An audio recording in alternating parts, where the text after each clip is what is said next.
Lavengro Part 1 by George Borrow. Chapter 1. Birth. My father.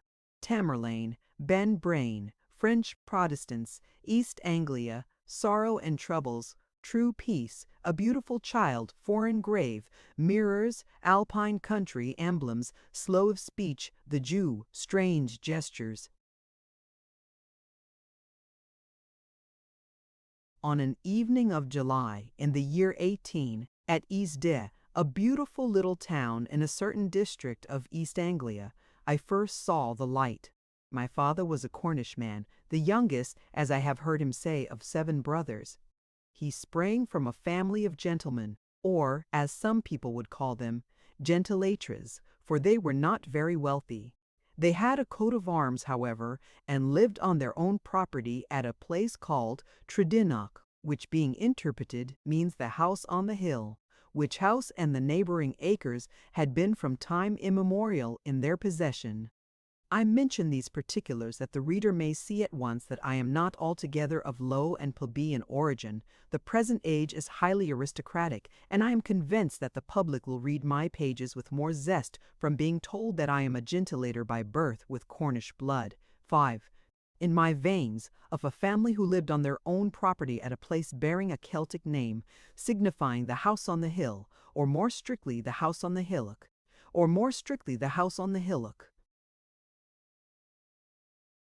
My father was what is generally termed a posthumous child. In other words, the gentilator who begot him never had the satisfaction of invoking the blessing of the Father of all upon his head, having departed this life some months before the birth of his youngest son.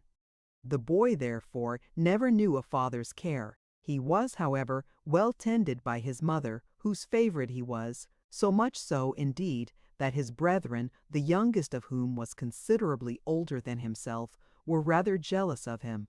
I never heard, however, that they treated him with any marked unkindness, and it will be as well to observe here that I am by no means well acquainted with his early history, of which, indeed, as I am not writing his life, it is not necessary to say much. Shortly after his mother's death, which occurred when he was 18, he adopted the profession of arms, which he followed during the remainder of his life, and in which, had circumstances permitted, he would probably have shone amongst the best. By nature he was cool and collected, slow to anger, though perfectly fearless, patient of control. Of great strength, and, to crown all, a proper man with his hands. With far inferior qualifications, many a man has become a field marshal or general. Similar ones made Tamerlane, who was not a gentiliator, but the son of a blacksmith, emperor of 1/3 of the world. But the race is not always for the swift, nor the battle for the strong. Indeed, I ought rather to say very seldom. Certain it is that my father, with all his high military qualifications, never became emperor, field marshal, or even general. He had never eat. Smile not, gentle reader. Many a battle has been fought in Hyde Park, in which as much skill, science, and bravery have been displayed as ever achieved, a victory in Flanders or by the Indus. In such a combat as that to which I allude, I opine that even Wellington or Napoleon would have been heartily glad to cry for quarter ere the lapse of 5 minutes, and even the blacksmith Tartar would, perhaps, have shrunk from the opponent with whom, after having had a dispute with him, my father engaged in single combat for 1 hour, at the end of which time the champions shook hands and retired, each having experienced quite enough of the other's prowess. The name of my father's antagonist was Brain. What? Still a smile? Did you never hear that name before? I cannot help it. Honor to Brain, who 4 months after the event which I have now narrated was champion of England, having conquered the heroic Johnson. Honor to Brain, who, at the end of other 4 months, worn out by the dreadful blows which he had received in his manly combats, expired in the arms of my father, who read the Bible to him in his latter moments. Big Ben Brain. You no longer smile, even you have heard of Big Ben. I have already hinted that my father never rose to any very exalted rank in his profession, notwithstanding his prowess and other qualifications. After serving for many years in the line, he at last entered as captain in the militia regiment of the Earl of, at that period just raised, and to which he was sent by the Duke of York to instruct the young levies in military maneuvers and discipline. And in this mission I believe he perfectly succeeded, competent judges having assured me that the regiment in question soon came by his means to be considered as one of the most brilliant in the service, and inferior to no regiment of the line in appearance or discipline. As the headquarters of this corps were at D, the duties of my father not unfrequently carried him to that place, and it was on one of these occasions that he became acquainted with a young person of the neighborhood, for whom he formed an attachment, which was returned, and this young person was my mother. She was descended from a family of French Protestants, natives of Caen, who were obliged to leave their native country when old Louis, at the instigation of the Pope, thought fit to revoke the Edict of Nantes. Their name was Pétremont, and I have reason for believing that they were people of some consideration, that they were noble hearts and good Christians. They gave sufficient proof in scorning to bow the knee to the tyranny of Rome. So they left beautiful Normandy for their faith's sake, and with a few louis d'ors in their purse, a Bible in the vulgar tongue, and a couple of old swords, which, if report be true, had done service in the Huguenot wars, they crossed the sea to the Isle of Civil Peace and Religious Liberty, and established themselves in East Anglia. And many other Huguenot families bent their steps thither, and devoted themselves to agriculture or the mechanical arts, and in the venerable old city, the capital of the province, in the northern shadow of the castle of de Burgh, the exiles built for themselves a church where they praised God in the French tongue, and to which, at particular seasons of the year, they were in the habit of flocking from country and from town to sing, "Thou hast provided for us a goodly earth, thou waiterest her furrows, thou sendest rain into the little valleys thereof, thou sendest rain into the little valleys thereof, thou makest it soft with the drops of rain, and blessest the increase of it." I have been told that in her younger days my mother was strikingly handsome.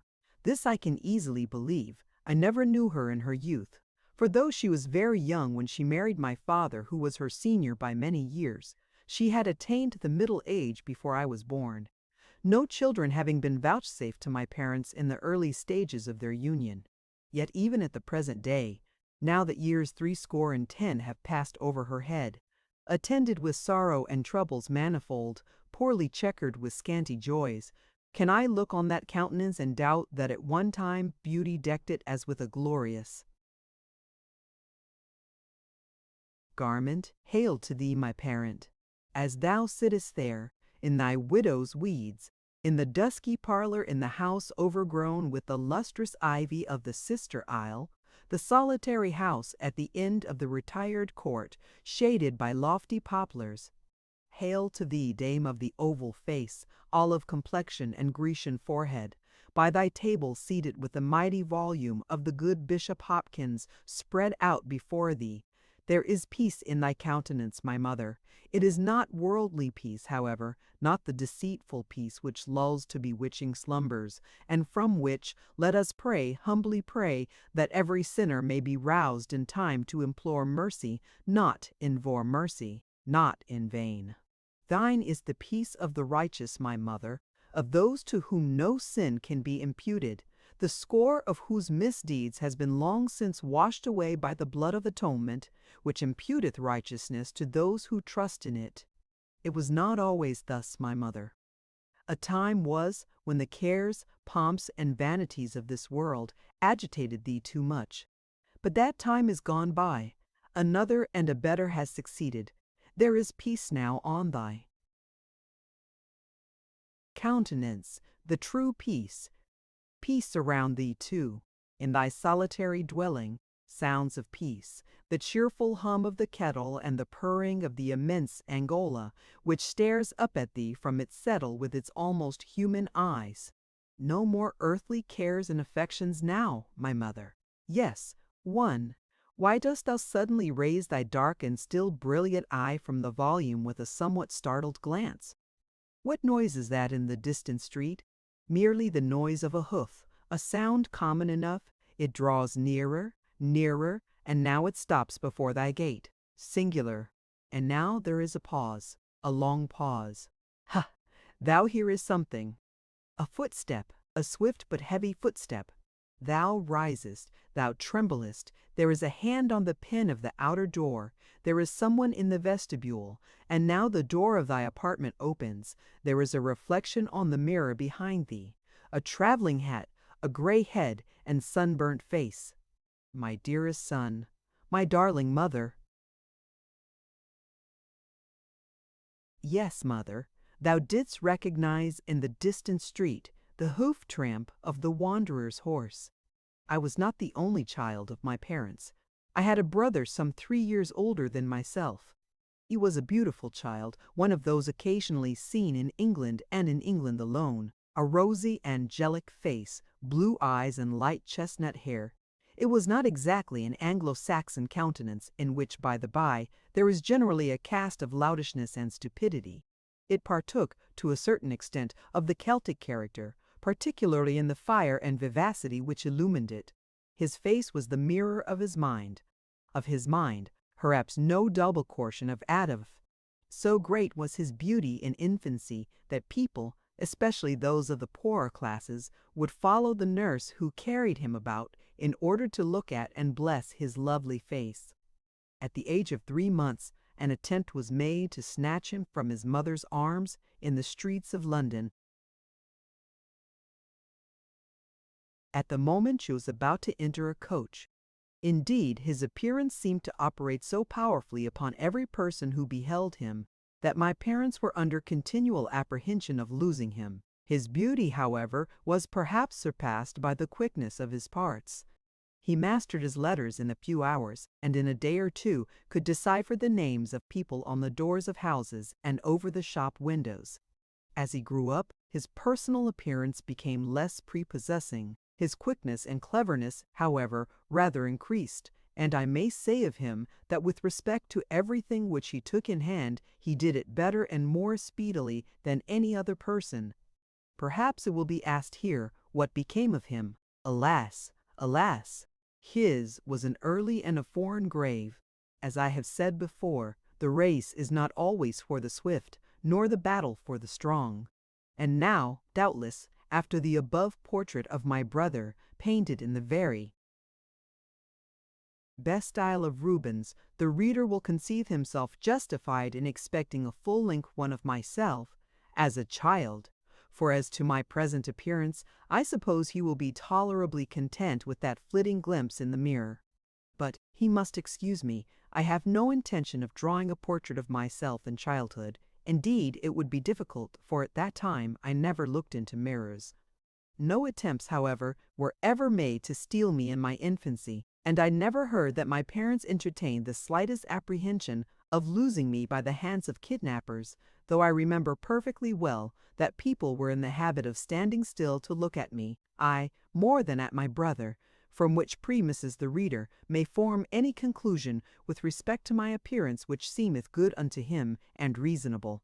Should he, being a good-natured person and always inclined to adopt the charitable side in any doubtful point, be willing to suppose that I too was eminently endowed by nature with personal graces, I tell him frankly that I have no objection whatever to his entertaining that idea.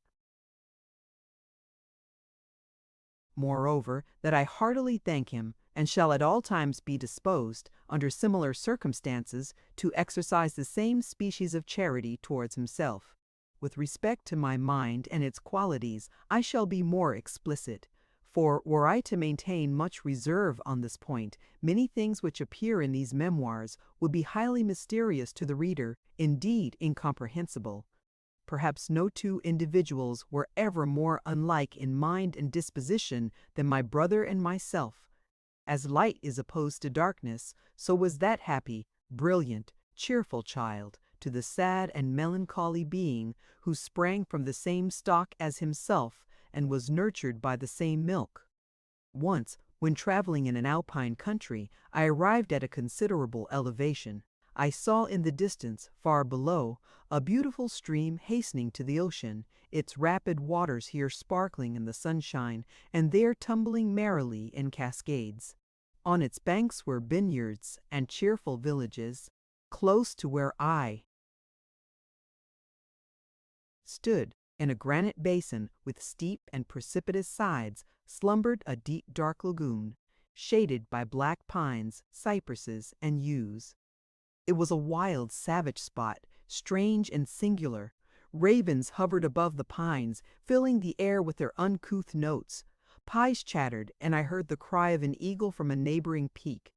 There lay the lake, the dark, solitary, and almost inaccessible lake. Gloomy shadows were upon it, which, strangely modified, as gusts of wind agitated the surface, occasionally assumed the shape of monsters. So I stood on the alpine elevation and looked now on the gay distant river, and now at the dark granite-encircled lake close beside me in the lone solitude, and I thought of my brother and myself. I am no moralizer, but the gay and rapid river and the dark and silent lake were, of a verity, no bad emblems of us two. So far from being quick and clever like my brother, and able to rival the literary feat which I have recorded of him, many years elapsed before I was able to understand the nature of letters or to connect them. A lover of nooks and retired corners, I was as a child in the habit of fleeing from society and of sitting for hours together with my head on my breast. What I was thinking about, it would be difficult to say at this distance of time. I remember perfectly well, however, being ever conscious of a peculiar heaviness within me, and at times of a strange sensation of fear, which occasionally amounted to horror, and for which I could assign no real cause whatever. By nature slow of speech, I took no pleasure in conversation, nor in hearing the voices of my fellow creatures. When people addressed me, I not unfrequently, especially if they were strangers, turned away my head from them, and if they persisted in their notice burst into tears, which singularity of behavior by no means tended to dispose people in my favor. I was as much disliked as my brother was deservedly beloved and admired. My parents, it is true, were always kind to me, and my brother, who was good nature itself, was continually lavishing upon me every mark of affection. There was, however, one individual who, in the days of my childhood, was disposed to form a favorable opinion of me. One day, a Jew, I have quite forgotten the circumstance, but I was long subsequently informed of it. One day a traveling Jew knocked at the door of a farmhouse in which we had taken apartments. I was near at hand, sitting in the bright sunshine, drawing strange lines on the dust with my fingers. An ape and dog were my companions. The Jew looked at me and asked me some questions, to which, though I was quite able to speak, I returned no answer.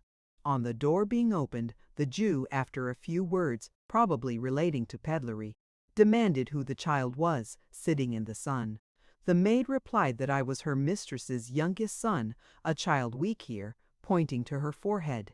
The Jew looked at me again, and then said, "'Pon my conscience, my dear, I believe that you must be troubled there yourself to tell me any such thing. It is not my habit to speak to children, inasmuch as I hate them because they often follow me and fling stones after me, but I no sooner looked at that child than I was forced to speak to it. His not answering me shows his sense, for it has never been the custom of the wise to fling away their words in indifferent talk and conversation. The child is a sweet child, and has all the look of one of our people's children. Fool indeed! Did I not see his eyes sparkle just now when the monkey seized the dog by the ear? They shone like my own diamonds. Does your good lady want any real and fine? Were it not for what you tell me, I should say it was a prophet's child. Fool indeed! He can write already, or I'll forfeit the box which I carry on my back, and for which I should be loth to take £200. He then leaned forward to inspect the lines which I had traced. All of a sudden he started back and grew white as a sheet. Then, taking off his hat, he made some strange gestures to me, cringing, chattering, and showing his teeth, and shortly departed, muttering something about holy letters, and talking to himself in a strange tongue. The words of the Jew were in due course of time reported to my mother, who treasured them in her heart, and from that moment began to entertain brighter hopes of her youngest born than she had ever before ventured to foster. Picture! All of a sudden he started back and grew white as a sheet. Page 13.jpg. Chapter 2. Barracks and Lodgings. A Camp. The Viper. A Delicate Child. Blackberry Time. Durzen Sumid and Ozens Hetty. The Golgotha. Daneman's Skull. Superhuman Stature. Stirring Times. The Seaboard. I am biopensic supports establishing. His family invariably attended him with handed hip and were coursed. Somebody creep bread ferk. Some kicked like garden nine stitched septic my pergurd nya bird of British bikins bick my can 90 gits like mud. Edinburgh or Glasgow.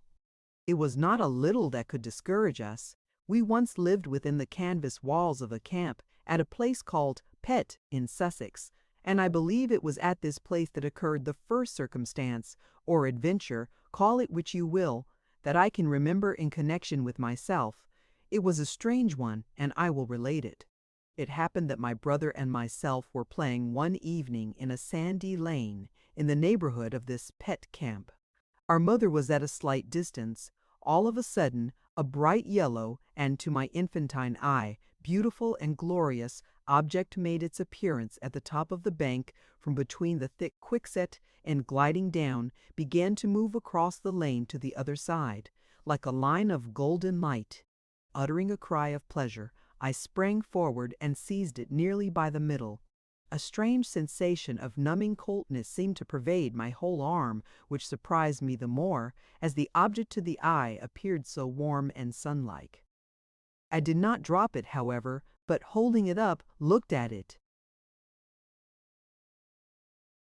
intently, as its head dangled about a foot from my hand. It made no resistance. I felt not even the slightest struggle. But now my brother began to scream and shriek like one possessed. "Oh, mother, mother," said he, "the viper! My brother has a viper in his hand."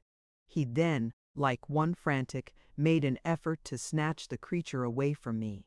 The viper now hissed amain and raised its head, in which were eyes like hot coals, menacing, not myself, but my brother. I dropped my captive, for I saw my mother running towards me, and the reptile, after standing for a moment nearly erect and still hissing furiously, made off and disappeared. The whole scene is now before me as vividly as if it occurred yesterday. The gorgeous viper, my poor dear frantic brother, my agitated parent, and a frightened hen clucking under the bushes, and yet I was not 3 years old. It is my firm belief that certain individuals possess an inherent power or fascination over certain creatures, otherwise I should be unable to account for. Many feats which I have witnessed, and, indeed, borne a share in, connected with the taming of brutes and reptiles. I have known a savage and vicious mare, whose stall it was dangerous to a pleasure, mend uncouth, wiry-headed man, with a frightfully seamed face, and an iron hook supplying the place of his right hand, one whom the animal had never seen before, playfully bite his hair, and cover his face with gentle and endearing kisses. And I have already stated how a viper would permit, without resentment, one child to take it up in his hand.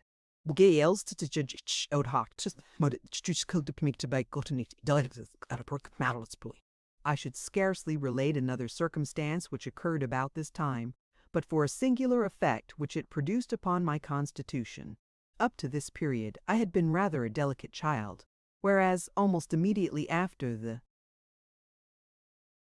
occurrence to which I allude, I became both hale and vigorous, to the great astonishment of my parents, who naturally enough expected that it would produce quite a contrary effect.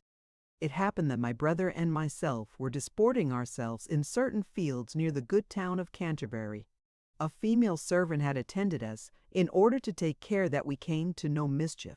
She, however, it seems, had matters of her own to attend to, and allowing us to go where we listed, remained in one corner of a field in earnest conversation with a red-coated dragoon. Now it chanced to be blackberry time, and the two children wandered under the hedges, peering anxiously among them in quest of that trash so grateful to urchins of their degree. We did not find much of it, however, and were soon separated in the pursuit. All at once I stood still and could scarcely believe my eyes. I had come to a spot where, almost covering the hedge, hung clusters of what seemed fruit, deliciously tempting fruit, something resembling grapes of various colors, green, red, and purple. Dear me, thought I, how fortunate, yet have I a right to gather it? Is it mine? For the observance of the law of meum tuum had early been impressed upon my mind, and I entertained, even at that tender age, the utmost horror for theft. So I stood staring at the variegated clusters, in doubt as to what I should do. I know not how I argued the matter in my mind. The temptation, however, was at last too strong for me, so I stretched forth my hand and ate. I remember perfectly well that the taste of this strange fruit was by no means so pleasant as the appearance, but the idea of eating fruit was sufficient for a child, and, after all, the flavor was much superior to that of sour apples, so I ate voraciously. How long I continued eating I scarcely know. One thing is certain, that I never left the field as I entered it, being carried home in the arms of the dragoon in strong convulsions, in which I continued for several hours. About midnight I awoke, as if from a troubled sleep, and beheld my parents bending over my couch, whilst the regimental surgeon, with a candle in his hand, stood nigh. The light feebly reflected on the whitewashed walls of the barrack room. Another circumstance connected with my infancy and I have done. I need offer no apology for relating it, as it subsequently exercised considerable influence over my pursuits. We were, if I remember right, in the vicinity of a place called Hythe, in Kent. One sweet evening, in the latter part of summer, our mother took her two little boys by the hand for a wander about the fields. In the course of our stroll, we came to the village church.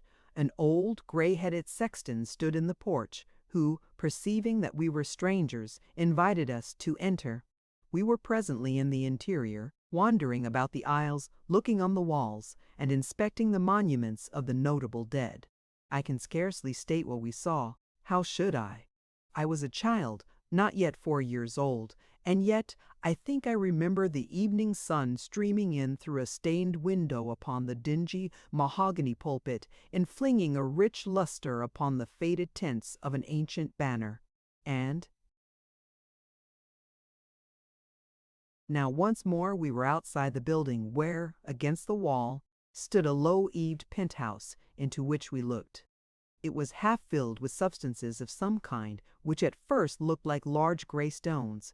The greater part were lying in layers. Some, however, were seen in confused and mouldering heaps, and 2 or 3, which had perhaps rolled down from the rest, lay separately on the floor. "Skulls, madam," said the sexton. "Skulls of the old Danes. Long ago they came pirating into these parts, and then there chanced a mighty shipwreck, for God was angry with them, and he sunk them, and their skulls, as they came ashore, were placed here as a memorial. There were many more when I was young, but now they are fast disappearing. Some of them must have belonged to strange fellows, madam. Only see that one. Why, the 2 young gentry can scarcely lift it." And, indeed, my brother and myself had entered the Golgotha, and commenced handling these grim relics of mortality. One enormous skull, lying in a corner, had fixed our attention, and we had drawn it forth. Spirit of Rot. Eld, what a skull was yon! "Picture, skulls, madam," said the sexton. "Skulls of the old Danes, page 18 J.T. Beek. I still seem to see it. The huge grim thing. Many of the others were large, strikingly so, and appeared fully to justify the old man's conclusion that their owners must have been strange fellows. But, compared with this mighty mass of bone, they looked small and diminutive like those of pygmies. It must have belonged to a giant, one of those red-haired warriors of whose strength and sex could want thy words. Here's our Reader, have you ever pored days and nights over the pages of Snorro? Probably not, for he wrote in the language which few of the present day understand, and few would be tempted to read him tamed down by Latin dragomans. A brave old book is that of Snorro, containing the histories and adventures of old northern kings and champions, who seem to have been quite different men, if we may judge from the feats which they performed, from those of these days.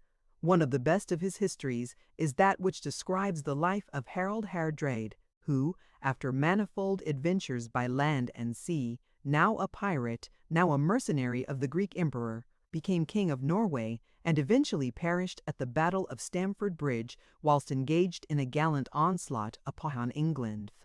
Now I have often thought that the old Kemp, whose mouldering skull in the Golgotha up Hythe my brother and myself could scarcely lift, must have resembled, in one respect at least, this Harold, whom Snorro describes as a great and wise ruler and a determined leader, dangerous in battle, of fair presence and measuring in height just 5 ells, 19 neither more nor less. I never forgot the Daneman's skull. Like the apparition of the viper in the sandy lane, it dwelt in the mind of the boy, affording copious food for the exercise of imagination. From that moment with the name of Dane were associated strange ideas of strength, daring, and superhuman stature, and an undefinable curiosity for all that is connected with the Danish race began to pervade me, and if, long after, when I became a student, I devoted myself with peculiar zest to Danish lore and the acquirement of the Old Norse tongue and its dialects, I can only explain the matter by the early impression received at Hythe from the tale of the Old Norse Kunsen, beneath the penthouses, and the sight of the Danish. And thus we went on straying from place to place at Hythe today, and perhaps within a week, looking out from our hostel window upon the streets of Old Winchester, our motions ever in accordance with the route of the regiment, so habituated to change of scene that it had become almost necessary to our existence. Pleasant were these days of my early boyhood, and a melancholy pleasure steals over me as I recall them. Those were stirring times of which I am speaking, and there was much passing around me calculated to captivate the biz. Imagination. The dreadful struggle which so long convulsed Europe and in which England bore so prominent a part was then at its hottest. We were at war, and determination and enthusiasm shone in every face. Man, woman, and child were eager to fight the Frank, the hereditary, but, thank God, never dreaded enemy of the Anglo-Saxon race. Love your country and beat the French, and then never mind what happens, was the cry of entire England. Oh, those were days of power, gallant days, bustling days, worth the bravest days of chivalry at least. Tall battalions of native warriors were marching through the land. There was the glitter of the bayonet and the gleam of the saber. The shrill squeak of the fife and loud rattling of the drum were heard in the streets of country towns, and the loyal shouts of the inhabitants greeted the soldiery on their arrival, or cheered them at their departure. And now let us leave the upland and descend to the seaboard. There is a sight for you upon the billows. A dozen men of war are gliding majestically out of port, their long buntings streaming from the top. Gallant masts, calling on the skulking Frenchman to come forth from his bights in bays. And what looms upon us yonder from the fog bank in the east? A gallant frigate towing behind her the long, low hull of a crippled privateer which but 3 short days ago had left Dieppe to skim the sea, and whose crew of ferocious hearts are now cursing their imprudence in an English hold. Stirring times, those which I love to recall, for they were days of gallantry and enthusiasm, and were moreover the days of my boyhood. Chapter 3. Pretty D. The venerable church, the stricken heart, dormant energies, the small packet nerves, the books a picture, mountain-like billows, the footprint, spirit of Defoe, reasoning powers, terrors of God, heads of the dragons, high church clerk, a journey, the drowned country. And when I was between 6 and 7 years of age, we were once more at D, the place of my birth, whither my father had been dispatched on the recruiting service. I have already said that it was a beautiful little town, at least it was at the time of which I am speaking. What it is at present, I know not, for 30 years and more have elapsed since I last trod its streets. It will scarcely have improved, for how could it be better than it then was? I love to think on thee. Pretty quiet D, thou pattern of an English country town, with thy clean but narrow streets branching out from thy modest marketplace, with thine old-fashioned houses, with here and there a roof of venerable thatchic, with thy one-half aristocratic mansion, where resided thy Lady Bountiful, she, the generous and kind, who loved to visit the sick, leaning on her gold-headed cane, whilst the sleek old footman walked at a respectful distance behind. Pretty quiet D, with thy venerable church, in which moulder the mortal remains of England's sweetest and most pious bard. Yes, pretty D, I could always love thee were it but for the sake of him who sleeps beneath the marble slab in yonder quiet chancel. It was within thee that the long oppressed bosom heaved its last sigh, and the crushed and gentle spirit escaped from a world in which it had known naught but sorrow. Sorrow, do I say? How faint a word to express the misery of that bruised reed, misery so dark that a blind worm like myself is occasionally tempted to exclaim, better had the world never been created than that one so kind, so harmless, and so mild should have undergone such intolerable woe. But it is over now, for, as there is an end of joy, so has affliction its termination. Doubtless the All-Wise did not afflict him without a cause. Who knows but within that unhappy frame lurked vicious seeds, which the sunbeams of joy and prosperity might have called into life and vigor? Perhaps the withering blasts of misery nipped that which otherwise might have terminated in fruit, noxious and lamentable.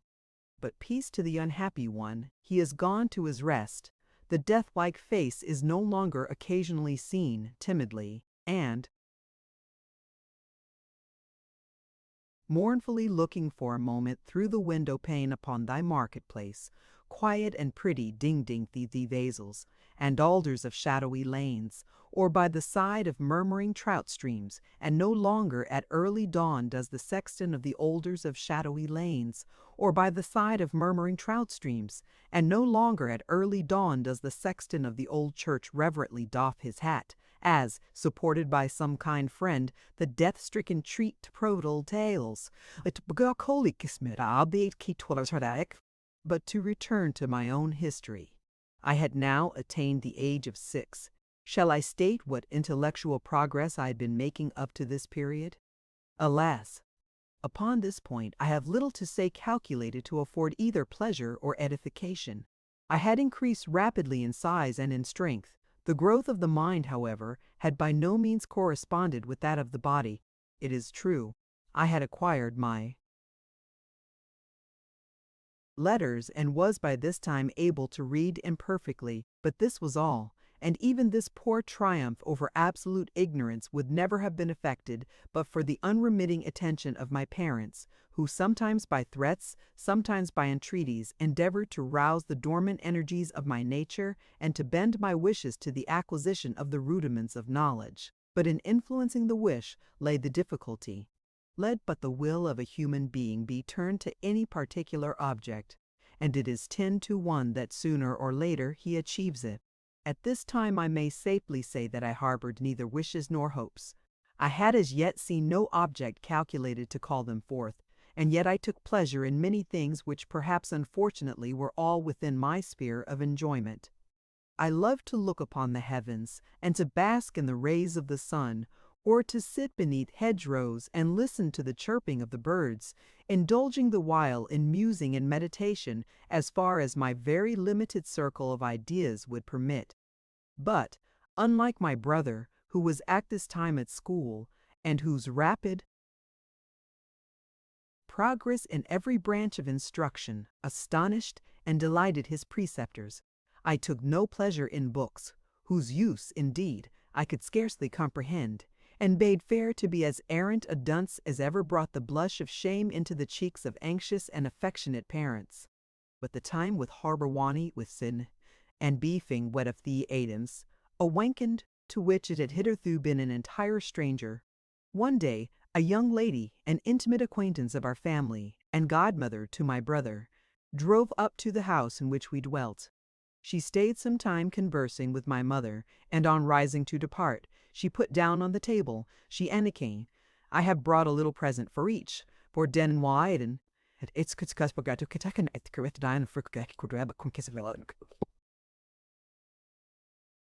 pointing to myself.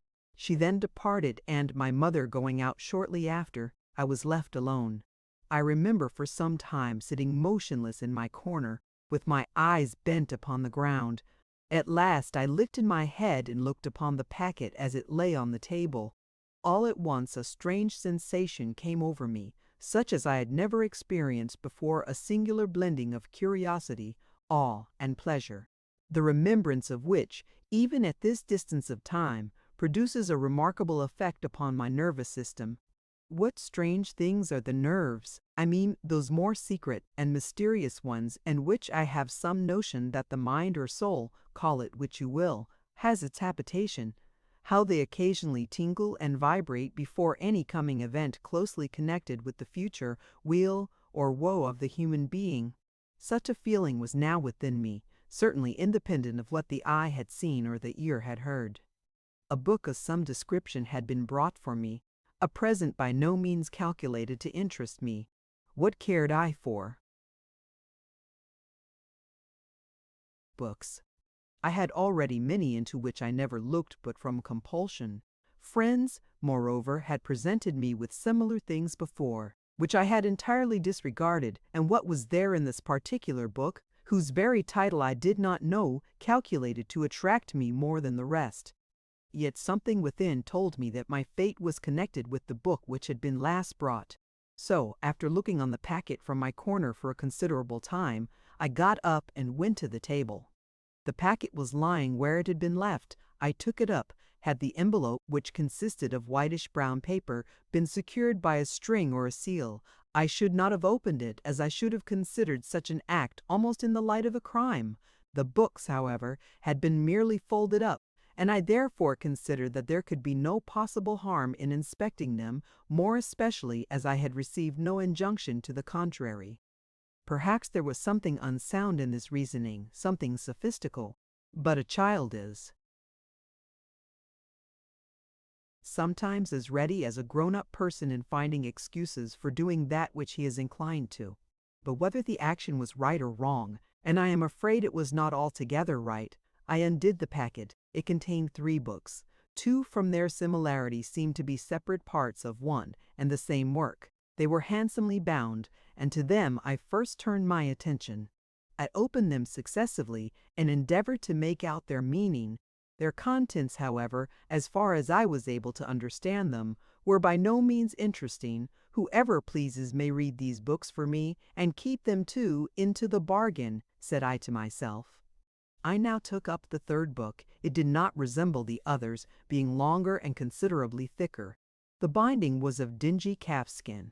I opened it, and as I did so, another strange thrill of pleasure shot through my frame.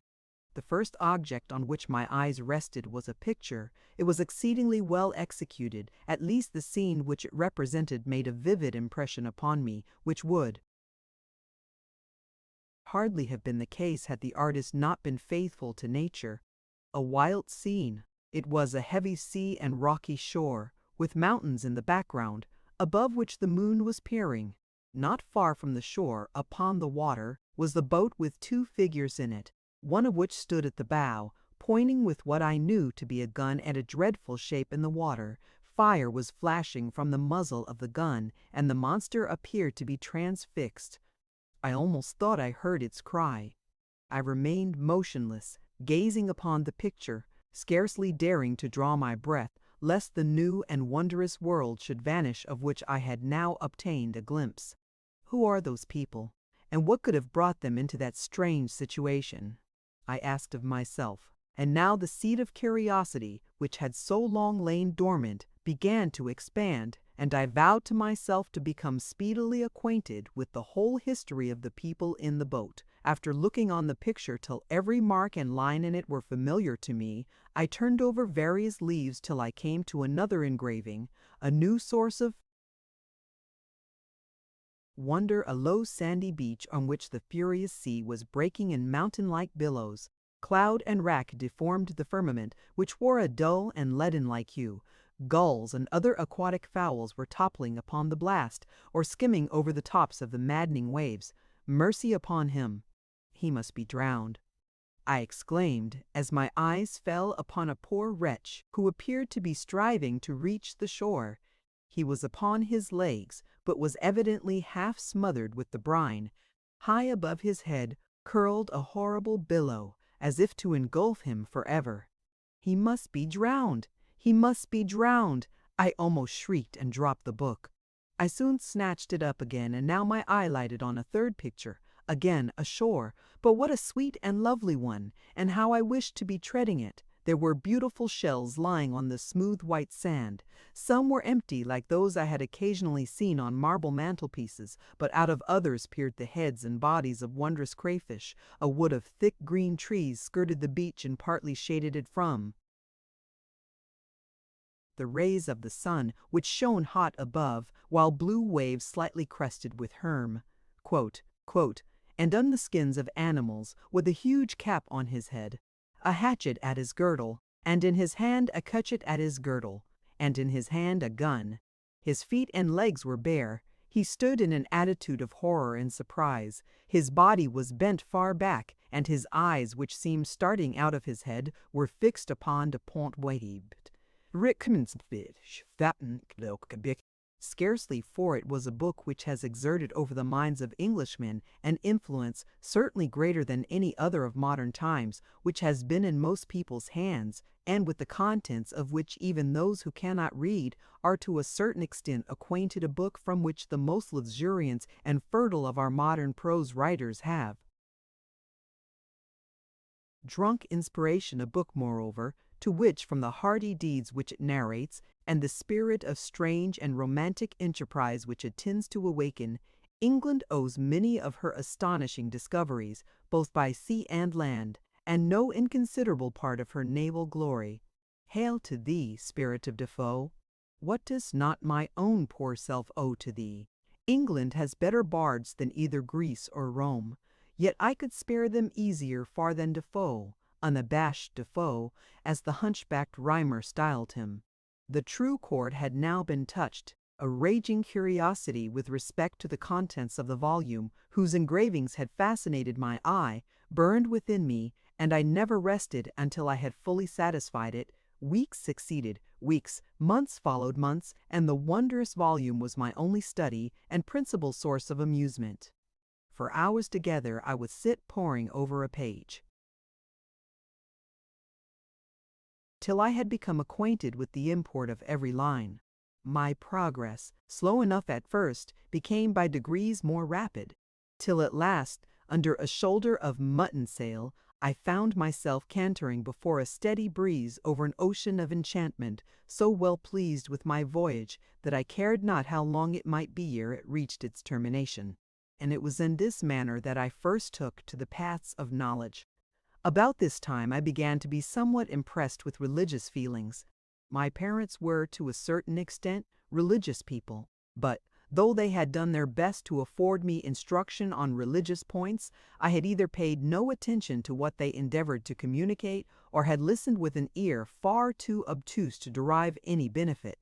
But my mind had now become awakened from the drowsy torpor in which it had lain so long, and the reasoning powers which I possessed were no longer inactive. Hitherto I had entertained no conception whatever of the nature and properties of God, and with the most perfect indifference had heard the divine name proceeding from the mouths of people frequently, alas, on occasions when it ought not to be employed. But I now never heard it without a tremor, for I now knew that God was an awful and inscrutable being, the maker of all things, that we were his children, and that we, by our sins, had justly offended him, that we were in very great peril from his anger, not so much in this life as in another and far stranger state of being yet to come, that we had a Savior with Mole, to whom it was necessary to look for help. Upon this point, however, I would there were these permissible you the power and terrors of God were uppermost in my thoughts. They fascinated, though they astounded me. Twice every Sunday, I was regularly taken to the church, where, from a corner of the large spacious pew, lined with black leather, I would fix my eyes on the dignified high church rector and the dignified high church clerk, and watch the movement of their lips, from which, as they read their respective portions of the venerable liturgy, would roll many a portentous word descriptive of the wondrous works of the Most High. Rector, thou didst divide the sea, through thy power thou breakest the heads of the dragons in the waters. Philo, thou smotest the heads of Leviathan in pieces, and gavest him to be meat for the people in the wilderness. Rector, thou broughtest out fountains and waters out of the hard rocks, thou driedst up mighty waters. Philo, the day is thine, and the night is thine, thou hast prepared the light and the sun. Peace to your memories, dignified rector, and yet more dignified clerk. By this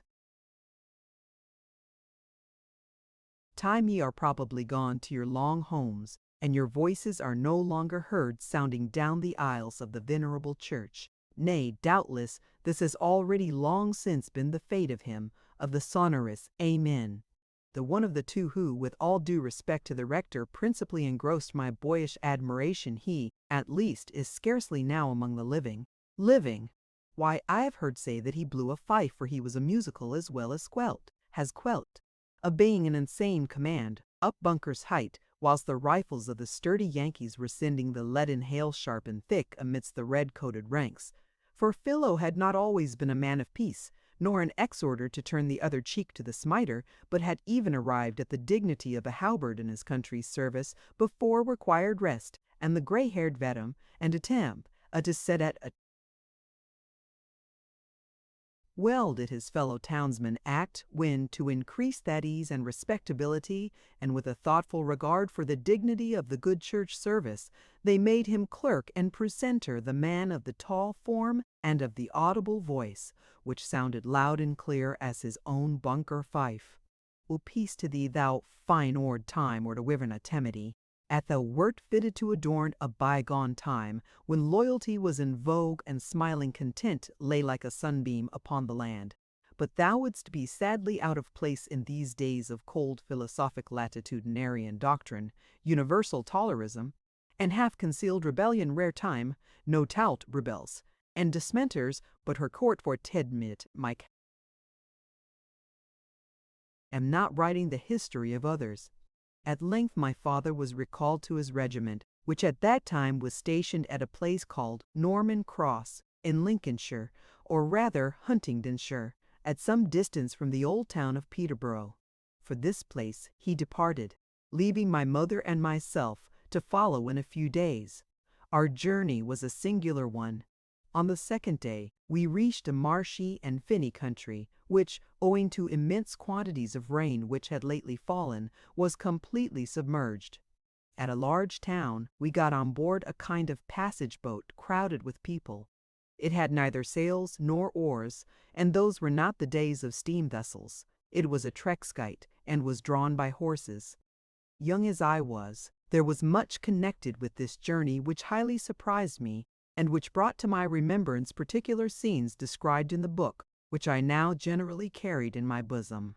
The country was, as I have already said, submerged entirely. Drowned, no land was visible. The trees were growing bolt upright in the flood, whilst farmhouses and cottages were standing insulated. The horses which drew us were up to the knees in water, and, on coming to blind pools and greedy depths, were not unfrequently swimming, in which case the boys or urchins who mounted them sometimes stood, sometimes knelt, upon the saddle and pillions. No accident, however, occurred either to the quadrupeds or bipeds, who appeared respectively to be quite au fait in their business, and extricated themselves with the greatest ease from places in which Pharaoh and all his host would have gone to the bottom. Nightfall brought us to Peterborough, and from thence we were not slow in reaching the place of our destination. Chapter 4. Norman Cross, Wide Expanse. Vive, vive, evemper. Unpruned woods, man with the bag, frothing conceit. I beg your pardon, growing timid. About 3 o'clock, taking one's ease. Cheek on the ground. King of the vipers. French king, Frenchman and water. And a strange place it was, this Norman Cross, and, at the time of which I am speaking, a sad cross to many a Norman, being what was then styled a French prison, that is, a receptacle for captives made in the French war. It consisted, if I remember right, of some 5 or 6 casernes, very long and immensely high, each standing isolated from the rest upon a spot of ground which might average 10 acres, and which was fenced round with lofty palisades, the whole being compassed about by a towering wall, beneath which at intervals on both sides sentinels were stationed, whilst outside upon the field stood commodious wooden barracks, came to be to serve as guards upon the captives. Such was the station or prison at Norman Cross, where some 6,000 French and other foreigners, followers of the Grand Corsican, were now immured. What a strange appearance had those mighty casernes, with their blank blind walls, without windows or grating, and their slanting roofs, out of which,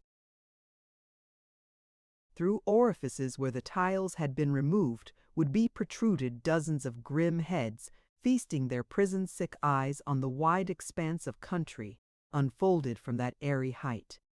Ah! There was much misery in those casernes, and from those roofs, doubtless, many a wistful look was turned in the direction of lovely France. Much had the poor inmates to endure, and much to complain of, to the disgrace of England, be it said of England in general, so kind and bountiful. Rations of carrion meat, and bread from which I have seen the very hounds occasionally turn away, were unworthy entertainment even for the most ruffian enemy when helpless and a captive. And such, alas, was the fare in those casernes.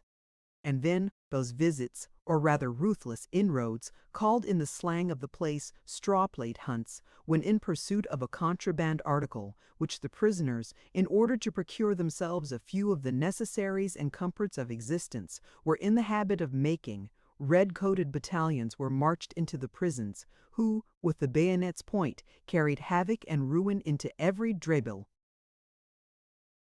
Poor convenience which ingenious wretchedness had been endeavoring to raise around it, and then the triumphant exit with the miserable booty, and worst of all, the accursed bonfire on the barrack parade of the plate contraband beneath the view of the glaring eyeballs from those lofty roofs, amidst the hurrahs of the troops, frequently drowned in the curses poured down from above like a tempest shower, or in the terrific war-whoop of Vive-a-Reuve.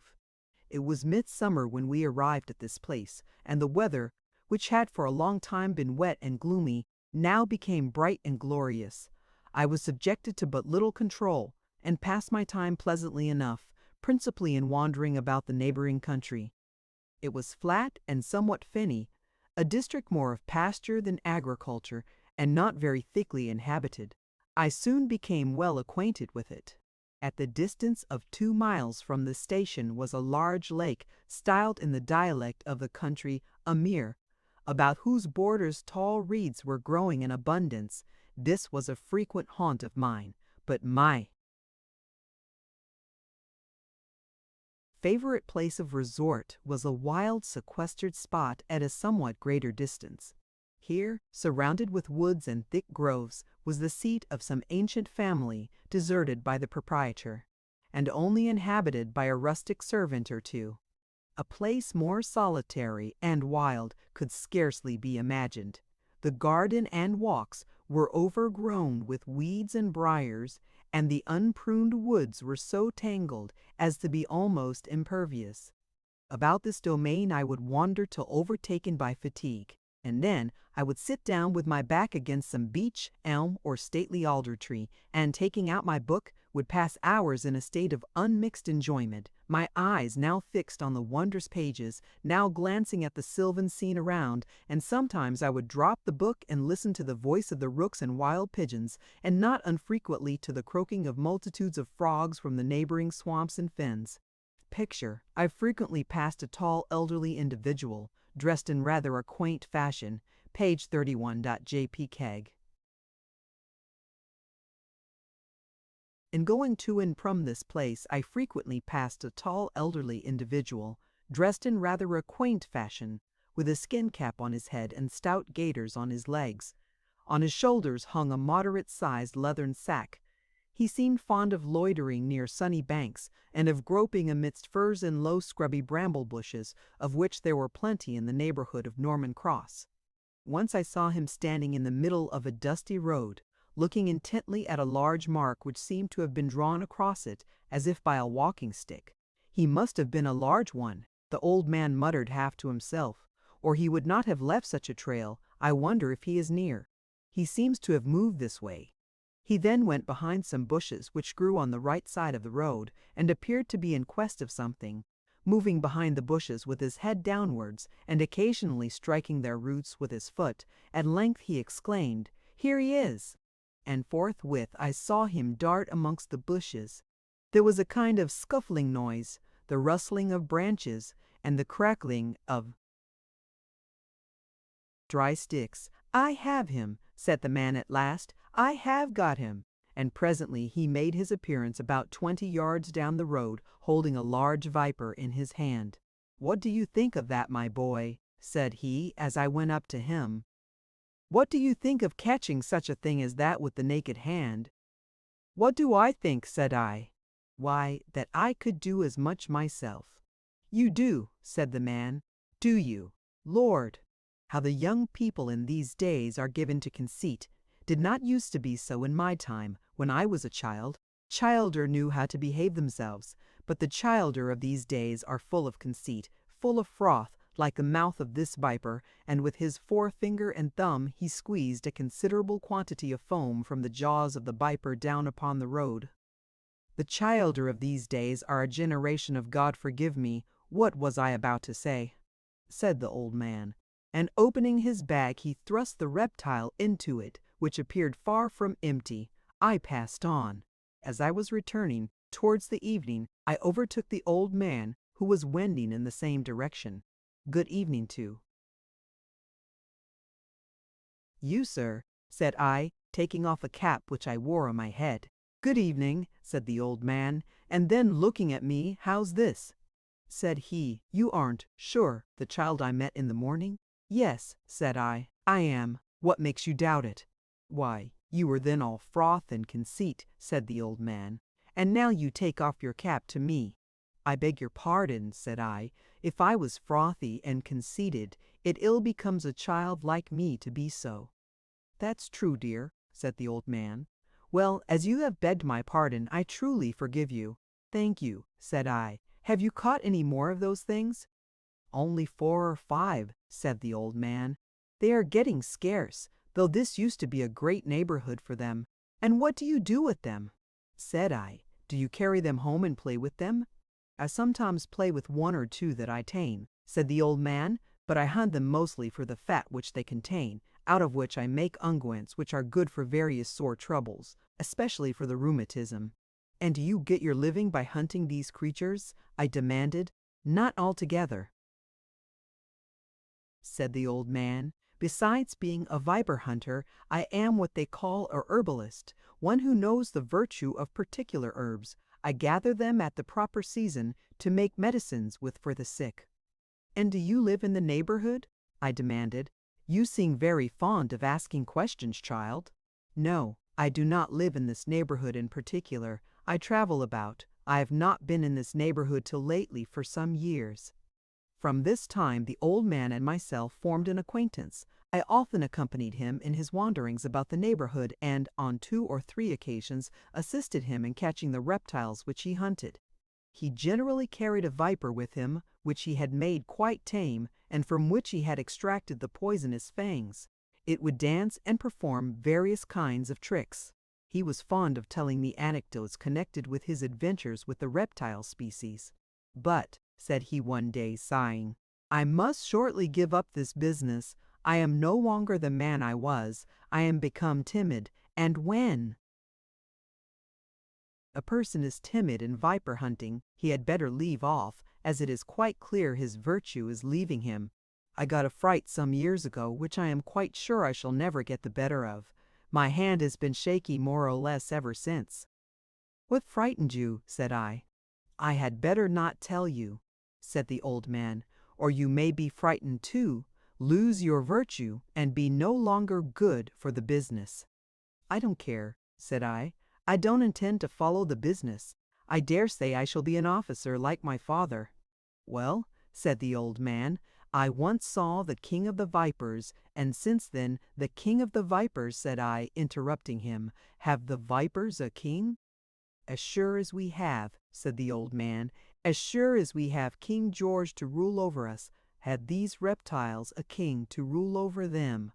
"And where did you see him?" said I.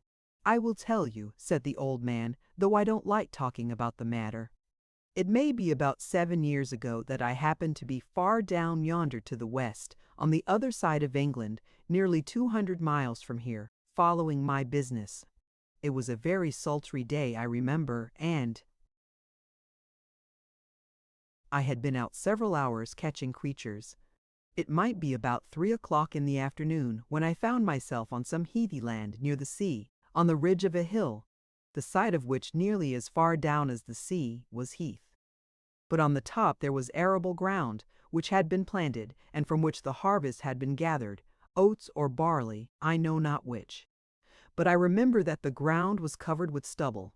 Well, about 3 o'clock, as I told you before, what with the heat of the day from Happy Lead myself down, my head just on the ridge of the hill, towards the field, and my body over the side down amongst the heath.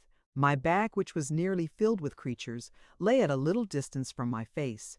The creatures were struggling in it, I remember, and I thought to myself how much more comfortably off I was than they, their guy.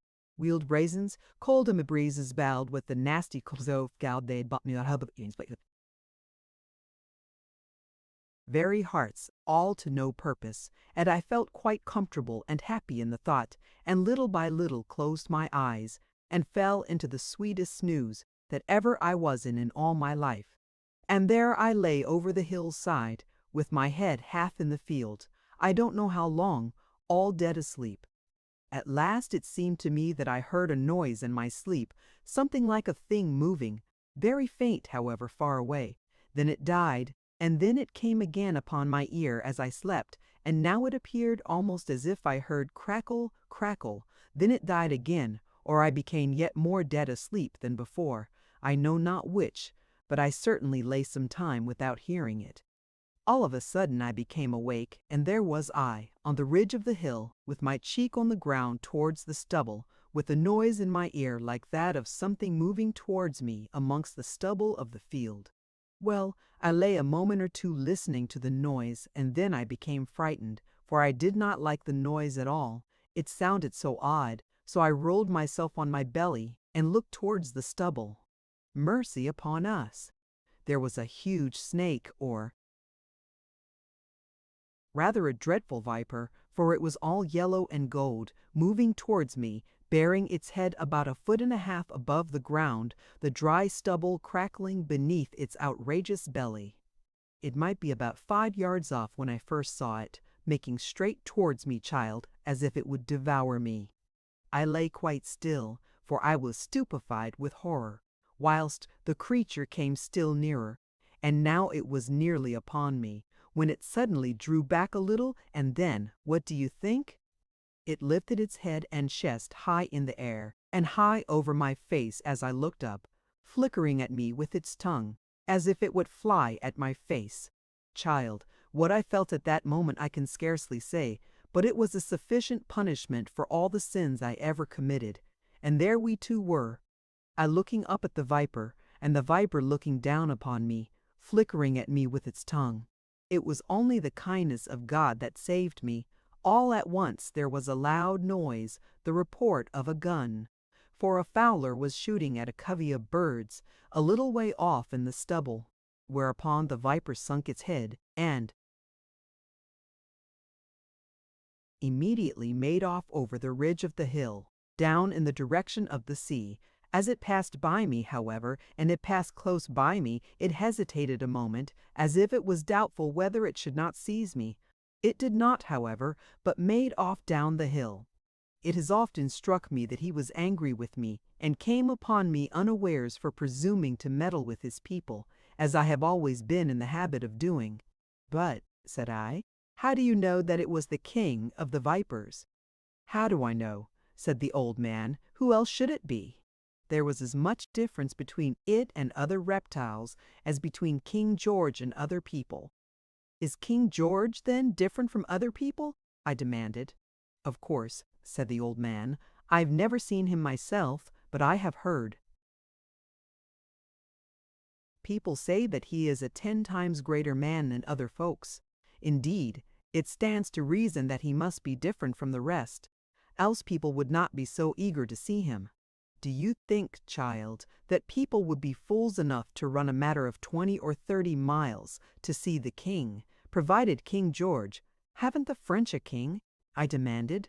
"Yes," said the old man, "or something much the same, and a queer one he is. Not quite so big as King George, they say, but quite as terrible a fellow. What of him? Suppose he should come to Norman Cross.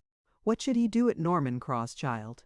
Why, you were talking about the vipers in your bag breaking their hearts and so on, and their king coming to help them. Now, suppose the French king should hear of his people being in trouble at Norman Cross, and he can't come, child," said the old man, rubbing his hands. "The water lies between.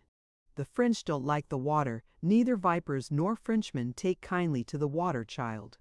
Picture, there we two were, I looking up at the viper, and the viper looking down upon me, flickering at me with its tongue."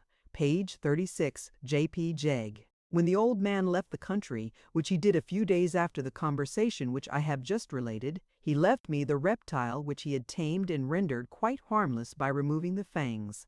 I was in the habit of feeding it with milk, and frequently carried it abroad with me in my walks. Chapter 5. The tint, man and woman, dark and swarthy, manner of speaking, bad money, transfixed faltering tone. Little basket, high opinion, plenty of good keeping guard, tilted cart, rubricals, jasper. The white sort, the horseman of the lane, John Newton, the alarm, Gentle Brothers. One day it happened that, being on my rambles, I entered a green lane which I had never seen before. At first it was rather narrow, but as I advanced it became considerably wider. In the middle was a driftway with deep ruts, but right and left was a space carpeted with the sward of trefoil and clover. There was no lack of trees, chiefly ancient oaks, which, flinging out their arms from either side, nearly formed a canopy, and afforded a pleasing shelter from the rays of the southern, which was blowing fan Americ. Suddenly, a group of objects attracted my attention. Beneath one of the largest of the trees, upon the grass, was a kind of low tent or booth, from the top of which a thin smoke was curling. Beside it stood a couple of light carts, whilst 2 or 3 lean horses or ponies were cropping the herbage which was growing nigh. Wondering to whom this odd tent could belong, I advanced till I was close before it, when I found that it consisted of 2 tilts, like those of wagons, placed upon the ground and fronting each other, connected behind by a sail or large piece of canvas which was but partially drawn. Across the top, upon the ground in the intervening space, was a fire, over which, supported by a kind of iron crowbar, hung a cauldron. My advance had been so noiseless as not to alarm the inmates, who consisted of a man and woman, who sat apart, one on each side of the fire. They were both busily employed. The man was carding plaited straw, whilst the woman seemed to be rubbing something with a white powder, some of which lay on a plate beside her. Suddenly the man looked up and, perceptibly I retreated a few steps, yet without turning to flee. I was not, however, without apprehension, which, indeed, the appearance of these two people was well calculated to inspire. The woman was a stout figure, seemingly between 30 and 40. She wore no cap, and her long hair fell on either side of her head like horsetails, halfway down her waist. Her skin was dark and swarthy, like that of a toad, and the expression of her countenance was particularly evil. Her arms were bare, and her bosom was but half concealed by a slight bodice, below which she wore a coarse petticoat, her only other article of dress. The man was somewhat younger, but of a figure equally wild. His frame was long and lathy, but his arms were remarkably short. His neck was rather bent, he squinted slightly, and his mouth was much awry. His complexion was dark, but, unlike that of the woman, was more ruddy than livid. There was a deep scar on his cheek, something like the impression of a halfpenny.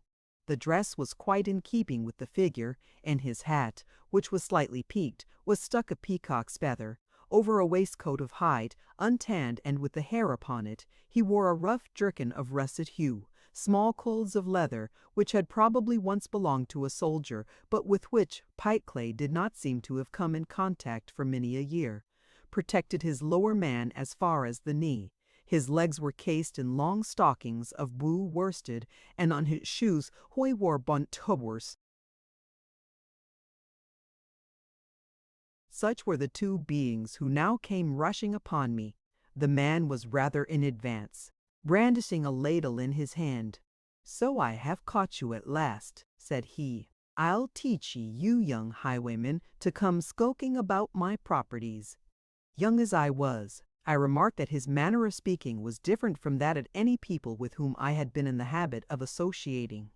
It was quite as strange as his appearance, and yet it nothing resembled the foreign English which I had been in the habit of hearing through the palisades of the prison. He could scarcely be a foreigner.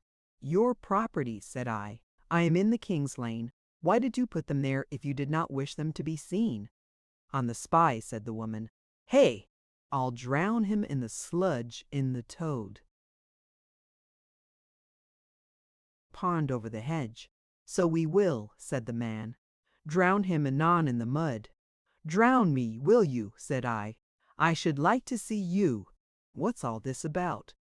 Was it because I saw you with your hands full of straw plate, and my mother there?"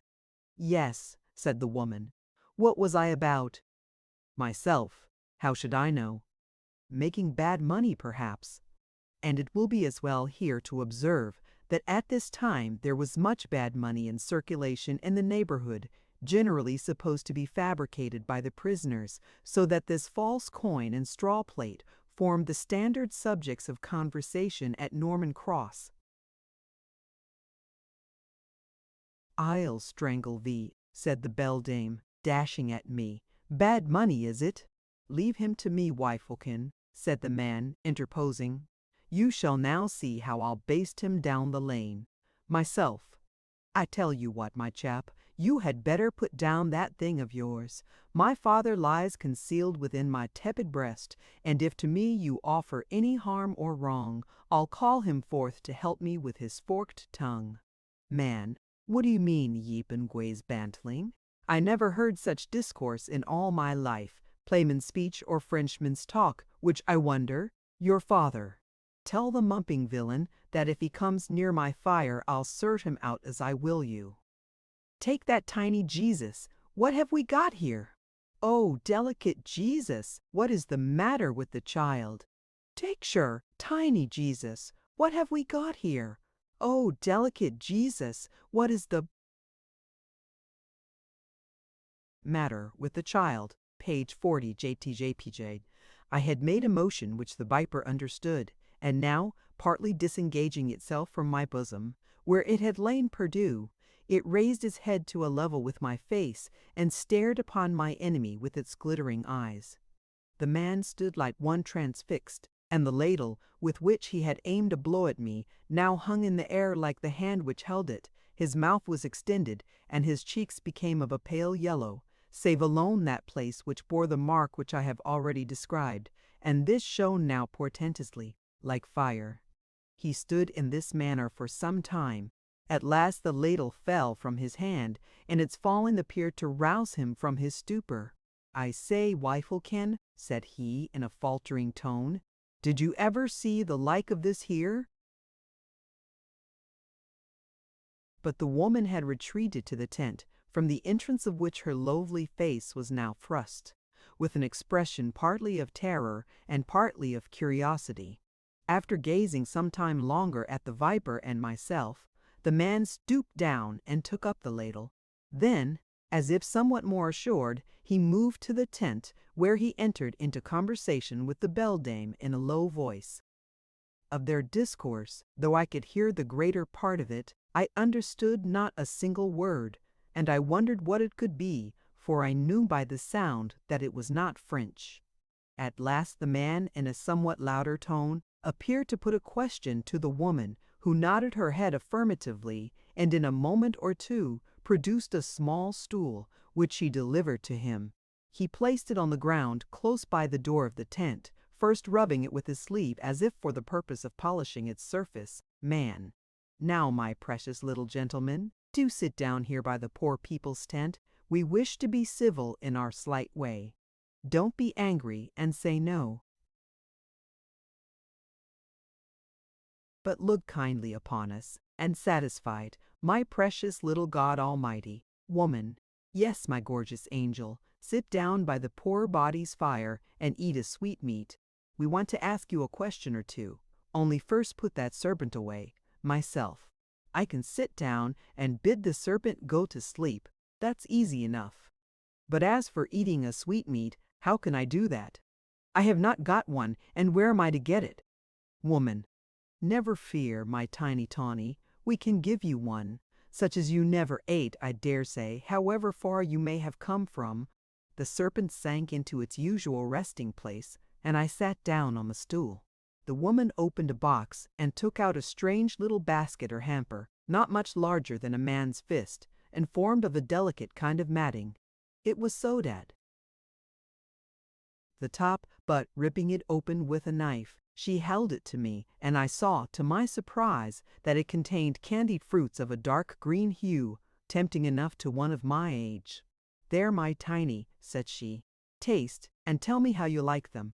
"Very much," said I. "Where did you get them?" The beldame leered upon me for a moment, then, nodding her head thrice, with a knowing look, said, "Who knows better than yourself, my tawny?" Now I knew nothing about the matter, but I saw that these strange people had conceived a very high opinion of the abilities of their visitor, which I was nothing loth to encourage. I therefore answered boldly, "Ah, who indeed?" "Certainly," said the man, "who should know better than yourself, or so well? And now, my tiny one, let me ask you one thing. You didn't come to do us any harm." "No," said I had no dislike to you, though if you were to meddle with me, man, of course, my gorgeous, of course you would, and quite right too, meddle with you. What right have we? I should say it would not be quite safe. I see how it is, you are one of them there." And he bent his head towards his left shoulder. Myself, "Yes, I am one of them," for I thought he was alluding to the soldiers. "You had best mind what you are about, I can tell you. Man, don't doubt we will for our own sake. Lord bless you, Wifelkin. Only think that we should see one of them there when we least thought about it. Well, I have heard of such things, though I never thought to see one. However, seeing is believing. Well, now you are come, and are not going to do us any mischief, I hope you will stay. You can do us plenty of good if you will." Myself, "What good could I do you? Man, what good? Plenty. Would you not bring us luck? I have heard say that one of them there always does, if it will but settle down. Stay with us. You shall have a tilted cart, all to yourself if you like. We'll make you our little God Almighty, and say our prayers to you every morning. Myself, that would be nice, and if you were to give me plenty of these things, I should have no objection. But what would my father say? I think he would hardly let me. Man, why not? He would be with you, and kindly would retreat him. Indeed, without your father, you would be nothing at all. Myself. That's true, but I do not think he could be spared from his regiment. I have heard him say that they could do nothing without him. Man, his regiment? What are you talking about? What does the child mean? Myself. What do I mean? Why, that my father is an officer man at the barracks yonder, keeping guard over the French prisoners. Man! Oh, then that sap is not your father? Myself. What, the snake? Why, no. Did you think he was? Man! To be sure we did. Didn't you tell me so? Myself. Why, yes, but who would have thought you would have believed it? It is a tame one. I hunt vipers, and tame them. Man.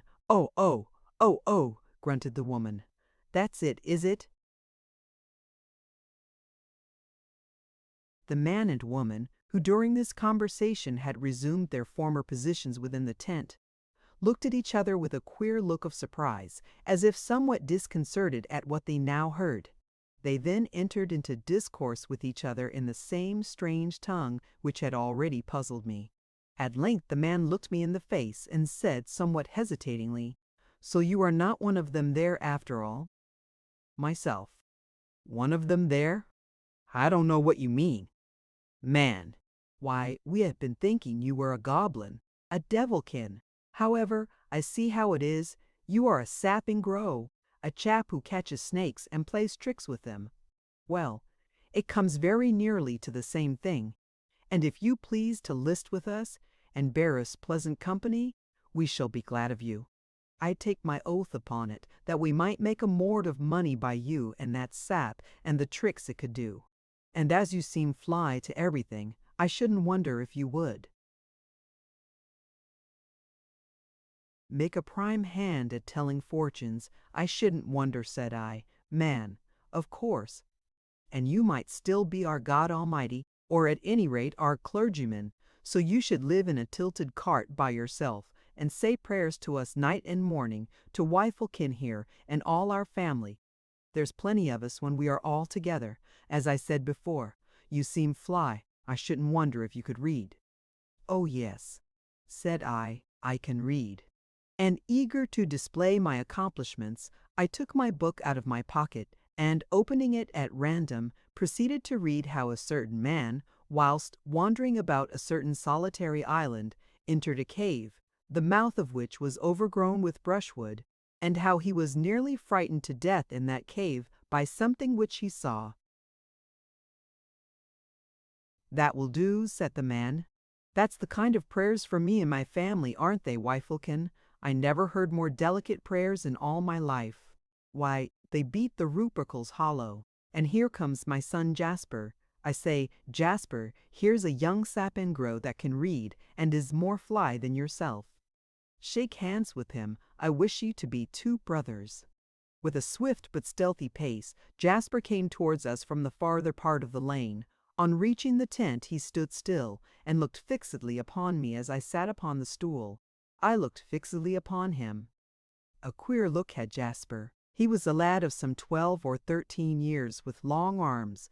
Unlike the singular being who called himself his father, his complexion was ruddy, but his face was seamed, though it did not bear the peculiar scar which disfigured the countenance of the other, nor, though roguish enough, a certain evil expression which that of the other bore, and which the face of the woman possessed in a yet more remarkable degree. For the rest, he wore drab breeches, with certain strings at the knee, a rather gay waistcoat, and tolerably white shirt. Under his arm he bore a mighty whip of whalebone with a brass knob, and upon his head was a hat without either top or brim. There, Jasper, shake hands with the sapping grow. Can he box, father? Said Jasper, surveying me rather contemptuously. I should think not. He looks so puny and small. Hold your peace, fool, said the man. He can do more than that. I tell you he's fly. He carries a sap about which would sting a ninny like you to death. What is sapengro? Said the boy with a singular whine, and stooping down, he leered curiously in my face, kindly, however. and then patted me on the head. "A sap and grow," he ejaculated. "Lor!" "Yes, and one of the right sort," said the man. "I am glad we have met with him. He is going to list with us, and be our clergyman in God Almighty, ain't you, my Tawny?" "I don't know," said I. "I must see what my father will say. Your father, bah!" But here he stopped, for a sound was heard like the rapid galloping of a horse, not loud and distinct as on a road, but dull and heavy as if upon a grass sward. Nearer and nearer it came, and the man, starting up, rushed out of the tent, and looked around anxiously. I arose from the stool upon which I had been seated, and just at that moment, amidst a crashing of boughs and sticks, a man on horseback bounded over the hedge into the lane at a few yards' distance from where we were. From the impetus of the leap, the horse was nearly down on his knees. The rider, however, by dint of vigorous handling of the reins, prevented him from falling, and then rode up to the tent. "'Tis Nat," said the man. "What brings him here?" The newcomer was a stout, burly fellow about the middle age. He had a savage, determined look, and his face was nearly covered over with carbuncles. He wore a broad, slouching hat, and was dressed in a gray coat, cut in a fashion which I afterwards learnt to be the genuine Newmarket cut, the skirts being exceedingly short. His waistcoat was of red plush, and he wore broad, corduroy breeches and white top boots. The steed which carried him was of iron gray, spirited and powerful, but covered with sweat and foam. The fellow glanced fiercely and suspiciously around and said something to the man of the tent in a harsh and rapid voice. A short and hurried conversation ensued in the strange tongue. I could not take my eyes off this newcomer. Oh, that half-jockey, half-bruiser countenance! I never forgot it. More than 15 years afterwards, I found myself amidst a crowd before Newgate. A gallows was erected, and beneath it stood a criminal, a notorious malefactor. I recognized him at once. The horseman of the lane is now beneath the fatal tree, but nothing altered, still the same man, jerking his head to the right and left with the same fierce and glance, just as if the affairs of this world had the same kind of interest to the last. Grey coat of Newmarket cut, plush waistcoat, corduroys, and boots, nothing altered, but the head, alas, is bare, and so is the neck. Oh, crime and virtue, virtue and crime! It was old John Newton, I think, who, when he saw a man going to be hanged, said, "There goes John Newton, but for the grace of God." But the lane, all was now in confusion in the lane. The man and woman were employed in striking the tents and in making hurried preparations for departure. The boy Jasper was putting the harness upon the ponies and attaching them to the carts, and, to increase the singularity of the scene, 2 or 3 wild-looking women and girls, in red cloaks and immense black beaver bonnets, came from I know not what direction, and after exchanging a few words with the others, commenced with fierce and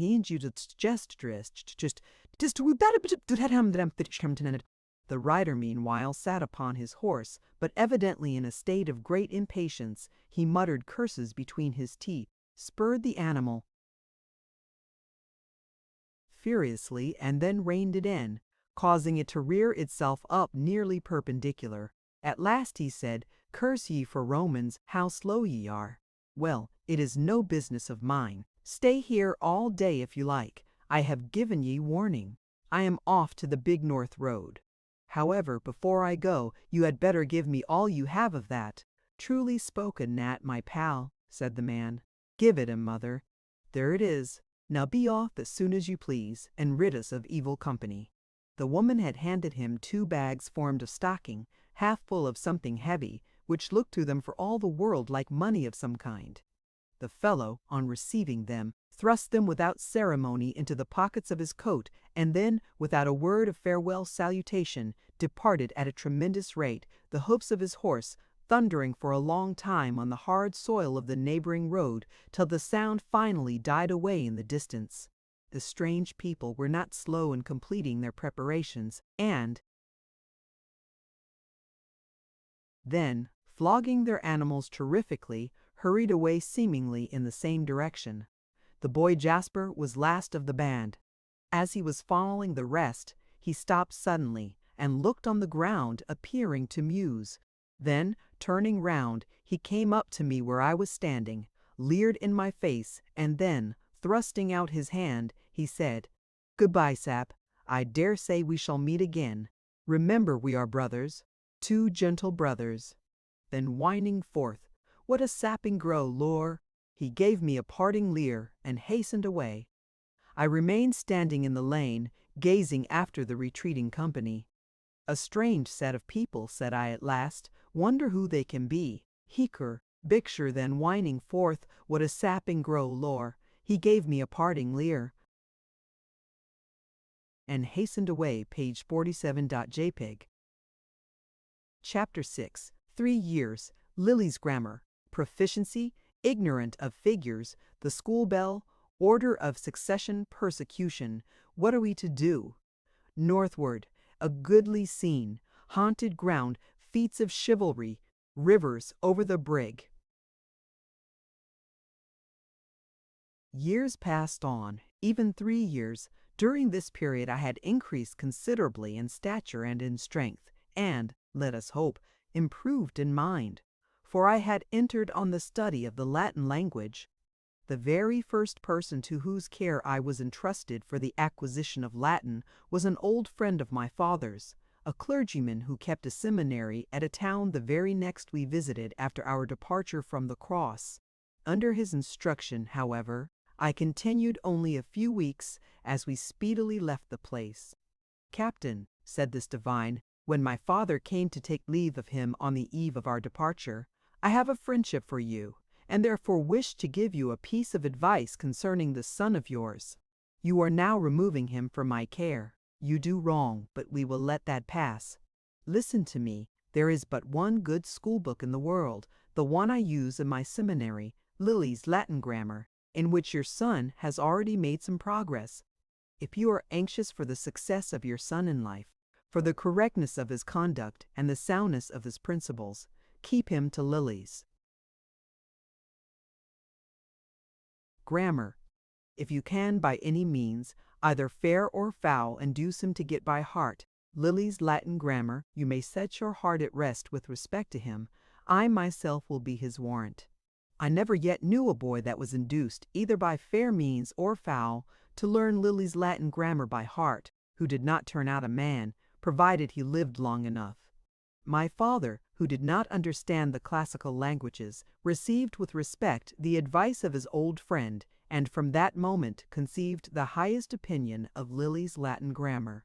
During 3 years I studied Lily's Latin grammar under the tuition of various schoolmasters, for I traveled with the regiment, and in every town in which we were stationary, I was invariably, God bless my father, sent to the classical academy of the place.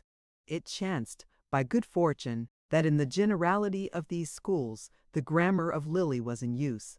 When, however, that was not the case, it made no difference in my educational course, my father always stipulating with the masters that I should be daily examined in Lily. At the end of the 3 years I had the whole by heart. You had only to repeat the first 2 or 3 words of any sentence in any part of the book, and forthwith I would open cry, commencing without blundering and hesitation, and continued till you were glad to beg me to leave off, with many expressions of admiration at my proficiency in the Latin language. Sometimes, however, to convince you how well I merited these encomiums, I would follow you to the bottom of the stair, and even into the street, repeating in a kind of sing-song measure the sonorous lines of the Golden Schoolmaster. If I am here asked whether I understood anything of what I had got by heart, I reply, never mind, I understand it all now, and believe that no one ever yet got Lily's Latin grammar by heart when young, who repented of the feat at a mature age. And when my father saw that I had accomplished my task, he opened his mouth and said, "Truly, this is more than I expected. I did not think that there had been so much in you either of application or capacity. You have now learnt all that is necessary, if my friend Dr. B's opinion was sterling, as I have no doubt it was. You are still a child, however, and must yet go to school, in order that you may be kept out of evil company. Perhaps you may still contrive, now you have exhausted the barn, to pick up a grain or two in the barnyard. You are still ignorant of figures, I believe. Not that I would mention figures in the same day with Lily's grammar. These words were uttered in a place called In the North, or in the road to the north, to which for some time past our corps had been slowly advancing. I was sent to the school of the place, which chanced to be a day school. It was a somewhat extraordinary one, and a somewhat extraordinary event occurred to me within its walls. It occupied part of the farther end of a small plain, or square, at the outskirts of the town, close to some extensive bleaching fields. It was a long, low building of one room, with no upper story. On the top was a kind of wooden box, or sconce, which I at first mistook for a pigeon house, but which in reality contained a bell, to which was attached a rope, which passing through the ceiling, hung dangling in the middle of the schoolroom. I am the more particular in mentioning this appurtenance, as I had soon occasion to scrape acquaintance with it in a manner not very agreeable to my feelings. The master was very proud of his bell, if I might judge from the fact of his eyes being frequently turned to that part of the ceiling from which the rope depended. Twice every day, namely, after the morning and evening tasks had been gone through, were the boys wrung out of school by the monotonous jingle of this bell. This ringing out was rather a lengthy affair, for, as the master was a man of order and method, the boys were only permitted to go out of the room one by one, and as they were rather numerous, amounting, at least, to 100, and were taught to move at a pace of suitable decorum, at least a quarter of an hour elapsed from the commencement of the march before the last boy could make his exit. The office of bell ringer was performed by every boy successively, and it so happened that, the very first day of my attendance at the school, the turn to ring the bell had, by order of succession, arrived at the place which had been allotted to me, for the master, as I have already observed, was a man of method and order, and every boy had a particular seat, to which he became a fixture as long as he continued at the school.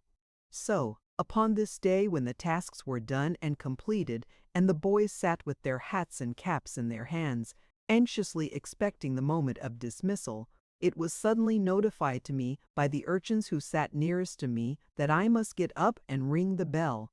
Now, as this was the first time that I had been at the school, I was totally unacquainted with the process, which I had never seen, and indeed had never heard of till that moment.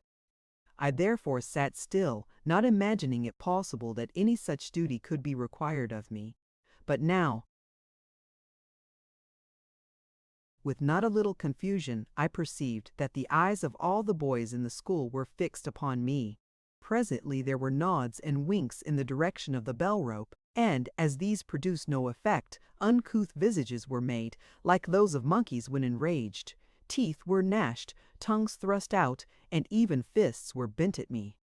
The master, who stood at the end of the room with a huge ferule under his arm, bent full upon me a look of stern appeal, and the ushers, of whom there were 4, glared upon me, each from his own particular corner, as I vainly turned in one direction and another in search of one reassuring look.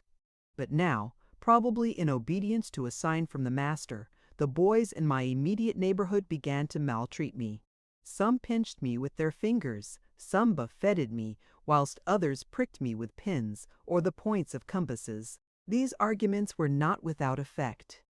I sprang from my seat and endeavored to escape along a double line of benches thronged with boys of all ages, from the urchin of 6 or 7 to the nondescript of 16 or 17. It was like running the gauntlet. Everyone, great or small, pinching, kicking, or otherwise maltreating me as I passed by. Goaded on in this manner, I at length reached the middle of the room, where dangled the bell rope, the cause of all my sufferings. I should have passed it, for my confusion was so great that I was quite at a loss to comprehend what all this could mean, and almost believed myself under the influence of an ugly dream. But now the boys, who were seated in advance in the row, arose with one accord and barred my farther progress, and one, doubtless more sensible than the rest, seizing the rope, thrust it into my hand. I now began to perceive that the dismissal of the school and my own release from torment depended upon this self-same rope. I therefore, in a fit of desperation, pulled it once or twice and then left off, naturally supposing that I had done quite enough. The boys who sat next the door no sooner heard the bell than, rising from their seats, they moved out at the door. The bell, however, had no sooner ceased to jingle than they stopped short and, turning round, stared at the master as much as to say, "What are we to do now?" This was too much for the patience of the man of method, which my previous stupidity had already nearly exhausted. Dashing forward into the middle of the room, he struck me violently on the shoulders with his ferule, and, snatching the rope out of my hand, exclaimed, with a stentorian voice and genuine Yorkshire accent, "Prodigy of ignorance! Dost not even know how to ring a bell? Must I myself instruct thee?" He then commenced pulling at the bell with such violence that long before half the school was dismissed, the rope broke, and the rest of the boys had to depart without their accustomed music. But I must not linger here, though I could say much about the school and the pedagogue, highly amusing and diverting, which, however, I suppress, in order to make way for matters of yet greater interest. On we went, northward, northward, and, as we advanced, I saw that the country was becoming widely different from those parts of merry England in which we had previously traveled. It was wilder and less cultivated, and more broken with hills and hillocks. The people, too, of these regions appeared to partake of something of the character of their country. They were coarsely dressed, tall and sturdy of frame, their voices were deep and guttural, and the half of the dialect which they spoke was unintelligible to my ears. I often wondered where we could be going, for I was at this time about as ignorant of geography as I was of most other things. However, I held my peace, asked no questions, and patiently awaited the issue, northward, northward still. And it came to pass that, one morning, I found myself extended on the bank of a river. It was a beautiful morning of early spring. Small white clouds were floating in the heaven, occasionally veiling the countenance of the sun, whose light, as they retired, would again burst forth, coursing like a racehorse over the scene, and a goodly scene it was. Before me, across the water, on an eminence, stood a white old city, surrounded with lofty walls, above which rose the tops of tall houses, with here and there a church or steeple. To my right hand was a long and massive bridge, with many arches, and of antique architecture, which traversed the river. The river was a noble one, the broadest that I had hitherto seen. Its waters, of a greenish tinge, poured with impetuosity beneath the narrow arches to meet the sea, close at hand as the boom of the billows breaking distinctly upon a beach declared.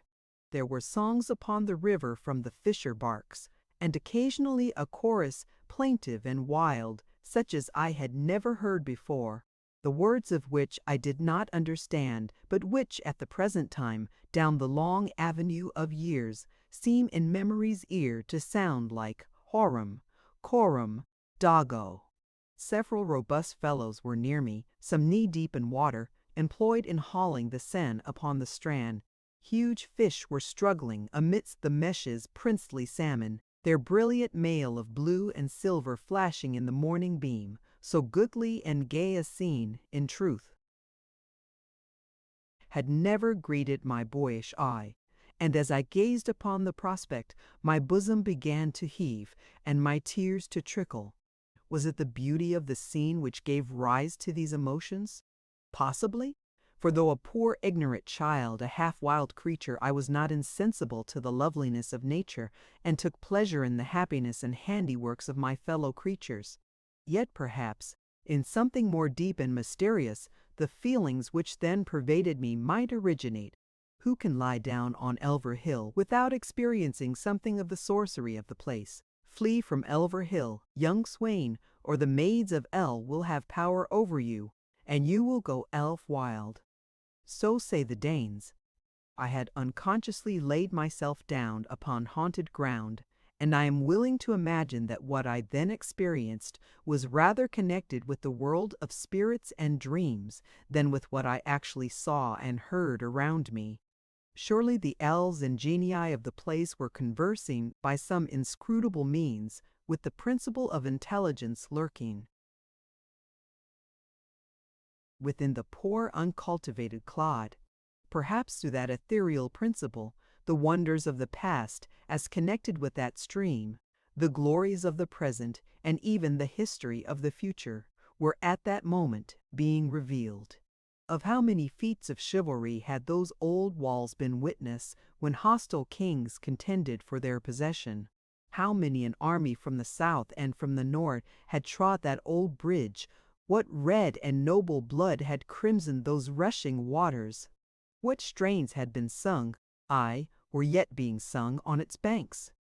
Some soft as Doric reed, some fierce and sharp as those of Norwegian Skaldaglam, some as replete with wild and wizard force as Finland's runes, singing of Kalevala's moors, and the deeds of Wainomoinen.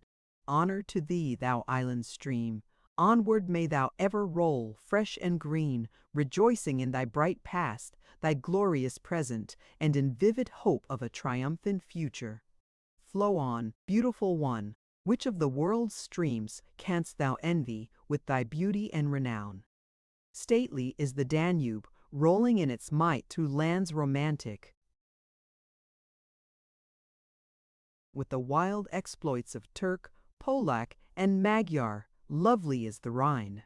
On its shelly banks grows the rosy grape, and strange old keeps of robber knights of yore are reflected in its waters, from picturesque crags and airy headlands. Yet neither the stately Danube, nor the beauteous Rhine, with all their fame, though abundant, needs thou envy, thou pure island stream.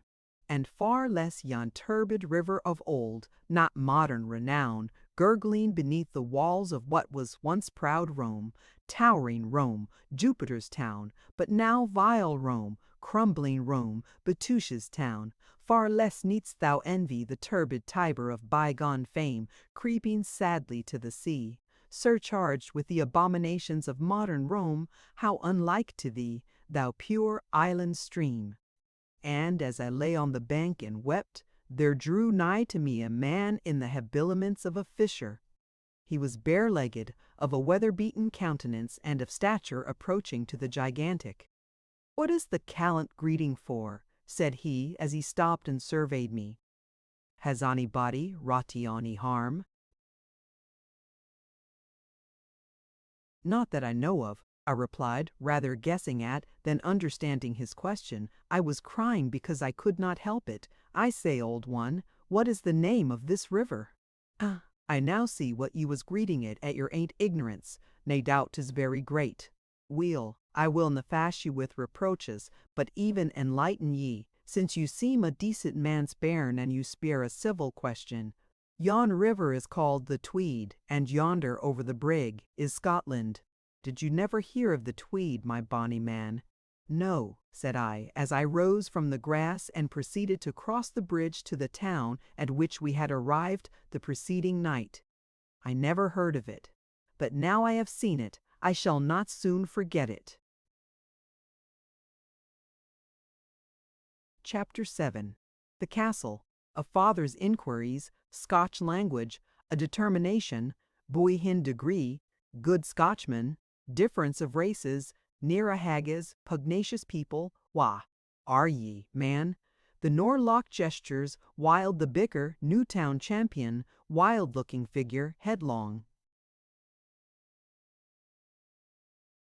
It was not long before we found ourselves at Edinburgh, or rather in the castle, into which the regiment marched with drums beating, colours flying, and a long train of baggage wagons behind. The castle was, as I suppose it is now, a garrison for soldiers.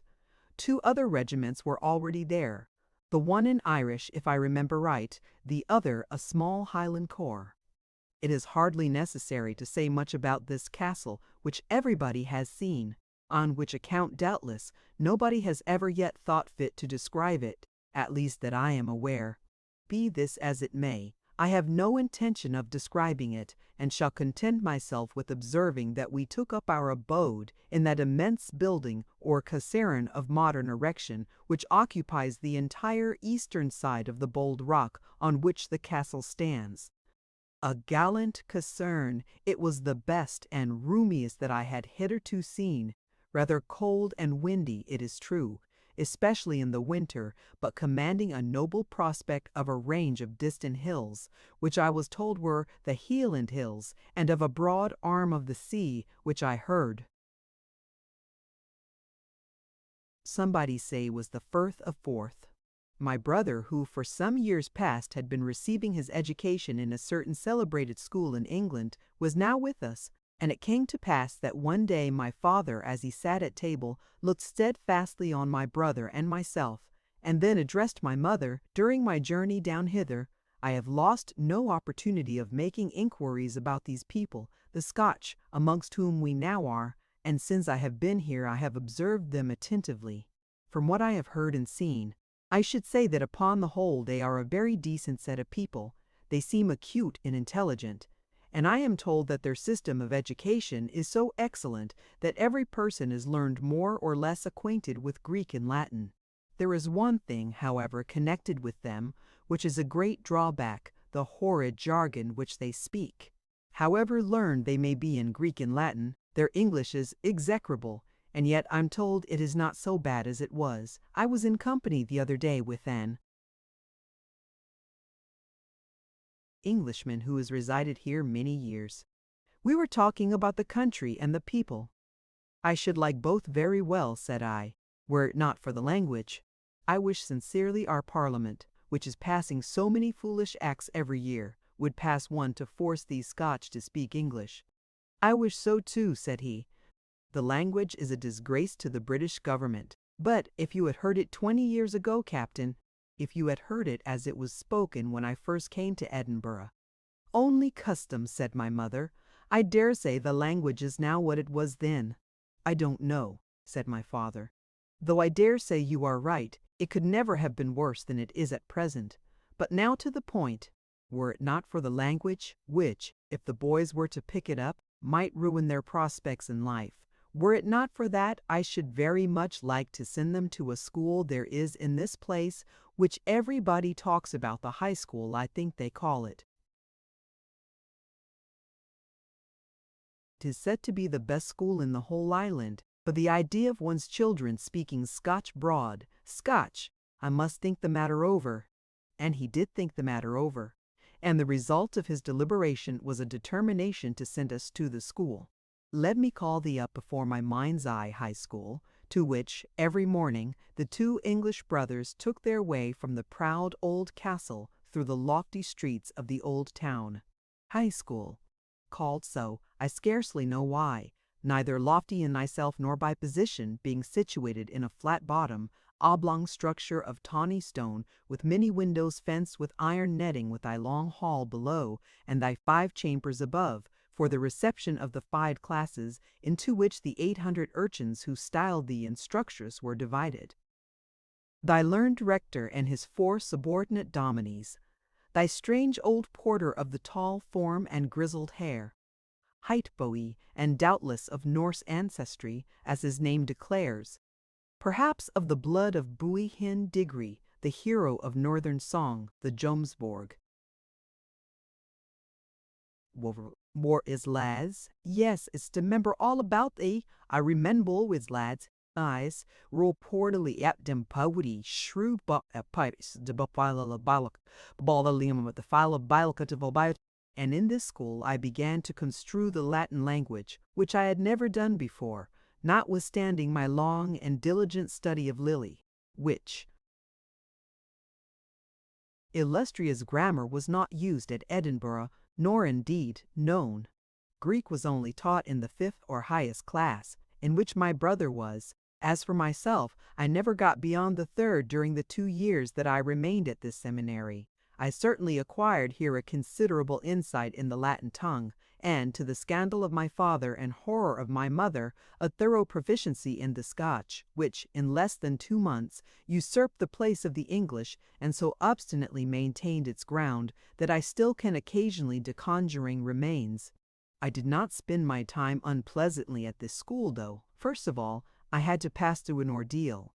"Scotland is a better country than England," said an ugly, blear-eyed lad, about a head and shoulders taller than myself, the leader of a gang of varlets who surrounded me in the playground on the first day as soon as the morning lesson was over.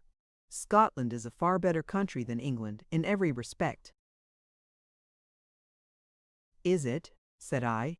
"Then you ought to be very thankful for not having been born in England." "That's just what I am, ye loom. And every morning, when I say my prayers, I thank God for not being an Englishman. The Scotch are a much better and braver people than the English." "It may be so," said I. "For what I know indeed, till I came here, I never heard a word either about the Scotch or their country." "Are ye making fun of us, ye English puppy?"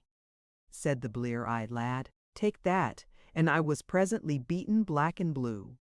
And thus did I first become aware of the difference of races and their antipathy to each other. Bow to the storm, and it shall pass over you. I held my peace and silently submitted to the superiority of the Scotch in numbers. This was enough. From an object of persecution, I soon became one of patronage, especially amongst the champions of the class. "The English," said the blear-eyed lad, "though a wee bit behind the Scotch in strength and fortitude, are nae to be sneezed at, being far ahead of the Irish, to say nothing of the French, a pack of cowardly scoundrels. And with regard to the English country, it is na Scotland, it is true, but it has its gude properties. And, though there is ne'er a haggis in a land, there's an unco deal o' gude and siller. I respect England, for I have an auntie married there. The Scotch are certainly a most pugnacious people. Their whole history proves it. Witness their incessant wars with the English in the olden time, and their internal feuds, Highland and Lowland, clan with clan, family with family, Saxon with Gael. In my time, the schoolboys, for want, perhaps, of English urchins to contend with, were continually fighting with each other. Every noon there was at least one pugilistic encounter, and sometimes 3. In 1 month I witnessed more of these encounters than I had ever previously seen under similar circumstances in England. After all, there was not much harm done. Harm! What harm could result from short chopping blows, a hug, and a tumble? I was witness to many a sounding whack, some bloodshed, a blue now and then, but nothing more. In England, on the contrary, where the lads were comparatively mild, gentle, and pacific, I had been present at more than one death caused by blows in boyish combats, in which the oldest of the victors had scarcely reached 13 years. But these blows were in the jugular, given with the full force of the arm shot out horizontally from the shoulder. But the Scotch, though by no means proficients in boxing, and how should they box, seeing that they have never had a teacher, are, I repeat, a most pugnacious people. At least they were in my time. Anything served them, that is, the urchins, as a pretense for a fray, or, Dorically speaking, a bicker. Every street and close was at feud with its neighbor. The lads of the school were at feud with the young men of the college, whom they pelted in winter with snow and in summer with stones, and in the feud between the old and new town. One day I was standing on the ramparts of the castle on the southwestern side which overhangs the Green Brae, where it slopes down into what was in those days the green swamp or morass called by the natives of Old Reekie the Norloch. It was a dark, gloomy day, and a thin veil of mist was beginning to settle down upon the brae and the morass. I could perceive, however, that there was a skirmish taking place in the latter spot. I had an indistinct view of 2 parties, apparently of urchins, and I heard whoops and shrill cries, eager to know the cause of this disturbance. I left the castle and, descending the brae, reached the borders of the morass, where were a runnel of water and the remains of an old wall, on the other side of which a narrow path led across the swamp, Upon this path at a little distance before me there was a bicker. I pushed forward, that had scarcely crossed the ruined wall and runnel, when the party nearest to me gave way, and in great confusion came running in my direction. As they drew nigh, one of them shouted to me, "Wha are ye, man? Are ye o' the old tune?" I made no answer. "Ha, ye are o' the new tune. Dale tak ye, will mortar ye." And the next moment a huge stone sung past my head. "Let me be, ye fuel bodies," said I. "I'm no of either of ye. I live yonder aboon in the castle." "Ah, ye live in the castle. Then you're an old tuner. Come gie us your help, man. And dinna stand there staring like a dunnut. We want help sar enough. Here are stains." For my own part, I wished for nothing better, and, rushing forward, I placed myself at the head of my new associates and commenced flinging stones fast and desperately. The other party now gave way in their turn, closely followed by ourselves. I was in the van, and about to stretch out my hand to seize the hindermost boy of the enemy, when, not being acquainted with the miry and difficult paths of the Norloch, and in my eagerness taking no heed of my footing, I plunged into a quagmire, into which I sank as far as my shoulders. Our adversaries no sooner perceived this disaster than, setting up a shout, they wheeled round and attacked us most vehemently. Had my comrades now deserted me, my life had not been worth a straw's purchase. I should either have been smothered in the quag, or, what is more probable, had my brains beaten out with stones. But they behaved like true Scots, and fought stoutly around their comrade until I was extricated, whereupon both parties retired, the night being near at hand. "You are nae a bad hand at flinging stanes," said the lad who first addressed me, as we now returned up the brae. "Your aim is right dangerous, mon. I saw how you skelpit them. You maun help us agin if they new tune blackguards at our next bicker." So to the next bicker I went, and to many more, which speedily followed as the summer advanced. The party to which I had given my help on the first occasion consisted merely of outliers, posted about halfway up the hill for the purpose of overlooking the movements of the enemy. Did the latter draw nigh in any considerable force, messengers were forthwith dispatched to the old tune, especially to the filthy alleys and closes of the High Street, which forthwith would disgorge swarms of bareheaded and barefooted callants, who, with gestures wild and eldritch screech and hollow, might frequently be seen pouring down the sides of the hill. I have seen upwards of 1,000 engaged on either side in these frays, which I have no doubt were full as desperate as the fights described in the Iliad, and which were certainly much more bloody than the combats of modern Greece in the War of Independence. The callants not only employed their hands in hurling stones, but not unfrequently slings, at the use of which they were very expert, and which occasionally dislodged teeth, shattered jaws, or knocked out an eye. Our opponents certainly labored under considerable disadvantage, being compelled not only to wade across a deceitful bog, but likewise to clamber up part of a steep hill before they could attack us. Nevertheless, their determination was such, and such their impetuosity, that we had sometimes difficulty enough to maintain our own. I shall never forget one bicker, the last indeed which occurred at that time, as the authorities of the town, alarmed by the desperation of its character, stationed forthwith a body of police on the hillside to prevent, in future, any such breaches of the peace. It was a beautiful Sunday evening. The rays of the descending sun were reflected redly from the grey walls of the castle and from the black rocks on which it was founded. The bicker had long since commenced. Stones from sling and hand were flying, but the callants of the new town were now carrying everything before them. A full-grown baker's apprentice was at their head. He was foaming with rage, and had taken the field, as I was told, in order to avenge his brother, whose eye had been knocked out in one of the late bickers. He was no slinger or flinger, but brandished in his right hand the spoke of a cartwheel, like my countryman Tom Hickathrift of old in his encounter with the giant of the Lincolnshire fen. Protected by a piece of wicker work attached to his left arm, he rushed on to the fray, disregarding the stones which were showered against him, and was ably seconded by his followers. Our own party was chased halfway up the hill, where I was struck to the ground by the baker, after having been foiled in an attempt which I had made to fling a handful of earth into his eyes. All now appeared lost. The Altoum was in full retreat. I myself lay at the baker's feet, who had just raised his spoke, probably to give me the coup de grace. It was an awful moment. Just then I heard a shout and a rushing sound. A wild-looking figure is descending the hill with terrible bounds. It is a lad of some 15 years. He is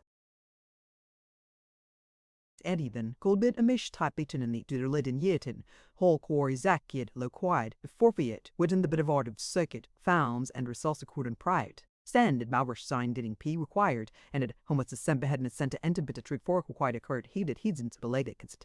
What avails the defense of a wicker shield? What avails the wheel spoke, should there be an opportunity of using it against the impetus of an avalanche or a cannonball? For to either of these might that wild figure be compared, which at the distance of 5 yards sprang at once with head, hands, feet, and body, all together upon the champion of the new town, tumbling him to the earth amain. And now it was the turn of the old town to triumph.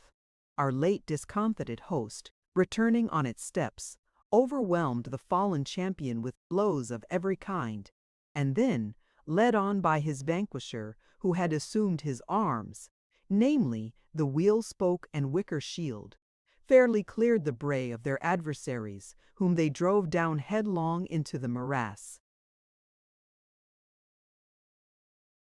Chapter 8. Expert Climbers, The Crags, Something Red, The Horrible Edge, David Haggart, Fine Materials, The Greatest Victory, Extraordinary Robber, The Ruling Passion. Meanwhile I had become a daring cragsman, a character to which an English lad has seldom opportunities of aspiring, for in England there are neither crags nor mountains. Of these, however, as is well known, there is no lack in Scotland, and the habits of individuals are invariably in harmony with the country in which they dwell. The Scotch are expert climbers, and I was now a Scot in most things, particularly in language. The castle in which I dwelt stood upon a rock, a bold and craggy one, which at first sight would seem to bid defiance to any feat save those of goats and chamois, but patience and perseverance generally enable mankind to overcome things which, at first sight, appear impossible. Indeed, what is there above man's exertions? Unwearied determination will enable him to run with the horse, to swim with the fish, and assuredly to compete with the chamois and the goat in agility and sureness of foot. To scale the rock was merely child's play for the Edinburgh Collins. It was my own favorite diversion. I soon found that the rock contained all manner of strange crypts, crannies, and recesses where owls nestled and the weasel brought forth her young. Here and there were small natural platforms, overgrown with long grass and various kinds of plants, where the climber, if so disposed, could stretch himself and either give his eyes to sleep or his mind to thought. For capital places were these same platforms, either for repose or meditation. The boldest features of the rock are descried on the northern side, where, after shelving down gently from the wall for some distance, it terminates abruptly in a precipice, black and horrible, of some 300 feet at least, as if the axe of nature had been here employed, cutting sheer down and leaving behind neither excrescence nor spur. Dizzy precipice it is, assimilating much to those so frequent in the flinty hills of northern Africa, and exhibiting some distant resemblance to that of Gibraltar, and exhibited it is his north. It was now holiday time, and having nothing particular wherewith to occupy myself, I not unfrequently passed the greater part of the day upon the rocks. Once, after scaling the western crags and creeping round a sharp angle of the wall, overhung by a kind of watchtower, I found myself on the northern side. Still keeping close to the wall, I was proceeding onward, for I was bent upon a long excursion which should embrace half the circuit of the castle, when suddenly my eye was attracted by the appearance of something red, far below me. I stopped short, and looking fixedly upon it, perceived that it was a human being in a kind of red jacket, seated on the respreaded. Wondering who it could be, I shouted, but it took not the slightest notice, remaining as immovable as the rock on which it sat. I should never have thought of going near that edge, said I to myself. However, as you have done it, why should not I? And I should like to know who you are. So I commenced the descent of the rock, but with great care, for I had as yet never been in a situation so dangerous. A slight moisture exuded from the palms of my hands, my nerves were tingling, and my brain was somewhat dizzy, and now I had arrived within a few yards of the figure and had recognized it. It was the wild drummer who had turned the tide of battle in the bicker on the castle brae. A small stone, which I dislodged, now rolled down the rock, and tumbled into the abyss close beside him. He turned his head, and after looking at me for a moment somewhat vacantly, he resumed his former attitude. I drew yet nearer to the horrible edge, not close, however, for fear was on me. "What are you thinking of, David?" said I, as I sat behind him and trembled, for I repeat that I was afraid. David Haggart. I was thinking of Willie Wallace, myself. You had better be thinking of yourself, man. A strange place this to come to and think of William Wallace. David Haggart. Why so? Is not his tower just beneath our feet? Myself. You mean the old ruin by the side of the Nor Loch, the ugly stained bulk, from the foot of which flows the spring into the dike where the watercresses grow? David Haggart. Just say, Geordie.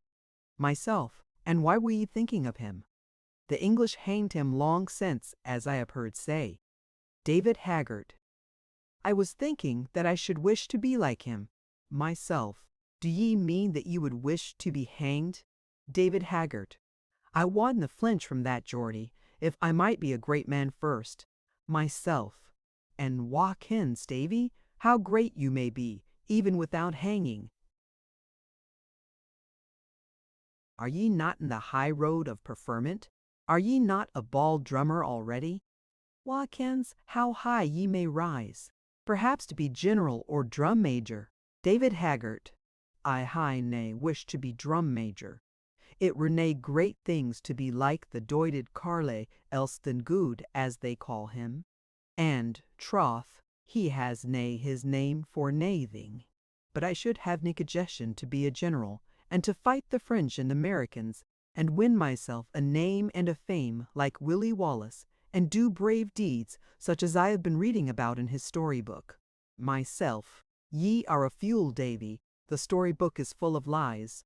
Wallace, indeed, the wuddy rebel. I have heard my father say that the Duke of Cumberland was worth 20 of Willie Wallace. David Haggart. Ye had better say naething agin Willie Wallace, Geordie, for if ye do, they'll ha me, if I dinna tumble ye doon the craig. Fine materials in that lad for a hero, you will say. Yes, indeed, for a hero, or for what he afterwards became. In other times, and under other circumstances, he might have made what is generally termed a great man, a patriot, or a conqueror. As it was, the very qualities which might then have pushed him on to fortune and renown were the cause of his ruin.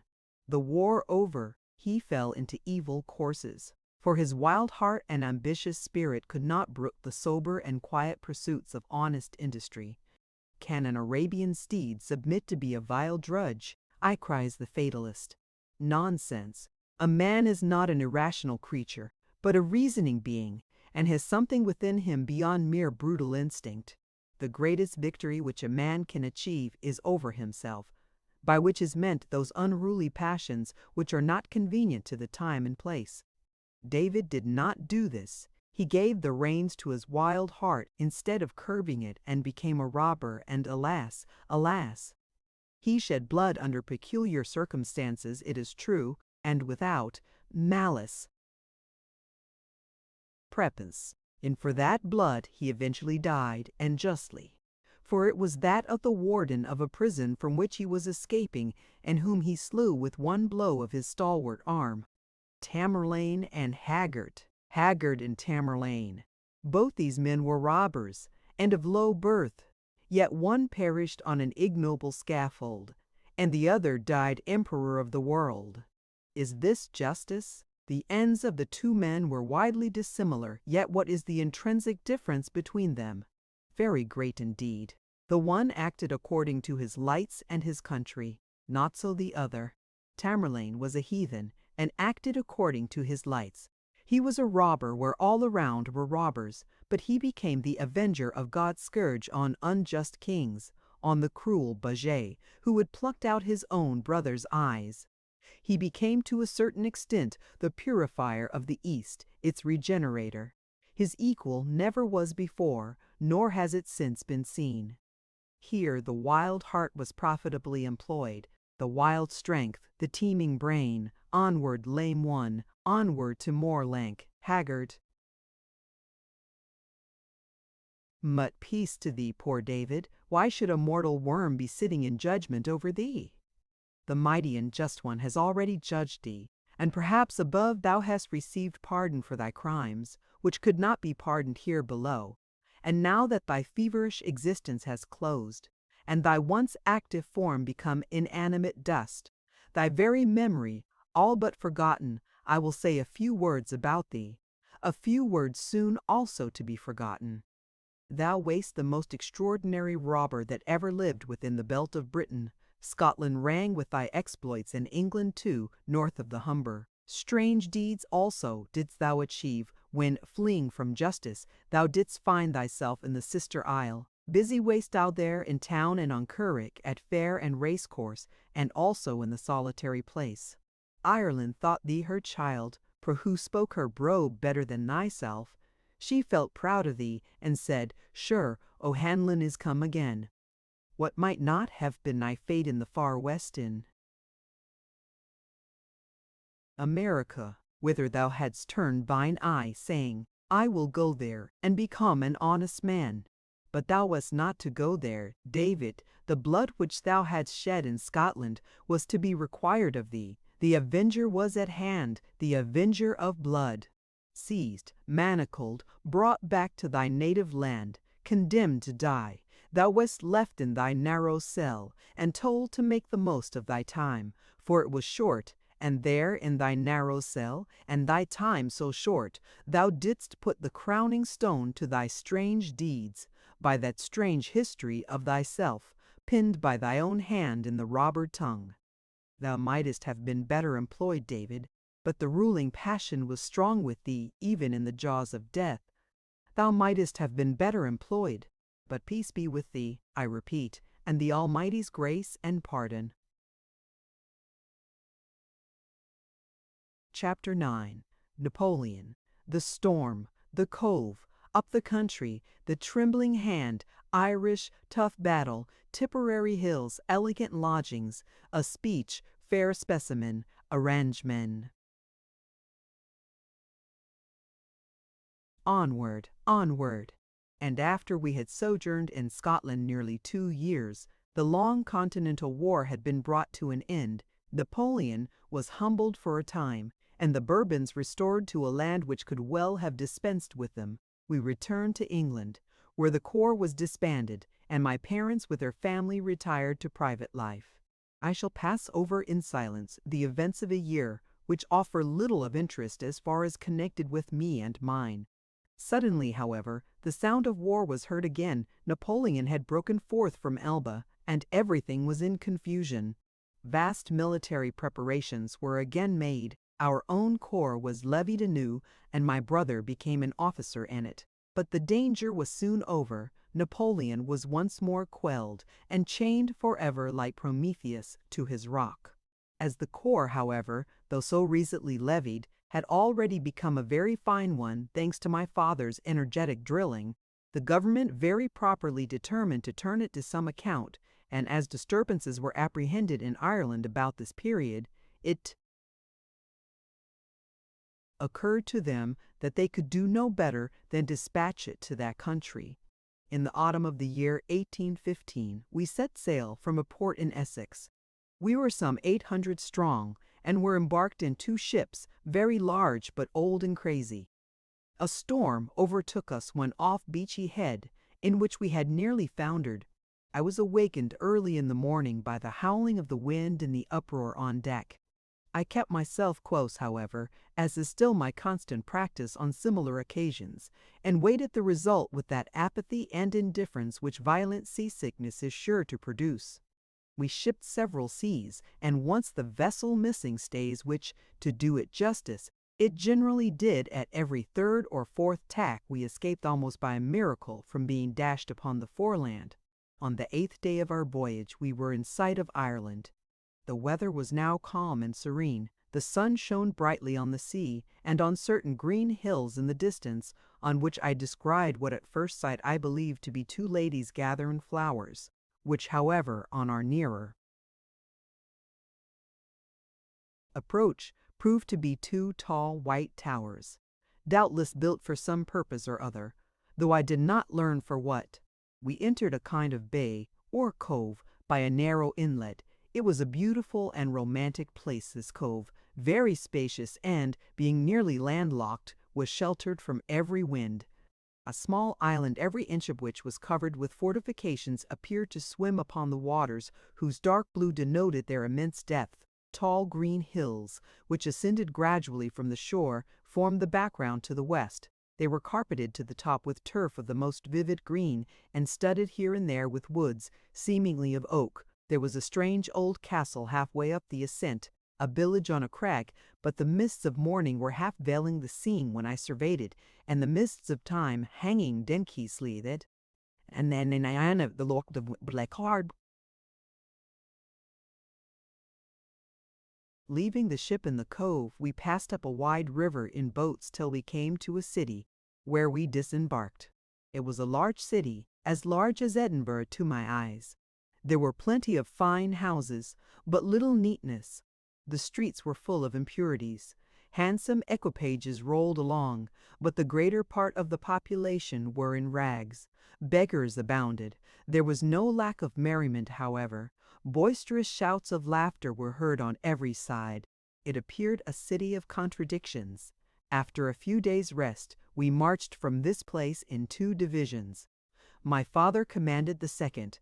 I walked by his side. Our route lay up the country. The country at first offered no very remarkable feature. It was pretty, but tame. On the 2nd day, however, its appearance had altered. It had become more wild. A range of distant mountains bounded the horizon. We passed through several villages, as I suppose I may term them, of low huts, the walls formed of rough stones without mortar, the roof of flags laid over wattles and wicker work. They seemed to be inhabited solely by women and children. The latter were naked, the former, in general, blear-eyed beldames who sat beside the doors on low stools, spinning. We saw, however, both men and women working at a distance in the fields. I was thirsty, and going up to an ancient crone employed in the manner which I have described, I asked her for water. She looked me in the face, appeared to consider a moment, then tottering into her hut, presently reappeared with a small pipkin of milk, which she offered to me with a trembling hand. I drank the milk. It was sour, but I found it highly refreshing. I then took out a penny and offered it to her, whereupon she shook her head, smiled, and, patting my face with her skinny hand, murmured some words in a tongue which I had never heard before. I walked on by my father's side, holding the stirrup leather of his horse. Presently several low, uncouth cars passed by, drawn by starved cattle. The drivers were tall fellows, with dark features and athletic frames. They wore long, loose blue cloaks with sleeves, which last, however, dangled unoccupied. These cloaks appeared in tolerably good condition, not so their undergarments. On their heads were broad slouching hats. The generality of them were barefooted. As they passed, the soldiers jested with them in the patois of East Anglia, whereupon the fellows laughed and appeared to jest with the soldiers. But what they said, who knows, it being in a rough guttural language, strange and wild. The soldiers stared at each other and were silent. "A strange language that," said a young officer to my father. "I don't understand a word of it. What can it be?" "Irish," said my father with a loud voice, "and a bad language it is. I have known it of old, that is, I have often heard it spoken when I was a guardsman in London. There's one part of London where all the Irish live, at least all the worst of them, and there they hatch their villainies and speak this tongue. It is that which keeps them together and makes them dangerous. I was once sent there to seize a couple of deserters, Irish, who had taken refuge amongst their companions. We found them in what was in my time called a ken, that is, a house where only thieves and desperadoes are to be found. Knowing on what kind of business I was bound, I had taken with me a sergeant's party. It was well I did so. We found the deserters in a large room with at least 30 ruffians, horrid-looking fellows, seated about a long table, drinking, swearing, and talking Irish.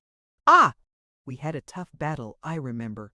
The two fellows did nothing, but sat still, thinking it best to be quiet. But the rest, with an ubboo like the blowing up of a powder magazine, sprang up, brandishing their sticks, for these fellows always carry sticks with them even to bed, and not unfrequently spring up in their sleep, striking left and right. "And did you take the deserters?" said the officer. "Yes," said my father, "for we formed at the end of the room, and charged with fixed bayonets, which compelled the others to yield notwithstanding their numbers. But the worst was when we got out into the street. The whole district had become alarmed, and hundreds came pouring down upon us, men, women, and children. Women, did I say? They looked fiends, half naked, with their hair hanging down over their bosoms. They tore up the very pavement to hurl at us. Sticks rang about our ears, stones, and Irish.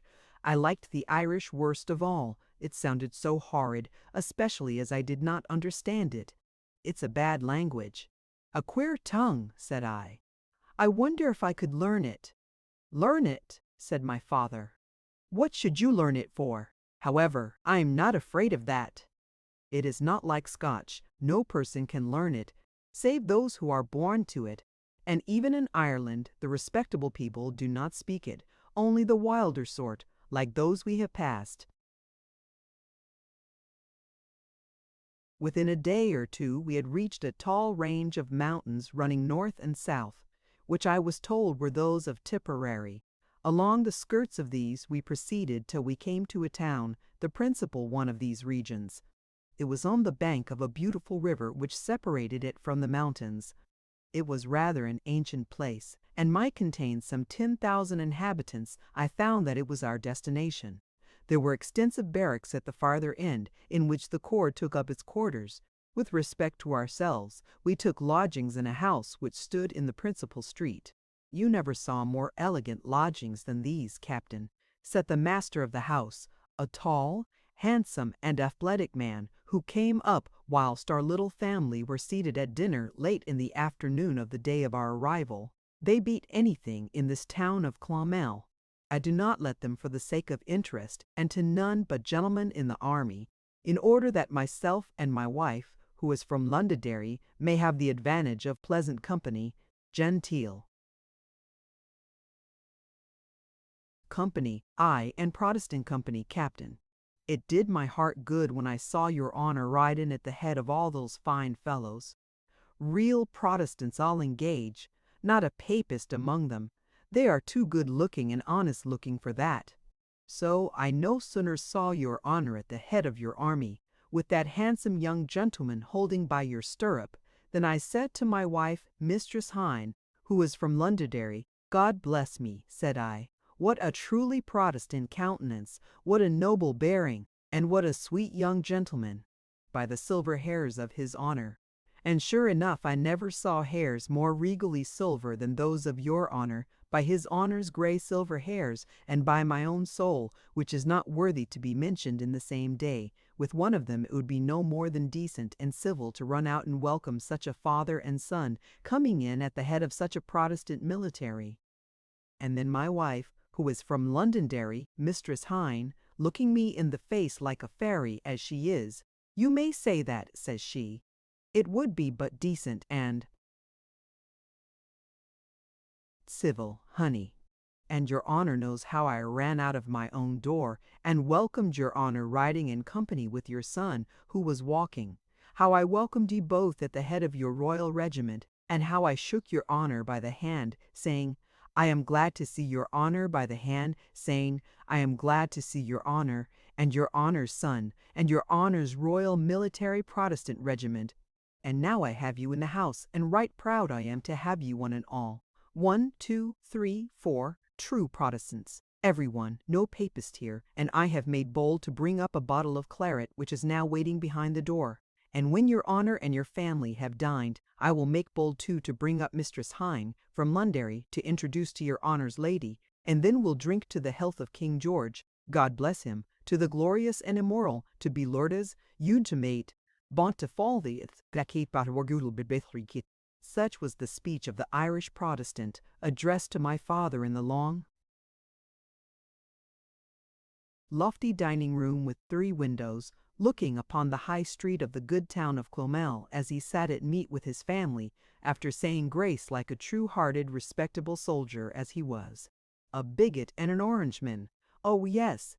It is easier to apply epithets of opprobrium to people than to make yourself acquainted with their history and position. He was a specimen, and a fair specimen, of a most remarkable body of men who during 2 centuries have fought a good fight in Ireland in the cause of civilization and religious truth. They were sent as colonists, few in number, into a barbarous and unhappy country, where ever since, though surrounded with difficulties of every kind, they have maintained their ground. Theirs has been no easy life, nor have their lines fallen upon very pleasant places. Amidst darkness they have up a lamp, and it would be well for all her children like these. But they are fierce and sanguinary, it is said. Aye, aye, they have not unfrequently opposed the keen sword to the savage pike. But they are bigoted and narrow-minded. Aye, aye, they do not like idolatry and will not bow the knee before a stone. But their language is frequently indecorous. Go to, my dainty one, did ye ever listen to the voice of papist cursing?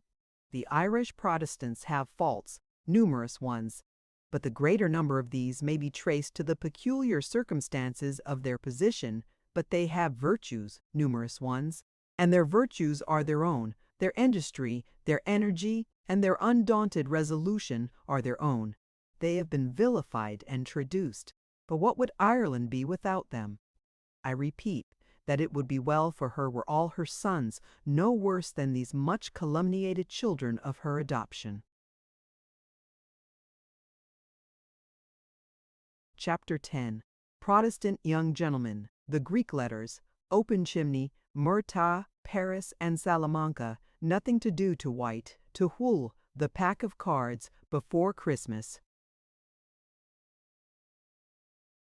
We continued at this place for some months, during which time the soldiers performed their duties, whatever they were, and I, having no duties to perform, was sent to school. I had been to English schools and to the celebrated one of Edinburgh, but my education at the present day would not be what it is perfect, had I never had the honor of being alumnus in an Irish seminary. "Captain," said our kind host, "you would, no doubt, wish that the young gentleman should enjoy every advantage which the town may afford towards helping him on in the path of genteel learning. It's a great pity that he should waste his time in idleness doing nothing else than what he says he has been doing for the last fortnight, fishing in the river for trouts which he never catches, and wandering up the glen in the mountain in search of the hips that grow there. Now, we have a school here where he can learn the most elegant Latin and get an insight into the Greek letters, which is desirable, and where, moreover, he will have an opportunity of making acquaintance with all the Protestant young gentlemen of the place, the handsome, well-dressed young persons whom your honor sees in the church on the Sundays, when your honor goes there in the morning with the rest of the Protestant military, for it is no papist school, though there may be a papist or two there, a few poor farmers' sons from the country, with whom there is no necessity for your honor's child to form any acquaintance at all, at all. And to the school I went, where I read the Latin tongue and the Greek letters, with a nice old clergyman, who sat behind a black oaken desk, with a huge Elzevir flaccus before him, in a long, gloomy kind of hall, with a broken stone floor, the roof festooned with cobwebs, the walls considerably dilapidated, and covered over with strange figures and hieroglyphics, evidently produced by the application of burnt stick, and there I made acquaintance with the whatever eke crate in Yornet. Schoolroom on the weekdays, either with respect to clothes or looks, and there I was in the habit of sitting on a large stone before the roaring fire in the huge open chimney, and entertaining certain of the Protestant young gentlemen of my own age, seated on similar stones, with extraordinary accounts of my own adventures and those of the corps, with an occasional anecdote extracted from the story books of Hickethrift and White Wallace, pretending to be conning the lesson all the while. And there I made acquaintance, notwithstanding the hint of the landlord, with the papist gossoons, as they were called, the farmers' sons from the country, and of these gossoons, of whom there were three, two might be reckoned as nothing at all. In the third, however, I soon discovered that there was something extraordinary. He was about 16 years old, and above 6 feet high, dressed in a grey suit. The coat, from its size, appeared to have been made for him some 10 years before. He was remarkably narrow-chested and round-shouldered, owing perhaps as much to the tightness of his garment as to the hand of nature. His face was long, and his complexion swarthy, relieved, however, by certain freckles with which the skin was plentifully studded. He had strange wandering eyes, grey, and somewhat unequal in size. They seldom rested on the book, but were generally wandering about the room from one object to another. Sometimes he would fix them intently on the wall, and then suddenly starting, as if from a reverie, he would commence making certain mysterious movements with his thumbs and forefingers, as if he were shuffling something from him. One morning, as he sat by himself on a bench, engaged in this manner, I went up to him and said, "Good day, Murtaugh. You do not seem to have much to do." "Faith, you may say that, Shorsha dear. It is seldom much to do that I have." "And what are you doing with your hands?" "Faith, then, if I must tell you, I was e'en dealing with the cards." "Do you play much at cards?" "Sore a game, Shorsha, have I played with the cards since my uncle Phelim, the thief, stole away the ould pack when he went to settle in the county Waterford." "But you have other things to do?" "Sora anything else has Murtaugh to do that he cares about, and that makes me dread so going home at nights." "I should like to know all about you. Where do you live, Joy?" "Faith, then, ye shall know all about me, and where I live. It is at a place called the Wilderness that I live, and they call it so because it is a fearful wild place,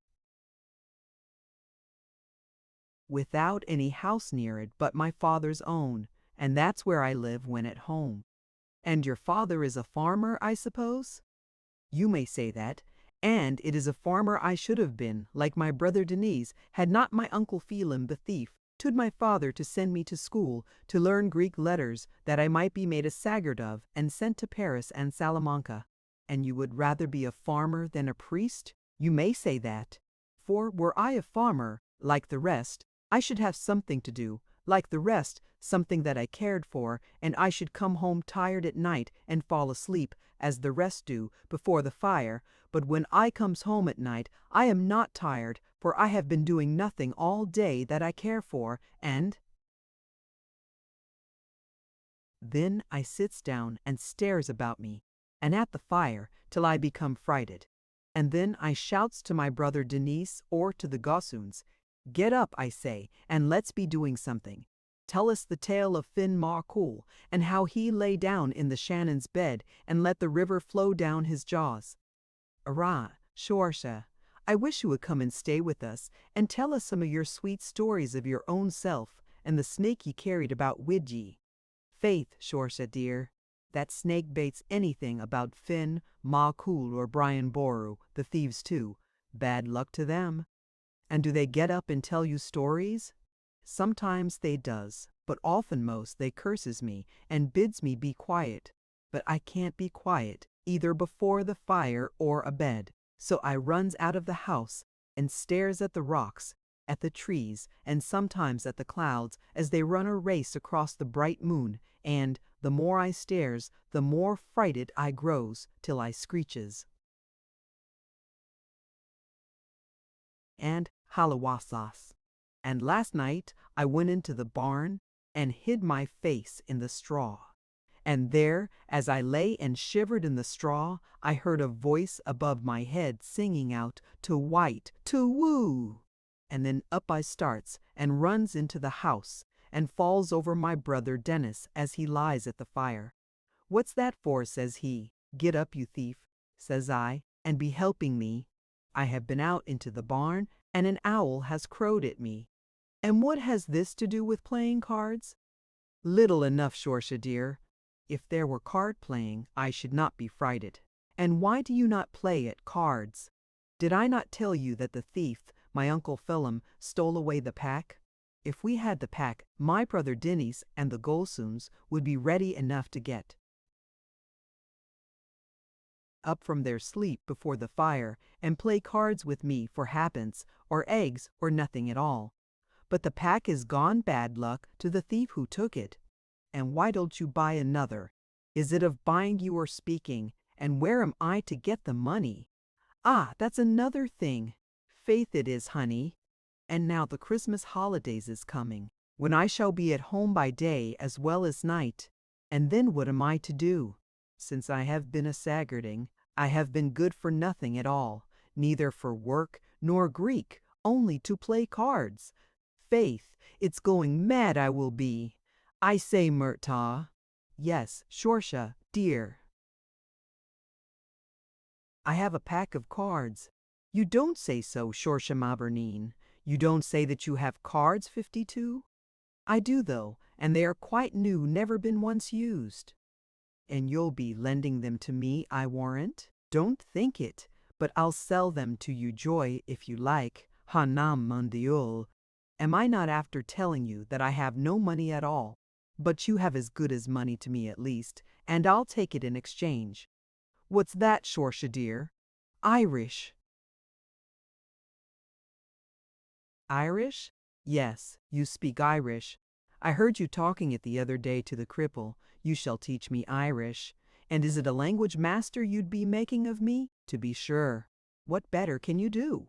It would help you to pass your time at school.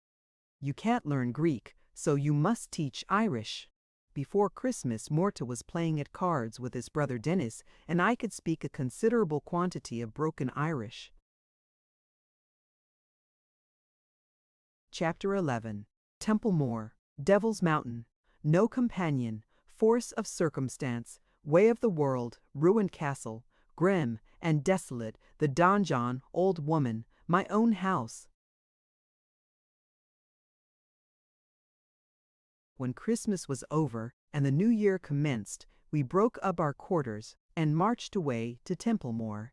This was a large military station, situated in a wild and thinly inhabited country. Extensive bogs were in the neighbourhood, connected with the huge bog of Allen, the Palus Myotis of Ireland. Here and there was seen a ruined castle looming through the mists of winter, whilst at the distance of 7 miles rose a singular mountain exhibiting in its brow a chasm or vacuum, just, for all the world, as if a piece had been bitten out, a feat which, according to the tradition of the country, had actually been performed by his satanic majesty, who, after flying for some leagues with the morsel in his mouth, becoming weary, dropped it in the vicinity of Cashel, where it may now be seen in the shape of a bold blow. We had been here only a few days, when my brother, who, as I have before observed, had become one of His Majesty's officers, was sent on detachment to a village at about 10 miles distance. He was not 16, and, though 3 years older than myself, scarcely my equal in stature, for I had become tall and large-limbed for my age. But there was a spirit in him which would not have disgraced a general, and, nothing daunted at the considerable responsibility which he was about to incur, he marched sturdily out of the barrack-yard at the head of his party, consisting of 20 light infantrymen and a tall grenadier sergeant selected expressly by father for the soldier-like qualities which K possessed.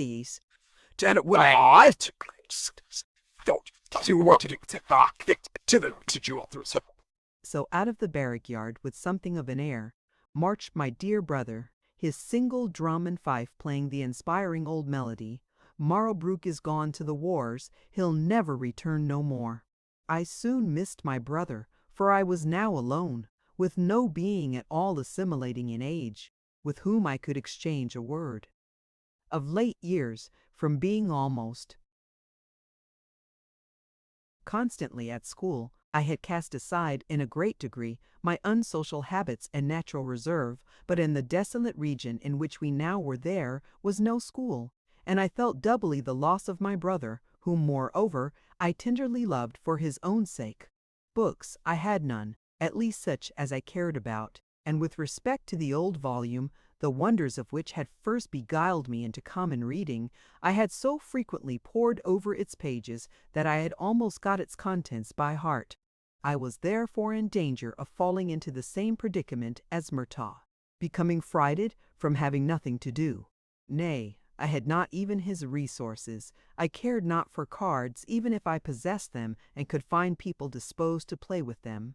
However, I made the most of circumstances and roamed about the desolate fields and bogs in the neighborhood, sometimes entering the cabins of the peasantry, with a God's blessing upon you, good people, where I would take my seat on the stranger's stone at the corner of the hearth, and, looking them full in the face, would listen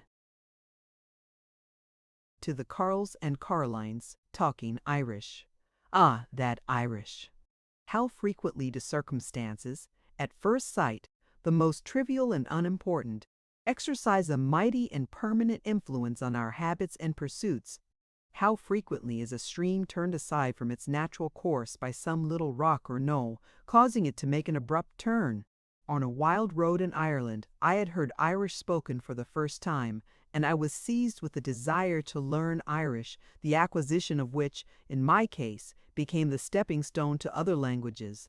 I had previously learnt Latin, or rather Lily, but neither Latin nor Lily made me a philologist. I had frequently heard French and other languages, but had felt little desire to become acquainted with them. And what, it may be asked, was there connected with the Irish calculated to recommend it to my attention? First of all, and principally, I believe, the strangeness and singularity of its tones. Then there was something mysterious and uncommon associated with its use. It was not a school language to acquire which was considered an imperative duty. No, nor was it a drawing-room language, drawled out occasionally in shreds and patches by the ladies of generals and other great dignitaries, to the ineffable dismay of poor officers' wives. Nothing of the kind, but a speech spoken in out-of-the-way desolate places and in cut-throat kens, where 30 ruffians, at the sight of the king's minions, would spring up with brandished sticks and an ubbaboo like the blowing up of a powder magazine. Such were the points connected with the Irish, which first awakened in my mind the desire of acquiring it, and by acquiring it I became, as I have already said, enamored of languages. Having learnt one by choice, I speedily, as the reader will perceive, learnt others, some of which were widely different from Irish. Ah, that Irish! I am much indebted to it in more ways than one, but I am afraid I have followed the way of the world, which is very much wont to neglect original friends and benefactors. I frequently find myself, at present, turning up my nose at Irish when I hear it in the street, yet I have still a kind of regard for it, the fine old language, a labhair pedruic in Sefale nan Rio. One of the most peculiar features of this part of Ireland is the ruined castles, which are so thick and numerous that the face of the country appears studded with them, it being difficult to choose any situation from which one, at least, may not be descried. They are of various ages and styles of architecture, some of great antiquity, like the stately remains which crown the crag of Cashel, others built by the early English conquerors, others, and probably the greater part, erections of the times of Elizabeth and Cromwell. The whole speaking monuments of the troubled and insecure state of the country, from the most remote periods to a comparatively modern time. From the windows of the room where I slept, I had a view of one of these old places, an indistinct one, it is true, the distance being too great to permit me to distinguish more than the general outline. I had an anxious desire to explore it. It stood to the southeast, in which direction, however, a black bog intervened, which had more than once baffled all my attempts to cross it. One morning, however, when the sun shone brightly upon the old building, it appeared so near that I felt ashamed at not being able to accomplish a feat seemingly so easy. I determined, therefore, upon another trial. I reached the bog and was about to venture upon its black surface and to pick my way amongst its innumerable holes, yawning horribly, and half filled with water black as soot, when it suddenly occurred to me that there was a road to the south, by following which I might find a more convenient route to the object of my wishes. The event justified my expectations, for after following the road for some 3 miles, seemingly in the direction of the Devil's Mountain, I suddenly beheld the castle. On my left, I diverged from the road and, crossing 2 or 3 fields, came to a small grassy plain, in the midst of which stood the castle. About a gunshot to the south was a small village which had, probably, in ancient days, sprung up beneath its protection. A kind of awe came over me as I approached the old building. The sun no longer shone upon it, and it looked so grim, so desolate and solitary. And here was I, in that wild country, alone with that grim building before me. The village was within sight, it is true, but it might be a village of the dead for what I knew. No sound issued from it, no smoke was rising from its roofs, neither man nor beast was visible, no life, no motion. It looked as desolate as the castle itself. Yet I was bent on the adventure, and moved on towards the castle across the green plain, occasionally casting a startled glance around me, and now I was close to it. It was surrounded by a quadrangular wall, about 10 feet in height, with a square tower at each corner. At first I could discover no entrance. Walking round, however, to the northern side, I found a wide and lofty gateway with a tower above it, similar to those at the angles of the wall. On this side, the ground sloped gently down towards the bog, which was here skirted by an abundant growth of copsewood and a few evergreen oaks. I passed through the gateway and found myself within a square enclosure of about 2 acres. On one side rose a round and lofty keep, or donjon, with a conical roof, part of which had fallen down, strewing the square with its ruins. Close to the keep, on the other side, stood the remains of an oblong house, built something in the modern style, with various window holes. Nothing remained but the bare walls and a few projecting stumps of beams, which seemed to have been half burnt. The interior of the walls was blackened as if by fire. Fire also appeared at one time to have raged out of the window holes, for the outside about them was black, portentously so. I wonder. "What has been going on here?" I exclaimed. There were echoes among the walls as I walked about the court. I entered the keep by a low and frowning doorway. The lower floor consisted of a large dungeon-like room with a vaulted roof. On the left hand was a winding staircase in the thickness of the wall. It looked anything but inviting, yet I stole softly up, my heart beating. On the top of the first flight of stairs was an arched doorway. To the left was a dark passage, to the right, stairs leading still higher. I stepped under the arch and found myself in an apartment somewhat similar to the one below, but higher. There was an object at the farther end. An old woman, at least 80, was seated on a stone, cowering over a few sticks burning feebly on what had once been a right noble and cheerful hearth.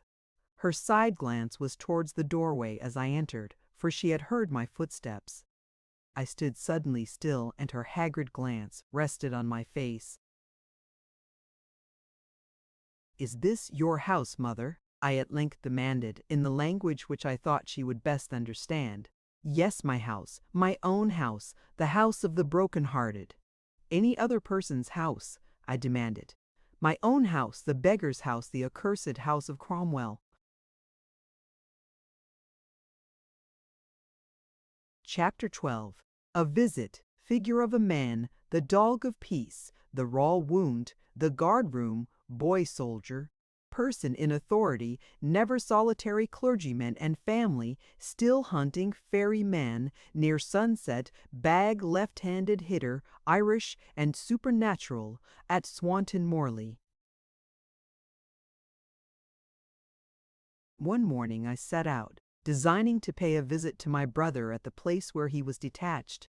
The distance was rather considerable, yet I hoped to be back by evening fall, for I was now a shrewd walker, thanks to constant practice.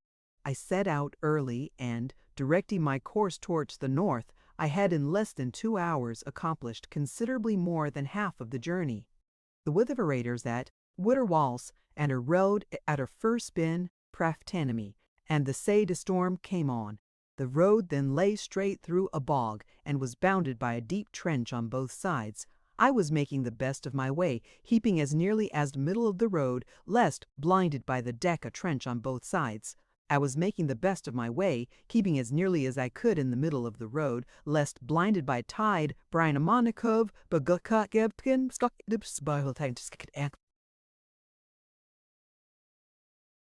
ground seemed to offer but little impediment to these beings, both clearing the holes and abysses which lay in their way with surprising agility. The animal was, however, some slight way in advance, and, bounding over the dike, appeared on the road just before me. It was a dog, of what species I cannot tell, never having seen the like before or since. The head was large and round, the ears so tiny as scarcely to be discernible, the eyes of a fiery red, in size it was rather small than large, and the coat, which was remarkably smooth, as white as the falling flakes. It placed itself directly in my path, and showing its teeth and bristling its coat, appeared determined to prevent my progress. I had an ashen stick in my hand, with which I threatened it. This, however, only served to increase its fury. It rushed upon me, and I had the utmost difficulty to preserve myself from its fangs. "What are you doing with the dog, the fairy dog?" said a man, who at this time likewise cleared the dike at a bound.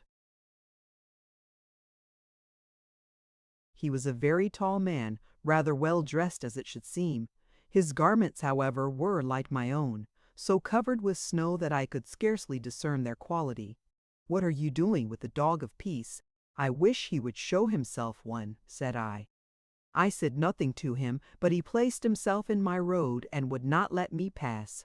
"Of course he would not be letting you till he knew where you were going." "He's not much of a fairy," said I, "or he would know that without asking. Tell him that I am going to see my brother." "And who is your brother, little sass?" "What my father is, a royal soldier." "Oh, ye are going then to the detachment at by my shoal, I have a good mind to be spoiling your journey." "You are doing that already," said I, "keeping me here talking about dogs and fairies. You had better go home and get some salve to cure that place over your eye. It's catching cold you'll be, in so much snow." On one side of the man's forehead there was a raw and staring wound, as if from a recent and terrible blow. "Faith, then I'll be going, but it's taking you with me, I will be." "And where will you take me?" "Why then to Ryan's castle, little sass." "You do not speak the language very correctly," said I. "It is not sass you should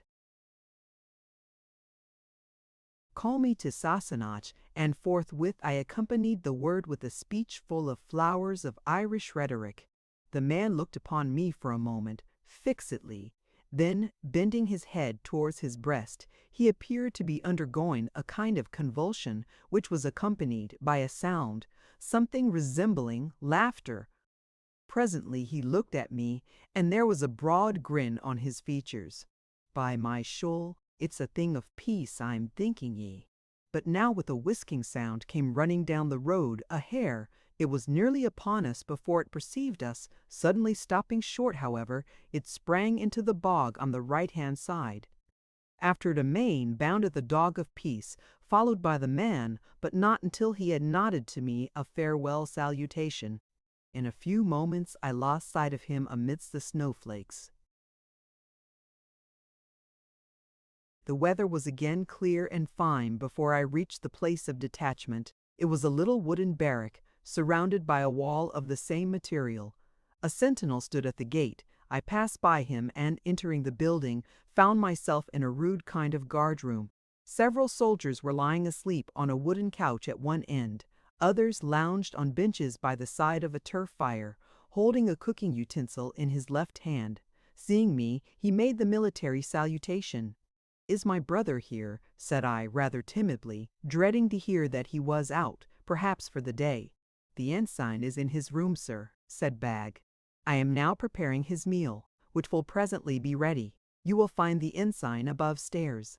And he pointed to a broken ladder which led to some place above. And there I found him, the boy soldier, in a kind of upper loft, so low that I itish the what matters, and his widow ordered what hung Wadawus, Comp bedstead, by the side of which hung the child's sword, georget and sash. A deal table stung the proximity of the rusty grate, where smoked was stein, where smoked der pile of black turf. What deal table smates should cover it with thawings the bald, she's cover it verbate bald, but the bad that befalbar, but it's a det thought I had about it. Ah, he was a sweet being, that boy soldier, a plant of early promise, bidding fair to become in aftertime all that is great, good, and admirable. I have read of a remarkable Welshman of whom it was said, when the grave closed over him, that he could frame a harp and play it, build a ship and sail it, compose an ode and set it to music. A brave fellow, that son of Wales. But I had once a brother who could do more and better than this, but the grave has closed over him, as over the gallant Welshmen of yore. There are now but two that remember him, the one who bore him, and the being who was nurtured at the same breast. He was taken, and I was left. Truly, the ways of Providence are inscrutable. "You seem to be very comfortable, John," said I, looking around the room and at the various objects which I have described above. "You have a good roof over your head, and have all your things about you." "Yes, I am very comfortable, George, in many respects. I am, moreover, independent, and feel myself a man for the first time in my life." Independent, did I say? That's not the word. I am something much higher than that. Here am I, not 16 yet, a person in authority, like the centurion in the book there, with 20 Englishmen under me, worth a whole legion of his men, and that fine fellow Bag to wait upon me and take my orders. Oh, these last 6 weeks have passed like hours of heaven. But your time must frequently hang heavy on your hands. This is a strange, wild place, and you must be very solitary. I am never solitary. I have, as you see, all my things about me, and there is plenty of company below stairs. Not that I mix with the soldiers. If I did, good-bye to my authority. But when I am alone, I can hear all their discourse through the planks, and I often laugh to myself at the funny things they say.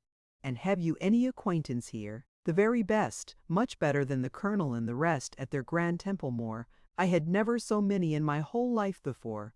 One has just left me. A gentleman who lives at a distance across the bog. He comes to talk with me about Greek and the Odyssey, for he is a very learned man and understands the old Irish and various other strange languages. He has had a dispute with Bag. On hearing his name he called him to him and, after looking at him for some time with great curiosity, said that he was sure he was a Dane. Bag, however, took the compliment in dudgeon, and said that he was no more a Dane than himself, but a true-born Englishman, and a sergeant of 6 years' standing. "And what other acquaintance have you?" "All kinds. The whole neighborhood can't make enough of me. Amongst others, there's the clergyman of the parish and his family. Such a venerable old man, such fine sons and daughters. I am treated by them like a son and a brother. I might be always with them if I pleased. There's one drawback, however, in going to see them. There's a horrible creature in the house, a kind of tutor, whom they keep more from charity than anything else. He is a papist, and, they say, a priest. You should see him scowl sometimes at my red coat, for he hates the king, and not unfrequently, when the king's health is drunk, curses him between his teeth. I once got up to strike him, but the youngest of the sisters, who is the handsomest, caught my arm and pointed to her forehead. "And what does your duty consist of?" "Have you nothing else to do than pay visits and receive them?" "We do what is required of us. We guard this edifice, perform our evolutions, and help the excise. I am frequently called up in the dead of night to go to some wild place or other in quest of an illicit still. This last part of our duty is poor mean work. I don't like it, nor more does Bag, though without it we should not see much active service, for the neighborhood is quiet. Save the poor creatures with their stills. Not a soul is stirring. 'Tis true there's Jerry Grant." "And who is Jerry Grant? Did you never hear of him? That's strange. The whole country is talking about him. He is a kind of outlaw, rebel or robber, all three, I dare say. There's £100 offered for his head." "And where does he live?" "His proper home, they say, is in the Queen's County, where he has a band, but he is a strange fellow, fond of wandering about by himself amidst the bogs and mountains, and living in the old castles. Occasionally he quarters himself in the peasants' houses, who let him do just what he pleases. He is free of his money, and often does them good turns, and can be good-humored enough, so they don't dislike him. Then he is what they call a fairy-man, a person in league with fairies and spirits, and able to work much harm by supernatural means, on which account they hold him in great awe. He is, moreover, a mighty strong and tall fellow. Bag has seen him." "Has he?" "Yes, and felt him. He too is a strange one. A few days ago he was told that Grant had been seen hovering about an old castle some 2 miles off in the bog. So one afternoon, what does he do but, without saying a word to me, for which, by the by, I ought to put him under arrest, though what I should do without Bog I have no idea whatever, what does he do but walk off to the castle, intending, as I suppose, to pay a visit to Jerry. He had some difficulty in getting there on account of the turf holes in the bog, which he was not accustomed to. However, thither at last he got in wit in. It was a strange, lonesome place, he says, and he did not much like the look of it. However, in he went, and searched about from the bottom to the top and down again, but could find no one. He shouted and hallooed, but nobody answered, save the rooks and chows, which started up in great numbers. "I have lost my trouble," said Bag, and left the castle. It was now late in the afternoon, near sunset, when about halfway over the bog he met a man. And that man was Jerry Grant, there's no doubt of it. Bag says it was the most sudden thing in the world. He was moving along, making the best of his way, thinking of nothing at all save a public house at Swanton Morley, which he intends to take when he gets home, and the regiment is disbanded, though I hope that will not be for some time yet. He had just leaped a turf hole and was moving on when, at the distance of about 6 yards before him, he saw a fellow coming straight towards him. Bag says that he stopped short as suddenly as if he had heard the word halt when marching at double quick time. It was quite a surprise, he says, and he can't imagine how the fellow was so close upon him before he was aware. He was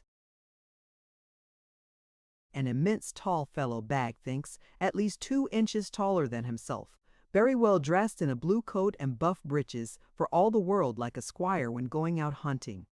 Bag, however, saw at once that he had a roguish air, and he was on his guard in a moment. "Good evening to ye, Sodger," says the fellow, stepping close up to Bag and staring him in the face. "Good evening to you, sir. I hope you are well," says Bag. "You are looking after someone?" says the fellow. "Just so, sir," says Bag, and forthwith seized him by the collar. The man laughed. Bag says it was such a strange, awkward laugh. "Do you know whom you have got hold of, Sodger?" said he. "I believe I do, sir," said Bag, "and in that belief will hold you fast in the name of King George and the quarter sessions." The next moment he was sprawling with his heels in the air. Bag says there was nothing remarkable in that. He was only flung by a kind of wrestling trick, which he could easily have baffled had he been aware of it. "You will not do that again, sir," said he, as he got up and put himself on his guard. The fellow laughed again, more strangely and awkwardly than before. Then, bending his body and moving his head from one side to the other as a cat does before she springs, and crying out, "Here's for ye, Sodger," he made a dart at Bag, rushing in with his head foremost. "That will do, sir," says Bag, and, drawing himself back, he put in a left-handed blow with all the force of his body and arm, just over the fellow's right eye. Bag is a left-handed hitter, you must know, and it was a blow of that kind which won him his famous battle at Edinburgh with the big Highland sergeant. Bag says that he was quite satisfied with the blow, more especially when he saw the fellow reel, fling out his arms, and fall to the ground. "And now, sir," said he, "I'll make bold to hand you over to the quarter sessions, and if there is £100 for taking you, who has more right to it than myself." So he went forward, but ere he could lay hold of his man, the other was again on his legs and was prepared to renew the combat. They grappled each other. Bag says he had not much fear of the result, as he now felt himself the best man. The other, seeming half stunned with the blow, but just then there came on a blast, a horrible roaring wind bearing night upon its wings, snow and sleet and hail. Bag says he had the fellow by the throat quite fast, as he thought, but suddenly he became bewildered and knew not where he was, and the man seemed to melt away from his grasp, and the wind howled more and more, and the night poured down darker and darker, the snow and the sleet thicker and more blinding. "Lord have mercy upon us, Lamalen have mercy upon us," said Bag. Myself, a strange adventure that. It is well that Bag got home alive. John, he says that the fight was a fair fight, and that the fling he got was a fair fling, the result of a common enough wrestling trick. But with respect to the storm, which rose up just in time to save the fellow, he is of opinion that it was not fair, but something Irish and supernatural. Myself, I dare say he's right. I have read of witchcraft in the Bible. John, he wishes much to have one more encounter with the fellow. He says that on fair ground and in fine weather, he has no doubt that he could master him and hand him over to the quarter sessions. He says that £100 would be no bad thing to be disbanded upon, for he wishes to take an inn at Swanton Morley, keep a cockpit, and live respectably. Myself, he is quite right. And now kiss me, my darling brother, for I must go back through the bog to Templemore. Chapter 13. Groom and Cub, Strength and Symmetry. Where's the saddle? The first ride, no more fatigue. Love for horses, pursuit of words, philologist and Pegasus. The smith. What more, Agra? Sassenate tenpence. And it came to pass that, as I was standing by the door of the barrack stable, one of the grooms came out to me, saying, "I say, young gentleman, I wish you would give the cob a breathing this fine morning." "Why do you wish me to mount him?" said I. "You know he is dangerous. I saw him pulling you off his back only a few days ago." "Why, that's the very thing, master. I'd rather see anybody on his back than myself. He does not like me, but to them he does. He can be as gentle as a lamb." "But suppose," said I, that he should not like me. We shall soon see that, master, said the groom, and if so be he shows temper, I will be the first to tell you to get down. But there's no fear of that. You have never angered or insulted him, and to such as you, I say again, he'll be as gentle as a lamb. And how came you to insult him, said I, knowing his temper as you do? Merely through forgetfulness, master. I was riding him about a month ago, and having a stick in my hand, I struck him, thinking I was on another horse, or rather thinking of nothing at all. He has never forgiven me, though before that time he was the only friend I had in the world. I should like to see you on him, master. I should soon be off him. I can't ride. Then you are all right, master. There's no fear. Trust him for not hurting a young gentleman, an officer's son who can't ride. If you were a blackguard dragoon, indeed, with long spurs, 'twere another thing. As it is, he'll treat you as if he were the elder brother that loves you. Ride! He'll soon teach you to ride if you leave the matter with him. He's the best riding master in all Ireland, and the gentlest. The cob was led forth. What a tremendous creature! I had frequently seen him before, and wondered at him. He was barely 15 hands, but he had the girth of a metropolitan dray horse. His head was small in comparison with his immense neck, which curved down nobly to his wide back. His chest was broad and fine, and his shoulders models of symmetry and strength. He stood well and powerfully upon his legs, which were somewhat short. In a word, he was a gallant specimen of the genuine Irish cob, a species at one time not uncommon, but at the present day nearly extinct. "There," said the groom, as he looked at him, half admiringly, half sorrowfully. "With 16 stone on his back, he'll trot 14 miles in 1 hour, with your 9 stone, some 2.5 more and clear a 6-foot wall at the end of it." "I'm half afraid," said I. "I had rather you would ride him." "I'd rather so too, if he would let me. But he remembers the blow. Now, don't be afraid, young master. He's longing to go out himself. He's been trampling with his feet these 3 days, and I know what that means. He'll let anybody ride him but myself, and thank them. But to me he says, 'No.' You struck me. 'But,' said I, 'where's the saddle?' 'Never mind the saddle. If you are ever to be a frank rider, you must begin without a saddle. Besides, if he felt a saddle, he would think you don't trust him, and leave you to yourself. Now, before you mount, make his acquaintance. See there, how he kisses you and licks your face, and see how he lifts his foot. That's to shake hands. You may trust him. Now you are on his back at last. Mind how you hold the bridle gently, gently. It's not 4 pair of hands like yours can hold him if he wishes to be off. Mind what I tell you. Leave it all to him." Off went the cob at a slow and gentle trot. Too fast and rough, however, for so inexperienced a rider. I soon felt myself sliding off. The animal perceived it too, and instantly stood stone still till I had righted myself. "And now the groom came up. 'When you feel yourself going,' said he, 'don't lay hold of the mane. That's no use. Mane never yet saved man from falling, no more than straw from drowning. It's his sides you must cling to with your calves and feet till you learn to balance yourself. That's it. Now abroad with you. I'll bet my comrade a pot of beer that you'll be a regular rough rider by the time you come back." And so it proved. I followed the directions of the groom, and the cob gave me every assistance. How easy is riding after the first timidity is got over, to supple and youthful limbs, and there is no second fear.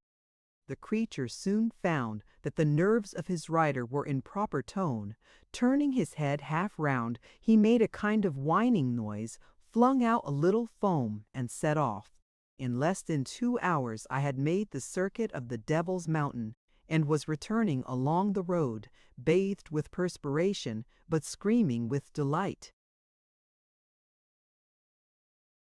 The cob laughing in his equine way, scattering foam and pebbles to the left and right, and trotting at the rate of 16 miles an hour. Oh, that ride! That first ride! Most truly it was an epoch in my existence, and I still look back to it with feelings of longing and regret.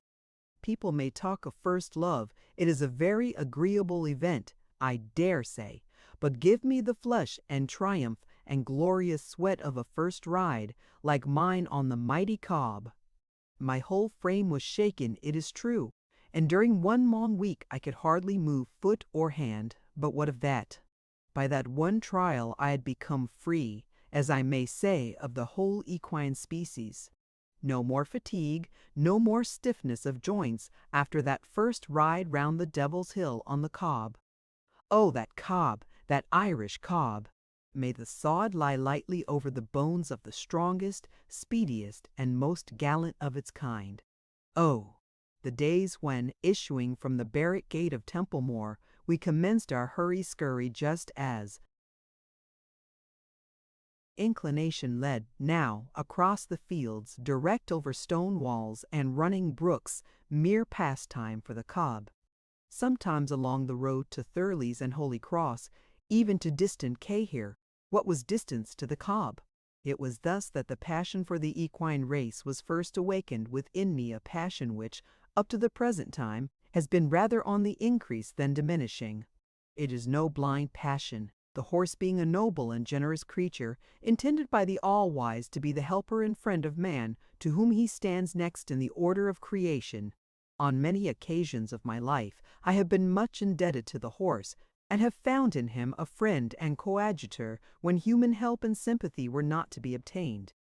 It is therefore natural enough that I should love the horse, but the love which I entertain for him has always been blended with respect. For I soon perceived that, though disposed to be the friend and helper of man, he is by no means inclined to be his slave, in which respect he differs from the dog, who will crouch when beaten, whereas the horse spurns, for he is aware of his own worth, and that he carries death within the horn of his heel. If, therefore, I found it easy to love the horse, I found it equally natural to respect him. I much question whether philology, or the passion for languages, requires so little of an apology as the love for horses.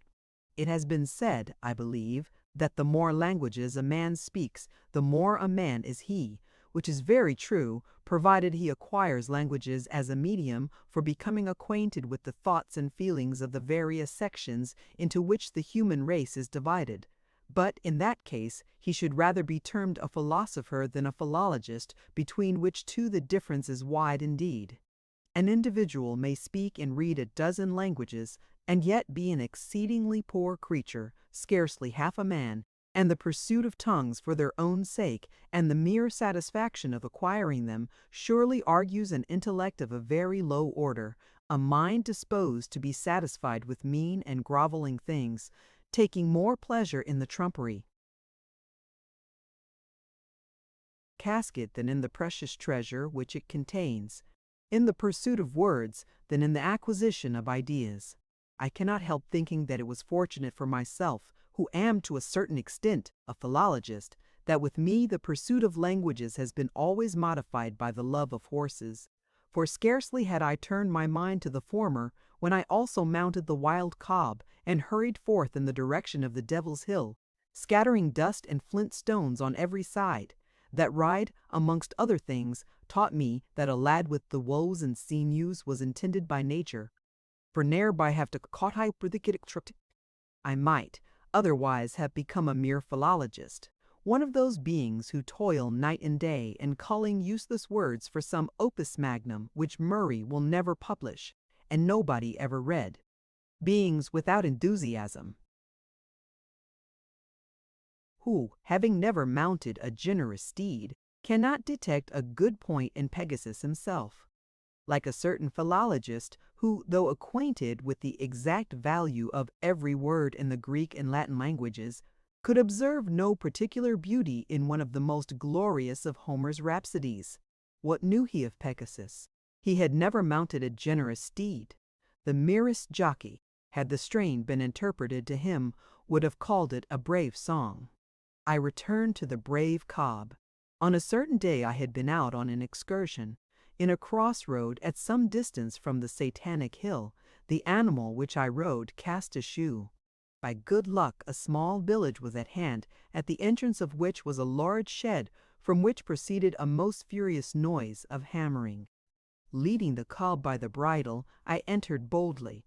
"Shoe this horse, and do it quickly, a guff," said I to a wild, grimy figure of a man, whom I found alone, fashioning a piece of iron. "Arigod Ute?"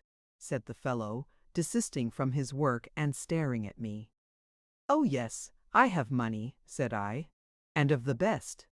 And I pulled out an English shilling. "Tapir chugum," said the smith, stretching out his grimy hand. "No, I shan't," said I. "Some people are glad to get their money when their work is done."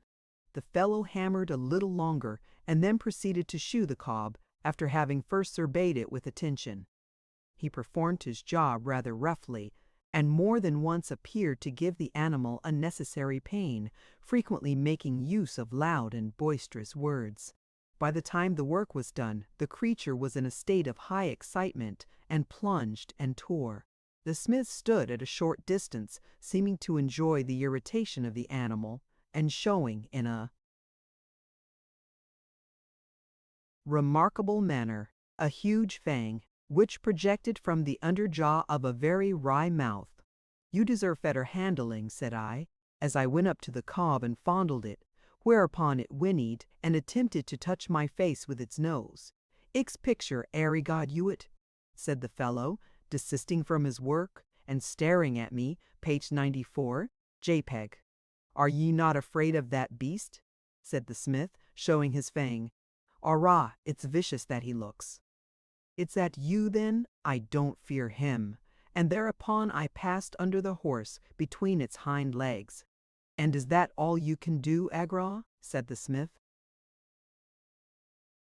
"No," said I can ride him." "You can ride him, and what else, Agra?" "I can leap him over a 6-foot wall," said I. "Over a wall, and what more, Ogra?" "Nothing more," said I. "What more would you have?" "Can you do this, Agra?" said the smith. And he uttered a word which I had never heard before in a sharp, pungent tone. The effect upon myself was somewhat extraordinary. A strange thrill ran through me.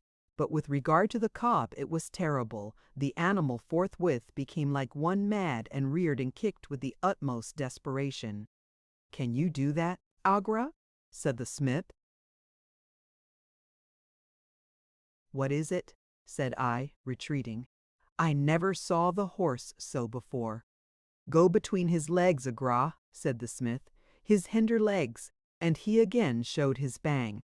"I dare not," said I. "He would kill me. He would kill ye, and how do ye know that, Agra?" "I feel he would," said I. "Something tells me so." "And it tells ye truth, Agra. But it's a fine beast, and it's a pity to see him in such a state. Is Agamet Laishes," and here he uttered another word in a voice singularly modified, but sweet and almost plaintive. The effect of it was as instantaneous as that of the other, but how different! The animal lost all its fury, and became at once calm and gentle. The smith went up to it, coaxed and patted it, making use of various sounds of equine endearment, then turning to me and, holding out once more the grimy hand, he said, "And now you will be giving me the Sasana chenpence, Agra?" Chapter 14. A fine old city, Norman masterwork, Lollard's hole, good blood, the Spaniard's sword, old retired officer, writing to a duke, God help the child, nothing like Jacob Irish brigades, old Sergeant Meredith, I have been young idleness, only course open, the bookstall, a portrait, a banished priest. From the wild scenes which I have attempted to describe in the latter pages, I must now transport the reader to others of a widely different character. He must suppose himself no longer in Ireland, but in the eastern corner of merry England. Bogs, ruins, and mountains have disappeared amidst the vapors of the west. I have nothing more to say of them. The region in which we are now is not famous for objects of that kind. Perhaps it flatters itself that it can produce fairer and better things, of some of which let me speak. There is a fine old city before us, and first of that let me speak. There is a fine old city before. A fine old city, truly is that, view it from whatever side you will, but it shows best from the east, where the ground, bold and elevated, overlooks the fair and fertile valley in which it stands. Gazing from those heights, the eye beholds a scene which cannot fail to awaken, even in the least sensitive bosom, feelings of pleasure and admiration. At the foot of the heights flows a narrow and deep river, with an antique bridge communicating with a long and narrow suburb, flanked on either side by rich meadows of the brightest green, beyond which spreads the city, the fine old city, perhaps the most curious specimen, at present extant, of the genuine old English town. Yes, there it spreads from north to south with its venerable houses, its numerous gardens, its thrice 12 churches, its mighty mound, which, if tradition speaks true, was raised by human hands to serve as the grave heap of an old heathen king, who sits deep within it, with his sword in his hand, and his gold and silver treasures about him. There is a grey old castle upon the top of that mighty mound, and yonder, rising 300 feet above the soil, from among those noble forest trees, behold that old Norman master-work, that cloud-encircled cathedral spire, around which a garrulous army of rooks and chows continually wheel their flight. Now, who can wonder that the children of that fine old city are proud of her and offer up prayers for her prosperity? I myself, who was not born within her walls, offer up prayers for her prosperity, that want may never visit her cottages, vice her palaces, and that the abomination of idolatry may never pollute her temples. Ha! Idolatry! The reign of idolatry has been over there for many a long year, never more, let us hope, to return. Brave hearts in that old town have borne witness against it, and sealed their testimony with their heart's blood. Most precious to the Lord is the blood of his saints. We are not far from hallowed ground. Observe ye not yon chalky precipice, to the right of the Norman bridge? On this side of the stream, upon its brow, is a piece of ruined wall, the last relic of what was of old a stately pile, whilst at its foot is a place called the Lollard's Hole, and with good reason, for many a saint of God has breathed his last beneath that white precipice, bearing witness against popish idolatry, midst flame and pitch. Many a grisly procession has advanced along that suburb, across the old bridge, towards the Lollard's Hole, furious priest in front, a calm pale martyr in the midst. It has had its martyrs, the venerable old town. Ah! There is good blood in that old city, and in the whole circumjacent region of which it is the capital. The Ancles possessed the land at an early period, which, however, they were eventually compelled to share with hordes of Danes and Northmen, who flocked thither across the sea to found hearthsteads on its fertile soil. The present race, a mixture of Angles and Danes, still preserve much which speaks strongly of their northern ancestry. Amongst the unruly forms of the north, many a wild superstition, aye, and many a wild name connected with the ancient history of the north and its sublime mythology, the warm heart and the strong heart of the old Danes and Saxons still beats in those regions. And there you will find, if anywhere, old northern hospitality and perseverance and Belts and battle.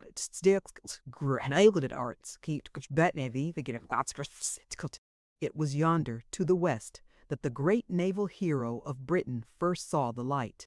He who annihilated the sea pride of Spain and dragged the humbled banner of France in triumph at his stem. He was born yonder, towards the west, and of him there is a glorious relic in that old town, in its dark flint gilt house, the roof of which you can just descry rising above that maze of buildings. In the upper hall of justice is a species of glass shrine in which the relic is to be seen, a sword of curious workmanship. The blade is of keen Toledan steel, the heft of ivory and mother of pearl. 'Tis the sword of Cordova, won in bloodiest fray off St. Vincent's promontory, and presented by Nelson to the old capital of the much-loved land of his birth. Yes, the proud Spaniard's sword is to be seen in yonder guild-house, in the glass case affixed to the wall. Many other relics has the good old town, but none prouder than the Spaniard's sword. Such was the place to which, when the war was over, my father retired. It was here that the old, tired soldier set himself down with his little family.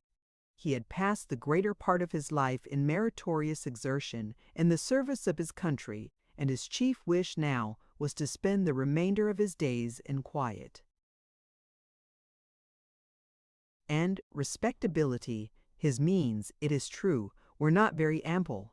Fortunate it was that his desires corresponded with them. With a small fortune of his own, and with his half-pay as a royal soldier, he had no fears for himself or for his faithful partner and helpmate. But then his children, how was he to provide for them? How launch them upon the wide ocean of the world? This was perhaps the only thought which gave him uneasiness. And I believe that many an old retired officer at that time and under similar circumstances experienced similar anxiety. Had the war continued, their children would have been, of course, provided for in the army.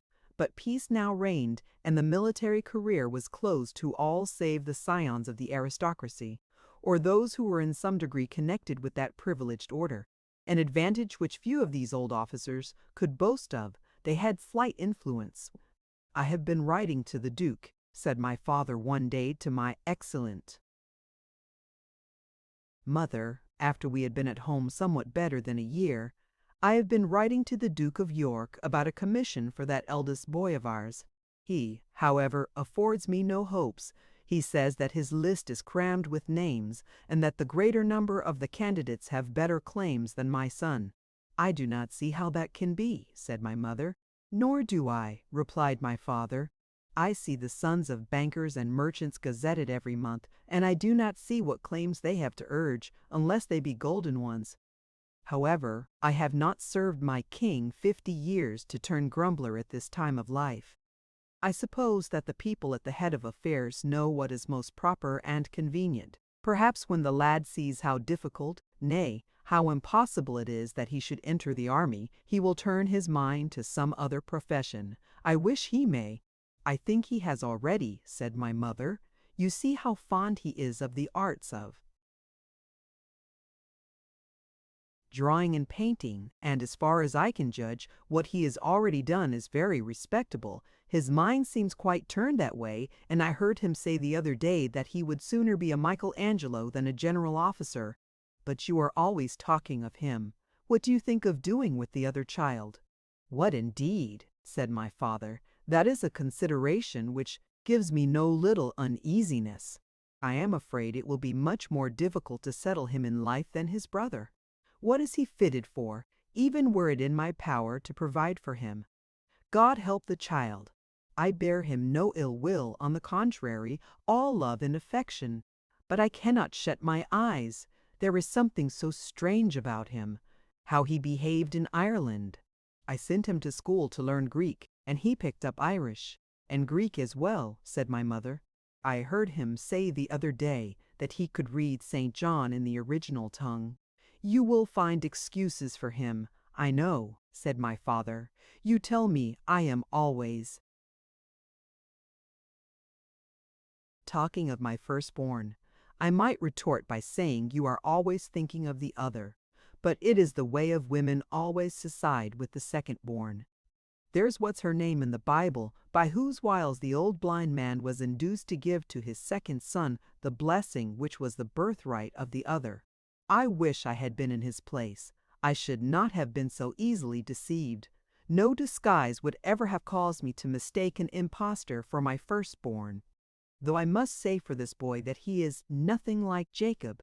He is neither smooth nor sleek, and, though my second-born is already taller and larger than his brother." "Just so," said my mother. "His brother would make a far better Jacob than he." "I will hear nothing against my firstborn," said my father. Even in the way of insinuation, he is my joy and pride, the very image of myself in my youthful days, long before I fought Big Ben, though perhaps not quite so tall or strong-built. As for the other, God bless the child. I love him, I'm sure, but I must be blind not to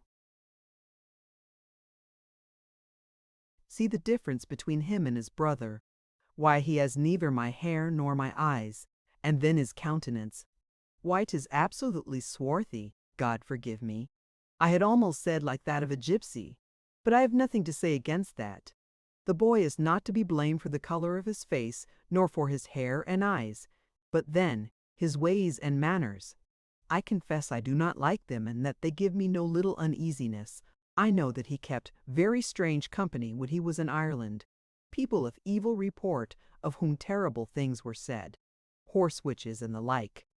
I questioned him once or twice upon the matter, and even threatened him, but it was of no use. He put on a look as if he did not understand me, a regular Irish look, just such a one as those rascals assume when they wish to appear all innocence and simplicity, and they full of malice and deceit all the time. I don't like them. They are no friends to old England, or its old king, God bless him. They are not good subjects and never were, always in league with foreign enemies. When I was in the Coldstream, long before the Revolution, used to hear enough about the Irish brigades kept by the French kings, to be a thorn in the side of the English whenever opportunity served.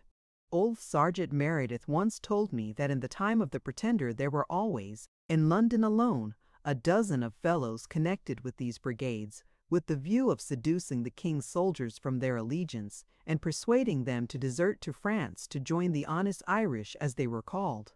One of these traitors once accosted him and proposed the matter to him, offering handfuls of gold if he could induce any of his comrades to go over.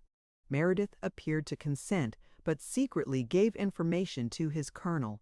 The fellow was seized, and certain traitorous papers found upon him. He was hanged before Newgate, and died exulting in his treason. His name was Michael Nowlin. That ever son of mine should have been intimate with the Papist Irish, and have learnt their language. But he thinks of other things now, said my mother. Other languages, you mean, said my father. It is strange that he has conceived such a zest for the study of languages. No sooner did he come home than he persuaded me to send him to that old priest to learn French and Italian, and, if I remember right, you abetted him. But, as I said before, it is in the nature of women invariably to take the part of the second-born. Well, there is no harm in learning French and Italian, perhaps much good in his case, as they may drive the other tongue out of his head. Irish. Why, he might go to the university, but for that. But how would he look when, on being examined with respect to his attainments, it was discovered that he understood Irish? How did you learn it, they would ask him. How did you become acquainted with the language of papists and rebels? The boy would be sent away in disgrace. Be under no apprehension. I have no doubt that he has long since forgotten it. I am glad to hear it, said my father, for between ourselves I love the poor. Child. I quite as well as my firstborn. I trust they will do well, and that God will be their shield and guide. I have no doubt he will, for I have read something in the Bible to that effect. What is that text about the young ravens being fed? I know a better than that, said my mother. One of David's own words, I have been young and now am grown old, yet never have I seen the righteous man forsaken, or his seed begging their bread. I have heard talk of the pleasures of idleness, yet it is my own firm belief that no one ever yet took pleasure in it. Mere idleness is the most disagreeable state of existence, and both mind and body are continually making efforts to escape from it. It has been said that idleness is the parent of mischief, which is very true, but mischief itself is merely an attempt to escape from the dreary vacuum of idleness. There are many tasks and occupations which a man is unwilling to perform, but let no one think that he is therefore in love with idleness. He turns to something which is more agreeable to his inclination and doubtless more suited to his nature. But he is not in love with idleness. A boy may play the truant from school because he dislikes books and study, but, depend upon it, he intends doing something the while to go fishing, or perhaps to take a walk. And who knows but that from such excursions both his mind and body may derive more benefit than from books and school?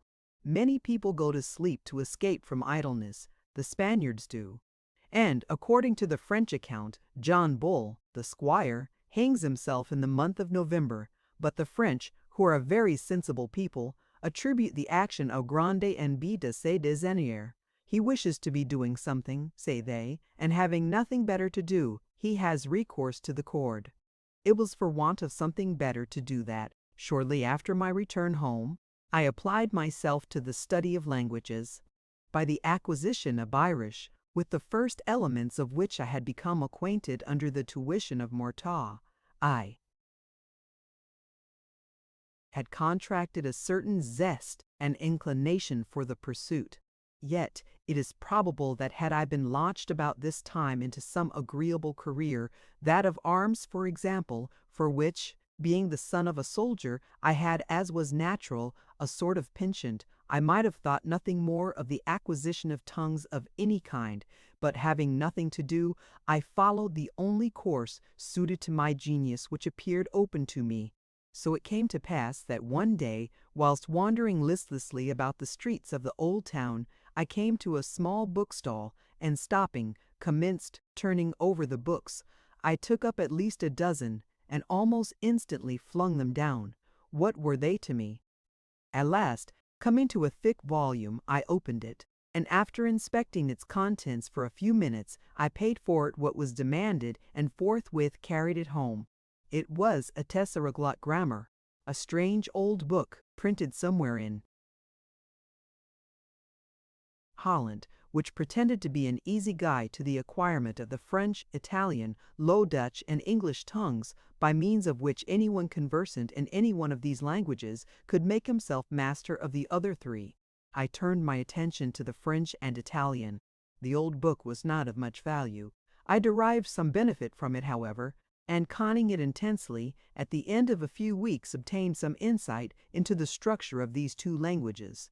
At length I had learnt all that the book was capable of informing me, yet was still far from the goal to which it had promised to conduct me.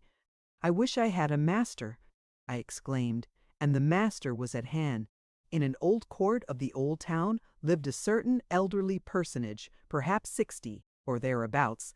He was rather tall, and something of a robust make, with a countenance in which bluffness was singularly blended with vivacity and grimace, and with a complexion which would have been ruddy but for a yellow hue which rather predominated. His dress consisted of a snuff-colored coat and drab pantaloons, the former evidently seldom subjected to the annoyance of a brush, and the latter exhibiting here and there spots of something which, if not grease, bore a strong resemblance to it. Add to these articles an immense frill, seldom of the purest white, but invariably of the finest French cambric, and you have some idea of his dress. He had rather a remarkable stoop, but his step was rapid and vigorous, and as he hurried along the streets, he would glance to the right and left with a pair of big eyes like plums, and on recognizing anyone would exalt a pair of grizzled eyebrows, and slightly kiss a tawny and ungloved hand. At certain hours of the day he might be seen entering the doors of female boarding schools, generally with a book in his hand, and perhaps another just peering from the orifice of a capacious back pocket. And at a certain season of the year he might be seen, dressed in white, before the altar of a certain small popish chapel, chanting from the breviary in very intelligible Latin, or perhaps reading from the desk in utterly unintelligible English. Such was my preceptor in the French and Italian tongues. Exul sacerdoce, von banished priest, I came into England 25 years ago, my dear. Chapter 15. Monsieur Dante, condemned musket, sporting, sweet rivulet, the Earl's home, the pool, the sonorous voice. What dost thou read? Man of peace. Zohar and Mishnah, money changers. So I studied French and Italian under the tuition of the banished priest, to whose house I went regularly every evening to receive instruction. I made considerable progress in the acquisition of the two languages. I found the French by far the most difficult, chiefly on account of the accent which my master himself possessed in no great purity, being a Norman by birth. The Italian was my favorite. Vous serez un jour un grand philologue, mon cher, said the old man, on our arriving at the conclusion of Dante's Hell. I hope I shall be something better, said I, before I die, or I shall have lived to little purpose. That's true, my dear philologist. One small poor dog. What would you wish to be? Many things sooner than that. For example, I would rather be like him who wrote this book. Quoi, Monsieur Dante? He was a vagabond, my dear, forced to fly from his country. No, my dear. If you would be like one poet, be like Monsieur Boileau. He is the poet. I don't think so. How not think so? He wrote very respectable verses, lived and died much respected by everybody. T'other, one bad dog, forced to fly from his country, died with not enough to pay his undertaker. Were you not forced to flee from your country? That very true, but there is much difference between me and this Dante. He fled from country because he had one bad tongue which he shook at his betters. I fly because benefice gone and head going, not on account of the badness of my tongue. Well, said I, you can return now. The Bourbons are restored. I find myself very well here. Not bad country. Il est vrai que la France sera toujours la France, but all are dead there who knew me. I find myself very well here. Preach in Popish chapel, teach schismatic, that is Protestant, child tongues and literature. I find myself very well, and why? Because I know how to govern my tongue. Never call people hard names. Mon foi, il y a beaucoup de différences entre moi et ce sacré de Dante. Under this old man who was well versed in the southern languages, besides studying French and Italian, I acquired some knowledge of Spanish. But I did not devote my time entirely to philology. I had other pursuits. I had not forgotten the roving life I had led in former days, nor its delights. Neither was I formed by Liddon.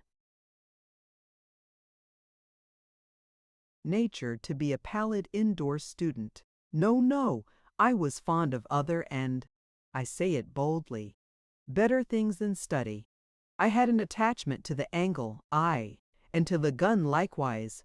In our house was a condemned musket, bearing somewhere in its lock, and rather antique characters, Tower, 1746. With this weapon I had already in Ireland performed some execution among the rooks and chows, and it was now again destined to be a source of solace and amusement to me in the winter season, especially on occasions of severe frost when birds abounded. Sallying forth with it at these times, far into the country, I seldom returned at night without a string of bullfinches, blackbirds, and linnets hanging in triumph round my neck.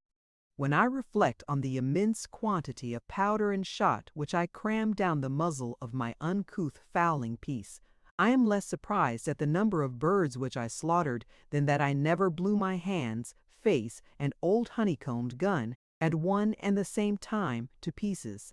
But the winter, alas, I speak as a fowler, seldom lasts in England more than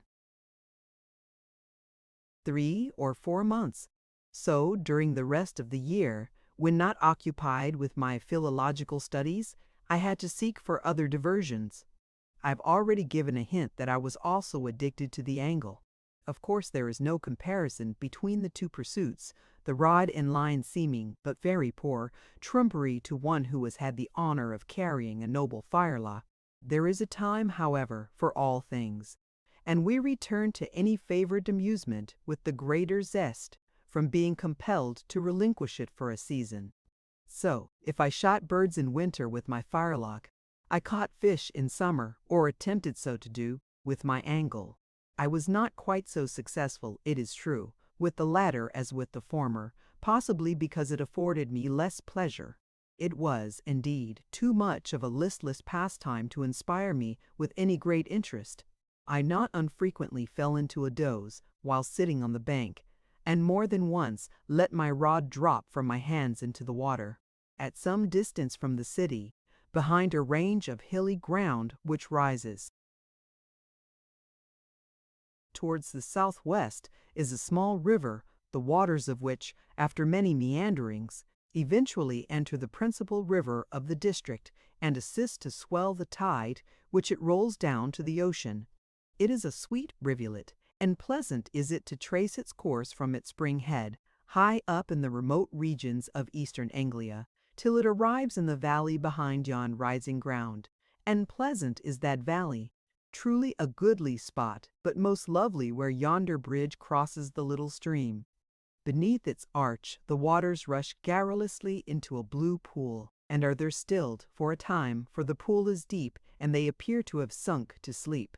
Farther on, however, you hear their voice again, where they ripple gaily over yon gravelly shallow. On the left the hill slopes gently down to the margin of the stream. On the right is a green level, a smiling meadow, grass of the richest decks the side of the slope. Mighty trees also adorn it, giant elms, the nearest of which, when the sun is nigh its meridian, fling a broad shadow upon the face of the pool. Through yon vista you catch a glimpse of the ancient brick of an old English hall. It has a stately look, that old building, indistinctly seen as it is among those umbrageous trees. You might almost suppose it an earl's home, and such it was, or rather upon its site stood an earl's home in days of old, for there's some old Kemp, some Sigurd or Thorkild, roaming in quest of a hearthstead, settled down in the grey old time, when Thor and Freya were yet gods, and Odin was a portentous name. Yon old hall is still called the earl's home, though the hearth of Sigurd is now no more, and the bones of the old Kemp and of Sigrid his dame have been mouldering for 1,000 years in some neighboring knoll, perhaps yonder, where those tall Norwegian pines shoot up so boldly into the air. It is said that the old earl's galley was once moored where is now that blue pool, for the waters of that valley were not always sweet. Yon valley was once an arm of the sea, a salt lagoon, to which the war barks of Sigurd in search of a home found their way. I was in the habit of spending many an hour on the banks of that rivulet with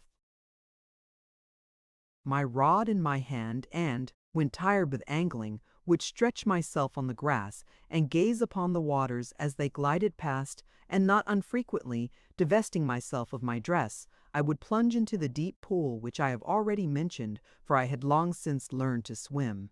And it came to pass that on one hot summer's day, after bathing in the pool, I passed along the meadow till I came to a shallow part, and wading over to the opposite side, I adjusted my dress and commenced fishing in another pool, beside which was a small clump of hazels. And there I sat upon the bank, at the bottom of the hill which slopes down from the earl's home. My float was on the waters, and my back was towards the old hall. I drew up many fish, small and great, which I took from off the hook mechanically and flung upon the bank, for I was almost unconscious of what I was about, for my mind was not with my fish. I was thinking of my earlier years, of the Scottish crags and the heaths of Ireland, and sometimes my mind would dwell on my studies on the sonorous stanzas of Dante, rising and falling like the waves of the sea, or would strive to remember a couplet or two of poor Monsieur Boileau. Canst thou answer to thy conscience for pulling Albel's fish out of the water, and leaving them to gasp in the sun? Said a voice, clear and sonorous as a bell. I started and looked round. Close behind me stood the tall figure of a man, dressed in raiment of quaint and singular fashion, but of goodly materials. He was in the prime and vigor of manhood, his features handsome and noble, but full of calmness and benevolence. At least I thought so, though they were somewhat shaded by a hat of finest beaver with broad drooping eaves. Surely that is a very cruel diversion in which thou indulgest my young friend, he continued. I am sorry for it, if it be, sir, said I, rising. But I do not think it cruel to fish.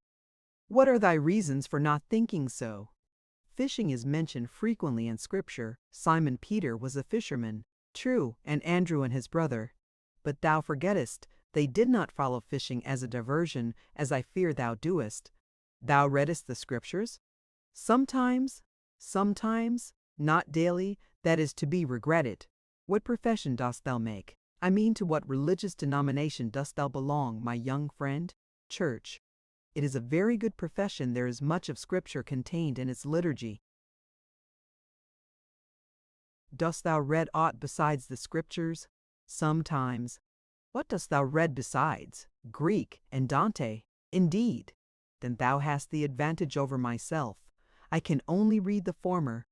Well, I am rejoiced to find that thou hast other pursuits beside thy fishing. Dost thou know Hebrew? No.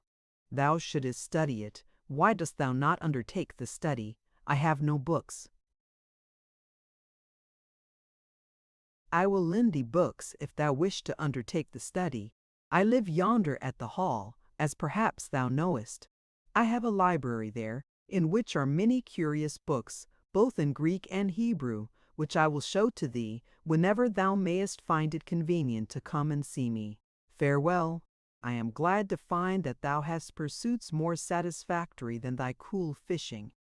And the man of peace departed, and left me on the bank of the stream. Whether from the effect of his words, or from want of inclination to the sport, I know not, but from that day I became less and less a practitioner of that cruel fishing.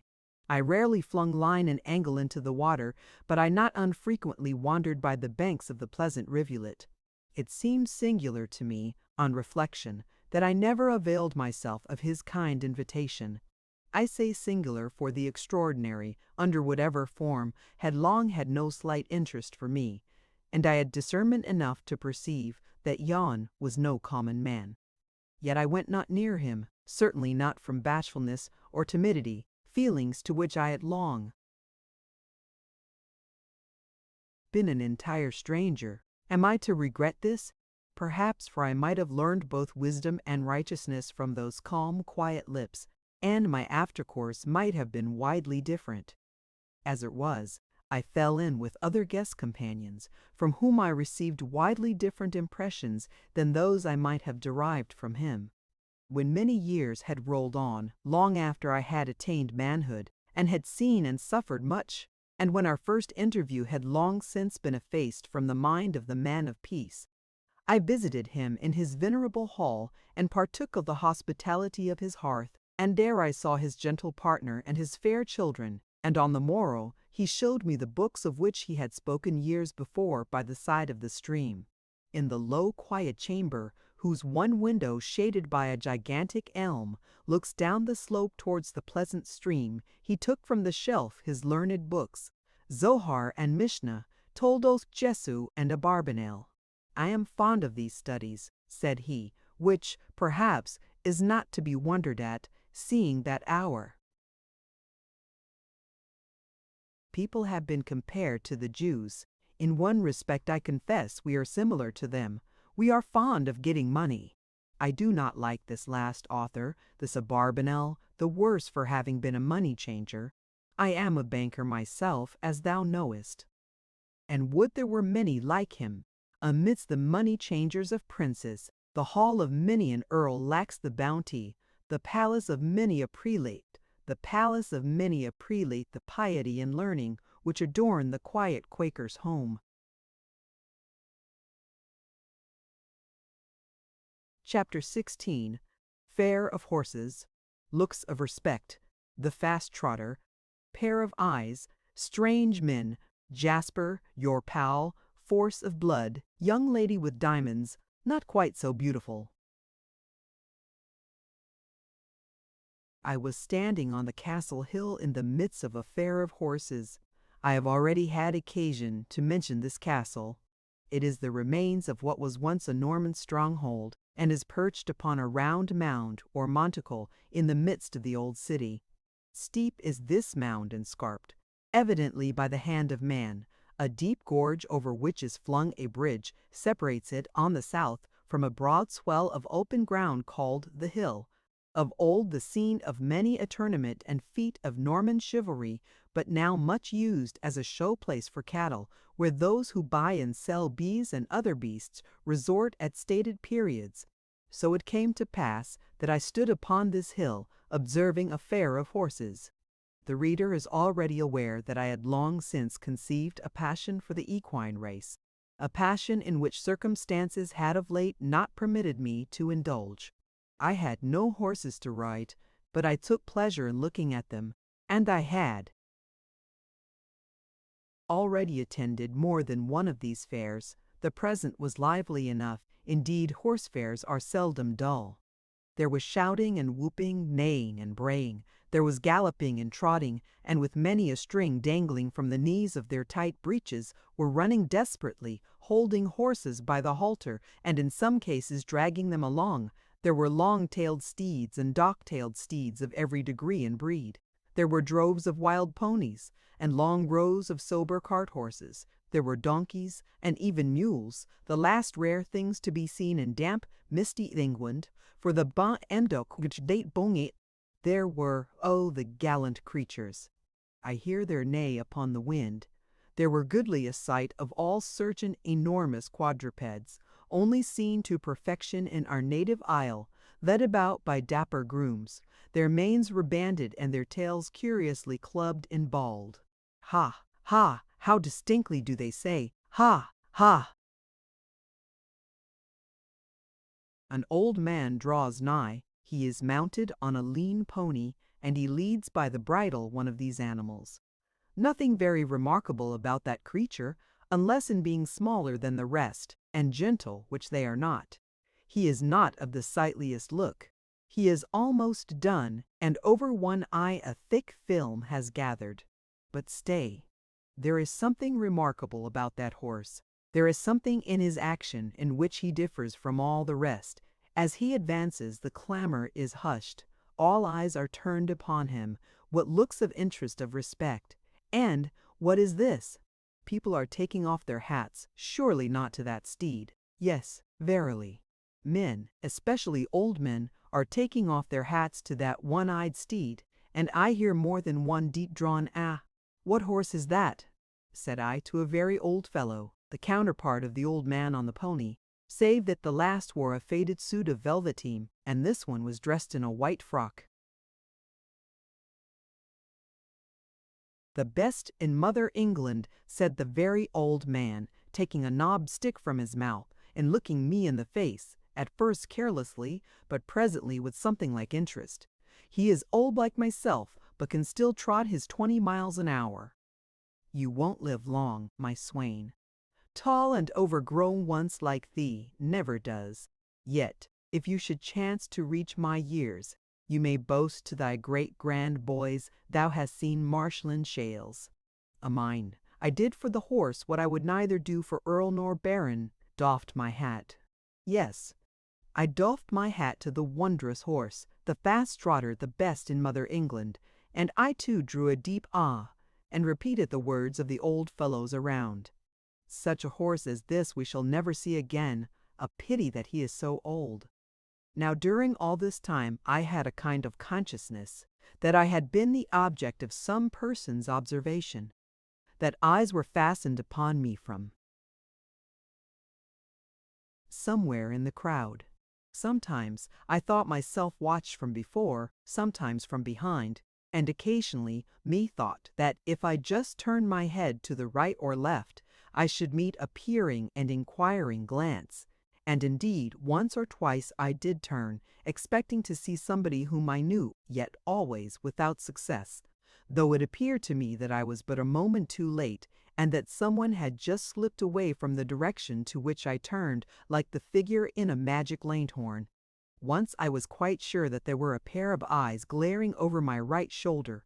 My attention, however, was so fully occupied with the objects which I have attempted to describe that I thought very little of this coming and going, this flitting and dodging of I knew not whom or what.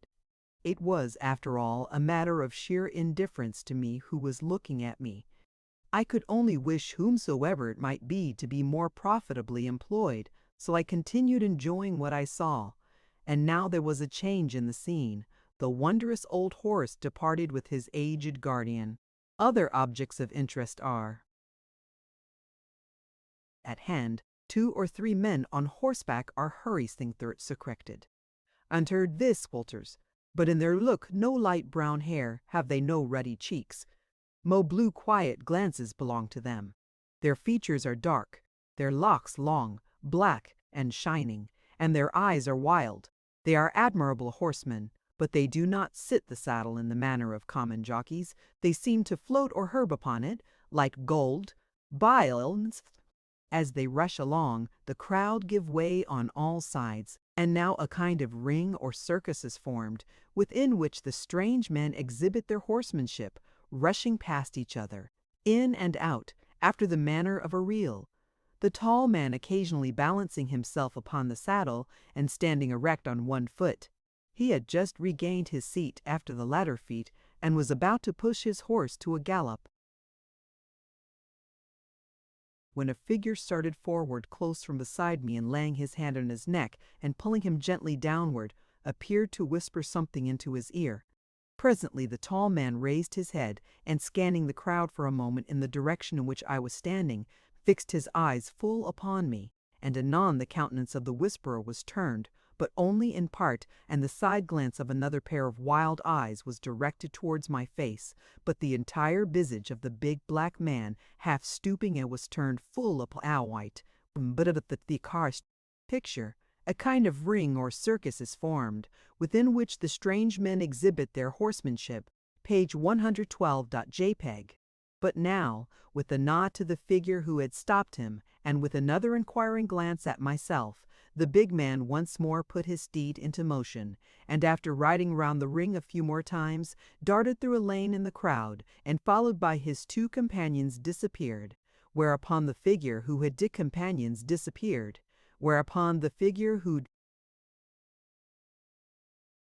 whispered to him and had subsequently remained in the middle of the space, came towards me, and, cracking a whip which he held in his hand so loudly that the report was nearly equal to that of a pocket pistol, he cried in a strange tone, "What? The sap and grow? Lor, the sap and grow upon the hill." "I remember that word," said I, "and I almost think I remember you. You can't be Jasper, your pal. Truth and no lie, brother." "It is strange that you should have known me," said I. "I am certain, but for the word you used, I should never have recognized you." "Not so strange as you may think, brother. There is something in your face which would prevent people from forgetting you, even though they might wish it, and your face is not much altered since the time you wot of, though you are so much grown. I thought it was you, but to make sure I dodged about, inspecting you. I believe you felt me, though I never touched you. A sign, brother, that we are akin, that we are dui pallor, 2 relations. Your blood beat when mine was near, as mine always does at the coming of a brother, and we became brothers in that lane." "And where are you staying?" said I. "In this town." "Not in the town. The like of us don't find it exactly wholesome to stay in towns. We keep abroad, but I have little to do here. Come with me, and I'll show you where we stay." We descended the hill in the direction of the north, and passing along the suburb reached the old Norman bridge, which we crossed. The chalk precipice with the ruin on its top was now before us, but turning to the left we walked swiftly along, and presently came to some rising ground, which ascending we found ourselves upon a wild moor or heath. "You are one of them," said I. "Whom people call, just so," said Jasper, "but never mind what people call us." "And that tall, handsome man on the hill whom you whispered, I suppose he's wannabe. What is his name?" "Tano Chigno," said Jasper, "which means the small one. We call him such because he is the biggest man of all our nation." "You say he is handsome. That is not the word, brother. He's the beauty of the world. Women run wild at the sight of Tano. An earl's daughter, near London, a fine young lady with diamonds round her neck, fell in love with Tano. I have seen that lass on a heath, as this may be, kneel down to Tano, clasp his feet, begging to be his wife or anything else if she might go with him. But Tano would have nothing to do with her. I have a wife of my own, said he, a lawful Romany wife, whom I love better than the whole world, jealous though she sometimes be. And is she very beautiful? Said I. Why, you know, brother, beauty is frequently a matter of taste. However, as you ask my opinion, I should say not quite so beautiful as himself. Picture, their woman is Tanochikno's wife, page 115, Peg. We had now arrived at a small valley between two hills or downs, the sides of which were covered with firs. In the midst of this valley were various carts and low tents forming a rude kind of encampment. Several dark children were playing about, who took no manner of notice of us. As we passed one of the tents, however, a canvas screen was lifted up, and a woman supported upon a crutch hobbled out. She was about the middle age, and, besides being lame, was bitterly ugly. She was very slovenly dressed, and on her swarthy features ill nature was most visibly stamped. She did not deign me a look, but, addressing Jasper in a tongue which I did not understand, appeared to put some eager questions to him. "He's coming," said Jasper, and passed on. "Poor fellow," said he to me, "he has scarcely been gone an hour, and she's jealous already. Well," he continued, "what do you think of her? You have seen her now, and can judge for yourself that ere woman is Tanochikno's wife." Chapter 17. The Tent, Pleasant Discourse. I am Pharaoh, shifting for oneself horseshoes. This is wonderful. Bless your wisdom. A pretty maneuver ill day to the Romans. My name is Hearn singular people. An original speech, wordmaster speaking Romanly. We went to the farthest of the tents, which stood at a slight distance from the rest, and which exactly resembled the one which I have described on a former occasion. We went in and sat down one on each side of a small fire, which was smoldering on the ground. There was no one else in the tent but a tall, tawny woman of middle age, who was busily knitting. "Brother," said Jasper, "I wish to hold some pleasant discourse with you." "As much as you please," said I, "provided you can find anything pleasant to talk about." "Never fear," said Jasper, "and first of all we will talk of yourself. Where have you been all this long time?"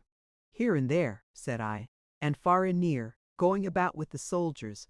But there is no soldiering now, so we have sat down, father and family, in the town there." "And do you still hunt snakes?" said Jasper. "No," said I have given up that long ago. I do better now, read books and learn languages." "Well, I am sorry you have given up your snake hunting. Many's the strange talk I have had with our people about your snake and yourself, and how you frightened my father and mother in the lane." "And where are your father and mother?" "Where I shall never see them, brother. At least, I hope so." "Not dead?" "No, not dead. They are bichadi pawdale." "What's that?" "Sent across, banished." "Ah, I understand. I am sorry for them. And so you are here alone?" "Not quite alone, brother." "No, not alone. But with the rest Tanochikno takes care of you." "Takes care of me, brother?" "Yes, stands to you in the place of a father, keeps you out of harm's way."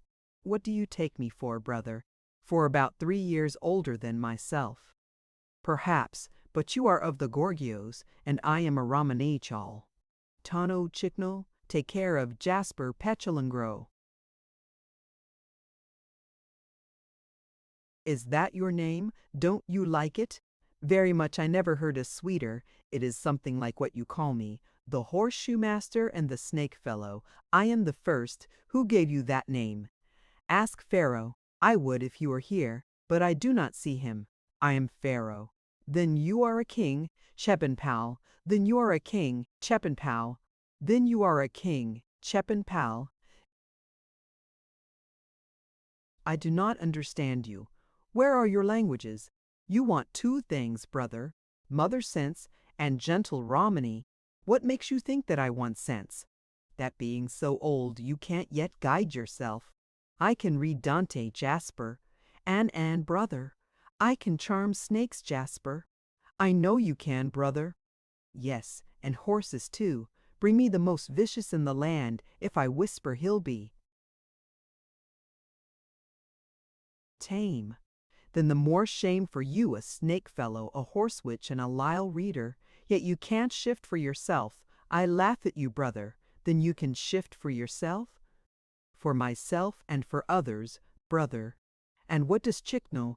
Sells me horses when I bid him. Those horses on the chong were mine.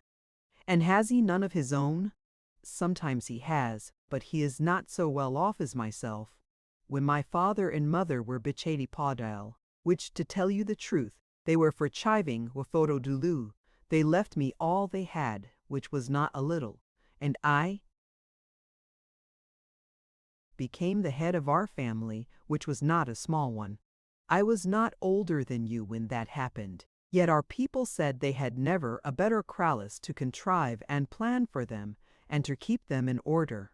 And this is so well known that many Ramanachals, not of our family, come and join themselves to us, living with us for a time in order to better themselves, more especially those of the poorer sort, who have little of their own. Tano is one of these. Is that fine fellow poor? One of the poorest, brother. Handsome as he is, he has not a horse of his own to ride on. Perhaps we may put it down to his wife, who cannot move about, being a cripple, as you saw. And you are what is called a gypsy king? Aye, a Romany Crail. Are there other kings? Those who call themselves so, but the true Pharaoh is Petulengro. Did Pharaoh make horseshoes? The first who ever did, brother. Pharaoh lived in Egypt, so did we once, brother. And you left it, my fathers did, brother. And why did they come here? They had their reasons, brother. And why did they come here? They had their reasons, brother. And you are not English? We are not Gorgios, and you have a language of your own? Avali, this is wonderful. Ha ha ha! Cried the woman who had hitherto sat knitting at the farther end of the tent without saying a word, though not inattentive to our conversation, as I could perceive by certain glances which she occasionally cast upon us both. Ha! Ha! She screamed, fixing upon me 2 eyes which shone like burning coals, and which were filled with an expression both of scorn and malignity. It is wonderful, is it, that we should have a language of our own? What, you grudge the poor people the speech they talk among themselves? That's just like you. Gorgios, you would have everybody stupid single-tongued idiots like yourselves. We are taken before the Poknees of the Gav, myself and sister, to give an account of ourselves. So I says to my sister's little boy, speaking Romane, I says to the little boy who is with us, run to my son Jasper, and the rest, and tell them to be off, there are hawks abroad. So the Poknees questions us, and lets us go, not being able to make anything of us, but, as we are going, he calls us back. Good woman, says the Poknees. What was that I heard you say just now to the little boy? I was telling him, your worship, to go and see the time of day, and to save trouble. I said it in our language. Where did you get that language? Says the Poknees. 'Tis our own language, sir, I tells him. We did not steal it. Shall I tell you what it is, my good woman? Says the Poknees. I would thank you, sir, says I, for 'tis often we are asked about it. Well then, says the Poknees, it is no language at all, merely a made-up gibberish. Oh, bless your wisdom, says I with a curtsy. You can tell us what our language is without understanding it. Another time we meet a parson. Good woman, says he. What's that you are talking? Is it broken language? Of course, your reverence, says I. We are broken people. Give a shilling, your reverence, to the poor broken woman. Oh, these Gorgios, they grudge us our very language. She called you her son, Jasper? I am her son, brother. I thought you said your parents were the Chady Paudel. You thought right, brother. This is my wife's mother. Then you are married, Jasper? Aye, truly. I am husband and father. You will see wife and chabel anon. Where are they now? In the gaff pinning Duckerin. We were talking of language, Jasper. True, brother. Yours must be a rum one. 'Tis called Romany. I would gladly know it. You need it sorely. Would you teach it me? None sooner. Suppose we begin now. For our quote? Suppose we do, brother. Not whilst I am here, said the woman, flinging her knitting down and starting upon her feet. Not whilst I am here shall this Gorgio learn Romane. A pretty maneuver, truly, and what would be the end of it? I goes to the farming care with my sister to tell a fortune and earn a few sixpences for the chaves. I sees a jolly pig in the yard, and I says to my sister, speaking Romany, do so and so, says I, which the farming man hearing, asks what we are talking about. Nothing at all, master, says I, something about the weather, when who should start up from behind a pail, where he has been listening, but this ugly Gorgio, crying out, they are after poisoning your pigs, neighbor. So that we are glad to run, I and my sister, with perhaps the farming grow shouting after us, says my sister to me when we have got fairly off. How came that ugly one to know what you said to me? Whereupon I answers, it all comes of my son Jasper, who brings the Gorgio to our fire and must needs be teaching him. Who? Was fool there? Says my sister. Who indeed but my son Jasper? I answers. And here should I be a greater fool to sit still and suffer it, which I will not do. I do not like the look of him. He looks over gorgeous. An ill day to the Romans when he masters Romany, and when I says that, I pens a true Duckerin. What do you call God, Jasper? You had better be jawing, said the woman, raising her voice to a terrible scream. You had better be moving off, my Gorgio. Hang you for a keen one, sitting there by the fire and stealing my language before my face. Do you know whom you have to deal with? Do you know that I am dangerous? My name is Herne, and I comes of the hairy ones, and a hairy one she looked. She wore her hair clubbed upon her head, fastened with many strings and ligatures. But now, tearing these off, her locks, originally jet black, but now partially grizzled with age, fell down on every side of her, covering her face and back as far down as her knees. No, she-bear of Lapland ever looked more fierce and hairy than did that woman, as standing in the open part of the tent, with her head bent down and her shoulders drawn up, seemingly about to precipitate herself upon me, she repeated, again and again, my name is Herne, and I comes of the hairy ones. I call God Duvel, brother. It sounds very like devil. It doth, brother, it doth. And what do you call divine, I mean godly? Oh, I call that Develsko. I am thinking of something, Jasper. What are you thinking of, brother? Would it not be a rum thing if divine and devilish were originally one and the same word? It would, brother, it would. From this time I had frequent interviews with Jasper, sometimes in his tent, sometimes on the heath, about which we would roam for hours, discoursing on various matters. Sometimes mounted on one of his horses, of which he had several, I would accompany him to various fairs and markets in the neighborhood, to which he went on his own affairs or those of his tribe. I soon found that I had become acquainted with a most singular people whose habits and pursuits awakened within me the highest interest. Of all connected with them, however, their language was doubtless that which exercised the greatest influence over my imagination. I had at first some suspicion that it would prove a mere made-up gibberish, but I was soon undeceived. Broken, corrupted, and half in ruins as it was not long before I found that it was an original speech, far more so, indeed, than one or two others of high name and celebrity, which, up to that time, I had been in the habit of regarding with respect and veneration. Indeed, many obscure points connected with the vocabulary of these languages, and to which neither classic nor modern lore afforded any clue. I thought I could now clear up by means of this strange broken tongue spoken by peoples and skits me into cooperating beastlids can. But where did this speech come from, and who were they who spoke it? These were questions which I could not solve, and which Jasper himself, when pressed, confessed his inability to answer. But whoever we be, brother, said he, we are an old people, and not what folks in general imagine, broken gorgios, and if we are not Egyptians, we are at any rate Romany chals. Trickture. My name is Hearn, and I comes of the hairy ones, page 1222.jpg. Romany chals. I should not wonder after all, said I, that these people had something to do with the founding of Rome.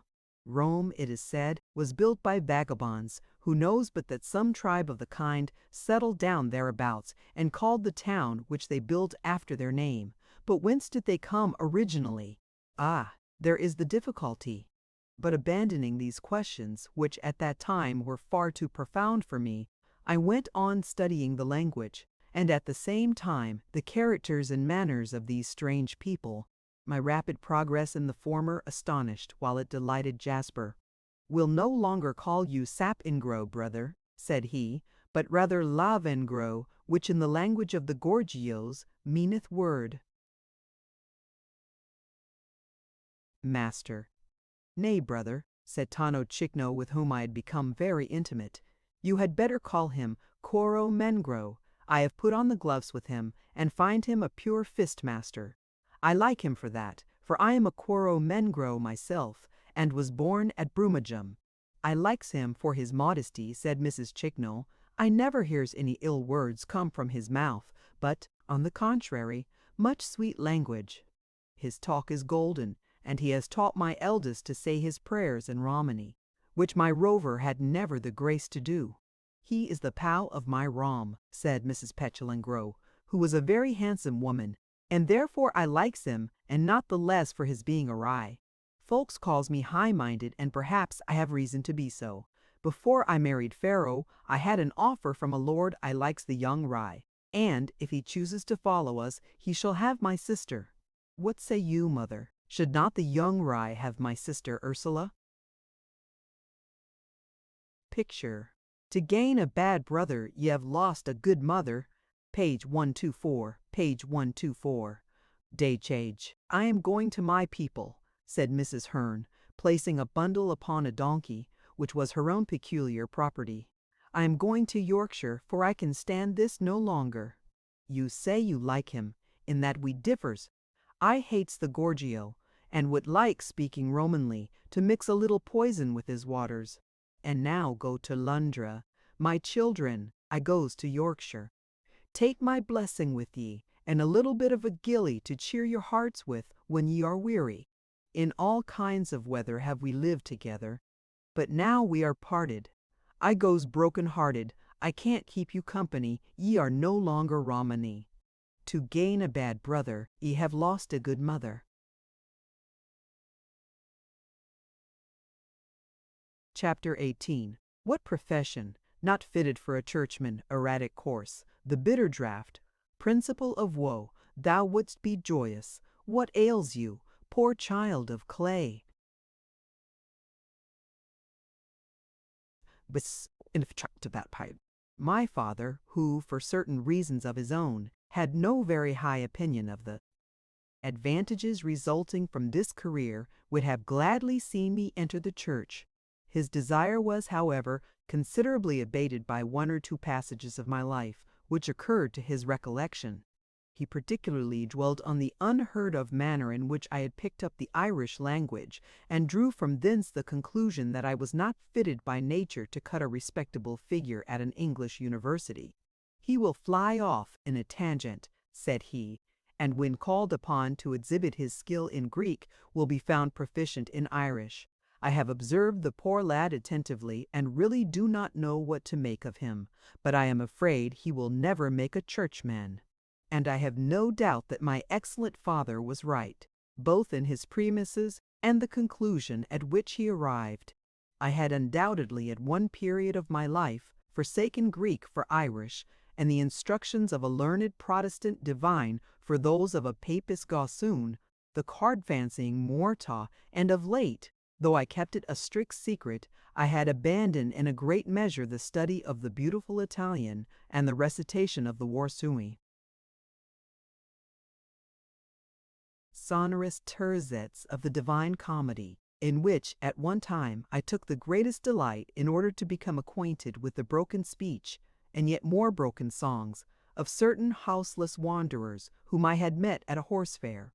Such an erratic course was certainly by no means in consonance with the sober and unvarying routine of college study, and my father, who was a man of excellent common sense, displayed it in not pressing me to adopt a profession which required qualities of mind which he saw I did not possess.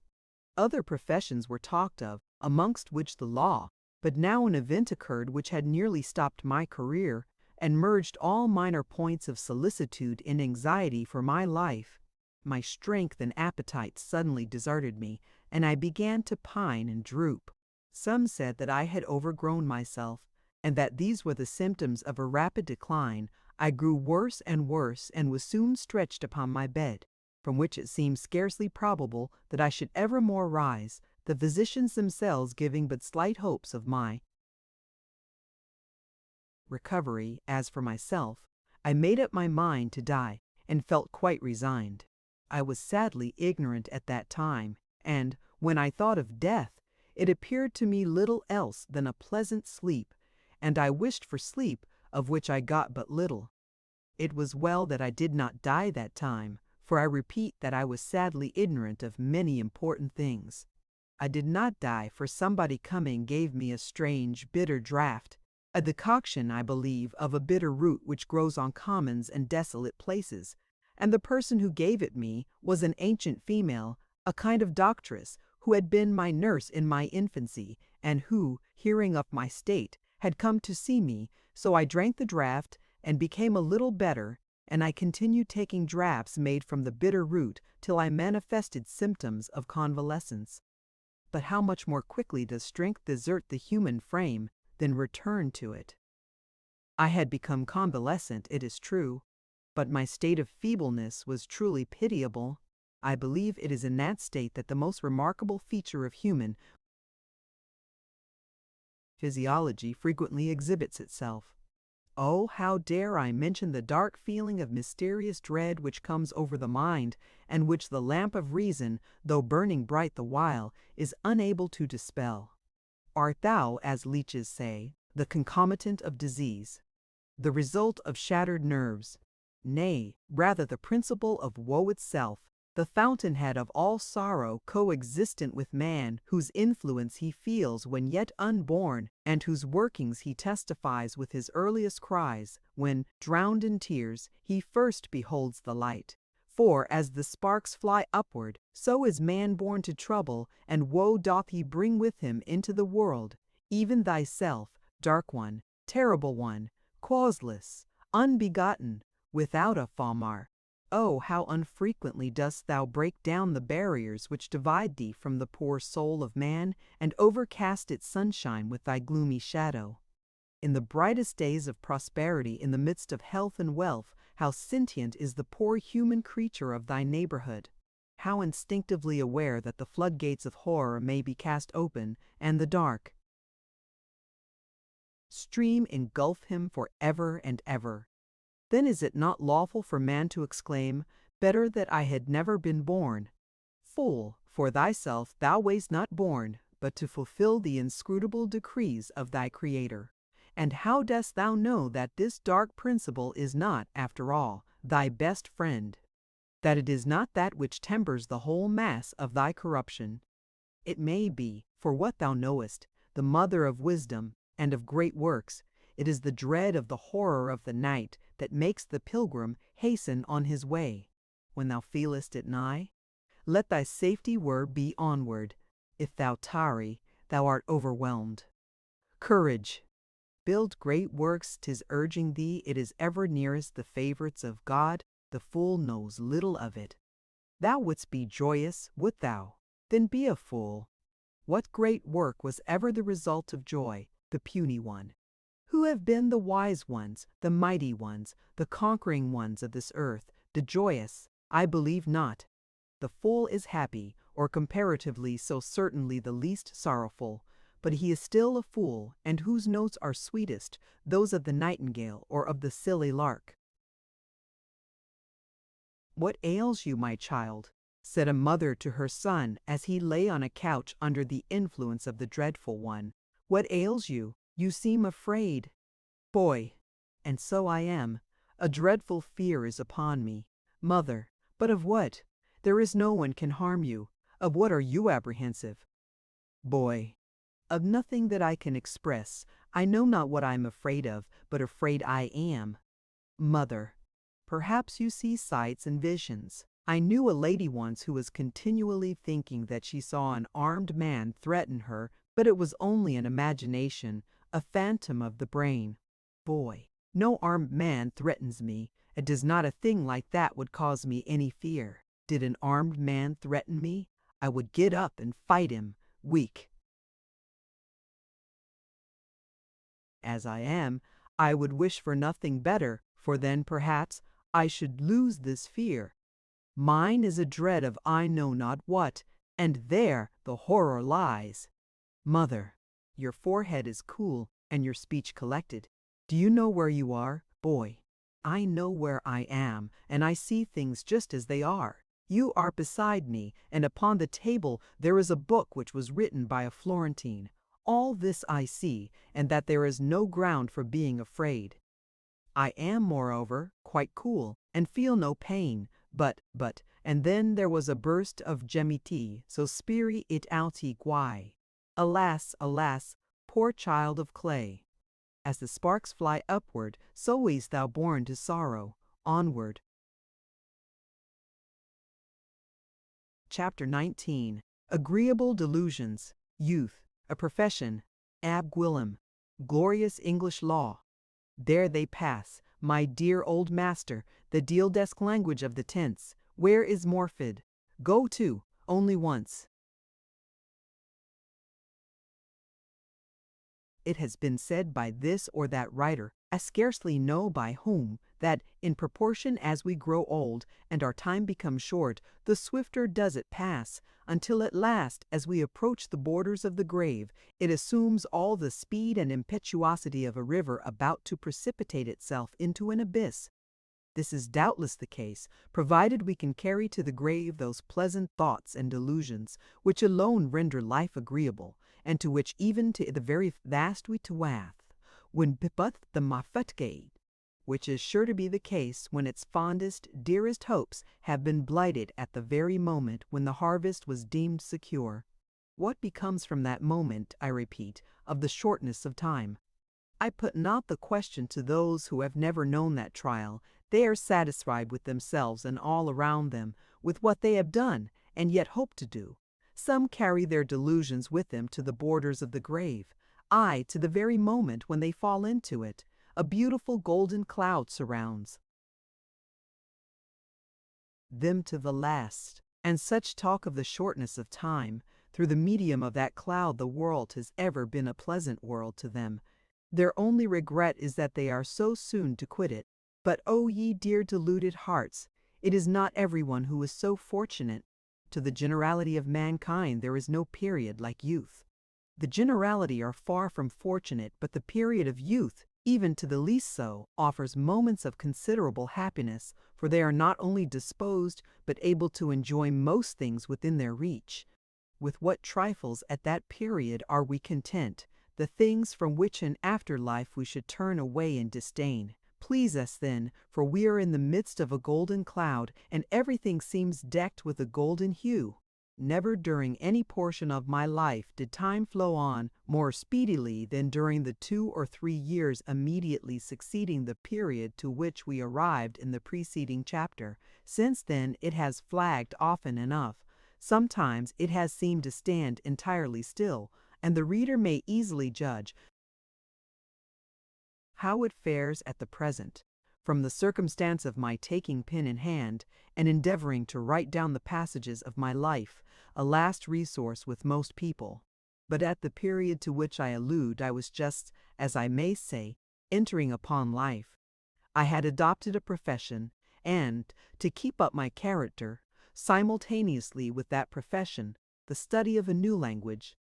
I speedily became a proficient in the one, but ever remained a novice in the other, a novice in the law, but a perfect master in the Welsh tongue. Yes, very pleasant times were those when within the womb of a lofty deal desk, behind which I sat for some 8 hours every day, transcribing, when I imagined eyes were upon me, documents of every description in every possible hand. Blackstone kept company with Ab Gwilym, the polished English lawyer of the last century, who wrote long and prosy chapters on the rights of things, with a certain wild Welshman, who some 400 years before that time indicted immortal coweeds and oved the wives of Cambrian chiefs more, particularly to one Morfydd, the wife of a certain hunchbacked dignitary, called by the poet facetiously Why Bosh, generally terminating with the modest request of a little private parlance beneath the greenwood bough, with no other witness than the Ios, or nightingale, a request which, if the poet himself may be believed, rather a doubtful point, was seldom, very seldom, denied. And by what strange chance had Ab Gwilym and Blackstone, two personages so exceedingly different, been thus brought together? From what the reader already knows of me, he may be quite prepared to find me reading the former. But what could have induced me to take up Blackstone, or rather the law? I have ever loved to be as explicit as possible, on which account, perhaps, I never attained to any proficiency in the law, the essence of which is said to be ambiguity. Most questions may be answered in a few words, and this among the rest, though connected with the law. My parents deemed it necessary that I should adopt some profession. They named a law. The law was as agreeable to me as any other profession within my reach, so I adopted the law, and the consequence was that Blackstone, probably for the first time, found himself in company with Ab Gwilym. By adopting the law I had not ceased to be Lavengro, so I sat behind a desk many hours in the day, ostensibly engaged in transcribing documents of various kinds. The scene of my labors was a strange old house, occupying one side of a long and narrow court, into which, however, the greater number of the windows looked not, but into an extensive garden, filled with fruit trees, in the rear of a large handsome house, belonging to a highly respectable gentleman, who, moyennant un douceur considerable, had consented to instruct my father's young father's glongenfligaisky. Ah! Would that I could describe the good gentleman in the manner which he deserves. He has long since sunk to his place in a respectable vault, in the aisle of a very respectable church, whilst an exceedingly respectable marble slab against the neighboring wall tells on a Sunday some eye wandering from its prayer book that his dust lies below. To secure such respectabilities in death, he passed a most respectable life. Let no one sneer, he accomplished much. His life was peaceful, so was his death. Are these trifles? I wish I could describe him, for I loved the man, and with reason, for he was ever kind to me, to whom kindness has not always been shown. And he was, moreover, a choice specimen of a class which no longer exists, a gentleman lawyer of the old school. I would fain describe him, but figures with which he has naught to do press forward and keep him from my mind's eye. There they pass, Spaniard and Moor, gypsy, Turk, and livid Jew. But who is that? What, that Dick Percy man in the loose, snuff-colored greatcoat, with the white stockings, drab breeches, and silver buckles on his shoes? That man with the bull neck and singular head, immense in the lower part, especially about the jaws, but tapering upward like a pear. The man with the bushy brows, small grey eyes replete with cat-like expression, whose grizzled hair is cut close, and whose ear-lobes are pierced with small golden rings. Oh, that is not my dear old master, but a widely different personage. Bonjour, Monsieur Vidocq, expressions de ma part of Monsieur le Baron Taylor. But here he comes at last, my veritable old master. A more respectable-looking individual was never seen. He really looked what he was, A gentleman of the law, there was nothing of the pettifogger about him, somewhat under the middle size and somewhat rotund in person. He was always dressed in a full suit of black, never worn long enough to become threadbare. His face was rubicund, and not without keenness, but the most remarkable thing about him was the crown of his head, which was bald and shone like polished ivory, nothing more white, smooth, and lustrous. Some people have said that he wore false calves, probably because his black silk stockings never exhibited a wrinkle. They might just as well have said that he waddled, because his shoes creaked, for these last, which were always without a speck and polished as his crown, though of a different hue, did creak as he walked rather slowly. I cannot say that I ever saw him walk fast. He had a handsome practice and might have died a very rich man, much richer than he did, had he not been in the habit of giving rather expensive dinners to certain great people who gave him nothing in return except their company. I could never discover his reasons for doing so, as he always appeared to me a remarkably quiet man, by nature averse to noise and bustle. But in all dispositions there are anomalies. I have already said that he lived in a handsome house, and I may as well here add that he had it very well. So I sat behind the deal desk, engaged in copying documents of various kinds. And in the apartment in which I sat, and in the adjoining ones, there were others, some of whom likewise copied documents, while some were engaged in the yet more difficult task of drawing them up, and some of these, sons of nobody, were paid for the work they did, whilst others, like myself, sons of somebody, paid for being permitted to work, which, as our principal observed, was but reasonable, for as much as we not unfrequently utterly spoiled the greater part of the work entrusted to our hands. There was one part of Peter Teepee, admitting wet right and in order. I, being the youngest, was left to take care of the premises, to answer the bell, and so forth, till relieved, which was seldom before the expiration of an hour and a half when I myself went home. This period, however, was anything but disagreeable to me, for it was then that I did what best pleased me, and, leaving off copying the docs, all in but time, and cold, in this kind in boast, id ad book, but it dick which with it can be comedic there agathis. Ah, that Ab Gwilym! I am much indebted to him, and it were ungrateful on my part not to devote a few lines to him and his songs in this my history. Start not, reader. I am not going to trouble you with a poetical dissertation. No, no, I know my duty too well to introduce anything of the kind, but I, who imagine I know several things, and amongst others the workings of your mind at this moment, have an idea that you are anxious to learn a very little more about Ab Gwilym than I have hitherto told you, the 2 or 3 words that I have dropped having awakened within you a languid kind of curiosity. I have no hesitation in saying that he makes one of the some half-dozen really great poets whose verses, in whatever language they wrote, exist at the present day and are more or less known. It matters little how I first became acquainted with the writings of this man, and how the short thick volume stuffed full with his immortal imaginings first came into my hands. I was studying Welsh, and I fell in with Ab Gwilym by no very strange chance. But before I say more about Ab Gwilym, I must be permitted, I really must, to say a word or two about the language in which he wrote, that same sweet Welsh. If I remember right, I found the language a difficult one. In mastering it, however, I derived unexpected assistance from what of Irish remained in my head, and I soon found that they were cognate dialects, springing from some old tongue which itself, perhaps, had sprung from one much older.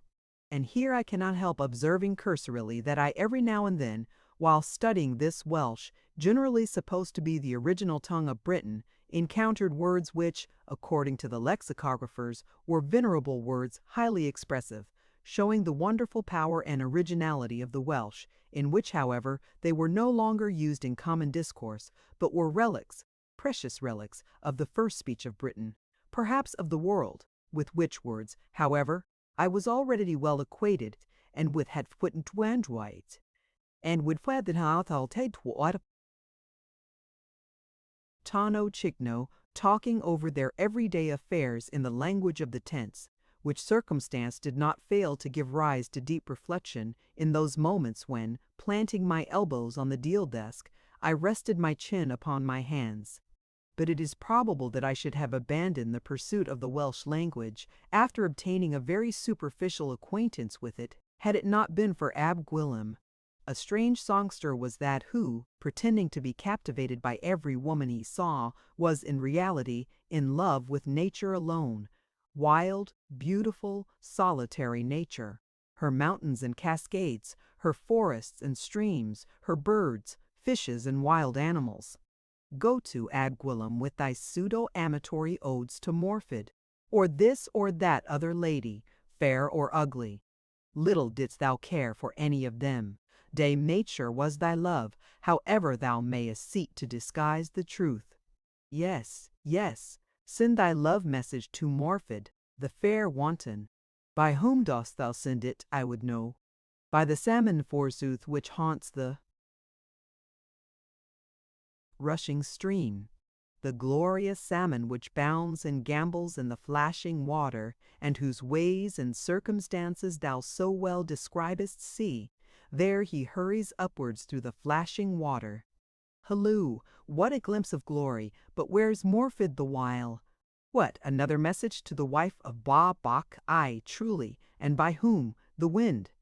The swift wind, the rider of the world, whose course is not to be stayed, who gallops o'er the mountain, and, when he comes to broadest river, asks neither for boat nor ferry, who has described the wind so well his speed and power.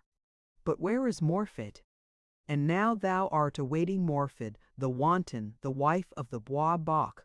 Thou art awaiting her beneath the tall trees amidst the underwood, but she comes not. No Morfydd is there. Quite right, Ab Gwilym, what wantest thou with Morfydd?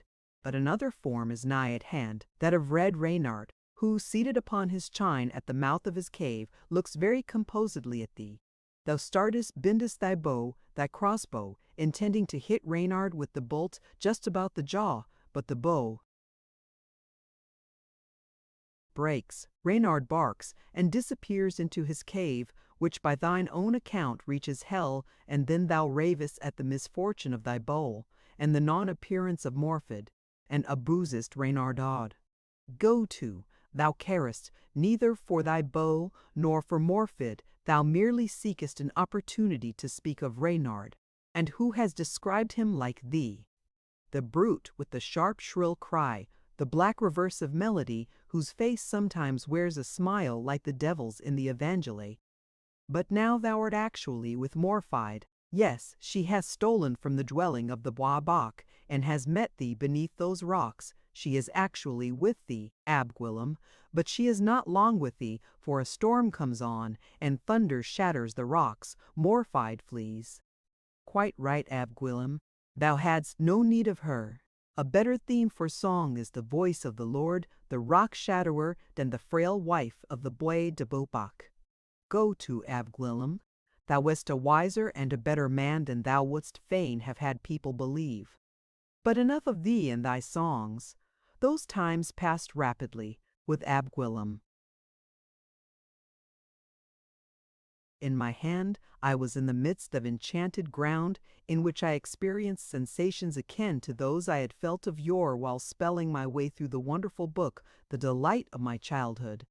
I say akin, for perhaps only once in our lives do we experience unmixed wonder and delight, and these I had already known. Chapter 20. Silver Gray. Good word for everybody. A remarkable youth. Clients. Grades in society. The Archdeacon. Reading the Bible. I am afraid that I have not acted very wisely in putting this boy of ours to the law, said my father to my mother, as they sat together one summer evening in their little garden, beneath the shade of some tall poplars.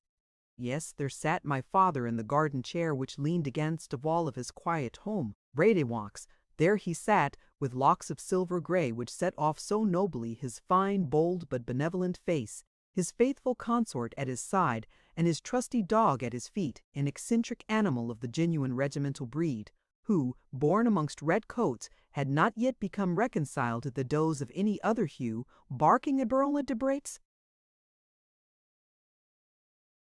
I am afraid I have not done right in putting him to the law, said my father, resting his chin upon his gold-headed bamboo cane. Why, what makes you think so? Said my mother. I have been taking my usual evening walk up the road with the animal here, said my father, and, as I walked along, I overtook the boy's master, Mr. S. Perry. We shook hands, and after walking a little way farther, we turned back together, talking about this and that, the state of the country, the weather, and the dog, which he greatly admired man, and has a good word for everybody, though the dog all but bit him when he attempted to coax his head. After the dog, we began talking about the boy. It was myself who introduced that subject. I thought it was a good opportunity to learn how he was getting on, so I asked what he thought of my son. He hesitated or parked. A footed for take.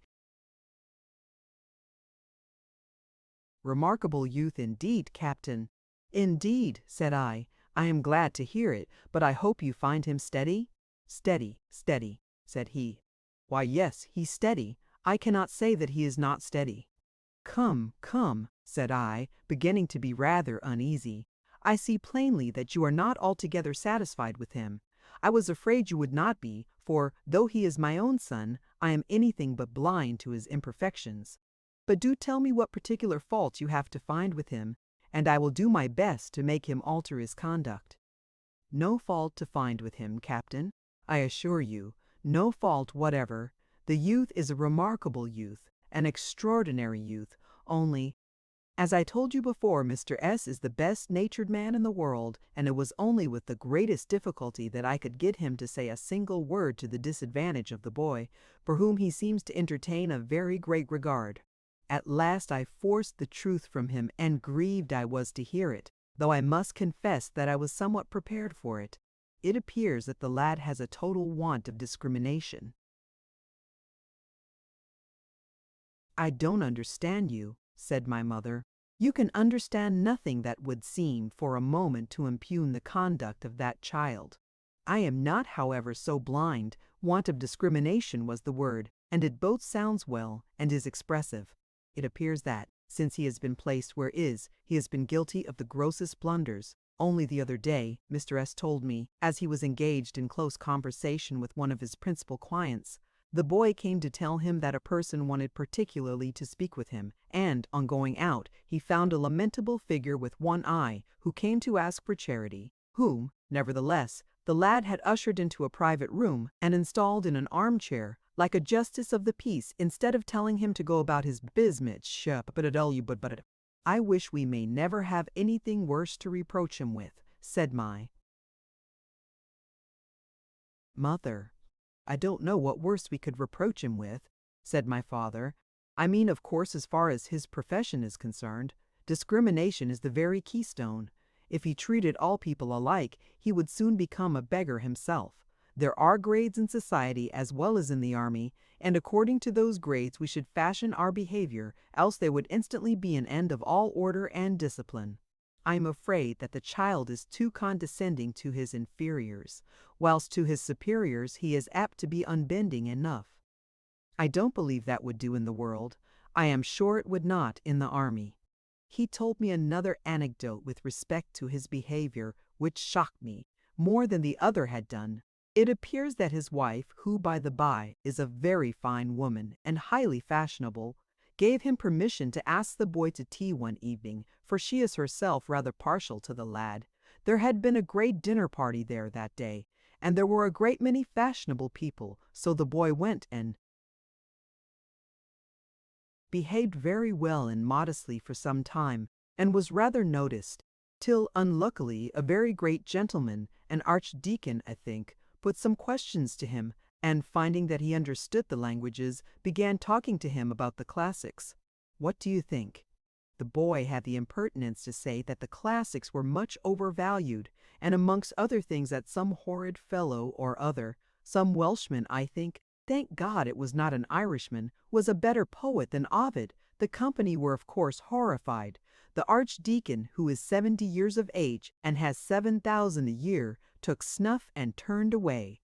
Mrs. S. turned up her eyes. Mr. S., however, told me with his usual good nature, I suppose, to spare my feelings, that he rather enjoyed the thing and thought it a capital joke. I think so too, said my mother. I do not, said my father, that a boy of his years should entertain an opinion of his own, I mean one which militates against all established authority, is astounding. As well might a raw recruit pretend to offer an unfavorable opinion on the manual and platoon exercise. The idea is preposterous. The lad is too independent by half. I never yet knew one of an independent spirit get on in the army. The secret of success in the army is the spirit of subordination, which is a poor spirit after all, said my mother, but the child is not in the army. And it is well for him that he is not, said my father. But you do not talk wisely. The world is a field of battle, and he who leaves the ranks, what can he expect but to be cut down? I call his present behavior leaving the ranks, and going vaporing about without orders. His only chance lies in falling in again as quick as possible. Does he think he can carry the day by himself? An opinion of his own at these years, I confess I am exceedingly uneasy about the lad. You make me uneasy too, said my mother. But I really think you are too hard upon the child. He is not a bad child, after all, though not, perhaps, all you could wish him. He is always ready to read the Bible. Let us go in. He is in the room above us.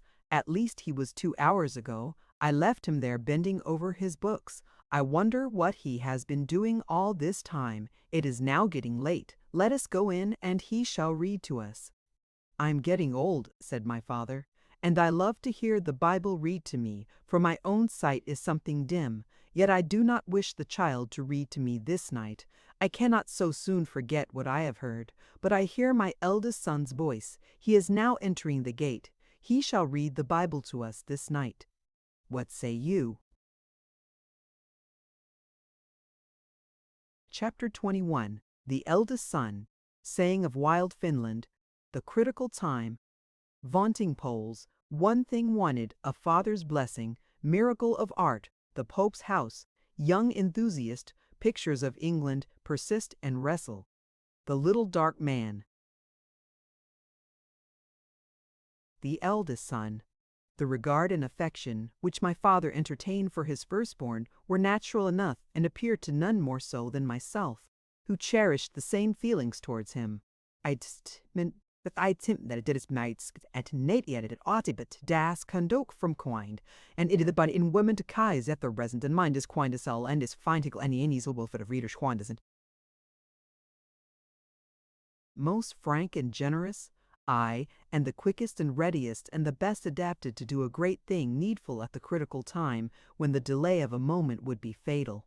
I have known him dash from a steep bank into a stream in his full dress and pull out a man who was drowning, yet there were 20 others bathing in the water who might have saved him by putting out a hand without inconvenience to themselves, which, however, they did not do, but stared with stupid surprise at the drowning one's struggles.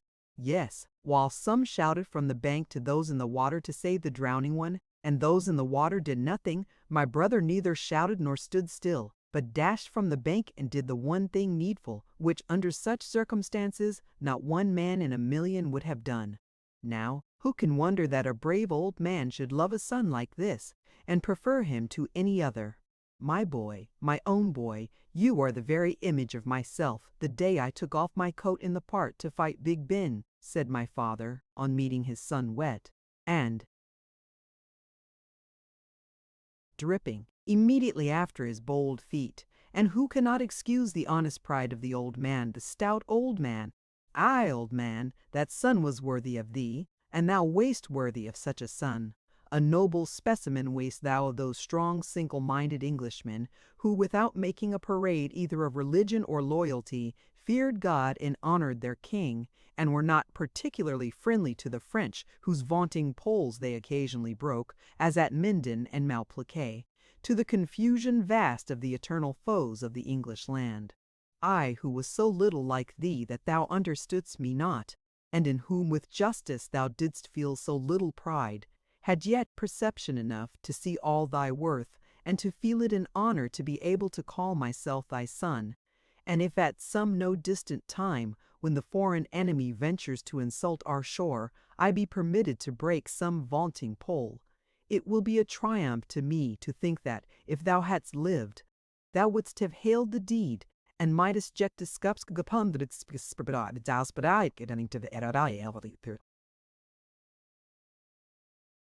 when thou didst all but vanquish the mighty brain. I have already spoken of my brother's taste for painting, and the progress he had made in that beautiful art. It is probable that if circumstances had not eventually diverted his mind from the pursuit, he would have attained excellence and left behind him some enduring monument of his powers, for he had an imagination to conceive, and that yet rarer endowment, a hand capable of giving life, body, and reality to the conceptions of his mind. Perhaps he wanted one thing, the want of which is but too often fatal to the sons of genius, and without which genius is little more than a splendid toy in the havers' versifications. O ye gifted ones, follow your calling, for however various your talents may be, ye can have but one calling capable of leading ye to eminence and renown.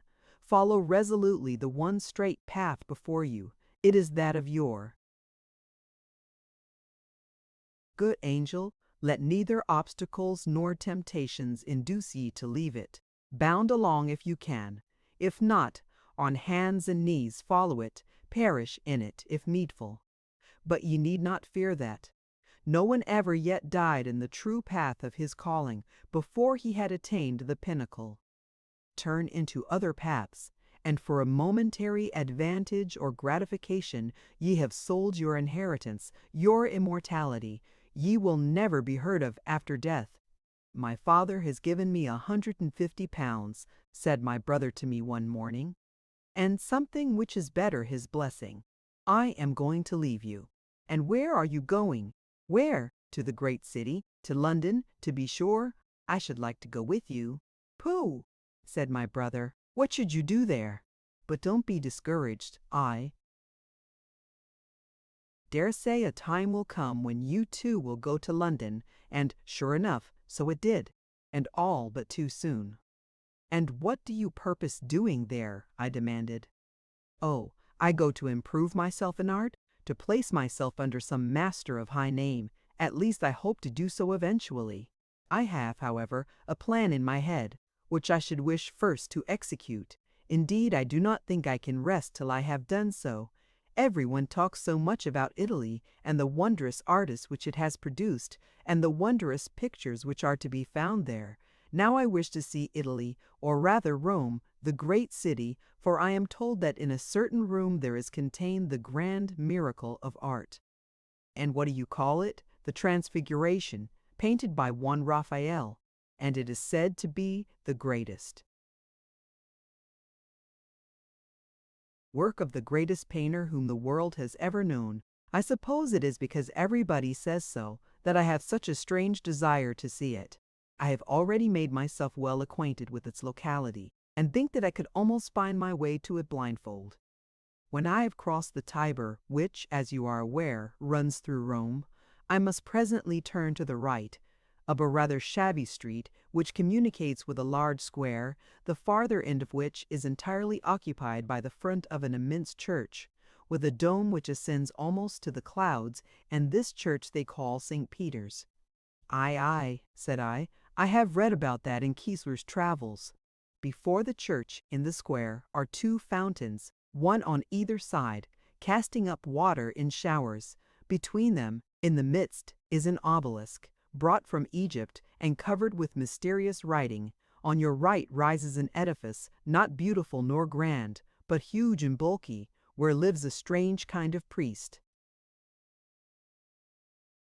whom men call the Pope, a very horrible old individual who would fain keep Christ in leading strings, calls the Virgin Mary the Queen of Heaven, and himself God's Lieutenant General upon earth. Aye, said I I have read of him in Fox's Book of Martyrs. Well, I do not go straight forward up the flight of steps conducting into the church, but I turn to Termina Marls, and then ascend various staircases and pass along various corridors and galleries, all of which I could describe to you though I have never seen them. At last a door is unlocked, and we enter a room rather high, but not particularly large, communicating with another room, into which, however, I do not go, though I terminard.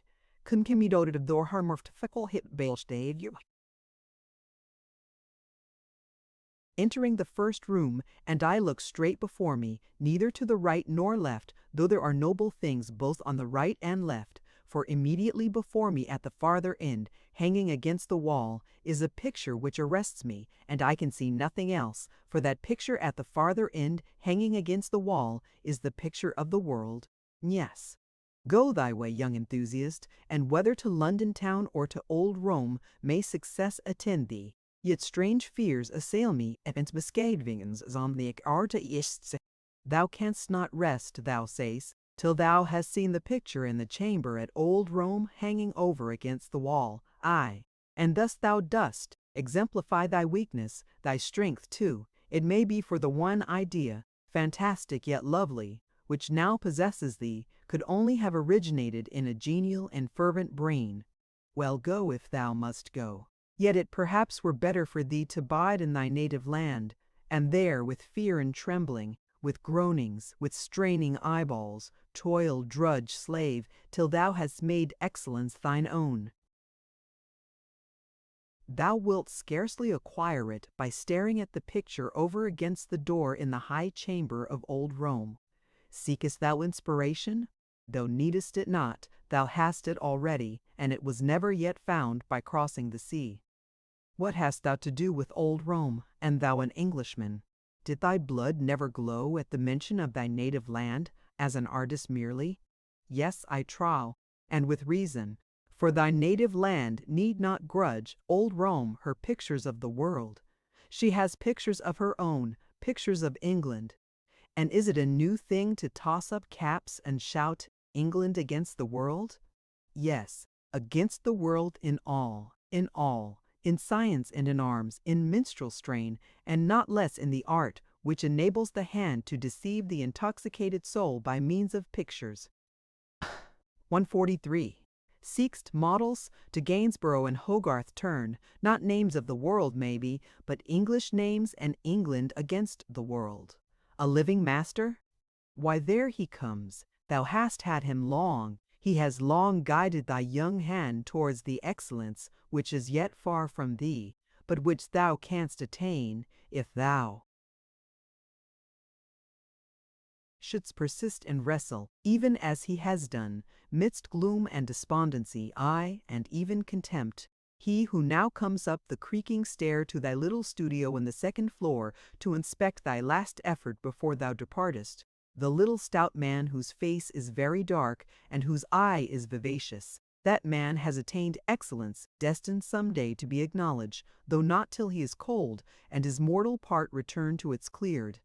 He has painted not pictures of the world, but English pictures, such as Gainsborough himself might have done, beautiful rural pieces, with trees which might well tempt the wild birds to perch upon them. Thou needest not run to Rome, brother, where lives the old Mariolater, after pictures of the world, whilst at home there are pictures of England, nor needest thou even go to London, the big city, in search of a master, for thou hast one at home. At home it's Ingstrongdi, town who can instruct thee,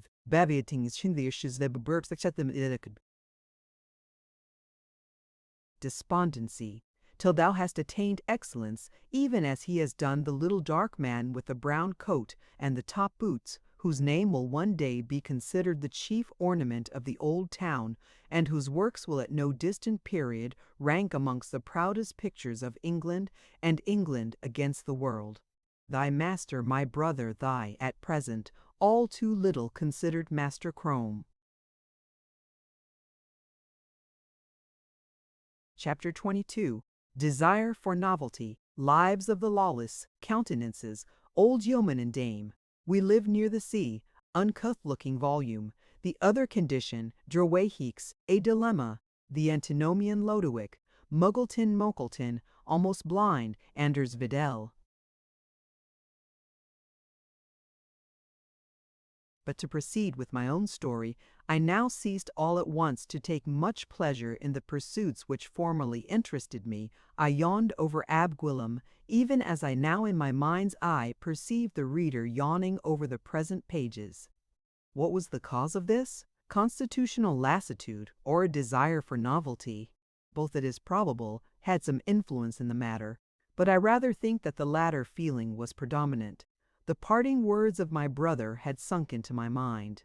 He had talked of traveling in strange regions and seeing strange and wonderful objects, and my imagination fell to work and drew pictures of adventures wild and fantastic, and I thought what a fine thing it must be to travel, and I wished that my father would give me his blessing and the same sum that he had given my brother, and bid me go forth into the world, always forgetting that I had neither talents nor energies at this period which would enable me to make any successful figure on its stage. And then I again sought up the book which had so captivated me in my infancy. And I read it through, and I sought up others of a similar character, and in seeking for them I met books also of adventure, but by no means of a harmless description, lives of wicked and lawless men, Murray and Latrune books of singular power, but of coarse and prurient imagination books, at one time highly in vogue, now deservedly forgotten and most difficult to be found. And when I had gone through these books, what was my state of mind? I had derived entertainment from their perusal, but they left me more listless and unsettled than before, and really knew not what to do to pass my time. My philological studies had become distasteful, and I had never taken any pleasure in the duties of my profession. I sat behind my desk in a state of torpor, my mind almost as blank as the paper before me, on which I rarely traced a line. It was always a relief to hear the bell ring, as it afforded me an opportunity of doing something which I was yet capable of doing, to rise and open the door and stare in the countenances of the visitors. All of a sudden, I fell to studying countenances, and soon flattered myself that I had made considerable progress in the science. There is no faith in countenances, said some Roman of old. Trust anything but a person's countenance, not trust a man's countenance. Say some moderns. Why? It is the only thing in many people that we can trust, on which account they keep it most assiduously out of the way. Trust not a man's words, if you please, or you may come to very erroneous conclusions, but at all times place implicit confidence in a man's countenance, in which there is no deceit, and of necessity there can be none. If people would but look each other more in the face, we should have less cause to complain of the deception of the world, nothing so easy as physiognomy, nor so useful. Somewhat in this latter strain I thought at the time of which I am speaking. I am now older, and let us hope, less presumptuous. It is true that in the course of my life I have scarcely ever had occasion to repent placing confidence in individuals whose countenances have prepossessed me in their favor, though to how many I may have been unjust, from whose countenances I may have drawn unfavorable conclusions, is another matter. But it had been decreed by that fate which governs our every action that I was soon to return to my old pursuits. It was written that I should not yet cease to be Lavengro, though I had become, in my own opinion, a kind of Lavater. It is singular enough that my renewed ardor for philology seems to have been brought about indirectly by my physiognomical researches, in which, had I not indulged, the event which I am about to relate, as far as connected with myself, might never have occurred. Amongst the various countenances which I admitted during the period of my answering the bell, there were two which particularly pleased me, and which belonged to an elderly yeoman and his wife, whom some little business had brought to our law sanctuary. I believe they experienced from me some kindness and attention which won the old people's hearts. So, one day,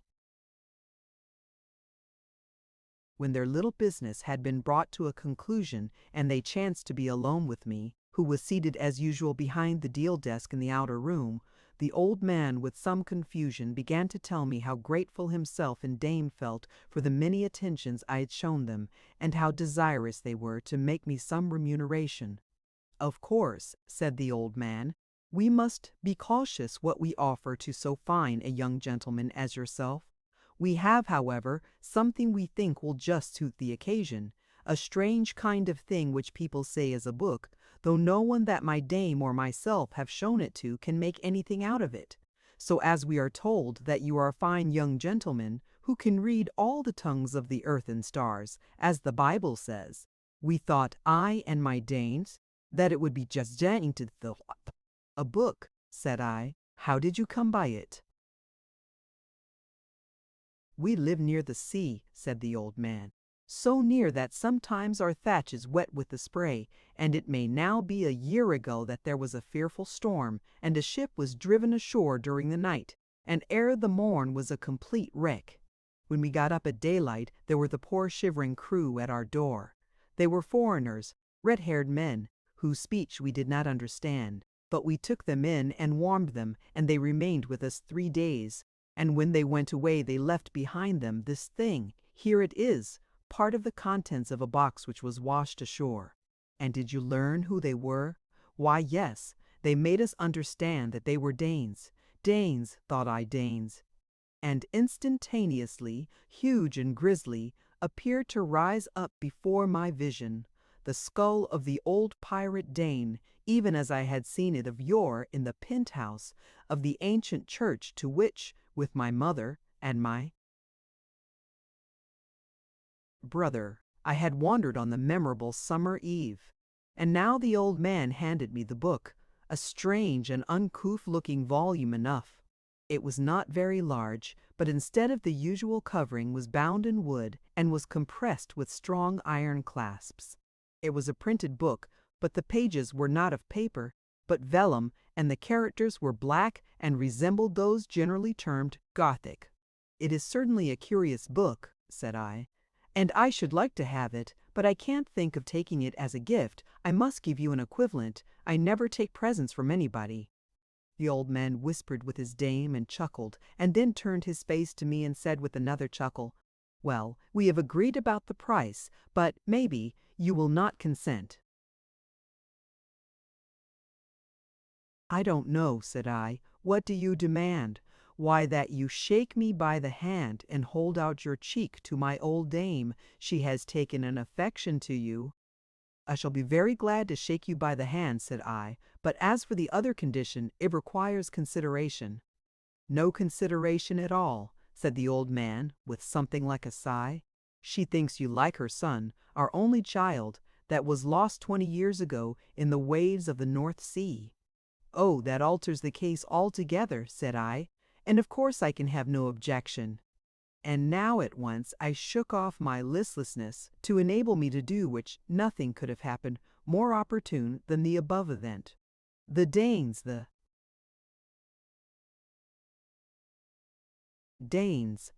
and was I at last to become acquainted, and in so singular a manner, with the speech of a people which had, as far back as I could remember, exercised the strongest influence over my imagination, as how should they not?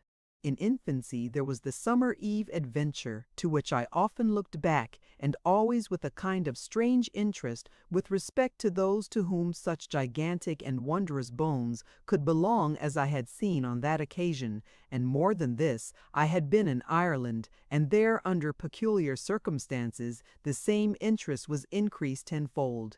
I had mingled much whilst there with the genuine Irish, a wild but kind-hearted race, whose conversation was deeply imbued with traditionary lore, connected with the early history of their own romantic land, and from them I heard enough of the Danes, but nothing commonplace, for they never mentioned them, but in terms which tallied well with my own preconceived ideas. For at an early period the Danes had invaded Ireland and had subdued it, and, though eventually driven out, had left behind them an enduring remembrance in the minds of the people, who loved to speak of their strength and their stature, in evidence of which they would point to the ancient rats, or mounds where the old Danes were buried, and where bones of extraordinary size were occasionally exhumed.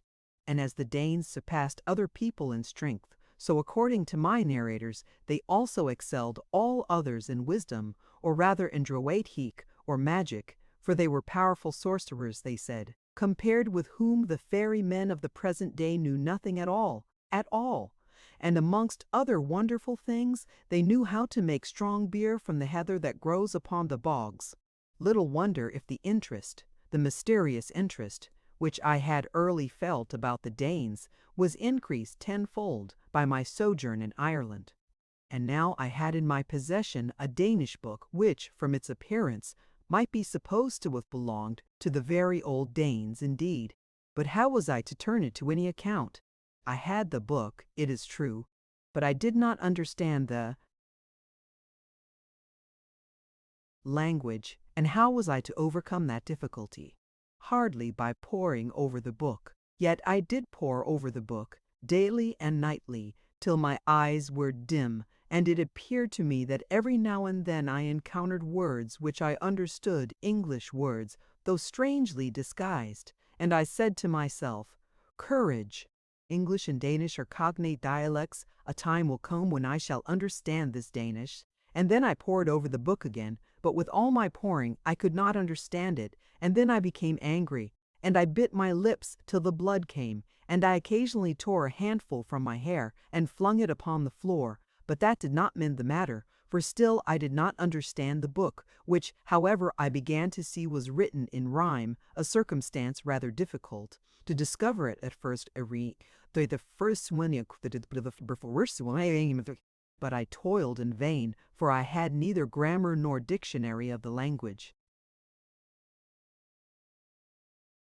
And when I sought for them could procure neither, and I was much dispirited till suddenly of vitally of cannot obtain a dictionary or grammar. I can perhaps obtain a Bible in this language, and if I can procure a Bible, I can learn the language, for the Bible in every tongue contains the same thing, and I have only to compare the words of the Danish Bible with those of the English, and if I persevere, I shall in time acquire the word, but I cut in going forth, I cut in and when my hat came down, I put it on my head and commenced running, directing my course to the house of the antinomian preacher who sold books and whom I knew to have Bibles in various tongues amongst the number, and I arrived out of breath, and I found the antinomian in his little library, dusting his books, and the antinomian clergyman was a tall man of about 70, who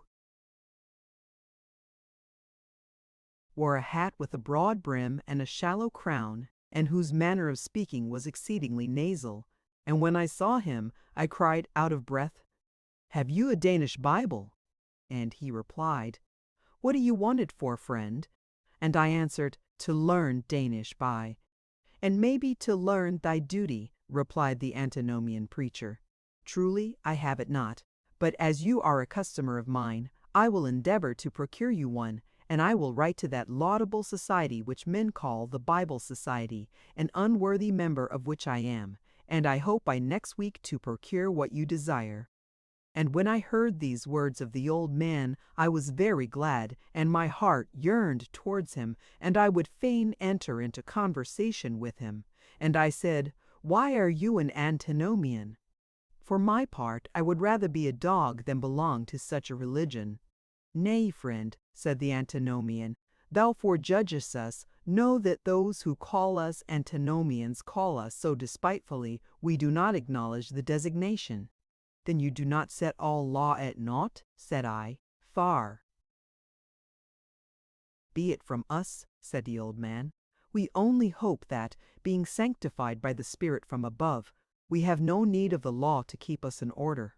Did you ever hear tell of Lodowick Muggleton? Not I. That is strange.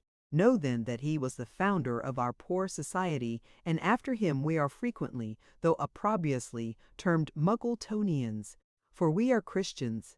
Here is his book, which, perhaps, you can do no better than purchase. You are fond of rare books, and this is both curious and rare. I will sell it cheap.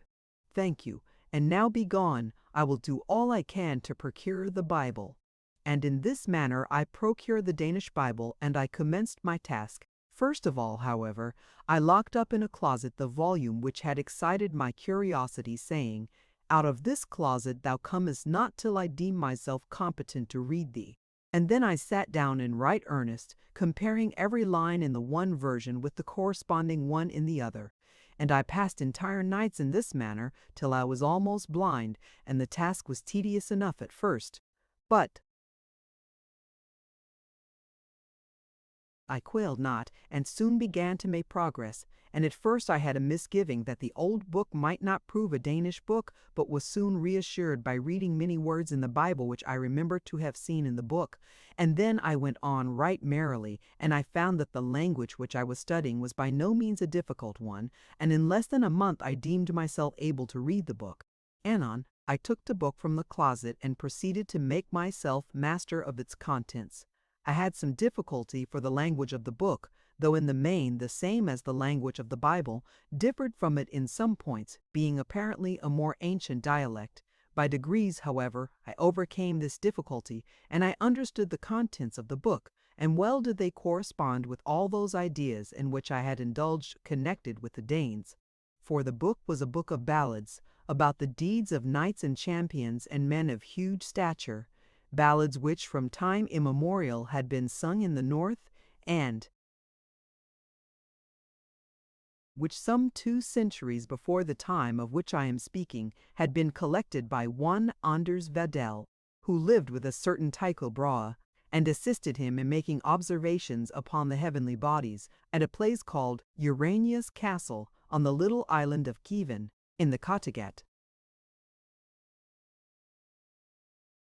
Chapter 23. The 2 individuals, the long pipe, the Germans, Werther, the female Quaker, suicide, Gibbon, Jesus of Bethlehem, Fill Your Glass, Shakespeare English, at Minden, melancholy Swain von Ved. The 5th dinner, strange doctrines, Are You Happy? Improve Yourself in German. It might be some 6 months after the events last recorded that 2 individuals were seated together in a certain room, in a certain street of the old town, which I have so frequently had occasion to mention in the preceding pages. One of them was an elderly, and the other a very young man, and they sat on either side of a fireplace, beside a table on which were fruit and wine. The room was a small one, and in its furniture exhibited nothing remarkable. Over the mantelpiece, however, hung the small picture with naked figures in the foreground, and with much foliage behind. It might not have struck every beholder, for it looked old and smoke-dried, but a connoisseur, on inspecting it closely, would have pronounced it to be a judgment of Paris and a masterpiece of the Flemish school. The forehead of the elder individual was high, and perhaps appeared more so than it really was, from the hair being carefully brushed back, as if for the purpose of displaying to the best advantage that part of the cranium. His eyes were large and full, and of a light brown, and might have been called heavy and dull, had they not been occasionally lighted up by a sudden gleam, not so brilliant, however, as that which at every inhalation shone from the bowl of the long clay pipe which he was smoking, but which, from a certain sucking sound, which about this time began to be heard from the bottom, appeared to be giving notice that it would soon require replenishment from a certain canister, which, together with a lighted taper, stood upon the table beside him. "You do not smoke?" said he, at length laying down his pipe, and directing his glance to his companion. Now, there was at least one thing singular connected with this last, namely, the color of his hair, which, notwithstanding his extreme youth, appeared to be rapidly becoming gray. He had very long limbs and was apparently tall of stature, in which he differed from his elderly companion, who must have been somewhat below the usual height. "No, I can't smoke," said the youth in reply to the observation of the other. "I have often tried, but could never succeed to my satisfaction." "Is it possible to become a good German without smoking?" said the senior, half speaking to himself. "I dare say not," said the youth, "but I shan't break my heart on that account." "As for breaking your heart, of course you would never think of such a thing. He is a fool who breaks his heart on any account. But it is good to be a German. The Germans are the most philosophic people in the world and the greatest smokers. Now I trace their philosophy to their smoking. I have heard say their philosophy is all smoke. Is that your opinion?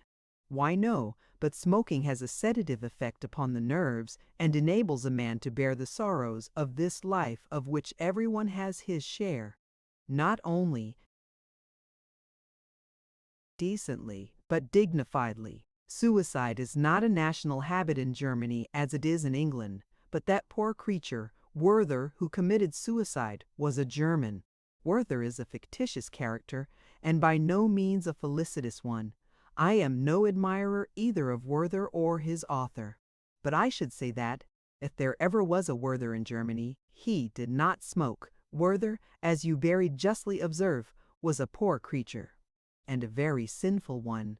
I have heard my parents say that suicide is a great crime. Broadly and without qualification, to say that suicide is a crime is speaking somewhat unphilosophically. No doubt suicide, under many circumstances, is a crime, a very heinous one. When the father of a family, for example, to escape from certain difficulties, commits suicide, he commits a crime. There are those around him who look to him for support by the law of nature, and he has no right to withdraw himself from those who have a claim upon his exertions. He is a person who decamps with other people's goods as well as his own. Indeed, there can be no crime which is not founded upon the depriving others of something which belongs to them. A man is hanged for setting fire to his house in a crowded city, for he burns at the same time or damages those of other people. But if a man who has a house on a heath sets fire to it, he is not hanged, for he has not damaged or endangered any other individual's property, and the principle of revenge, upon which all punishment is founded, has not been aroused.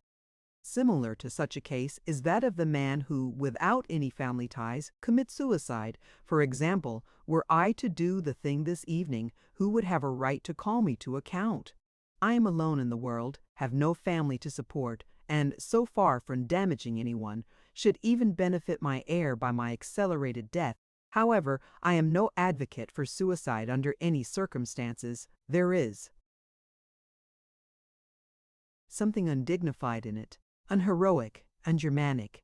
But if you must commit suicide and there is no knowing to what people may be brought, always contrive to do it as decorously as possible. The decencies, whether of life or of death, should never be lost sight of. I remember a female Quaker who committed suicide by cutting her throat, but she did it decorously and decently, kneeling down over a pail, so that not one drop fell upon the floor, thus exhibiting in her last act that nice sense of neatness for which Quakers are distinguished. I have always had a respect for that woman's memory, and here, filling his pipe from the canister and lighting it at the taper, he recommenced smoking calmly and sedately. But is not suicide forbidden in the Bible? The youth demanded. Why no, but what though it were? The Bible is a respectable book, but I should hardly call it one whose philosophy is of the soundest. I have said that it is a respectable book. I mean respectable from its antiquity and from containing, as Herder says, the earliest records of the human race, though those records are far from being dispassionately written, on which account they are of less value than they otherwise might have been. There is too much passion in the Bible, too much violence. Now, to come to all truth, especially historic truth, requires cool, dispassionate investigation, for which the Jews do not appear to have ever been famous. We are ourselves not famous for it, for we are a passionate people. The Germans are not. They are not a passionate people, a people celebrated for their oaths. We are. The Germans have many excellent historic writers. 'Tis true we have Gibbon. You have been reading Gibbon. What do you think of him? I think him a very wonderful writer. He is a wonderful writer, one sui generis, uniting the perspicuity of the English, for we are perspicuous with the cool, dispassionate reasoning of Germans. Gibbon sought after the truth, found it, and made it clear. Then you think Gibbon a truthful writer? Why, yes, who shall convict Gibbon of falsehood? Many people have endeavored to convict Gibbon of falsehood. They have followed him in his researches and have never found him once tripping. Oh, he is a wonderful writer. His power of condensation is admirable. The lore of the whole world is to be found in his pages. Sometimes in a single note he has given us the result of the study of years, or, to speak metaphorically, he has ransacked 1,000 Gulistans and has condensed all his fragrant booty into a single drop of Otto. But was not Gibbon an enemy to the Christian faith? Why, no. He was rather an enemy to priestcraft. So am I. And when I say the philosophy of the Bible is in many respects unsound, I always wish to make an exception in favor of that part of it which contains the life and sayings of Jesus of Bethlehem, to which I must always concede my unqualified admiration of Jesus, mind you, for with his followers and their dogmas I have nothing to do. Of all historic characters, Jesus is the most beautiful and the most heroic. I have always been a friend to hero worship. It is the only rational one, and has always been in use amongst civilized people. The worship of spirits is synonymous with barbarism. It is mere fetish. The savages of West Africa are all spirit worshippers. But there is something philosophic in the worship of the heroes of the human race, and the true hero is the benefactor. Brahma, Jupiter, Bacchus were all benefactors, and therefore entitled to the worship of their respective peoples. The Celts worshipped Hessus, who taught them to plow, a highly useful art. We, who have attained a much higher state of civilization than the Celts ever did, worship Jesus, the first who endeavored to teach men to behave decently and decorously under all circumstances, who was the foe of vengeance, in which there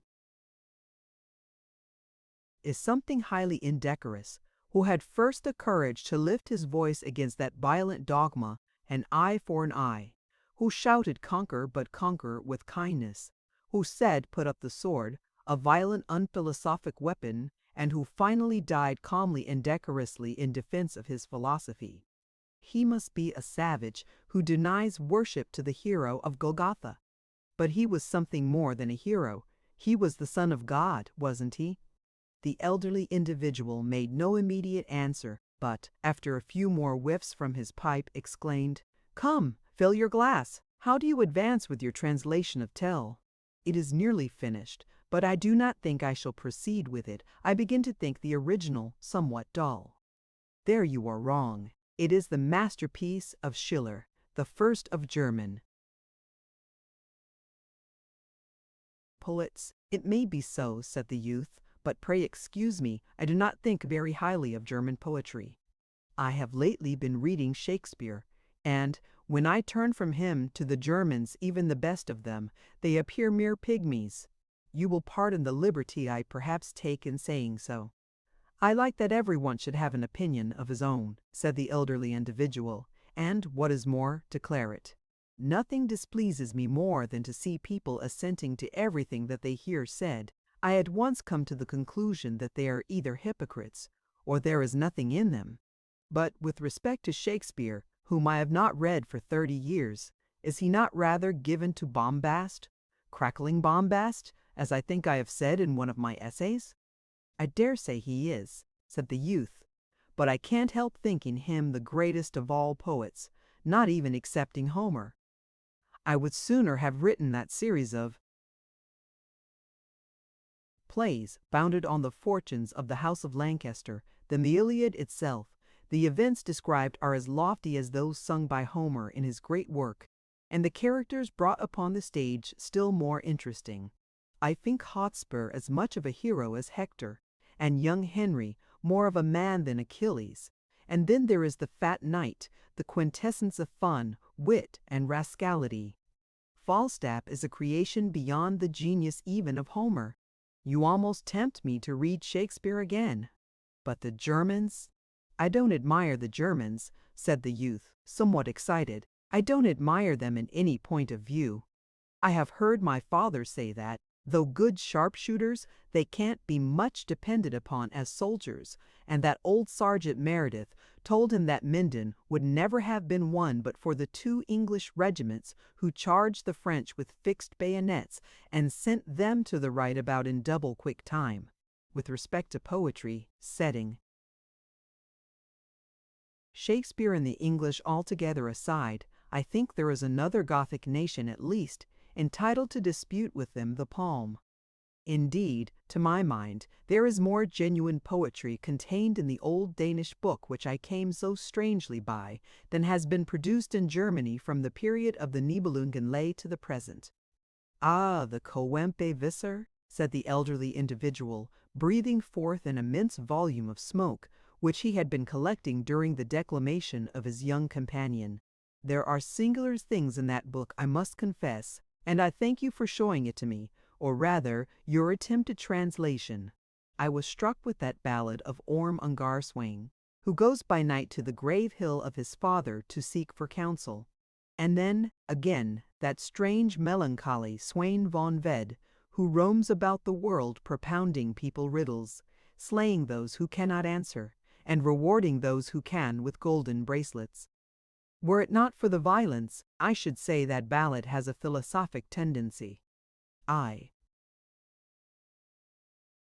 thank you for making me acquainted with the book, and I thank the Jew Musha for making me acquainted with you. That Musha was a strange customer, said the youth, collecting himself. He was a strange customer, said the elder individual, breathing forth a gentle cloud. I love to exercise hospitality to wandering strangers, especially foreigners, and when he came to this place pretending to teach German and Hebrew, I asked him to dinner. After the first dinner, he asked me to lend him £5. I did lend him £5. After the 5th dinner, he asked me to lend him £50. I did not lend him the £50. He was as ignorant of German as of Hebrew, said the youth, on which account he was soon glad, I suppose, to transfer his pupil to someone else. He told me, said the elder individual, that he intended to leave a town where he did not find sufficient encouragement, and at the same time expressed regret at being obliged to abandon the certain extraordinary pupil for whom he had a particular regard.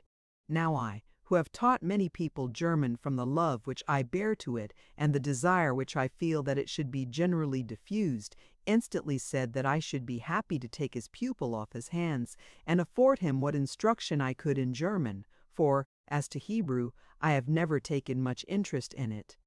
Such was the origin of our acquaintance. You have been an apt scholar. Of late, however, I have seen little of you. What is the reason? The youth made no answer. You think probably that you have learned all I can teach you? Well, perhaps you are right. Not so, said the young man eagerly. Before I knew you, I knew nothing and am still very ignorant. But of late, my father's health has been very much broken, and he requires attention. His spirits also have become low, which, to tell you the truth, he attributes to my misconduct. He says that I have imbibed all kinds of strange notions and doctrines, which will, in all probability, prove my ruin both here and hereafter. Which, ah!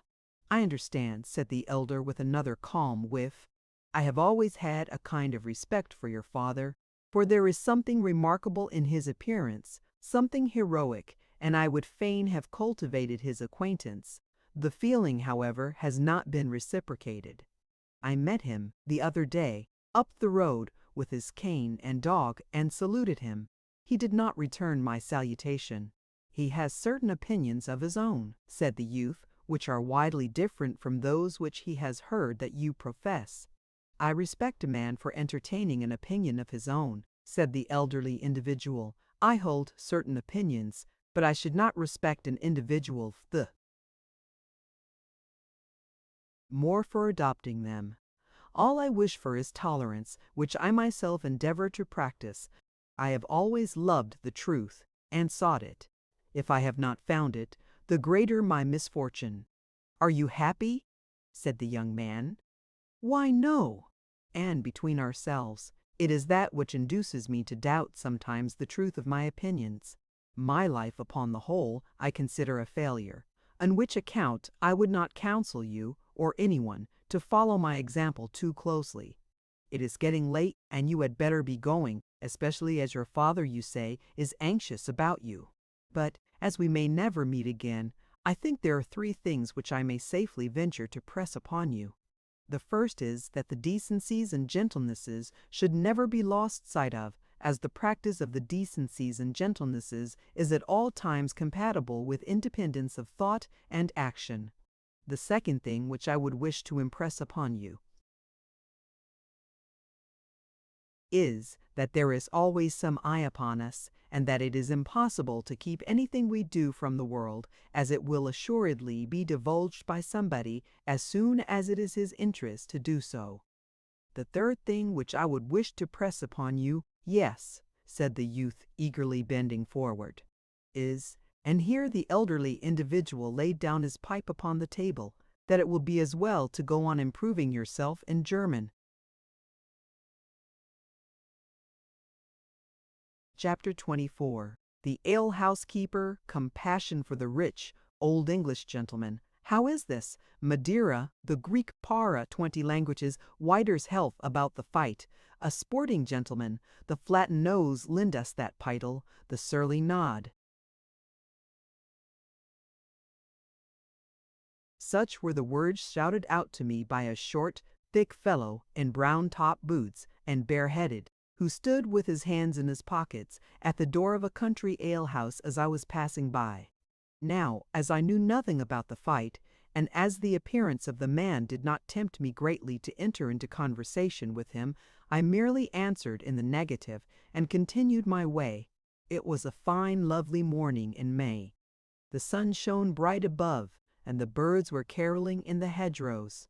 I was wont to be cheerful at such seasons, for, from my earliest recollection, sunshine and the song of birds have been dear to me. Yet, about that period I was not cheerful, my mind was not at rest. I was debating within myself, and the debate was dreary and unsatisfactory enough. I sighed, and turning my eyes upward, I ejaculated, "What is truth?" But suddenly, by a violent effort breaking away from my meditations, I hastened forward 1 mile, 2 miles, 3 miles, were speedily left behind, and now I came to a grove of birch and other trees, and opening a gate I passed up a kind of avenue, and soon arriving before a large brick house of rather antique appearance, knocked at the door. In this house there lived a gentleman with whom I had business. He was said to be a genuine old English gentleman, and a man of considerable property. At this time, however, he wanted £1,000, as gentlemen of considerable property every now and then do. I had brought him £1,000 in my pocket, for it is astonishing how many eager helpers the rich find, and with what compassion people look upon their distresses. He was said to have good wine in his cellar. "Is your master at home?" said I to a servant who appeared at the door. "His worship is at home, young man," said the servant, as he looked at my shoes, which bore evidence that I had come walking. "I beg your pardon, sir," he added, as he looked me in the face. Servants," thought I, as I followed the man into the house, "always look people in the face when you open the door, and do so before you look at their shoes, or you may mistake the heir of a prime minister for a shopkeeper's son." I found his worship a jolly red-faced gentleman of about 55. He was dressed in a green coat, white corduroy breeches, and drab gaiters, and sat on an old-fashioned leather sofa with 2 small, thoroughbred, black English terriers, one on each side of him. He had all the appearance of a genuine old English gentleman who kept good wine in his cellar. "Sir," said I have brought you £1,000.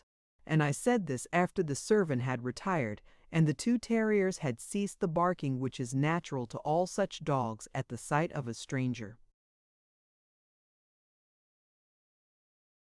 And when the magistrate had received the money, and signed and returned a certain paper which I handed to him, He rubbed his hands, and looking very benignantly at me, exclaimed, "And now, young gentleman, that our business is over, perhaps you can tell me where the fight is to take place." "I am sorry, sir," said I, "that I can't inform you, but everybody seems to be anxious about it." And then I told him what had occurred to me on the road with the alehouse keeper. "I know him," said his worship. "He's a tenant of mine, and a good fellow, somewhat too much in my debt though. But how is this, young gentleman? You look as if you had been walking. You did not come on foot." "Yes, sir, I came on foot." "On foot? Why, it is 16 miles. I shan't be tired when I have walked back." "You can't ride, I suppose, better than I can walk." "Then why do you walk?" "I have frequently to make journeys connected with my profession. Sometimes I walk, sometimes I ride, just as the whim takes me." "Will you take a glass of wine?" "Yes." "That's right. What shall it be?" "Madeira." The magistrate gave a violent slap on his knee. "I like your taste," said he. "I am fond of a glass of Madeira myself, and can give you such a one as you will not drink every day.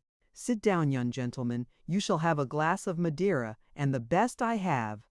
Thereupon he got up and, followed by his 2 terriers, walked slowly out of the room. I looked round the room, and seeing nothing which promised me much amusement, I sat down and fell again into my former train of thought. "What is truth?" said I. "Here it is," said the magistrate, returning at the end of a quarter of an hour, followed by the servant with the tray. "Here's the true thing, or I am no judge, far less a justice. It has been 30 years in my cellar last Christmas. There," said he to the servant, "put it down, and leave my young friend and me to ourselves. Now, what do you think of it?" "It is very good," said I. "Did you ever taste better Madeira?" "I never before tasted Madeira." "Then you ask for a wine without knowing what it is?" "I ask for it, sir, that I may know what it is." "Well, there is logic in that, as Parr would say. You have heard of Parr, old Parr?" "Yes, old Parr, but not that Parr. You mean the English. I, the Greek Parr, as people call him." "I don't know him." "Perhaps not, rather too young for that. But were you of my age, you might have cause to know him, coming from where you do. He kept school there. I was his first scholar. He flogged Greek into me till I loved him, and he loved me. He came to see me last year, and sat in that chair. I honor Parr. He knows much, and is a sound man." "Does he know the truth?" "Know the truth. He knows what's good. From an oyster to an ostrich, he's not only sound, but round. Suppose we drink his health." "Thank you, boy. Here's Parr's health, and Whiter's." "Who is Whiter? Don't you know Whiter?" "I thought everybody knew Reverend Whiter the philologist, though I suppose you scarcely know what that means." "A man fond of tongues and languages, quite out of your way. He understands some 20. What do you say to that? Is he a sound man?" "Why, as to that, I scarcely know what to say. He has got queer notions in his head, wrote a book to prove that all words came originally from the earth. Who knows? Words have roots, and roots live in the earth. But, upon the whole, I should not call him altogether a sound man, though he can talk Greek nearly as fast as Parr can." "Is he a round man?"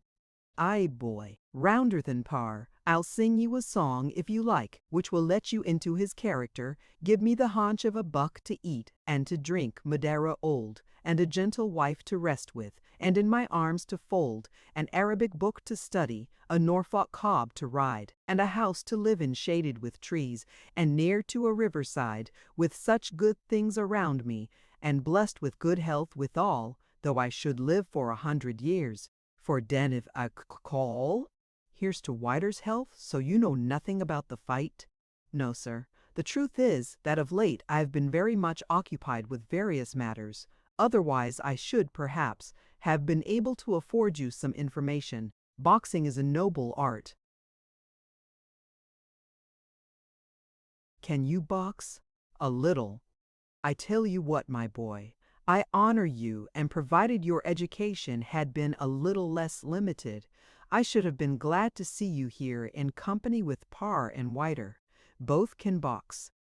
Boxing is, as you say, a noble art, a truly English art. May I never see the day when Englishmen shall feel ashamed of it, or blacklegs and blackguards bring it into disgrace. I am a magistrate and of course cannot patronize the thing very openly, yet I sometimes see a prize fight. I saw the gang chicken beat Gully. Did you ever see Big Ben? No, why do you ask? But here we heard a noise, like that of a gig driving up to the door, which was immediately succeeded by a violent knocking and ringing. And, after a little time, the servant who had admitted me made his appearance in the room. "Sir," said he with a certain eagerness of manner, "here are two gentlemen waiting to speak to you." "Gentlemen waiting to speak to me? Who are they?" "I don't know, sir," said the servant, "but they look like sporting gentlemen, and," here he hesitated, "from a word or two they dropped, I almost think that they come about the fight." "About the fight," said the magistrate. "No, that can hardly be. However, you had better show them in." Heavy steps were now heard ascending the stairs, and the servant ushered two men into the apartment. Again there was a barking, but louder than that which had been directed against myself, for here were two intruders, both of them were remarkable-looking men, but to the foremost of them the most particular notice may well be accorded. He was a man somewhat under 30 and nearly 6 feet in height. It with the spioptium muchev same were chist of the blue and bird's-eye pattern. Which hyph of the blue and bird's-eye pattern, he wore neither whiskers nor mustaches, and appeared not to delight in haircare. That of his head, which was of a light brown, being closely cropped, the forehead was rather high, but somewhat narrow-veined. Were somewhat narrow, though, per carols, rather tightened to pardvart, but brisselt imard, savelt qualbese. In the whole appearance of the man there was a blending of the bluff and the sharp. You might have supposed him a bruiser. His dress was that of one in all its minutiae. Something was wanting, however, in his manner, the quietness of the professional man. He rather looked like one performing the part well, very well, but still performing a part. His companion. There, indeed, was the bruiser, no mistake about him. A tall, massive man, with a broad countenance and a flattened nose, dressed like a bruiser, but not like a bruiser going into the ring.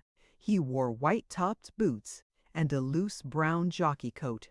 As the first advanced towards the table, behind which the magistrate sat, he doffed a white castor from his head, and made rather a genteel bow. Looking at me, who sat somewhat on one side, he gave a kind of nod of recognition. "May I request to know who you are, gentlemen?" said the magistrate. "Sir," said the man in a deep but not unpleasant voice, "allow me to introduce to you my friend, Mr. the celebrated pugilist," and he motioned with his hand towards the massive man with the flattened nose. "And your own name, sir?" said the magistrate. "My name is no matter," said the man. "Were I to mention it to you, it would awaken within you no feeling of interest. It is neither Keene nor Belcher, and I have as yet done nothing to distinguish myself like either of those individuals, or even like my friend here. However, a time may come we are not yet buried, and whensoever my hour arrives, I hope I shall prove myself equal to my destiny, however high, like bird that's bred amongst the helicons." And here a smile half theatrical passed over his features. "In what can I oblige you, sir?" said the magistrate. "Well, sir, the soul of wit is brevity. We want a place for an approaching combat between my friend here and a brave from town. Passing by your broad acres this fine morning, we saw a pyttle, which we deemed would suit. Lend us that pyttle, and receive our thanks. To be a favor, though not much to grant. We neither ask for Stonehenge nor for Tempe." My friend looked somewhat perplexed.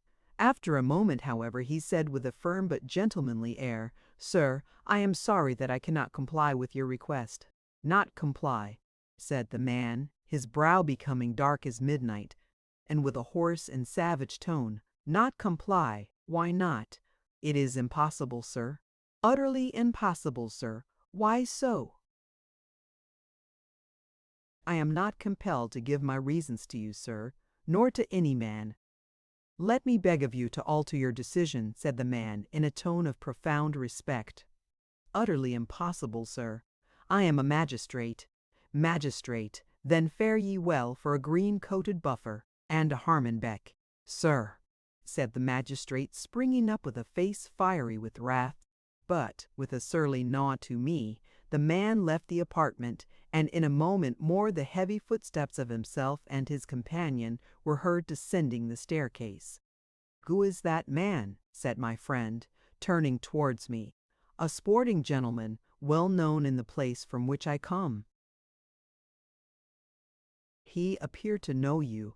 I have occasionally put on the gloves with him. What is his name? Chapter 25. Doubts. Wise King of Jerusalem. Let me see. 1,000 years, nothing new. The crowd, the hymn, faith. Charles Wesley. There he stood. Farewell, brother death, sun, moon, and stars. Wind on the heath. There was one question which I was continually asking myself at this period, and which has more than once met the eyes of the reader who has followed me through the last chapter. What is truth?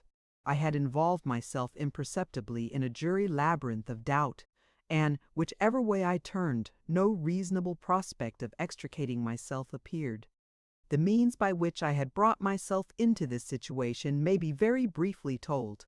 I had inquired into many matters in order that I might become wise, and I had read and pondered over the words of the wise, so called, till I had made myself master of the sum of human wisdom, namely, that everything is enigmatical, and that man is an enigma to himself. Thence the cry of, "What is truth?"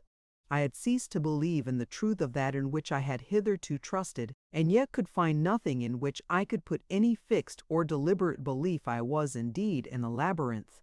In what did I not doubt? With respect to crime and virtue, I was in doubt. I doubted that the one was blamable and the other praiseworthy. Are not all things subjected to the law? Of necessity, assuredly time and chance govern all things. Yet how can this be? Alas! Then there was myself. For what was I born? Are not all things born to be forgotten? That's incomprehensible, yet is it not so? Those butterflies fall and are forgotten. In what is man better than a butterfly? All then is born to be forgotten. Ah, that was a pang indeed. 'Tis at such a moment that a man wishes to die. The wise King of Jerusalem, who sat in his shady arbors beside his sunny fish pools, saying so many fine things, wished to die, when he saw that not only all was vanity, but that he himself was vanity. Will a time come when all will be forgotten that now is beneath the sun? If so, of what profit is life? In truth, it was a sore vexation of spirit to me when I saw, as the wise man saw of old, that whatever I could hope to perform must necessarily be of very temporary duration, and if so, why do it? I said to myself, whatever name I can acquire will it endure for eternity? Scarcely so. 1,000 years? Let me see, what have I done already? I have learnt Welsh, and have translated the songs of Ab Gwilym, some 10,000 lines, into English rhyme. I have also learnt Danish, and have rendered the old book of ballads cast by the tempest upon the beach into corresponding English metre. Good, have I done enough already to secure myself a reputation of 1,000 years? No, no, certainly not. I have not the slightest ground for hoping that my translations from the Welsh and Danish will be read at the end of 1,000 years. Well, but I am only 18, and I have not stated all that I have done. I have learnt many other tongues, and have acquired some knowledge even of Hebrew and Arabic.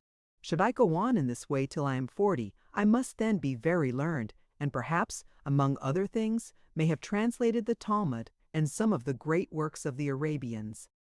Pooh! All this is mere learning and translation, and such will never secure immortality. Translation is at best an echo, and it must be a wonderful echo to be heard after. The lapse of 1,000 years. No, all I have already done, and all I may yet do in the same way, I may reckon as nothing mere pastime. Something else must be done. I must either write some grand original work, or conquer an empire, the one just as easy as the other. But am I competent to do either? Yes, I think I am, under favorable circumstances. Yes, I think I may promise myself a reputation of 1,000 years, if I do but give myself the necessary trouble. Well, but what's 1,000 years after all, or twice 1,000 years? Woe is me! I may just as well sit still. Would I had never been born, I said to myself, and a thought would occasionally intrude. But was I ever born?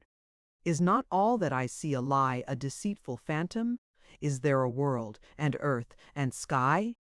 Berkeley's doctrine, Spinoza's doctrine. Dear reader, I had at that time never read either Berkeley or Spinoza. I have still never read them. Who are they, men of yesterday? All is a lie, all a deceitful phantom, are old cries. They come naturally from the mouths of those who, casting aside that choicest shield against madness, simplicity, would fain be wise as God, and can only know that they are naked. This doubting in the universal all is almost coeval with the human race. Wisdom, so called, was early sought after. All is a lie. A deceitful phantom was said when the world was yet young. Its surface, save a scanty portion, yet untrodden by human foot, and when the great tortoise yet crawled about. All is a lie was the doctrine of Bud, and Bud lived 30 centuries before the wise king of Jerusalem, who sat in his arbors beside his sunny fish pools, saying many fine things, and amongst others, there is nothing new under the sun. One day, whilst I bent my way to the heath of which I have spoken on a former occasion, at the foot of the hills which formed it, I came to a place where a wagon was standing, but without horses, the shafts resting on the ground. There was a crowd about it, which extended halfway up the side of the neighboring hill. The wagon was occupied by some 6 men, some sitting, others standing. They were dressed in sober color habiliments of black or brown, cut in a plain and rather uncouth fashion, and partially white with dust. Their hair was short, and seemed to have been smoothed down by the application of the hand. All were bareheaded, sitting or standing. All were bareheaded, sitting or standing. All were bareheaded. One of them, a tall man, was speaking as I arrived. Ere, however, I could distinguish what he was saying, he left off, and then there was a cry for a hymn, to the glory of God. That was the word. It was a strange-sounding hymn, as well it might be, for everybody joined in it. There were voices of all kinds, of men, of women, and of children, of those who could sing, and of those who could not. 1,000 voices, all joined, and all joined heartily. No voice of all the multitude was silent save mine. The crowd consisted entirely of the lower classes, laborers and mechanics, and their wives and children, dusty people, unwashed people, people of no account whatever, and yet they did not look a mob. And when that hymn was over, and here let me observe that, strange as it sounded, I have recalled that he is at the matter, but is cashed abroad, he's hold and miscleasant, but of cardinal is on it foin, but for the private is these parts, but from some distant district. The subject of his address was faith, and how it could remove mountains. It was a plain address, without any attempt at ornament, and delivered in a tone which was neither loud nor vehement. The speaker was evidently not a practiced one once or twice. He hesitated as if for words to express his meaning, but still he held on, talking of faith, and how it could remove mountains. It is the only thing we want, brethren, in this world. If we have that, we are indeed rich, as it will enable us to do our duty under all circumstances, and to bear our lot, however hard it may be, and the lot of all mankind is hard. The lot of the poor is hard, brethren, and who knows more of the poor than I? A poor man myself, and the son of a poor man, But are the rich better off? Not so, brethren, for God is just. The rich have their trials too. I am not rich myself, but I have seen the rich with careworn countenances. I have also seen them in madhouses, from which you may learn, brethren, that the lot of all mankind is hard. That is, till we lay hold of faith which makes us comfortable under all circumstances, whether we ride in gilded chariots or walk barefooted in quest of bread, whether we be ignorant, whether we be wise for riches and poverty. Ignorance and wisdom, brethren, each brings with it its peculiar temptations. Well, under all these troubles, the thing which I would recommend you to seek is one and the same faith. Faith in our Lord Jesus Christ, who made us and allotted to each his station. Each has something to do, brethren. Do it, therefore, but always in faith. Without faith we shall find ourselves sometimes at fault, but with faith never, for faith can remove the difficulty. It will teach us to love life, brethren, when life is becoming bitter, and to prize the blessings around us. For as every man has his cares, brethren, so has each man his blessings. It will likewise teach us not to love life overmuch, seeing that we must one day part with it. It will teach us to face death with resignation, and will preserve us from sinking amidst the swelling of the river Jordan. And when he had concluded his address, he said, "Let us sing a hymn, 1. Composed by Master Charles Wesley. He was my countryman, brethren. Jesus, I cast my soul on the Thee, mighty and merciful to save. Thou shalt to death go down with me, and lay me gently in the grave. This body then shall rest in hope, this body which the worms destroy. For thou shalt surely raise me up to glorious life and endless joy. Farewell, preacher with the plain coat and the calm serious look. I saw thee once again, and that was lately only the other day. It was near a fishing hamlet by the seaside that I saw the preacher again. He stood on the top of a steep monticle, used by pilots as a lookout for vessels approaching that coast, a dangerous one, abounding in rocks and quicksands. There he stood on the monticle, preaching to weather-worn fishermen and mariners gathered below upon the sand. "Who is he?" said I to an old fisherman who stood beside me with a book of hymns in his hand. But the old man put his hand to his lips, and that was the only answer I received. Not a sound was heard, but the voice of the preacher and the roaring of the waves. But the voice was heard loud above the roaring of the sea, for the preacher now spoke with power, and his voice was not that of one who hesitates. There he stood no longer a young man, for his black locks were become gray, even like my own. But there was the intelligent face and the calm, serious look which had struck me of yore. There stood the preacher, one of those men, and, thank God, their number is not few, who, animated by the Spirit of Christ, amidst much poverty and, alas, much contempt, persist in carrying the light of the gospel, amidst the dark parishes of what, but for their instrumentality, would scarcely be Christian England. I would have waited till he had concluded in order that I might speak to him and endeavor to bring back the ancient scene to his recollection, but suddenly a man came hurrying towards the monocle, mounted on a speedy horse, and holding by the bridle one yet more speedy, and he whispered to me, "Why loiterest thou here? Knowest thou not all that is to be done before midnight?" And he flung me the bridle, and I mounted on the horse of great speed, and I followed the other, who had already galloped off. And as I departed, I waved my hand to him on the monticle, and I shouted, "Farewell, brother."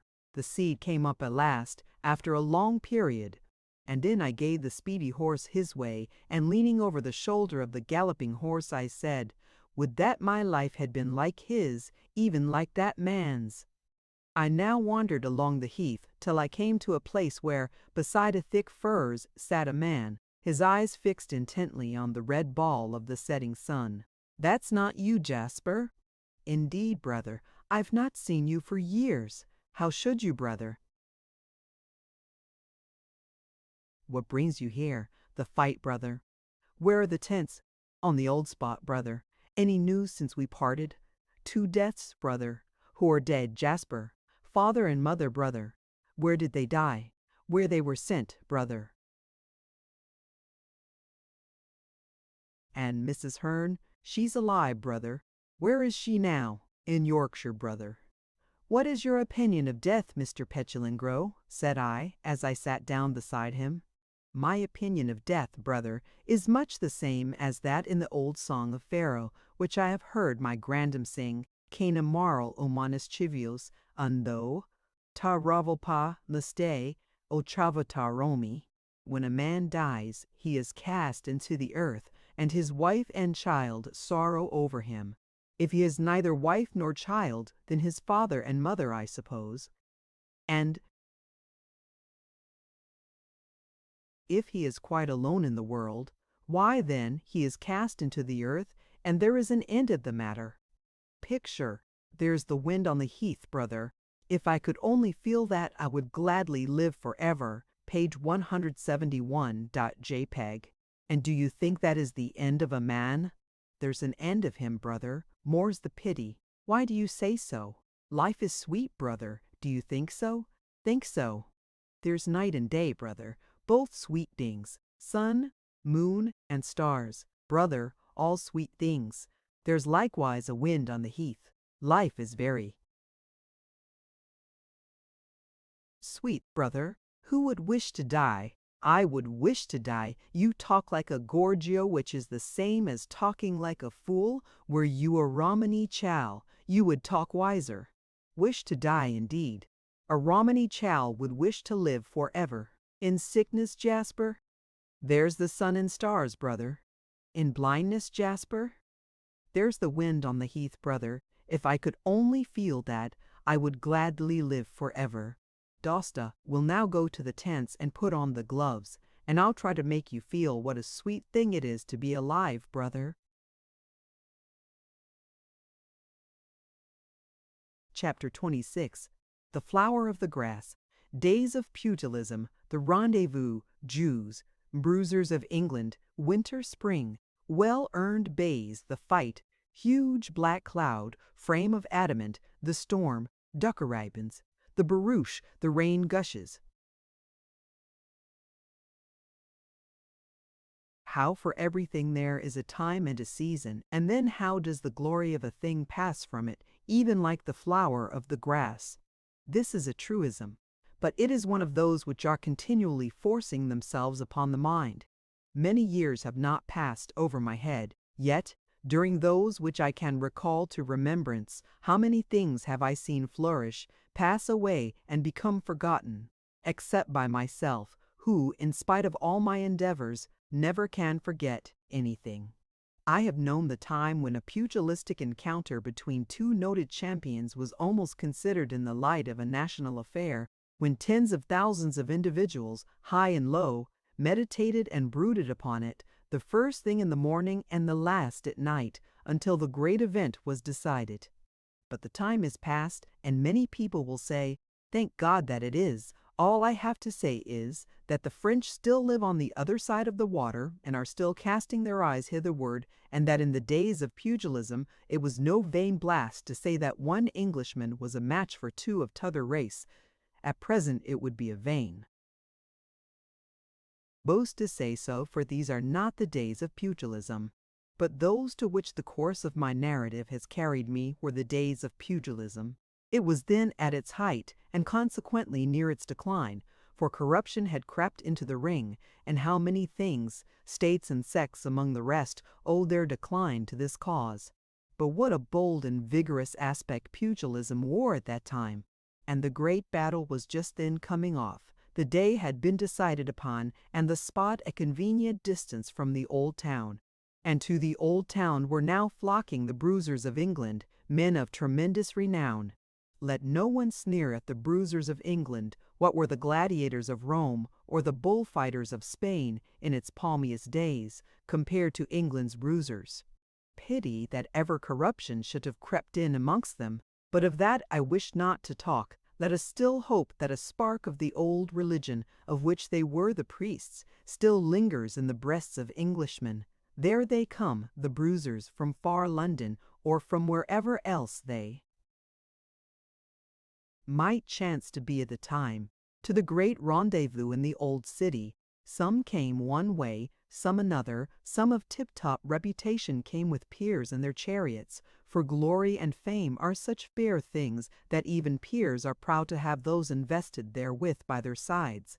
Others came in their own gigs, driving their own bits of blood, and I heard one say, "I have driven through at a heat the whole 11 miles, and only stopped to bait twice."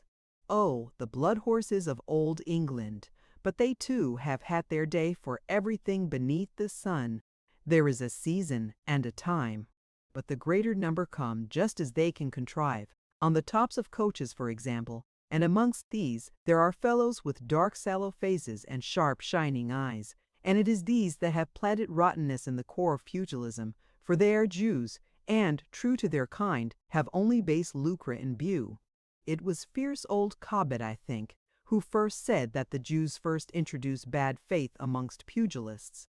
He did not always speak the truth, but at any rate he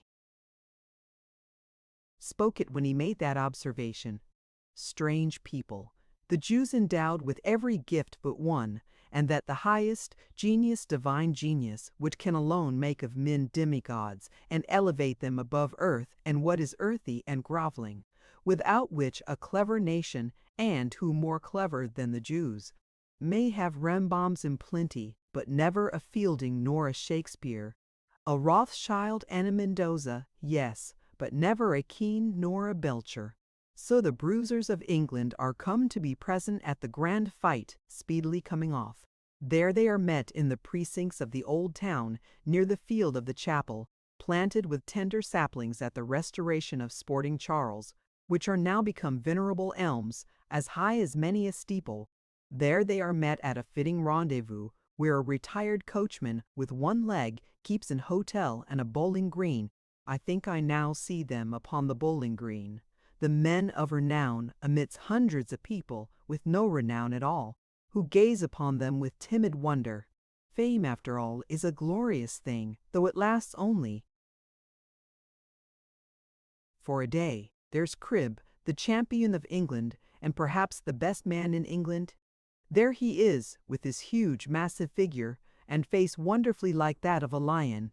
There is Belcher, the younger, not the mighty one, who is gone to his place, but the Teucer Belcher, the most scientific pugilist that ever entered a ring, only wanting strength to be, I won't say what. He appears to walk before me now, as he did that evening, with his white hat, white greatcoat, thin genteel figure, springy step, and keen, determined eye.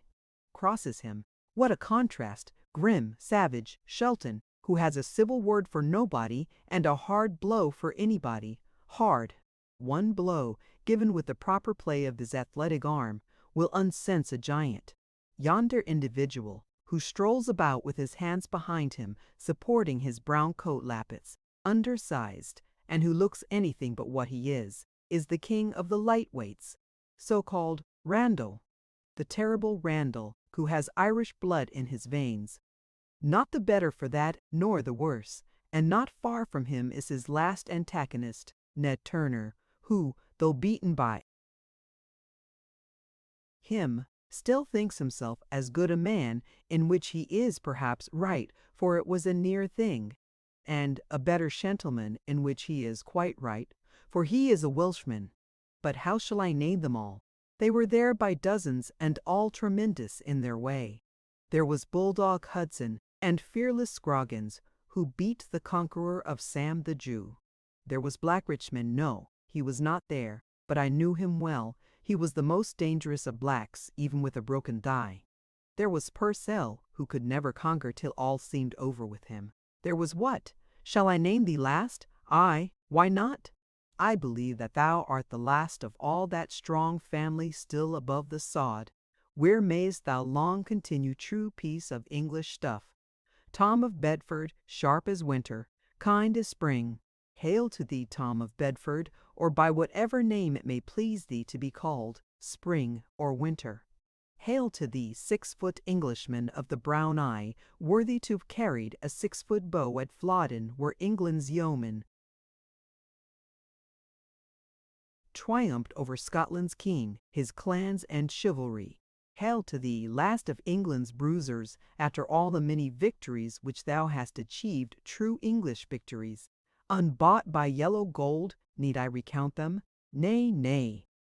They are already well known to fame, sufficient to say that Bristol's bull and Ireland's champion were vanquished by thee, and one mightier still, gold itself, thou didst overcome. For gold itself strove in vain to deaden the power of thy arm, and thus thou didst proceed, till men left off challenging thee, the unvanquishable, the incorruptible. 'Tis a treat to see thee, Tom of Bedford, in thy public in Holborn way, whither thou hast retired with thy well-earned bays. 'Tis Friday night, and 9 by Holborn clock. There sits the yeoman at the end of his long room, surrounded by his friends. Glasses are filled, and a song is the cry, and a song is sung well suited to the place. It finds an echo in every heart. Fists are clenched, arms are waved, and the portraits of the mighty fighting men of yore, Broughton and Slack and Ben, which adorn the walls, appear to smile grim approbation, whilst many a manly voice joins in the bold chorus, "Here's a health to old honest John Bull. When he's gone we shan't find such another, and with hearts and with glasses brim full, we will drink to old England, his mother." But the fight, with respect to the fight, what shall I say? Little can be said about it, was soon over. Some said that the brave from town, who was reputed the best man of the two, and whose form was a perfect model of athletic beauty, allowed himself, for lucre vivre, to be vanquished by the massive champion with the flattened nose. One thing is certain, that the former was suddenly seen to sink to the earth before a blow of by no means extraordinary power. Time was called, but there he lay upon the ground apparently senseless, and from thence he did not lift his head till several seconds after the umpires had declared his adversary victor. There were shouts. Indeed, there's never a lack of shouts to celebrate a victory, however acquired, but there was also much grinding of teeth, especially amongst the fighting men from town. "Tom has sold us," said they, "sold us to the yokels. Who would have thought it?" Then there was fresh grinding of teeth, and scowling brows were turned to the heaven. But what is this? Is it possible? Does the heaven scowl too? Why, only a quarter of an hour ago, but what may not happen in a quarter of an hour? For many weeks the weather had been of the most glorious description. The eventful day, too, had dawned gloriously, and so it had continued till some 2 hours after noon. The fight was then over, and about that time I looked up what a glorious sky of deep blue, and what a big fierce sun swimming high above the midst of that blue. Not a cloud there had not been one for weeks, not a cloud derhavity of grass. Not a cloud there had not been one for weeks, not a cloud to be seen, only in the far west just of a human cat cloud, and the sun is only occasionally seen amidst masses of driving vapor. What a change! But another fight is at hand, and the pugilists are clearing the outer ring. Hot is ring, right a faunus. Those blows are given with right good will. Those are not sham blows, whether of whip or fist. It is with fist that grim Shelton strikes down the big yokel. He is always dangerous, grim Shelton, but now particularly so, for he has lost 10 pounds betted on the brave who sold himself to the yokels. But the outer ring is cleared, and now the sacrifice could hut. A tall, thin boy is fighting in the ring with a man somewhat under the middle size, with a frame of adamant. That's a gallant boy. He's a yokel, but he comes from Brummagem, and he does credit to his extraction. But his adversary has a frame of adamant, and what a strange light they fight. But who can wonder, on looking at that frightful cloud usurping now one half of heaven, and at the sun struggling with sulphurous vapor? The face of the boy, which is turned towards me, looks horrible in that light, but he is a brave boy. He strikes his foe on the forehead, and the report of the blow is like the sound of a hammer against a rock. But there is a rush and a roar overhead, a wild commotion. The tempest is beginning to break loose. There's wind and dust, a crash, rain and hail. Is it possible to fight amidst such a commotion? Yes, the fight goes on. Again the boy strikes the man full on the brow. But it is of no use striking that man. His frame is of adamant. Boy, thy strength is beginning to give way, and thou art becoming confused. The man now goes to work amidst rain and hail. Boy, thou wilt not hold out 10 minutes longer against rain, hail, and the blows of such an antagonist. And now the storm was at its height. The black thundercloud had broken into many, which assumed the wildest shapes and the strangest colors, some of them unspeakably glorious. The rain poured in a deluge, and more than one waterspout was seen at no great distance. An immense rabble is hurrying in one direction, a multitude of men of all ranks, peers and yokels, prize-fighters and Jews, and the last came to plunder, and are now plundering amidst that wild confusion of hail and rain, men and horses, carts and carriages.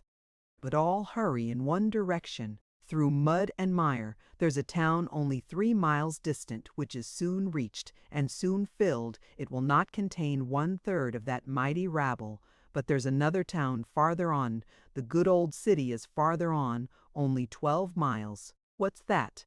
Who will stay here? Onward to the old town. Hurry, scurry, a mixed multitude of men and horses, carts and carriages, all in the direction of the old town, and, in the midst of all that mad throng, at a moment when the rain gushes were coming down with particular fury, and the artillery of the sky was pealing as I had never heard it peal before, I felt someone seize me by the arm. I turned round and beheld Mr. Lavengro.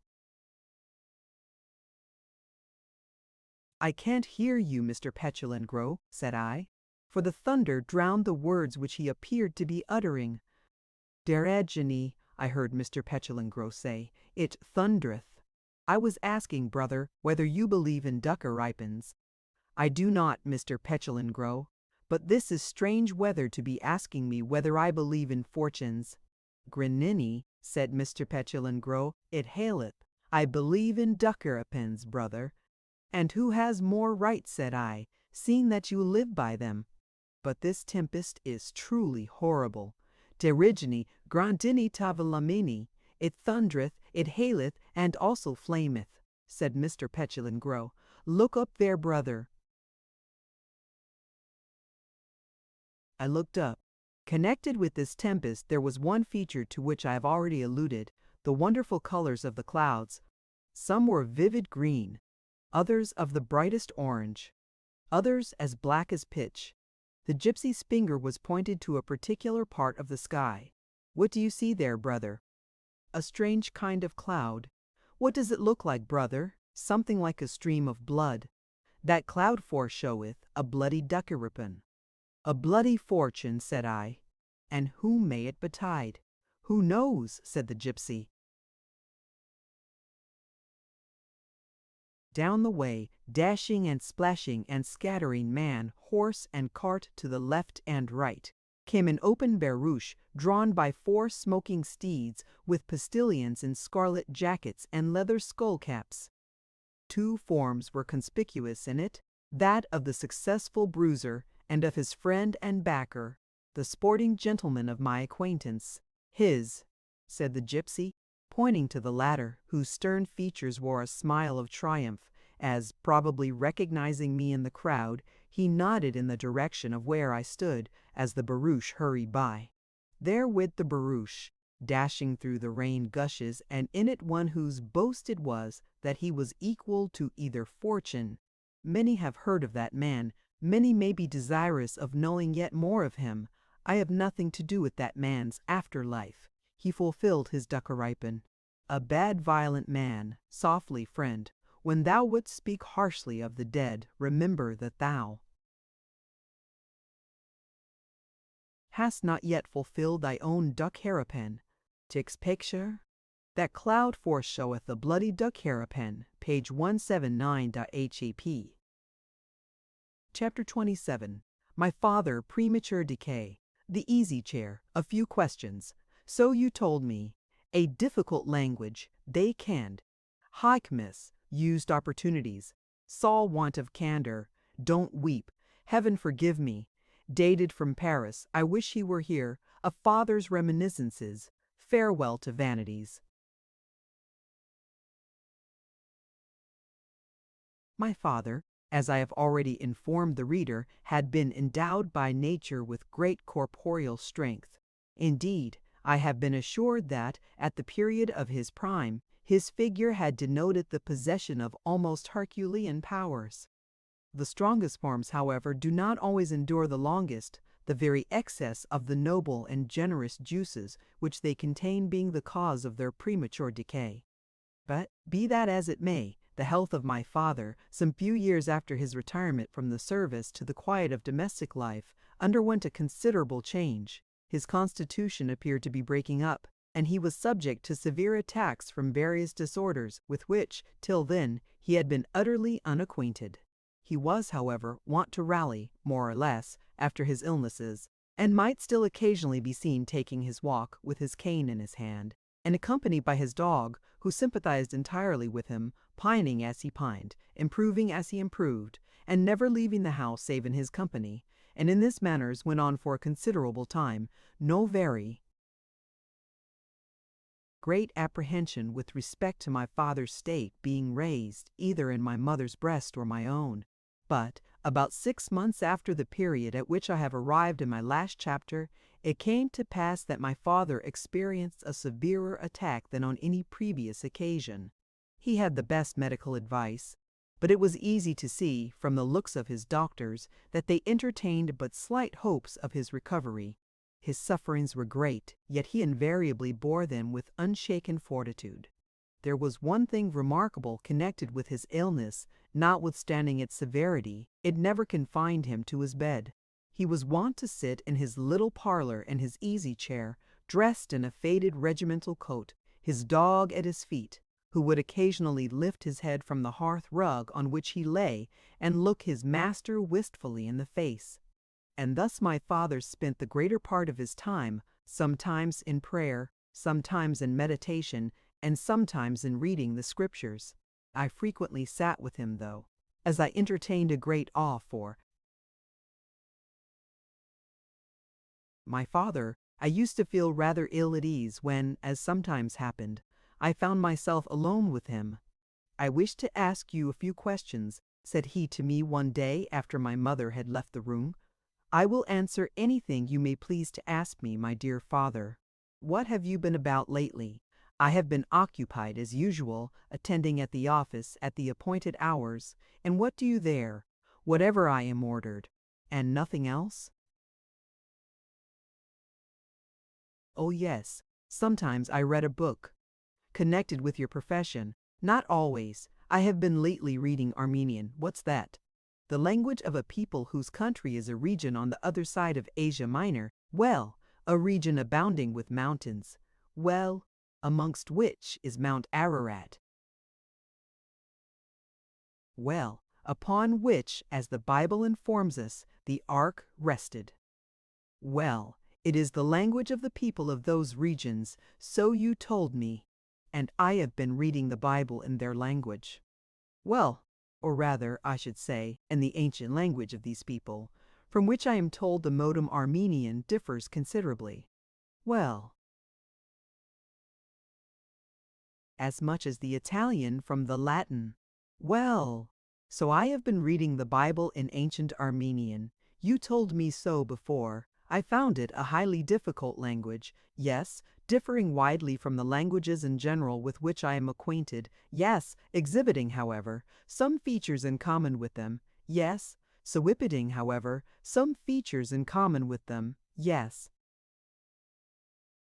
and sometimes agreeing remarkably in words with a certain strange wild speech with which I became acquainted." "Irish?" "No, father, not Irish, with which I became acquainted by the greatest chance in the world." "Yes, but of which I need say nothing farther at present, and which I should not have mentioned but for that fact." "Well, which I consider remarkable." "Yes." "The Armenian is copious." "Is it? with an alphabet of 39 letters, but it is harsh and guttural. Yes, like the language of most mountainous people, the Armenians call it hike, do they? And themselves hike also. They are a remarkable people, and, though their original habitation is the mountain of Ararat, they are to be found, like the Jews, all over the world. Well? Well, Father, that's all I can tell you about the hikes, or Armenians. And what does it all amount to? Very little, Father. Indeed, there is very little known about the Armenians. Their early history in particular is involved in considerable mystery. And if you knew all that it was possible to know about them, to what would it amount? To what earthly purpose could you turn it? Have you acquired any knowledge of your profession? Very little, Father, very little. Have you acquired all in your power? I can't say that I have, Father. And yet it was your duty to have done so. But I see how it is you have shamefully misused your opportunities. You are like one who, sent into the field to labor, passes his time in flinging stones at the birds of heaven. I would scorn to fling a stone at a bird, Father. You know what I mean, and all too well, and this attempt to evade deserved reproof by feigned simplicity is quite in character with your general behavior. I have ever observed about you a want of frankness which has distressed me.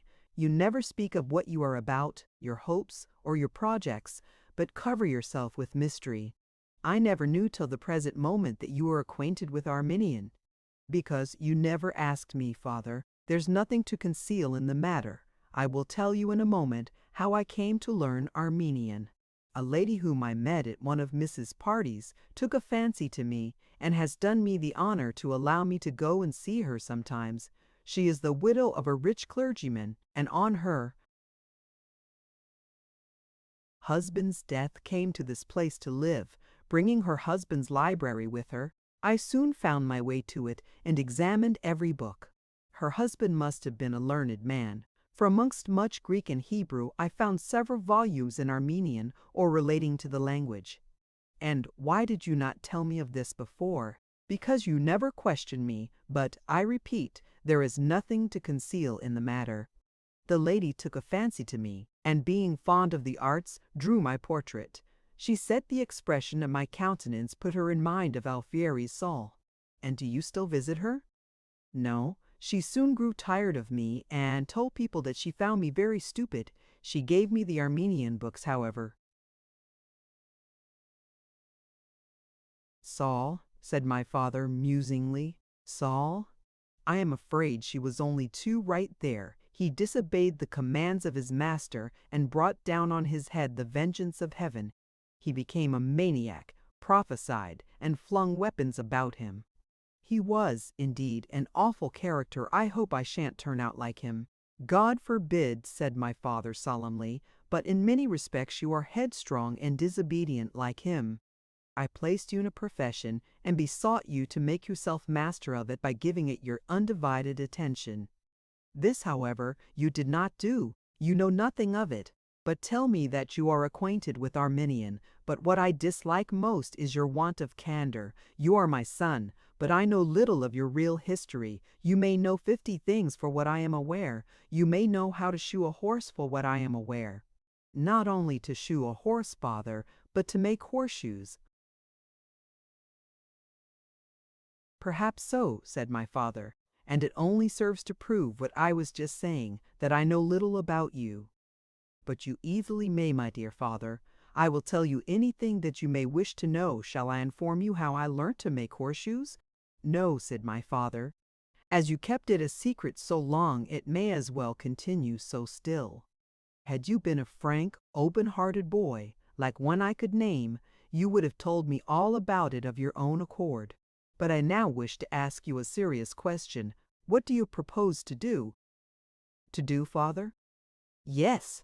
The time for which you were articled to your profession will soon be expired, and I shall be no more. Do not talk so, my dear father. I have no doubt that you will soon be better. Do not flatter yourself. I feel that my days are numbered. I am soon going to my rest. and I have need of rest, for I am weary. There, there, don't weep. Tears will help me as little as they will you. You have not yet answered my question. Tell me what you intend to do." "I really do not know what I shall do. The military pension which I enjoy will cease with my life. The property which I shall leave behind me will be barely sufficient for the maintenance of your mother, respectably. I again ask you what you intend to do. Do you think you can support yourself by your Armenian or your other acquirements?" "Alas! I think little at all about it. But I suppose I must push into the world and make a good fight, as becomes the son of him who fought bygone. If I can't succeed and am driven to the worst, it is but dying." "What do you mean by dying? Leaving the world, my loss would scarcely be felt. I have never held life in much value, and everyone has a right to dispose, as he thinks best of that which is his own." "Ah! Now I understand you. And well I know how and where you imbibe that horrible doctrine, and many similar ones which I have heard from your mouth. But I wish not to reproach you. I view in your conduct a punishment for my own sins, and I bow to the will of God. Few and evil have been my days upon the earth. Little have I done to which I can look back with satisfaction. It is true, I have served my King 50 years, and I have fought with heaven. Forgive me, what was I about to say? But you mention the man's name, and our minds willingly recall our ancient follies. Few and evil have been my days upon earth. I may say with Jacob of old, though I do not mean to say that my case is so hard as his. He had many undutiful children, whilst I have only I, but I will not reproach you. I have also like him a son to whom I can look with hope, who may yet preserve my name when I am gone, so let me be thankful. Perhaps, after all, I have not lived in vain. Boy, when I am gone, look up to your brother, and may God bless you both. There, don't weep, but take the Bible and read me something about the old man and his children." My brother had now been absent for the space of 3 years. At first his letters had been frequent, and from them it appeared that he was following his profession in London with industry. They then became rather rare, and my father did not always communicate their contents. His last letter, however, had filled him and our whole little family with joy. It was dated from Paris, and the writer was evidently in high spirits. After describing in eloquent terms the beauties and gaieties of the French capital, he informed us how he had plenty of money, having copied a celebrated picture of one of the Italian masters for a Hungarian nobleman, for which he had received a large sum. "He wishes me to go with him to Italy," added he, "but I am fond of independence, and, if ever I visit old Rome, I will have no patrons near me to distract my attention." But 6 months had now elapsed from the date of this letter, and we had heard no further intelligence of my brother. My father's complaint increased. The gout, his principal enemy, occasionally mounted high up in his system, and we had considerable difficulty in keeping it from the stomach, where it generally proves fatal. I now devoted almost the whole of my time to my father, on whom his faithful partner also lavished every attention and care. I read the Bible to him, which was his chief delight, and also occasionally such other books as I thought might prove entertaining to him. His spirits were generally rather depressed. The absence of my brother appeared to prey upon his mind. "I wish he were here," he would frequently exclaim. "I can't imagine what can have become of him. I trust, however, he will arrive in time." He still sometimes rallied, and I took advantage of those moments of comparative ease to question him upon the events of his early life. My attentions to him had not passed unnoticed, and he was kind, fatherly, and unreserved. I had never known my father so entertaining as at these moments, when his life was but too evidently drawing to a close. I had no idea that he knew and had seen so much. My respect for him increased, and I looked upon him almost with admiration. His anecdotes were in general highly curious. some of them related to people in the highest stations, and to men whose names were closely connected with some of the brightest glories of our native land. He had frequently conversed almost on terms of familiarity with good old George. He had known the conqueror of Tippoo Saib, and was the friend of Townshend, who, when Wolfe fell, led the British grenadiers against the shrinking regiments of Montcalm. Pity, he added, that when old as I am now, he should have driven his own son mad by robbing him of his plighted bride. But so it was. He married his son's bride. I saw him lead her to the altar. If ever there was an angelic countenance, it was that girl's. She was almost too fair to be one of the daughters of women. Is there anything, boy, that you would wish to ask me? Now is the time. Yes, father. There is one about whom I would fain question you. Who is it? Shall I tell you about Elliot? No, father, not about Elliot, but pray don't be angry. I should like to know something about Big Ben. You are a strange lad, said my father, and though of late I have begun to entertain a more favorable opinion than heretofore, there is still much about you that I do not understand. Why do you bring up that name? Don't you know that it is one of my temptations? You wish to know something about him. Well, I will oblige you this once, and then farewell to such vanities. Something about him. I will tell you his skin when he flung off his clothes, and he had a particular knack in doing so, his skin when he bared his mighty chest and back for combat, and when he fought he stood, so, if I remember right, his skin, I say, was brown and dusky as that of a toad. Oh me! I wish my older son was here.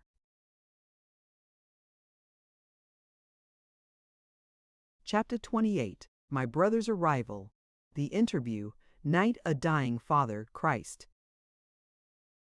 At last my brother arrived. He looked pale and unwell. I met him at the door. You have been long absent, said I. Yes, said he, perhaps too long, but how is my father? Very poorly, said I. He has had a fresh attack, but where have you been of late? Far and wide, said my brother, but I can't tell you anything now. I must go to my father. It was only by chance that I heard of his illness. Stay a moment, said I. Is the world such a fine place as you supposed it to be before you went away? Not quite, said my brother. Not quite. Indeed, I wish, but ask me no questions now. I must hasten to my father. There was another question on my tongue, but I forbore, for the eyes of the young man were full of tears. I pointed with my finger, and the young man hastened past me to the arms of his father. I forbore to ask my brother whether he had been to old Rome. What passed between my father and brother I do not know. The interview no doubt was tender enough, for they tenderly loved each other.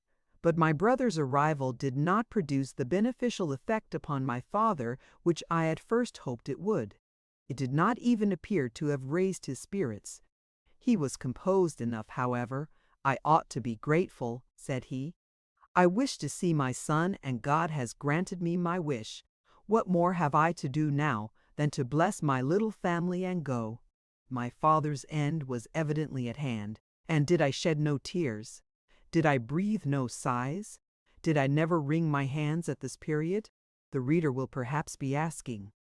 Whatever I did and thought is best known to God and myself, but it will be as well to observe that it is possible to feel deeply and yet make no outward sign. And now for the closing scene. At the dead hour of night, it might be about 2, I was awakened from sleep by a cry which sounded from the room immediately below that in which I slept. I knew the cry. It was the cry of my mother, and I also knew its import. Yet I made no effort to rise, for I was for the moment paralyzed. Again the cry sounded, yet still I lay motionless. The stupidity of horror was upon me. A third time. And it was then that, by a violent effort, bursting the spell which appeared to bind me, I sprang from the bed and rushed downstairs. My mother was running wildly about the room. She had awoke and found my father senseless in the bed by her side. I essayed to raise him, and after a few efforts supported him in the bed in a sitting posture. My brother now rushed in, and snatching up a light that was burning, he held it to my father's face. "The surgeon! The surgeon!" he cried. Then, dropping the light, he ran out of the room, followed by my mother. I remained alone, supporting the senseless form of my father. The light had been extinguished by the fall, and in almost total darkness reigned in the room. The form pressed heavily against my bosom. At last, methought it moved. Yes, I was right. There was a heaving of the breast, and then a gasping. Were those words which I heard? Yes, they were words, low and indistinct at first, and then audible. The mind of the dying man was reverting to former scenes. I heard him mention names which I had often heard him mention before. It was an awful moment. I felt stupefied, but I still contrived to support my dying father. There was a pause. Again my father spoke. I heard him speak of Minden and of Meredith, the old Minden sergeant, and then he uttered another name, which at one period of his life was much in his lips, the name of, but this is a solemn moment. There was a deep gasp. I shook, and thought all was over. But I was mistaken. My father moved and revived for a moment. He supported himself in bed without my assistance. I made no doubt that for a moment he was perfectly sensible, and it was then that, clasping his hands, he uttered another name. Clearly, distinctly, it was the name of Christ. With that name upon his lips, the brave old soldier sank back upon my bosom, and, with his hands still clasped, yielded up his soul. Chapter 29. The greeting, queer figure, cheer up, the cheerful fire, it will do, the sally forth trepidation, let him come in. Such were the first words which greeted my ears, one damp, misty morning in March, as I dismounted from the top of a coach in the yard of a London inn. I turned round, for I felt that the words were addressed to myself. Plenty of people were in the yard, porters, passengers, coachmen, hostlers, and others, who appeared to be intent on anything but myself, with the exception of one individual, whose business appeared to lie with me, and who now confronted me at the distance of about 2 yards.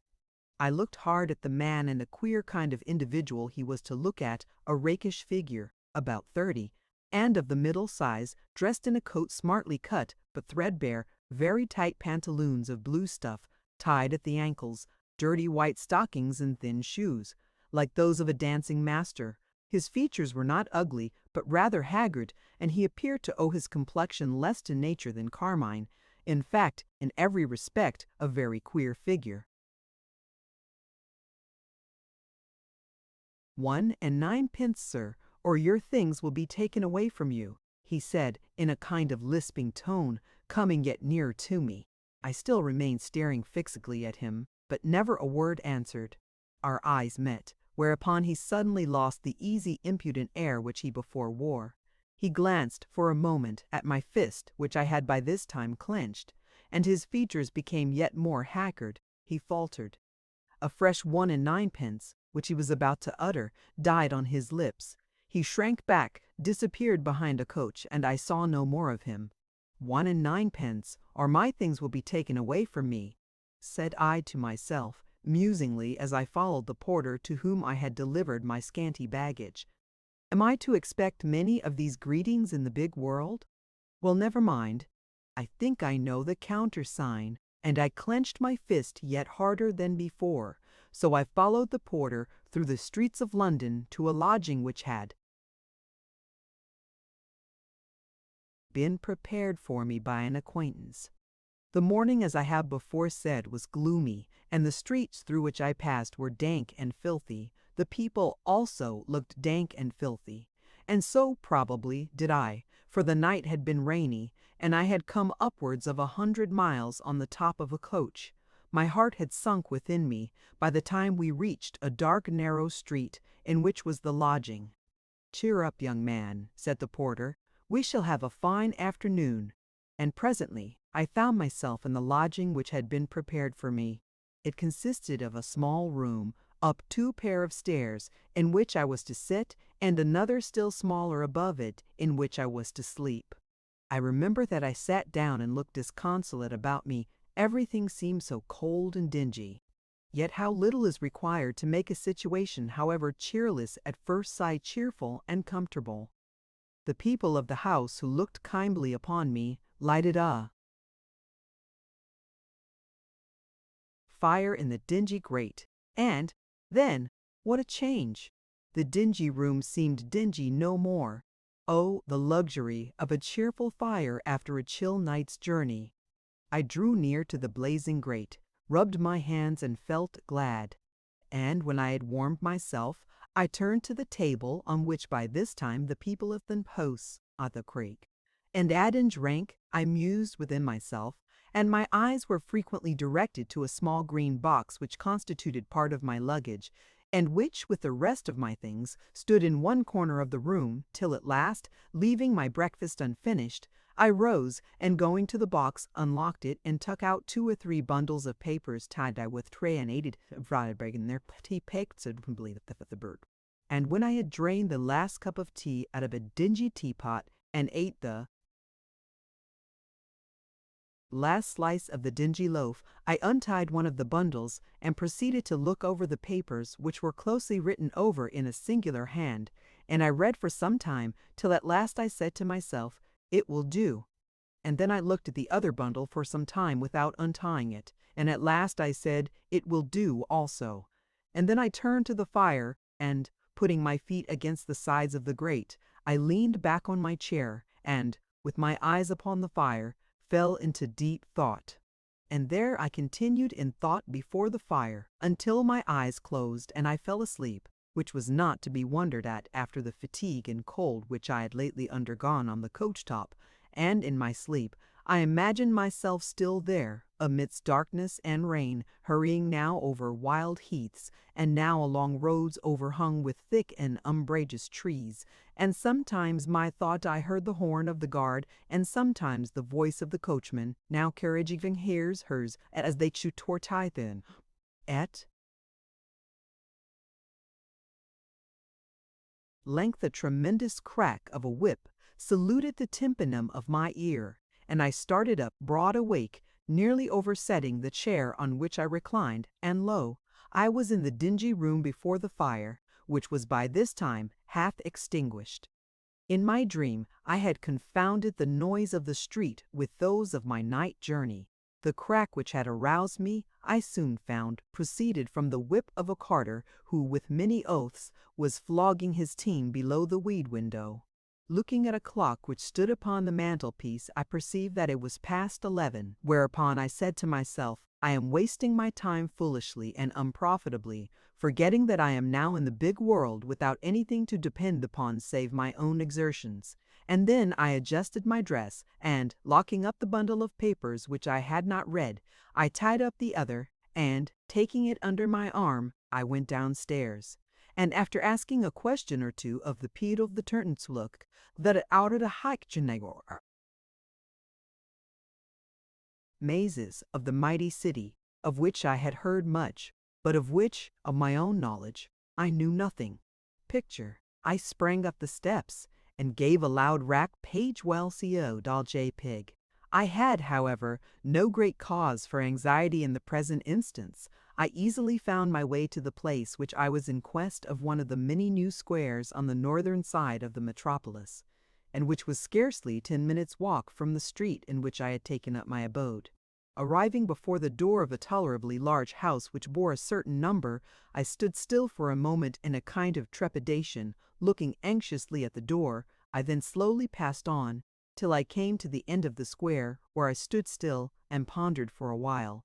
Suddenly, however, like one who has formed a resolution, I clenched my right hand, flinging my hat somewhat on one side, and turning back with haste to the door before which I had stopped, I sprang up the steps and gave a loud rap, ringing at the same time the bell of the area. After the lapse of a minute, the door was opened by a maidservant of no very cleanly or prepossessing appearance, of whom I demanded in a tone of some hauteur whether the master of the house was at home. glancing for a moment at the white paper bundle beneath my arm. The handmaid made no reply in words, but with a kind of toss of her head, flung the door open, standing on one side as if to let me enter. I did enter, and the handmaid, having opened another door on the right hand, went in, and said something which I could not hear. After a considerable pause, however, I heard the voice of a man say, "Let him come in," whereupon the handmaid, coming out, motioned me to enter and, on my obeying, instantly closed the door behind me. Chapter 30. The Sinister Glance. Excellent correspondent. Quite original. My system, a losing trade merit, starting a review. What have you got? Stop. Nowton might.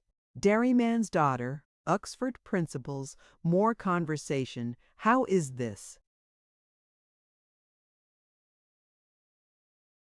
There were two individuals in the room in which I now found myself. It was a small study, surrounded with bookcases, the window looking out upon the square. Of these individuals, he who appeared to be the principal stood with his back to the fireplace. He was a tall, stout man, about 60, dressed in a loose morning gown.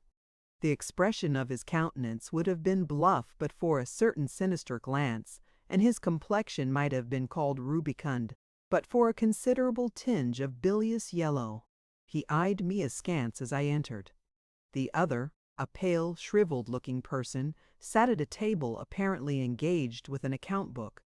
He took no manner of notice of me, never once lifting his eyes from the page before him. "Well, sir, what is your pleasure?" said the big man in a rough tone, as I stood there looking at him wistfully as well I might, for, upon that man, at the time of which I am speaking, my principal, I may say my only, hopes rested. "Sir," said I, "my name is so-and-so, and I am the bearer of a letter to you from Mr. So-and-so, an old friend and correspondent of yours." The countenance of the big man instantly lost the suspicious and lowering expression which it had hitherto exhibited. He strode forward, and seizing me by the hand, gave me a violent squeeze. "My dear sir," said he, "I am rejoiced to see you in London. I have been long anxious for the pleasure. We are old friends, though we have never before met. Taggart," said he to the man who sat at the desk, "this is our excellent correspondent, the friend and pupil of our other excellent correspondent." The pale, shriveled-looking man slowly and deliberately raised his head from the account book and surveyed me for a moment or two. Not the slightest emotion was observable in his countenance. It appeared to me, however, that I could detect a droll twinkle in his eye. His curiosity, if he had any, was soon gratified. He made me a kind of bow, pulled out a snuff-box, took a pinch of snuff, and again bent his head over the page. "And now, my dear sir," said the big man, "pray sit down and tell me the cause of your visit. I hope you intend to remain here a day or two." "More than that," said I. "I am come to take up my abode in London." "Glad to hear it. And what have you been about of late? Got anything which will suit me?" "Sir, I admire your style of writing, and your manner of thinking, and I am much obliged to my good friend and correspondent for sending me some of your productions. I inserted them all, and wished there had been more of them. Quite original, sir. Quite took with the public, especially the essay about the non-existence of anything. I don't exactly agree with you, though. I have my own peculiar ideas about matter, as you know, of course, from the book I have published. Nevertheless, a very pretty piece of speculative philosophy, no such thing as matter impossible that there should be ex nihilo. What is the Greek? I have forgot. Very pretty indeed. Very original. I am afraid, sir, it was very wrong to write such trash, and yet more to allow it to be published." "Trash? Not at all. A very pretty piece of speculative philosophy. Of course you were wrong in saying there is no world. The world must exist, to have the shape of a pear, and that the world is shaped like a pear, and not like an apple, as the fools of Oxford say, I have satisfactorily proved in my book." Now, if there were no world, what would become of my system? But what do you propose to do in London? Here is the letter, sir, said I, of our good friend, which I have not yet given to you. I believe it will explain to you the circumstances under which I come. He took the letter and perused it with attention. Hem, said he, with a somewhat altered manner. My friend tells me that you are come up to London with the view of turning your literary talents to account, and desires me to assist you in my capacity of publisher in bringing forth 2 or 3 works which you have prepared. My good friend is perhaps not aware that for some time past I have given up publishing, was obliged to do so. Had many severe losses, do nothing at present in that line, save sending out the magazine once a month, and, between ourselves, am thinking of disposing of that wish to retire high time at my age, so you see, I am very sorry, sir, to hear that you cannot assist me. And I remember that I felt very nervous. I had hoped a losing trade, I assure you, sir. Literature is a drug. Taggart, what o'clock is? Well, sir, said I, rising, as you cannot assist me, I will now take my leave. I thank you sincerely for your kind reception, and will trouble you no longer. Oh, don't go. I wish to have some further conversation with you, and perhaps I may hit upon some plan to benefit you. I honor merit, and always make a point to encourage it when I can. But Taggart, go to the bank and tell them to dishonor the bill 12 months after date for £30 which becomes due tomorrow. I am dissatisfied with that fellow who wrote the fairy tales, and intend to give him all the trouble in my power. Make haste. Taggart did not appear to be in any particular haste. First of all, he took a pinch of snuff, then rising from his chair, slowly and deliberately drew his wig, for he wore a wig of a brown color, rather more over his forehead than it had previously been, buttoned his coat, and, taking his hat and an umbrella which stood in a corner, made me a low bow, and quitted the room.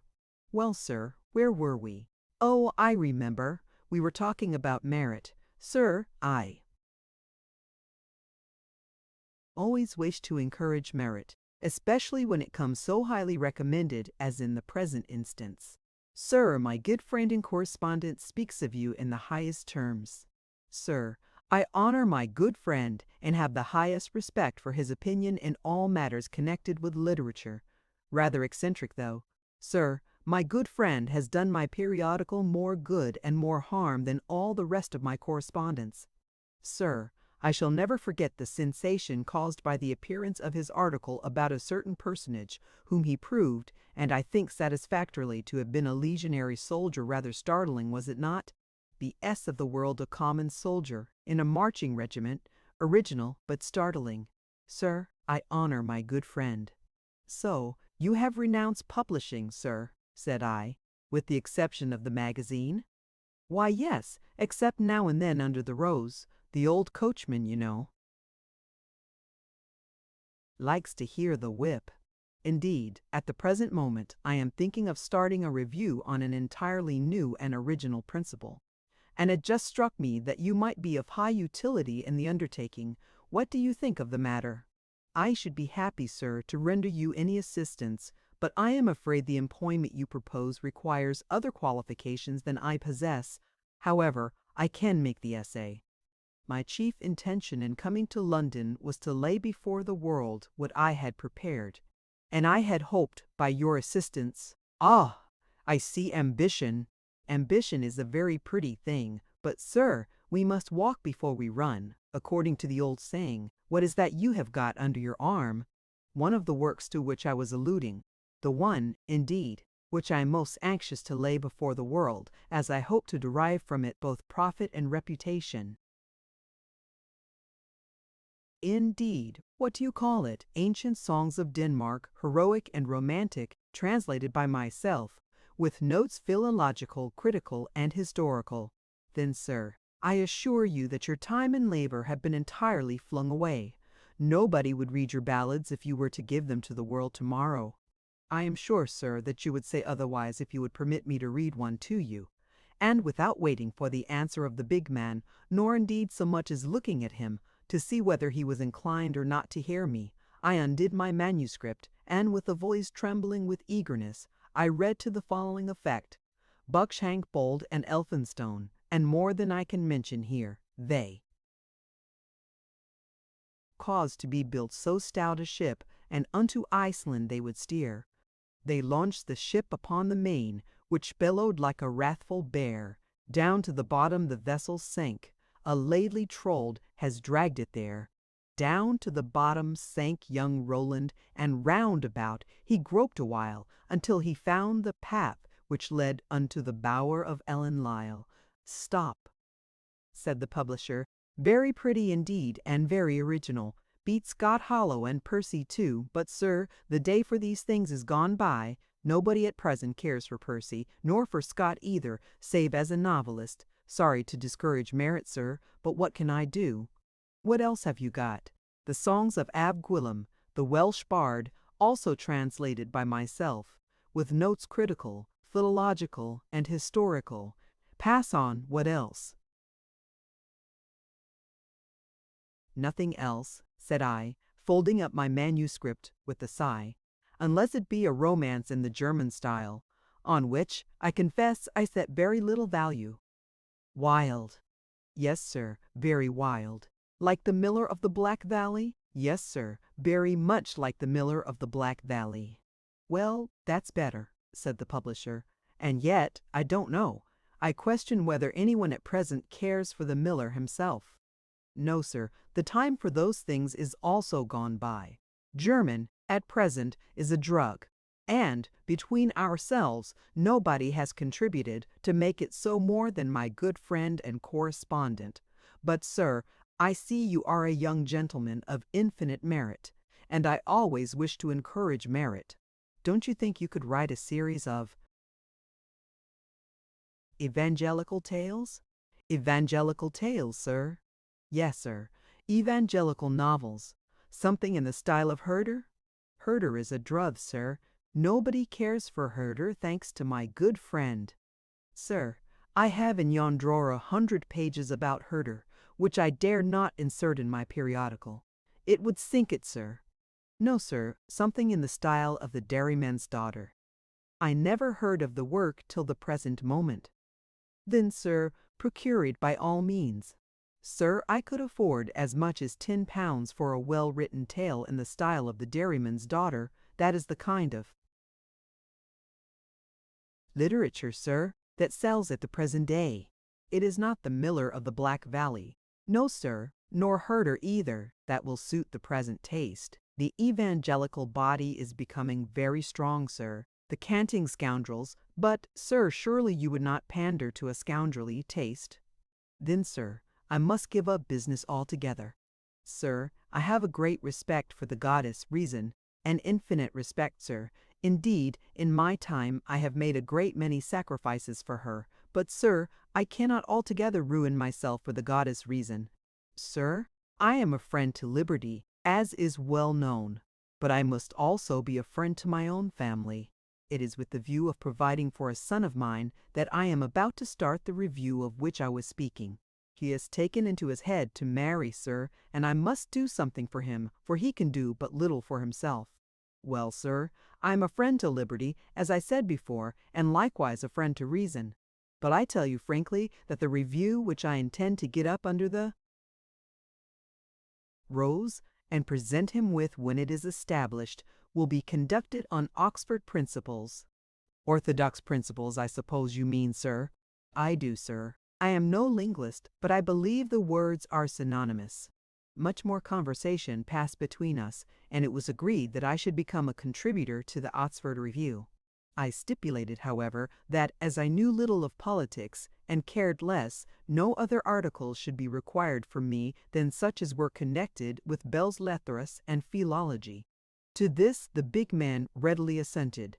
Nothing will be required from you, said he, but what you mention, and now and then, perhaps, a paper on metaphysics.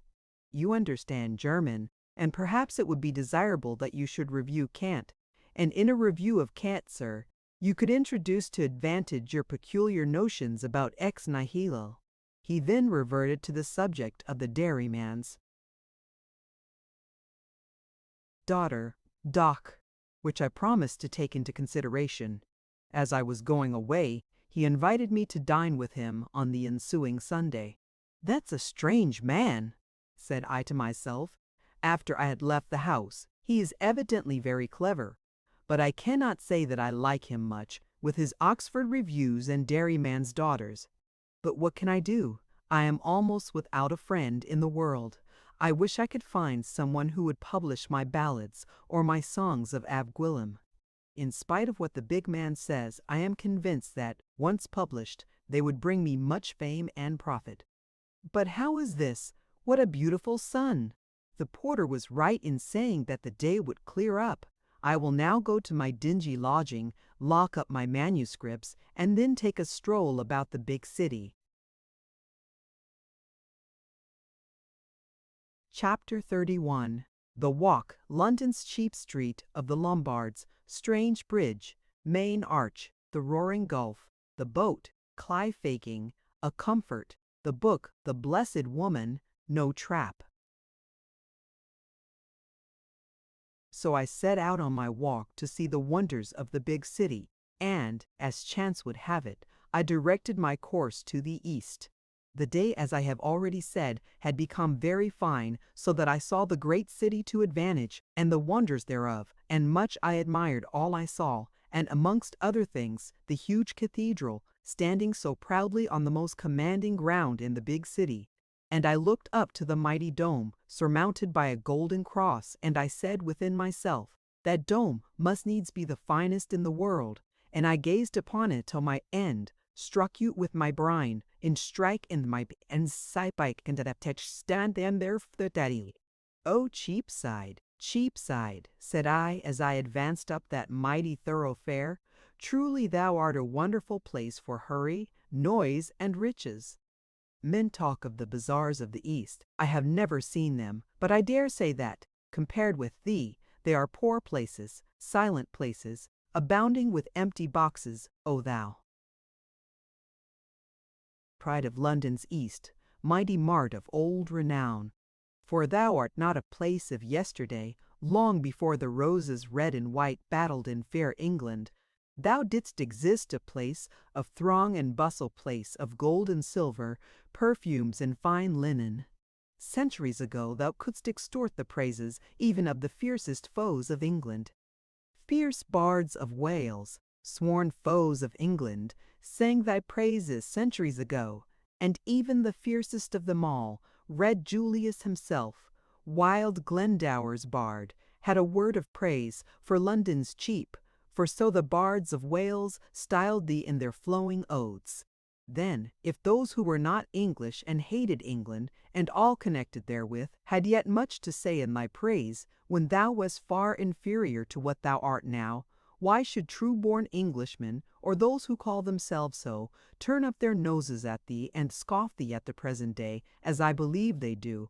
But let others do as they will. I, at least, who am not only an Englishman, but an East Englishman, will not turn up my nose at thee, but will praise and extol thee, calling thee mart of the world, a place of wonder and astonishment. And, were it right and fitting to wish that anything should endure forever, I would say, prosperity, to Cheapside, throughout all ages, may it be the world's resort for merchandise, world without end. And when I had passed through the Cheap, I entered another street, which led up a kind of ascent, and which proved to be the street of the Lombards, called so from the name of its first founders, and I walked rapidly up the street of the Lombards, neither looking to the right nor left, for it had no interest for me, though I had a kind of consciousness that mighty things were being transacted behind its walls. But it wanted the throng, bustle, and outward magnificence of the Cheap, and it had never been spoken of. And when I had got to the end of the street of the Lombards, I stood still for some time, deliberating within myself whether I should turn to the right or the left, or go straight forward, and at last I turned to the right, down a street of rapid descent, and presently found myself upon a bridge which traversed the river which runs by the big city. A strange kind of bridge it was, huge and massive, and seemingly of great antiquity. It had an arched back, like that of a hog, a high balustrade, and at either side, at intervals, were stone bowers bulking over the river, but open on the other side, and furnished with a semicircular bench. Though the bridge was wide, very wide, it was all too narrow for the concourse upon it. Thousands of human beings were pouring over the bridge. But what chiefly struck my attention was a double row of carts and wagons, the generality drawn by horses as large as elephants, each row striving hard in a different direction, and not unfrequently brought to a standstill. Oh, the cracking of whips, the shouts and oaths of the carters, and the grating of wheels upon the enormous stones that formed the pavement! In fact, there was a wild hurly-burly upon the bridge, which nearly deafened me. But if upon the bridge there was a confusion, below it there was a confusion 10 times confounded. The tide, which was fast ebbing, obstructed by the immense piers of the old bridge, poured beneath the arches with a fall of several feet, forming in the river below as many whirlpools as there were arches. Truly tremendous was the roar of the descending waters, and the bellow of the tremendous gulfs which swallowed them for a time and then cast them forth, foaming and frothing from their horrid wombs. Slowly advancing along the bridge, I came to the highest point, and there I stood still, close beside one of the stone bowers, in which, beside a fruit stall, sat an old woman with a pan of charcoal at her feet, and a book in her hand in which she appeared to be reading intently. There I stood, just above the principal arch, looking through the balustrade at the scene that presented itself. And such a scene! Towards the left bank of the river, a forest of masts, thick and close, as far as the eye could reach, spacious wharfs, surmounted with gigantic edifices, and far away, Caesar's castle with its white tower. To the right, another forest of masts, and a maze of buildings, from which, here and there, shot up to the sky chimneys taller than Cleopatra's Needle, vomiting forth huge wreaths of that black smoke which forms the canopy, occasionally a gorgeous one of the more than Babel city. Stretching before me the troubled breast of the mighty river, and, immediately below, the main whirlpool of the Thames, the maelstrom of the bulwarks of the middle arch, a grisly pool, which, with its superabundance of horror, fascinated me. Who knows but I should have leapt into its depths? I have heard of such things but for a rather startling occurrence which broke the spell. As I stood upon the bridge, gazing into the jaws of the pool, a small boat shot suddenly through the arch beneath my feet. There were 3 persons in it, an oarsman in the middle, whilst a man and woman sat at the stern. I shall never forget the thrill of horror which went through me at this sudden apparition. What!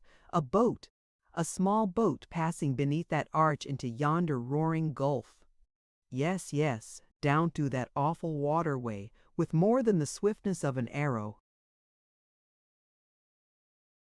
shot the boat or skiff right into the jaws of the pool. A monstrous breaker curls over the prow. There is no hope. The boat is swamped, and all drowned in that strangling vortex.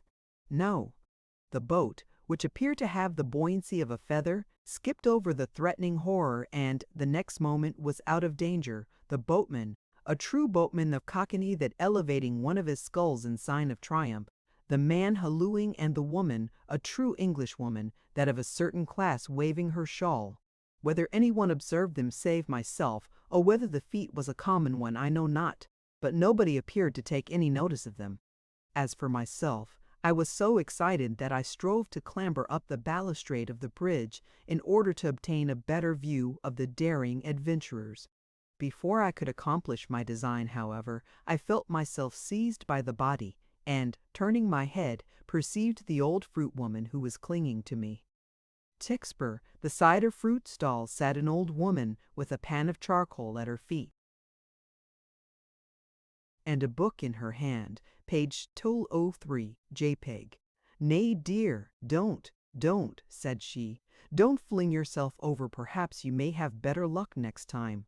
"I was not going to fling myself over," said I, dropping from the balustrade. "How came you to think of such a thing?"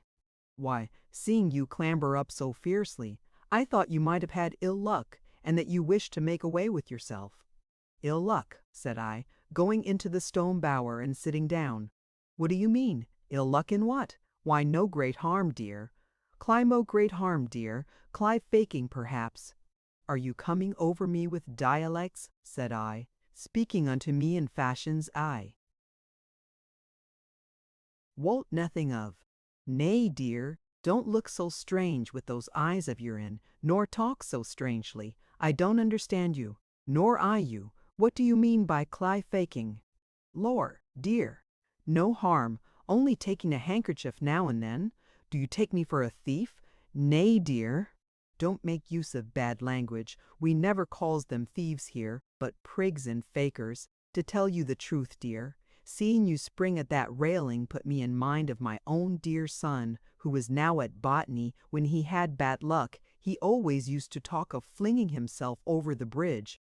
And sure enough, when the traps were after him, he did fling himself into the river, but that was off the bank. Nevertheless, the traps pulled him out, and he is now suffering his sentence. So you see you may speak out, if you have done anything in the harmless line, for I am my son's own mother, I assure you. So you think there's no harm in stealing?" "No harm in the world, dear. Do you think my own child would have been transported for it, if there had been any harm in it? And, what's more, would the blessed woman in the book here have written her life as she has done, and given it to the world, if there had been any harm in faking? She too was what they call a thief and a cut-purse, aye, and was transported for it, like my dear son. And do you think she would have told the world so, if there had been any harm in the thing? Oh, it is a comfort to me that the blessed woman was transported, and came back, for comeback she did, and rich too, for it is an assurance to me that my dear son, who was transported too, will come back like her." "What was her name?" "Her name, Blessed Mary Flanders. Will you let me look at the book?" "Yes, dear, that I will, if you promise me not to run away with it." I took the book from her hand. A short, thick volume, at least a century old, bound with greasy black leather. I turned the yellow and dog's-eared pages, reading here and there a sentence. Yes, and no mistake. His pen, his style, his spirit might be observed in every line of the uncouth-looking old volume. The air, the style, the spirit of the writer of the book which first taught me to read. I covered my face with my hand and thought of my childhood. "This is a singular book," said I at last, "but it does not appear to have been written to prove that thieving is no harm, but rather to show the terrible consequences of crime. It contains a deep moral." "A deep what, dear?" But no matter, I will give you a crown for this volume." "No, dear, I will not sell the volume for a crown." "I am poor," said I, "but I will give you 2 silver crowns for your volume." "No, dear, I will not sell my volume for 2 silver crowns, no, nor for the golden one in the king's tower down there. Without my book, I should mope and pine, and perhaps fling myself into the river. But I am glad you like it, which shows that I was right about you, after all.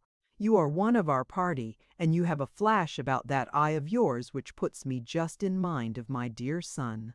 No, dear, I won't sell you my book, but, if you like, you may have a peep into it whenever you come this way.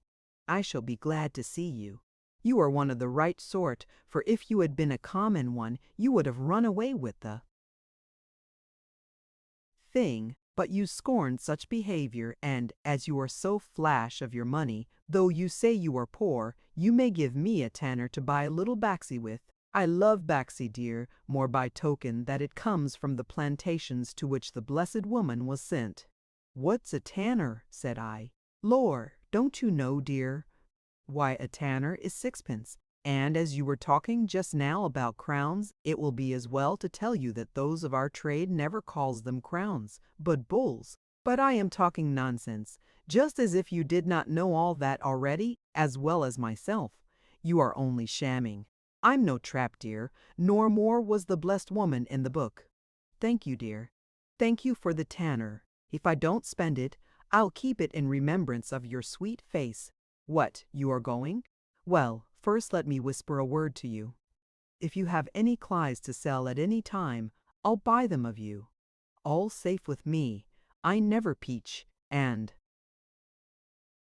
scorns a trap.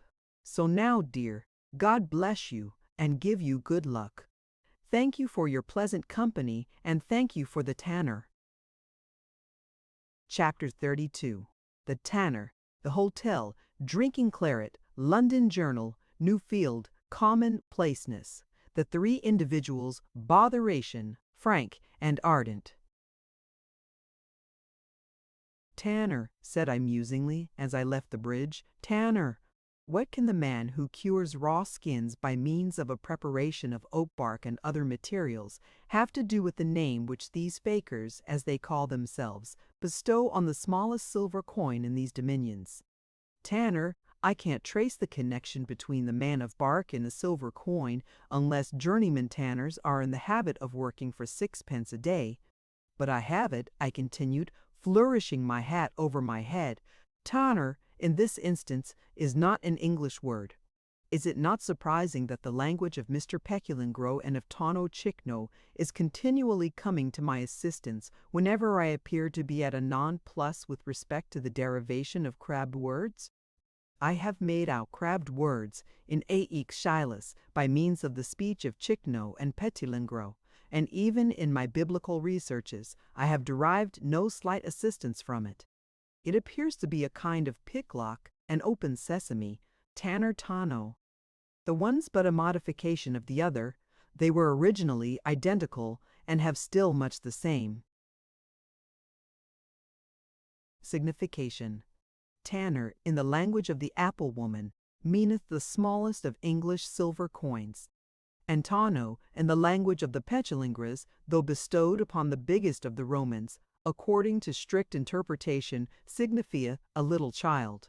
So I left the bridge, retracing my steps for a considerable way, as I thought I had seen enough in the direction in which I had hitherto been wandering.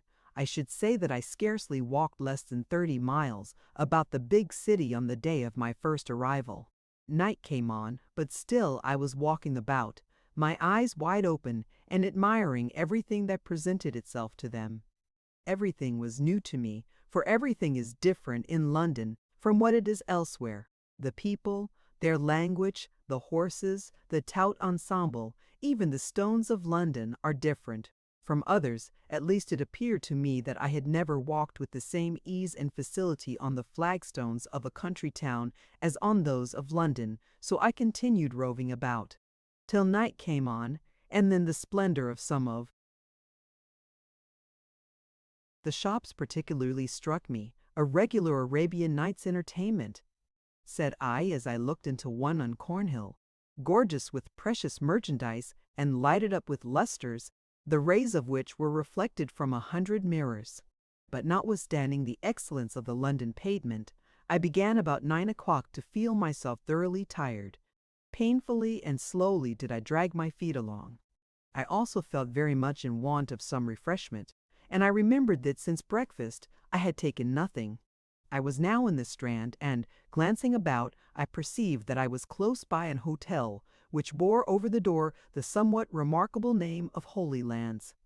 Without a moment's hesitation, I entered a well-lighted passage, and, turning to the left, I found myself in a well-lighted coffee-room, with a well-dressed and frizzled waiter before me. "Bring me some claret," said I, for I was rather faint than hungry, and I felt ashamed to give a humbler order to so well-dressed an individual. The waiter looked at me for a moment. Then, making a low bow, he bustled off, and I sat myself down in the box nearest to the window. Presently the waiter returned, bearing beneath his left arm a long bottle, and between the fingers of his right hand 2 large purple glasses. Placing the latter on the table, he produced a corkscrew, drew the cork in a twinkling, set the bottle down before me with a bang, and then, standing still, appeared to watch my movements. "You think I don't know how to drink a glass of claret," thought I to myself. "I'll soon show you how we drink claret where I come from." and filling one of the glasses to the brim, I flickered it for a moment between my eyes and the luster, and then held it to my nose. Having given that organ full time to test the bouquet of the wine, I applied the glass to my lips, taking a large mouthful of the wine, which I swallowed slowly and by degrees, that the palate might likewise have an opportunity of performing its functions. A second mouthful I dispahat the type nibble of attention made me a bow yet more low than before, and, turning on his heel, retired with a smart chuck of his head, as much as to say, "It is all right. The young man is used to claret."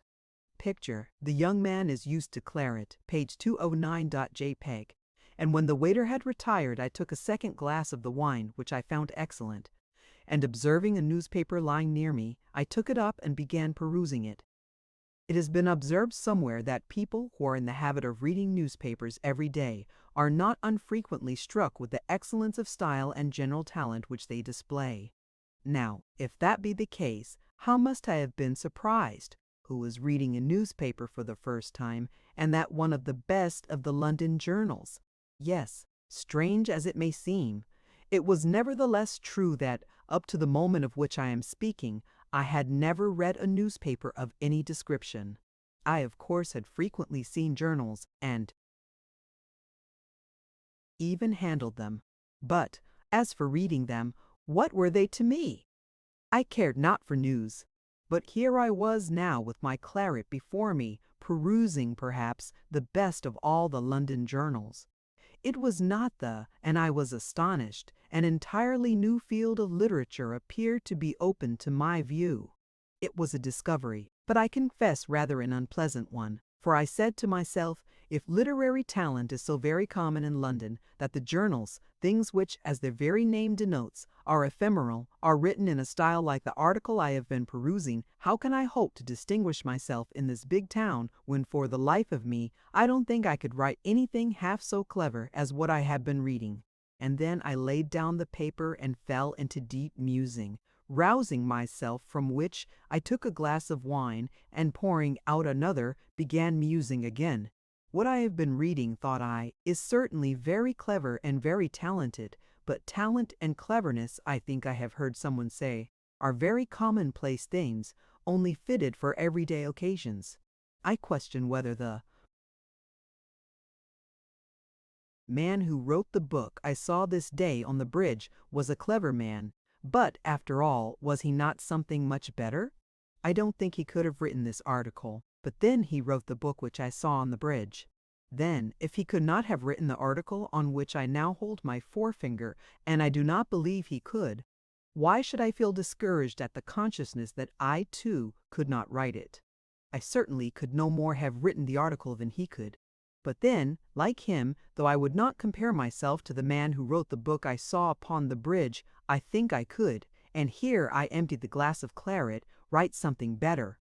Thereupon I resumed the newspaper, and as I was before struck with the fluency of style and the general talent which it displayed, I was now equally so with its commonplaceness and want of originality on every subject, and it was evident to me that, whatever advantage these newspaper writers might have over me in some points, they had never studied the Welsh bards, translated Campe, Visser, or been under the pupilage of Mr. Petulengro and Tano Chikno. And as I sat conning the newspaper, 3 individuals entered the room and seated themselves in the box at the farther end of which I was. They were all 3 very well dressed, 2 of them elderly gentlemen, the third a young man about my own age, or perhaps a year or 2 older. They called for coffee, and, after 2 or 3 observations, the 2 eldest commenced a conversation in French, which, however, though they spoke it fluently enough, I perceived at once was not their native language. The young man, however, took no part in their conversation, and when they addressed a portion to him, which indeed was but rarely replied by a monosyllable, I have never been a listener, and I paid but little heed to their discourse, nor indeed to themselves. As I occasionally looked up, however, I could perceive that the features of the young man, who chanced to be seated exactly opposite to me, wore an air of constraint and vexation. This circumstance caused me to observe him more particularly than I, otherwise should have done. His features were handsome and prepossessing. He had dark brown hair and a high arched forehead. After the lapse of half an hour, the two elder individuals, having finished their coffee, called for the waiter and then rose as if to depart. The young man, however, still remaining seated in the box. The others, having reached the door, turned round, and finding that the youth did not follow them, one of them called to him with the tone of some authority, whereupon the young man rose and, pronouncing half audibly the word botheration, rose and followed them. I now observed that he was remarkably tall. All three left the house.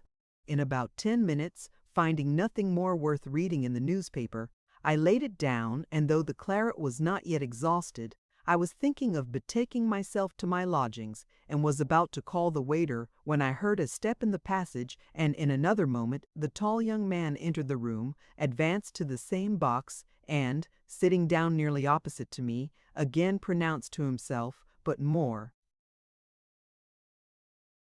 audibly than before, the same word. "A troublesome world this, sir," said I, looking at him. "Yes," said the young man, looking fixedly at me, "but I am afraid we bring most of our troubles on our own heads, at least I can say so of myself," he added, laughing. Then, after a pause, "I beg pardon," he said, "but am I not addressing one of my own country?" "Of what country are you?" said I. "Ireland." "I am not of your country, sir, but I have an infinite veneration for your country, as Strop said to the French soldier. Will you take a glass of wine?" "Ah, de doubt mon corps, as the parasite said to Gil Blas," cried the young man, laughing. "Here's to our better acquaintance." And better acquainted we soon became, and I found that, in making the acquaintance of the young man, I had indeed made a valuable acquisition. He was accomplished, highly connected, and bore the name of Francis Ardrey. Frank and ardent he was, and in a very little time had told me much that related to himself, and in return I communicated a general outline of my own history. He listened with profound attention, but laughed heartily when I told him some particulars of my visit in the morning to the publisher, whom he had frequently heard of. We left the house together. "We shall soon see each other again," said he, as we separated at the door of my lodging. Chapter 33. Dine with the publisher. Religions. No animal food. Unprofitable discussions. Principles of criticism. The book market. Newgate lives. Go to a drug. German acquirements. Moral dignity. On the Sunday I was punctual to my appointment to dine with the publisher. As I hurried along the square in which his house stood, my thoughts were fixed so intently on the great man that I passed by him without seeing him. He had observed me, however, and joined me just as I was about to knock at the door. "Let us take a turn in the square," said he. "We shall not dine for half an hour." "Well," said he, as we were walking in the square, "what have you been doing since I last saw you?" "I have been looking about London," said I, "and I have bought the Dairyman's Daughter. Here it is." "Pray put it up," said the publisher. "I don't want to look at such trash." "Well, do you think you could write anything like it?" "I do not," said I. "How is that?" said the publisher, looking at me. "Because," said I, "the man who wrote it seems to be perfectly well acquainted with his subject, and, moreover, to write from the heart." "By the subject you mean religion. And ain't you acquainted with religion?" "Very little." "I am sorry for that," said the publisher seriously, "for he who sets up for an author ought to be acquainted not only with religion, but religions, and indeed with all subjects, like my good friend in the country. It is well that I have changed my mind about the Dairyman's Daughter, or I really don't know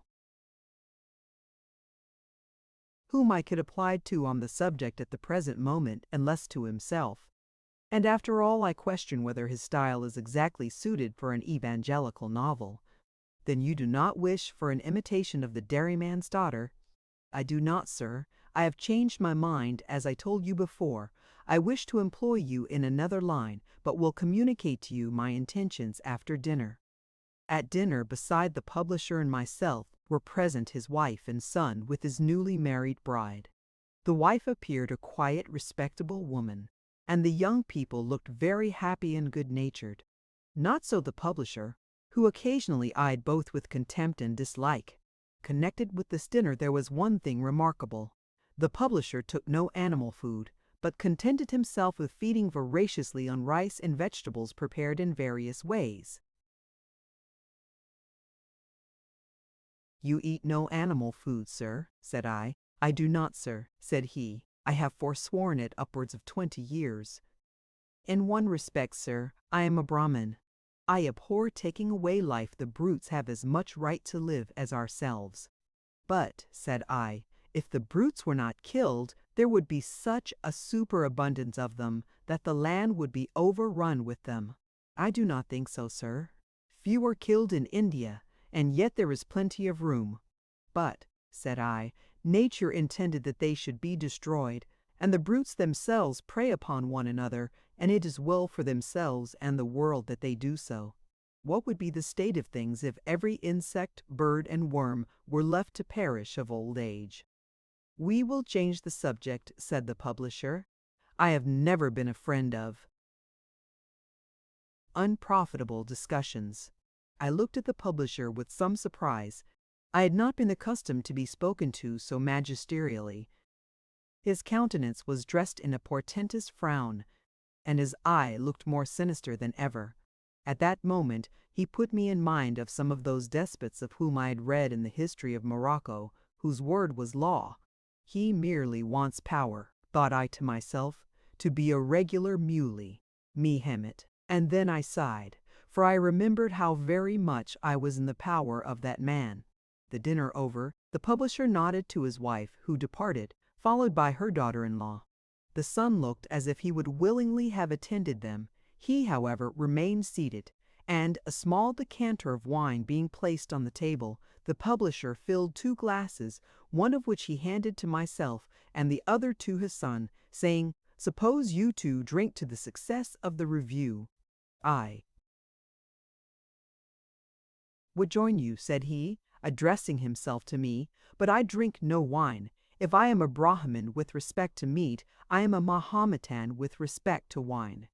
So the son and I drank success to the review, and then the young man asked me various questions. For example, how I liked London, whether I did not think it a very fine place, whether I was at the play the night before, and whether I was in the park that afternoon.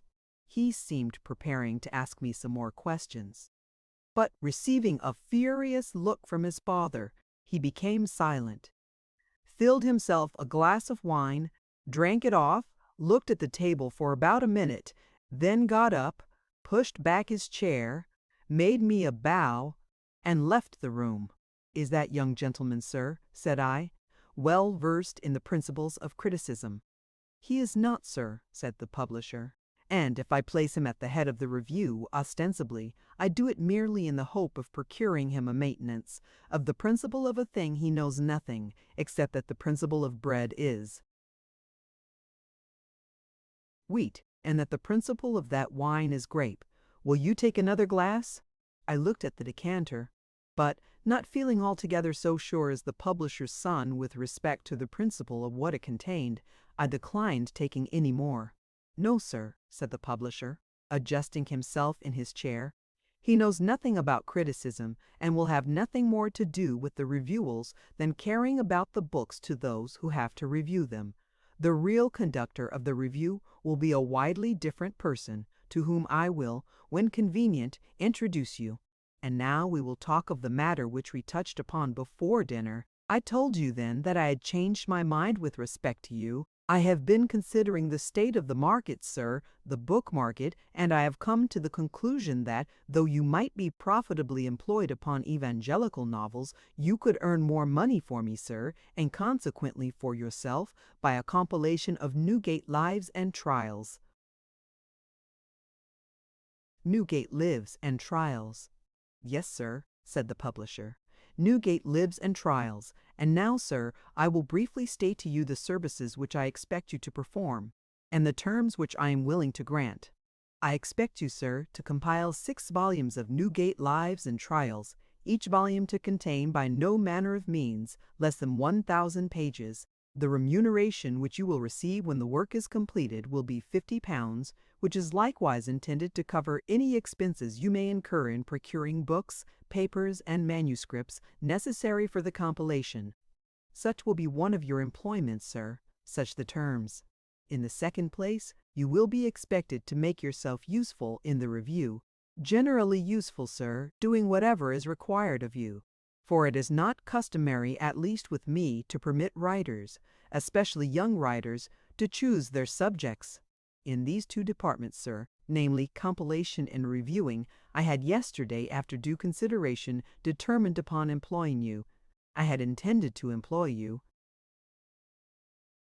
no farther, sir, at least for the present. But, sir, this morning I received a letter from my valued friend in the country, in which he speaks in terms of strong admiration, I don't overstate, of your German acquirements. Sir, he says that it would be 1,000 pities if your knowledge of the German language should be lost to the world, or even permitted to sleep, and he entreats me to think of some plan by which it may be turned to account. Sir, I am at all times willing, if possible, to oblige my worthy friend, and likewise to encourage merit and talent. I have therefore determined to employ you in German. Sir, said I, rubbing my hands, you are very kind, and so is our mutual friend. I shall be happy to make myself useful in German. And if you think a good translation from Goethe, his Sorrows, for example, or more particularly his Faust, sir, said the publisher, Goethe is a drug. His sorrows are a drug, so is his. Faustus, more especially the last, since that fool rendered him into English. No, sir, I do not want you to translate Goethe or anything belonging to him, nor do I want you to translate anything from the German. What I want you to do is to translate into German. I am willing to encourage merit, sir. And, as my good friend in his last letter has spoken very highly of your German acquirements, I have determined that you shall translate my book of philosophy into German. Your book of philosophy into German, sir? Yes, sir, my book of philosophy into German. I am not a drug, sir, in Germany, as Goethe is here, no more is my book. I intend to print the translation at Leipzig, sir, and if it turns out a profitable speculation, as I make no doubt it will, provided the translation be well executed, I will make you some remuneration. Sir, your remuneration will be determined by the success of your translation. But, sir, said the publisher, interrupting me, you have heard my intentions. I consider that you ought to feel yourself highly gratified by my intentions towards you. It is not frequently that I deal with a writer, especially a young writer, as I have done with you. And now, sir, permit me to inform you that I wish to be alone. This is Sunday afternoon, sir. I never go to church, but I am in the habit of spending part of every Sunday afternoon alone. Profitably, I hope, sir, in musing on the magnificence of nature and the moral dignity of man. Picture, I am in the habit of spending part of every Sunday afternoon alone in musing on the magnificence of nature and the moral dignity of man. Page 217, dat JPEG. Chapter 34. The Two Volumes, A Young Author, Intended Editor, Quintilian, Loose Money. At the period to which I have brought my history, I bethought me of the proverbs with which I have headed this chapter, and determined to act up to their spirit. I determined not to fly in the face of the publisher, and to bear what I could not cure, his arrogance and vanity. At present, at the conclusion of nearly a quarter of a century, I am glad that I came to that determination which I did my best to carry into effect. 2 or 3 days after our last interview, the publisher made his appearance in my apartment. He bore 2 tattered volumes under his arm, which he placed on the table. "I have brought you 2 volumes of Lives, sir," said he, "which I yesterday found in my garret. You will find them of service for your compilation. As I always wish to behave liberally and encourage talent, especially youthful talent, I shall make no charge for them, though I should be justified in so doing, as you are aware that, by our agreement, you are to provide any books and materials which may be necessary. Have you been in quest of any?" No, said I, not yet. Then, sir, I would advise you to lose no time in doing so. You must visit all the bookstalls, sir, especially those in the by-streets and blind alleys. It is in such places that you will find the description of literature you are in want of. You must be up and doing, sir. It will not do for an author, especially a young author, to be idle in this town. Tonight you will receive my book of philosophy, and likewise books for the review. And, by the by, sir, it will be as well for you to review my book of philosophy for the review, the other reviews not having noticed it. Sir, before translating it, I wish you to review my book of philosophy for the review. I shall be happy to do my best, sir. Very good, sir. I should be unreasonable to expect anything beyond a person's best. And now, sir, if you please, I will conduct you to the future editor of the Review. As you are to cooperate, sir, I deem it right to make you acquainted. The intended editor was a little old man who sat in a kind of wooden pavilion in a small garden behind a house in one of the purlieus of the city, composing tunes upon a piano. The walls of the pavilion were covered with fiddles of various sizes and appearances, and a considerable portion of the floor occupied by a pile of books all of one size. The publisher introduced him to me as a gentleman scarcely less eminent in literature than in music, and me to him as an aspirant critic, a young gentleman scarcely less eminent in philosophy than in philosophy, than in philology. The conversation consisted entirely of compliments, till just before we separated, when the future editor inquired of me whether I had ever read Quintilian, and, on my replying in the negative, expressed his surprise that any gentleman should aspire to become a critic who had never read Caruth, that he had that. What it is the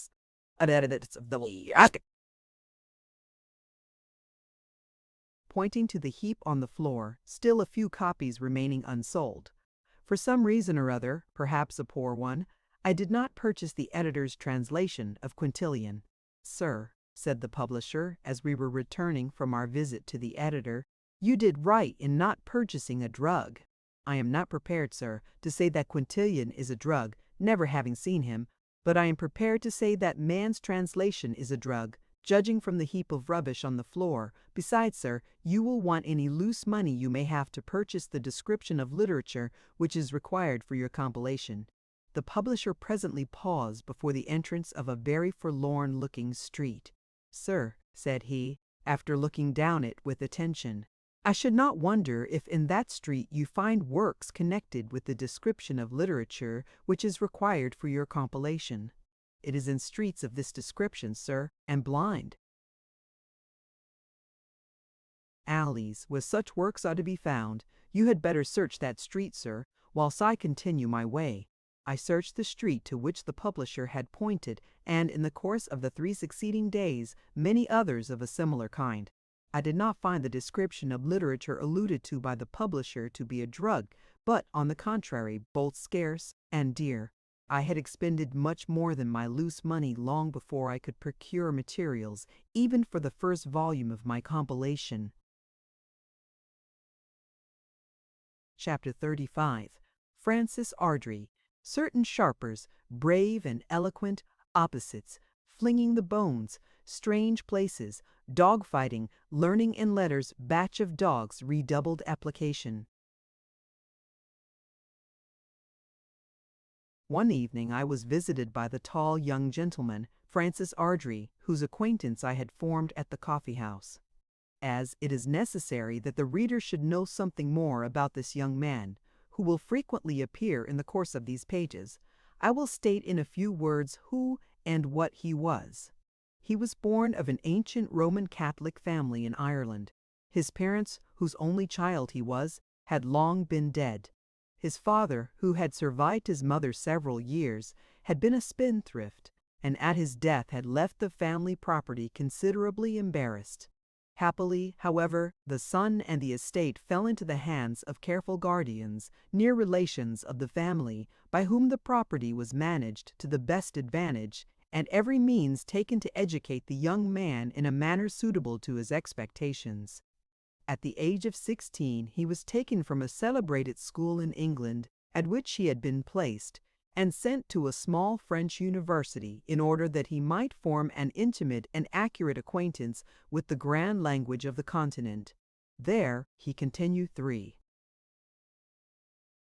years, at the end of which he went under the care of a French abbé to Germany and Italy. It was in this latter country that he first began to cause his guardians serious uneasiness. He was in the heyday of youth when he visited Italy, and he entered wildly into the various delights of that fascinating region, and, what was worse, falling into the hands of certain sharpers, not Italian, but English, he was fleeced of considerable sums of money. The abbé, who, it seems, was an excellent individual of the old French school, remonstrated with his pupil on his dissipation and extravagance, but, finding his remonstrances vain, very properly informed the guardians of the manner of life of his charge.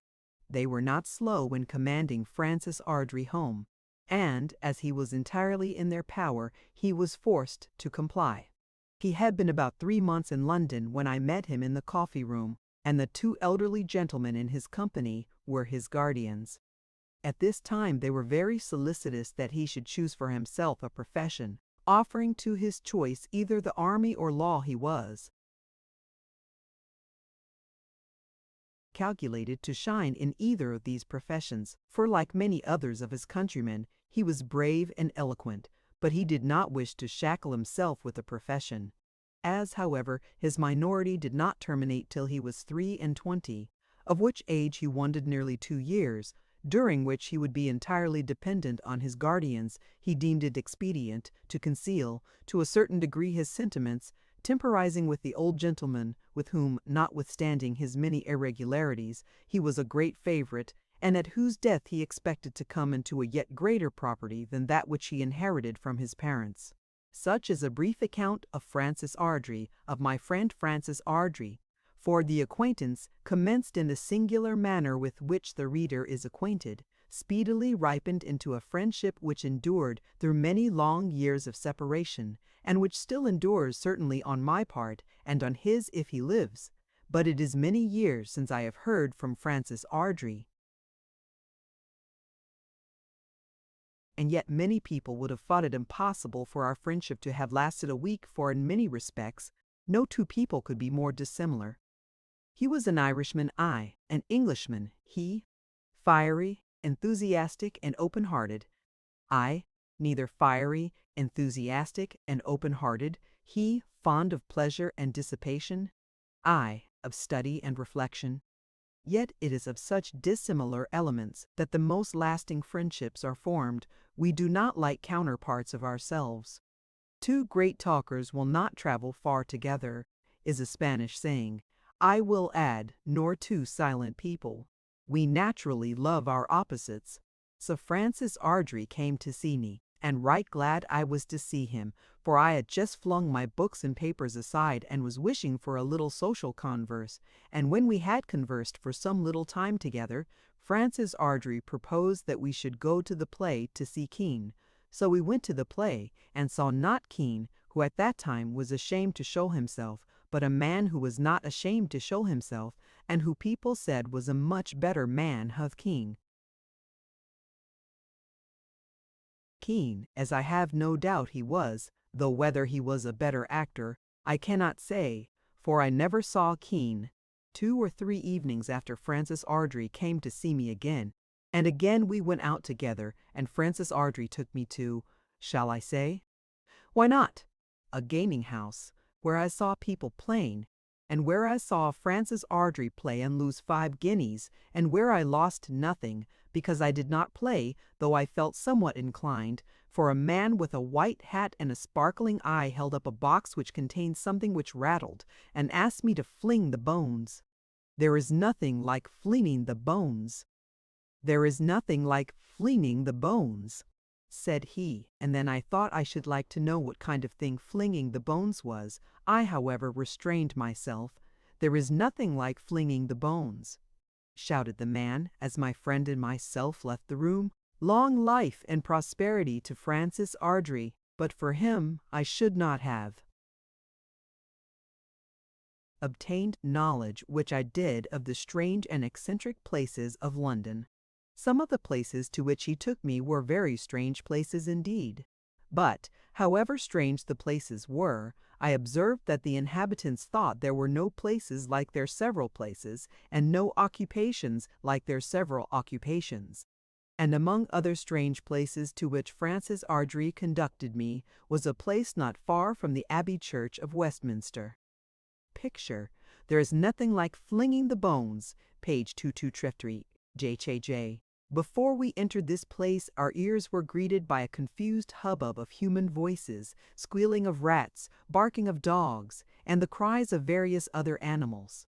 Here we beheld a kind of cockpit, around which a great many people, seeming of all ranks, but chiefly of the lower, were gathered, and in it we saw a dog destroy a great many rats in a very small period, and when the dog had destroyed the rats, we saw a fight between a dog and a bear, then a fight between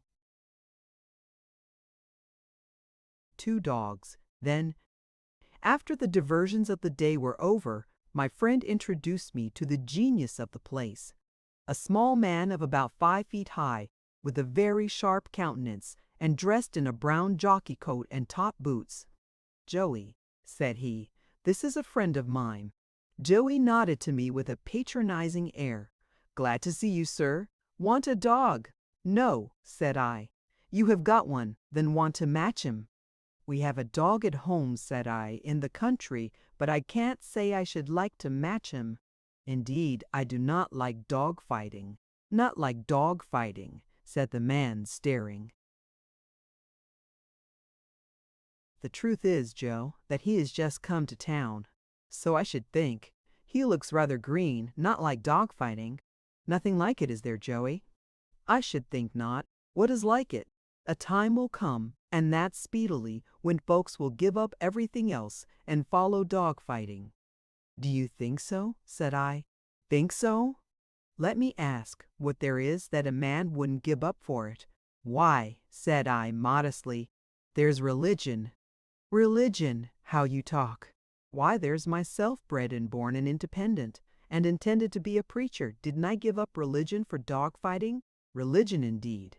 If it were not for the rascally law, my pit would fill better on Sundays than any other time. Who would go to church when they could come to my pit? Religion! Why, the parsons themselves come to my pit, and I have now a letter in my pocket from one of them, asking me to send him a dog. Well then, politics, said I. Politics! Why, the gemman in the house would leave pit himself, if he were alive, to come to my pit. There were 3 of the best of them here tonight, all great orators. Get on with you. What comes next? Why, there's learning and letters. Pretty things, truly, to keep people from dog fighting. Why, there's the young gentleman from the Abbey School comes here in shoals, leaving books and letters, and masters too. To tell you the truth, I rather wish they would mind their letters, for a more precious set of young blackguards I never seed. It was. Only the other day I was thinking of calling in a constable for my own protection, for I thought my pit would have been torn down by them. Scarcely knowing what to say, I made an observation at random. "You show, by your own conduct," said I, "that there are other things worth following besides dog fighting. You practice rat catching and badger baiting as well." The dog fancier eyed me with supreme contempt. "Your friend here," said he, "might well call you a new one." When I talks of dog fighting, I of course means rat catching and badger baiting. Aye, and bull baiting too, just as when I speaks religiously, when I says one I means, not one, but 3. And talking of religion puts me in mind that I have something else to do besides chaffing here, having a batch of dogs to send off by this night's packet to the Pope of Rome. But at last I had seen enough of what London had to show, with a stranger commonplace, so at least I thought, and I ceased to accompany my friend in his rambles about town, and to partake of his adventures. Our friendship, however, still continued unabated, though I saw, in consequence, less of him. I reflected that time was passing on, that the little money I had brought to town was fast consuming, and that I had nothing to depend upon but my own exertions for a fresh supply, and I returned with redoubled application to my pursuits. Chapter 36, Occupations. Traduttore Traditor, Ode to the Mist, Apple and Pear Reviewing Current Literature, Oxford-like Manner, A Plain Story, Ill-Regulated Mind, Unsnuffed Candle, Strange Dreams. I compiled the Chronicles of Newgate. I reviewed books for the Review established on an entirely new principle, and I occasionally tried my best to translate into German portions of the publisher's philosophy. In this last task I experienced more than one difficulty. I was a tolerable German scholar, it is true, and I had long been able to translate from German into English with considerable facility, but to translate from a foreign language into your own is a widely different thing from translating from your own into a foreign language, and, in my first attempt to render the publisher into German, I was conscious of making miserable failures from pure ignorance of German grammar. However, by the assistance of grammars and dictionaries, and by extreme perseverance, I at length overcame all the difficulties connected with it. But, alas, another difficulty remained, far greater than any connected with German, a difficulty connected with the language of the publisher. The language which the great man employed in his writings was very hard to understand, I say in his writings, for his colloquial English was plain enough. Though not professing to be a scholar, he was much addicted when writing to the use of Greek and Latin terms, not as other people use them, but in a manner of his own, which set the authority of dictionaries at defiance. The consequence was that I was sometimes utterly at a loss to understand the meaning of the publisher. Many a quarter of an hour did I pass at this period, staring at periods of the publisher, and wondering what he could mean, but in vain, till at last, with a shake of the head, I would snatch up the pen and render the publisher literally into German. Sometimes I was almost tempted to substitute something of my own for what the publisher had written, but my conscience interposed. The awful words "traduttore traditore" commenced ringing in my ears, and I asked myself whether I should be acting honorably towards Apelles, who had a task which he expressed himself in English. No, I could not reconcile such conduct with any principle of honor. By substituting something of my own in lieu of these mysterious passages of the publisher, I might be giving a fatal blow to his whole system of philosophy. Besides, when translating into English, had I treated foreign authors in this manner? Had I treated the minstrels of the Kempe Weiser in this manner? No. Had I treated Ab Gwilym in this manner, even when translating his Ode to the Mist, in which he is misty enough, had I attempted to make Ab Gwilym less misty? No. On referring to my translation, I found that Ab Gwilym in my hands was quite as misty as in his own. Then, seeing that I had not ventured to take liberties with people who had never put themselves into my hands for the purpose of being rendered, how could I venture to substitute my own thoughts and ideas for the publisher's, who had put himself into my hands for that purpose? Forbid it every proper feeling. So I told the Germans, in the publisher's own way, the publisher's tale of an apple and a pear. I at first felt much inclined to be of the publisher's opinion with respect to the theory of the pear. After all, why should the earth be shaped like an apple and not like a pear?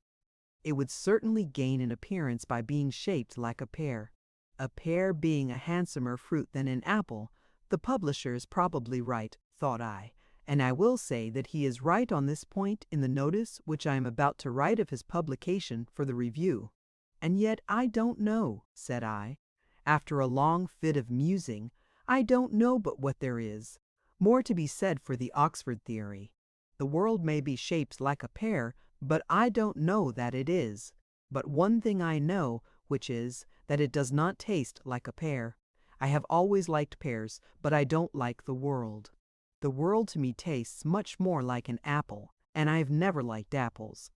I will uphold the Oxford theory.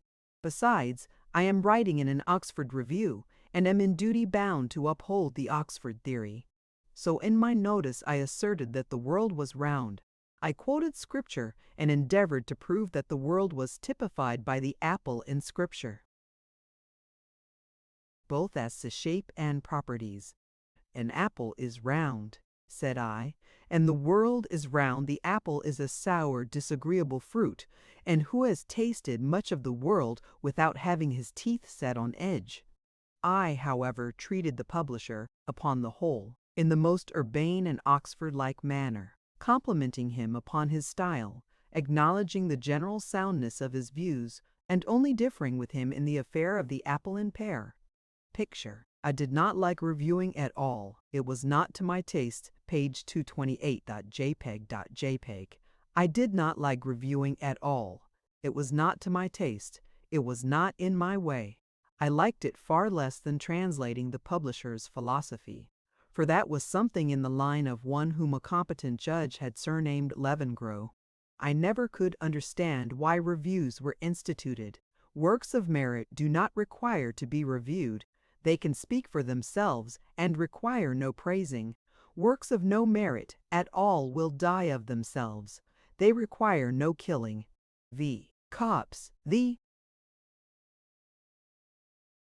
review to which I was attached was, as has been already intimated, established on an entirely new plan. It professed to review all new publications, which certainly no review had ever professed to do before, other reviews never pretending to review more than 1/10 of the current literature of the day. When I say it professed to review all new publications, I should add, which should be sent to it, for of course the review would not acknowledge the existence of publications, the authors of which did not acknowledge the existence of the. I don't think, however, that the review had much cause to complain of being neglected. I have reason to believe that at least 9/10 of the publications of the day were sent to the review, and in due time reviewed. I had good opportunity of judging. I was connected with several departments of the review, though more particularly with the poetical and philosophic ones. An English translation of Kant's philosophy made its appearance on my table the day before its publication. In my notice of this work, I said that the English shortly hoped to give the Germans a quid pro quo. I believe at that time authors were much in the habit of publishing at their own expense. All the poetry which I reviewed appeared to be published at the expense of the authors. If I am asked how I comported myself under all circumstances as a reviewer, I answer, I did not forget that I was connected with a review established on Oxford principles, the editor of which had translated Quintilian. All the publications which fell under my notice I treated in a gentlemanly and Oxford-like manner. No personalities, no vituperation, no shabby insinuations. Decorum was the order of the day. Occasionally a word of admonition, but gently expressed, as an Oxford undergraduate might have expressed it, or Master of Arts. How the authors whose publications were consigned to my colleagues were treated by them I know not. I suppose they were treated in an urbane and Oxford-like manner, but I cannot say. I did not read the reviews of my colleagues. I did not read my own after they were printed. I did not like reviewing. Of all my occupations at this period, I am free to confess, I liked that of compiling the Newgate Lives and Trials the best. That is, after I had surmounted a kind of prejudice which I originally entertained. The trials were entertaining enough, but the lives, how full were they of wild and racy adventures, and in what racy, genuine language were they told?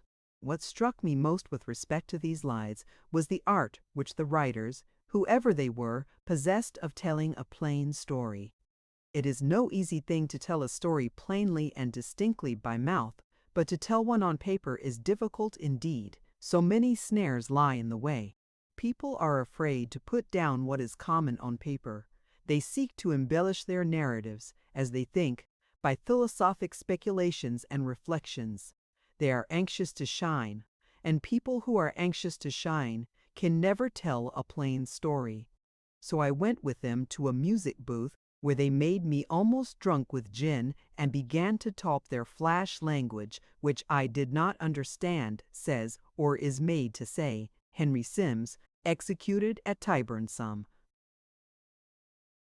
70 years before the time of which I am speaking. I have always looked upon this sentence as a masterpiece of the narrative style. It is so concise and yet so very clear. As I gazed on passages like this, and there were many nearly as good in the Newgate Lives, I often sighed that it was not my fortune to have to render these lives into German, rather than the publisher's philosophy, his tale of an apple and pear. Mine was an ill-regulated mind at this period. As I read over the lives of these robbers and pickpockets, strange doubts began to arise in my mind about virtue and crime. Years before, when quite a boy, as in one of the early chapters I have hinted, I had been a necessitarian. I had even written an essay on crime. I have it now before me, penned in a round boyish hand, in which I attempted to prove that there is no such thing as crime or virtue, all our actions being the result of circumstances or necessity. These doubts were now again reviving in my mind. I could not for the life of me imagine how, taking all circumstances into consideration, these highwaymen, these pickpockets, should have been anything else than highwaymen and pickpockets, any more than how, taking all circumstances into consideration, Bishop Latimer the reader is aware that I had read Fox's Book of Martyrs should have been anything else than Bishop Latimer. I had a very ill-regulated mind at that period. My own peculiar ideas with respect to everything being a lying dream began also to revive. Sometimes at midnight, after having toiled for hours at my occupations, I would fling myself back on my chair, look about the poor apartment, dimly lighted by an unsnuffed candle, or upon the heaps of books and papers before me, and exclaim, "Do I exist? Do these things, which I think I see about me, exist, or do they not? Is not everything a dream, a deceitful dream? Is not this apartment a dream, the furniture a dream? The publisher a dream, his philosophy a dream? Am I not myself a dream, dreaming about translating a dream? I can't see why all should not be a dream. What's the use of the reality?" And then I would pinch myself and snuff the burdened smoky light. I can't see, for the life of me, the use of all this, therefore why should I think that it exists? If there was a chance, a probability, of all this tending to anything, I might believe. And then I would stare and think, and after some time shake my head and return again to my occupations for an hour or two, and then I would perhaps shake and shiver and yawn and look wistfully in the direction of my sleeping apartment, and then, but not wistfully, at the papers and books before me, and sometimes I would return to my papers and books, but oftener I would arise and after another yawn and shiver, take my light, but they say that light fare begets light dreams. My fare at that time was light enough, but I had anything but light dreams, for at that period I had all kind of strange and extravagant dreams, and amongst other things I dreamt that the whole world had taken to dog fighting, and that I, myself, had taken to dog fighting, and that in a vast circus I backed an English bulldog against the bloodhound of the Pope of Rome. Chapter 37. My brother, fits of crying, mayor-elect, the committee, the Norman arch, a word of Greek, church and state, at my own expense, if you please. One morning I arose somewhat later than usual, having been occupied during the greater part of the night with my literary toil. On descending from my chamber into the sitting-room, I found a person seated by the fire, whose glance was directed sideways to the table, on which were the usual preparations for my morning's meal. Forthwith I gave a cry and sprang forward to embrace the person.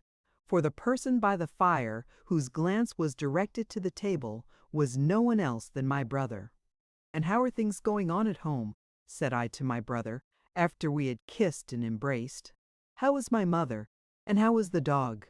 "My mother, thank God, is tolerably well," said my brother, "but very much given to fits of crying.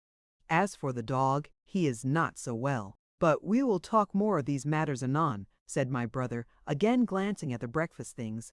"I am very hungry, as you may suppose, after having traveled all night." Thereupon I exerted myself to the best of my ability to perform the duties of hospitality, and I made my brother welcome, I may say more than welcome.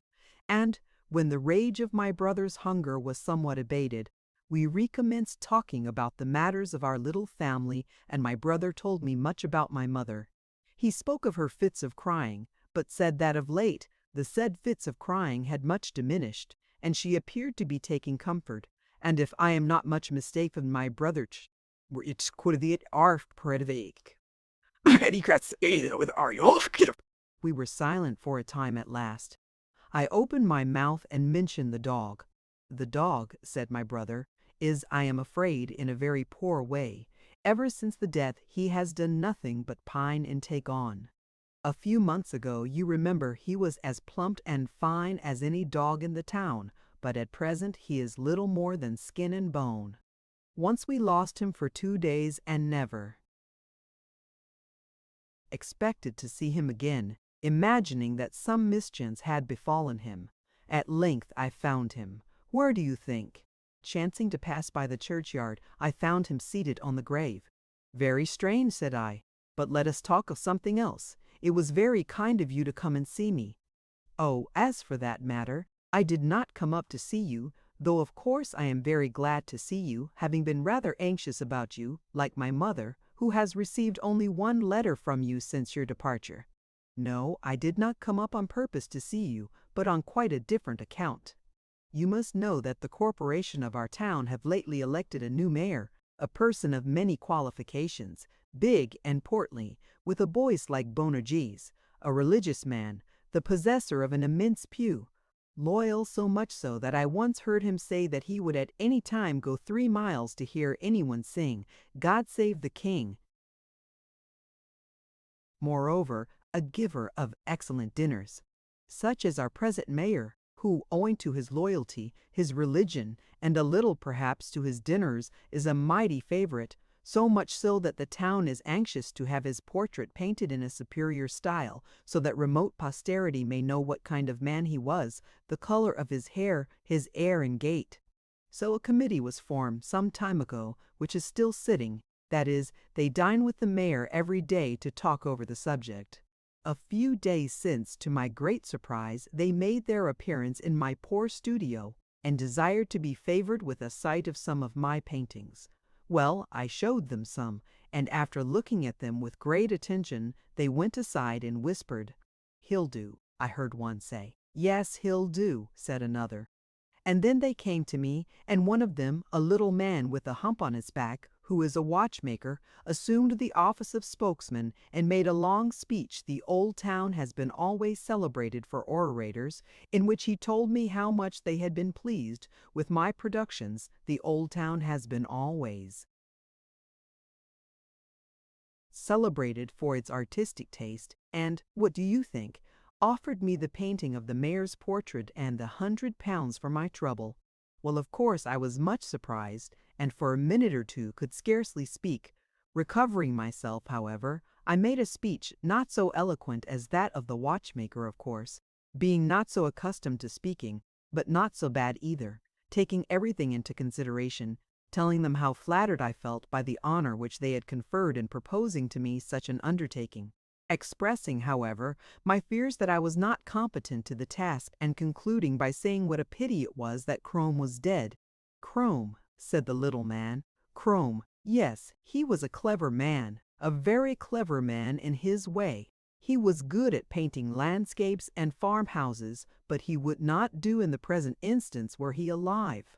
He had no conception of the heroic, sir. We want some person capable of representing our mayor striding under the Norman arch out of the cathedral. At the mention of the heroic, an idea came at once into my head.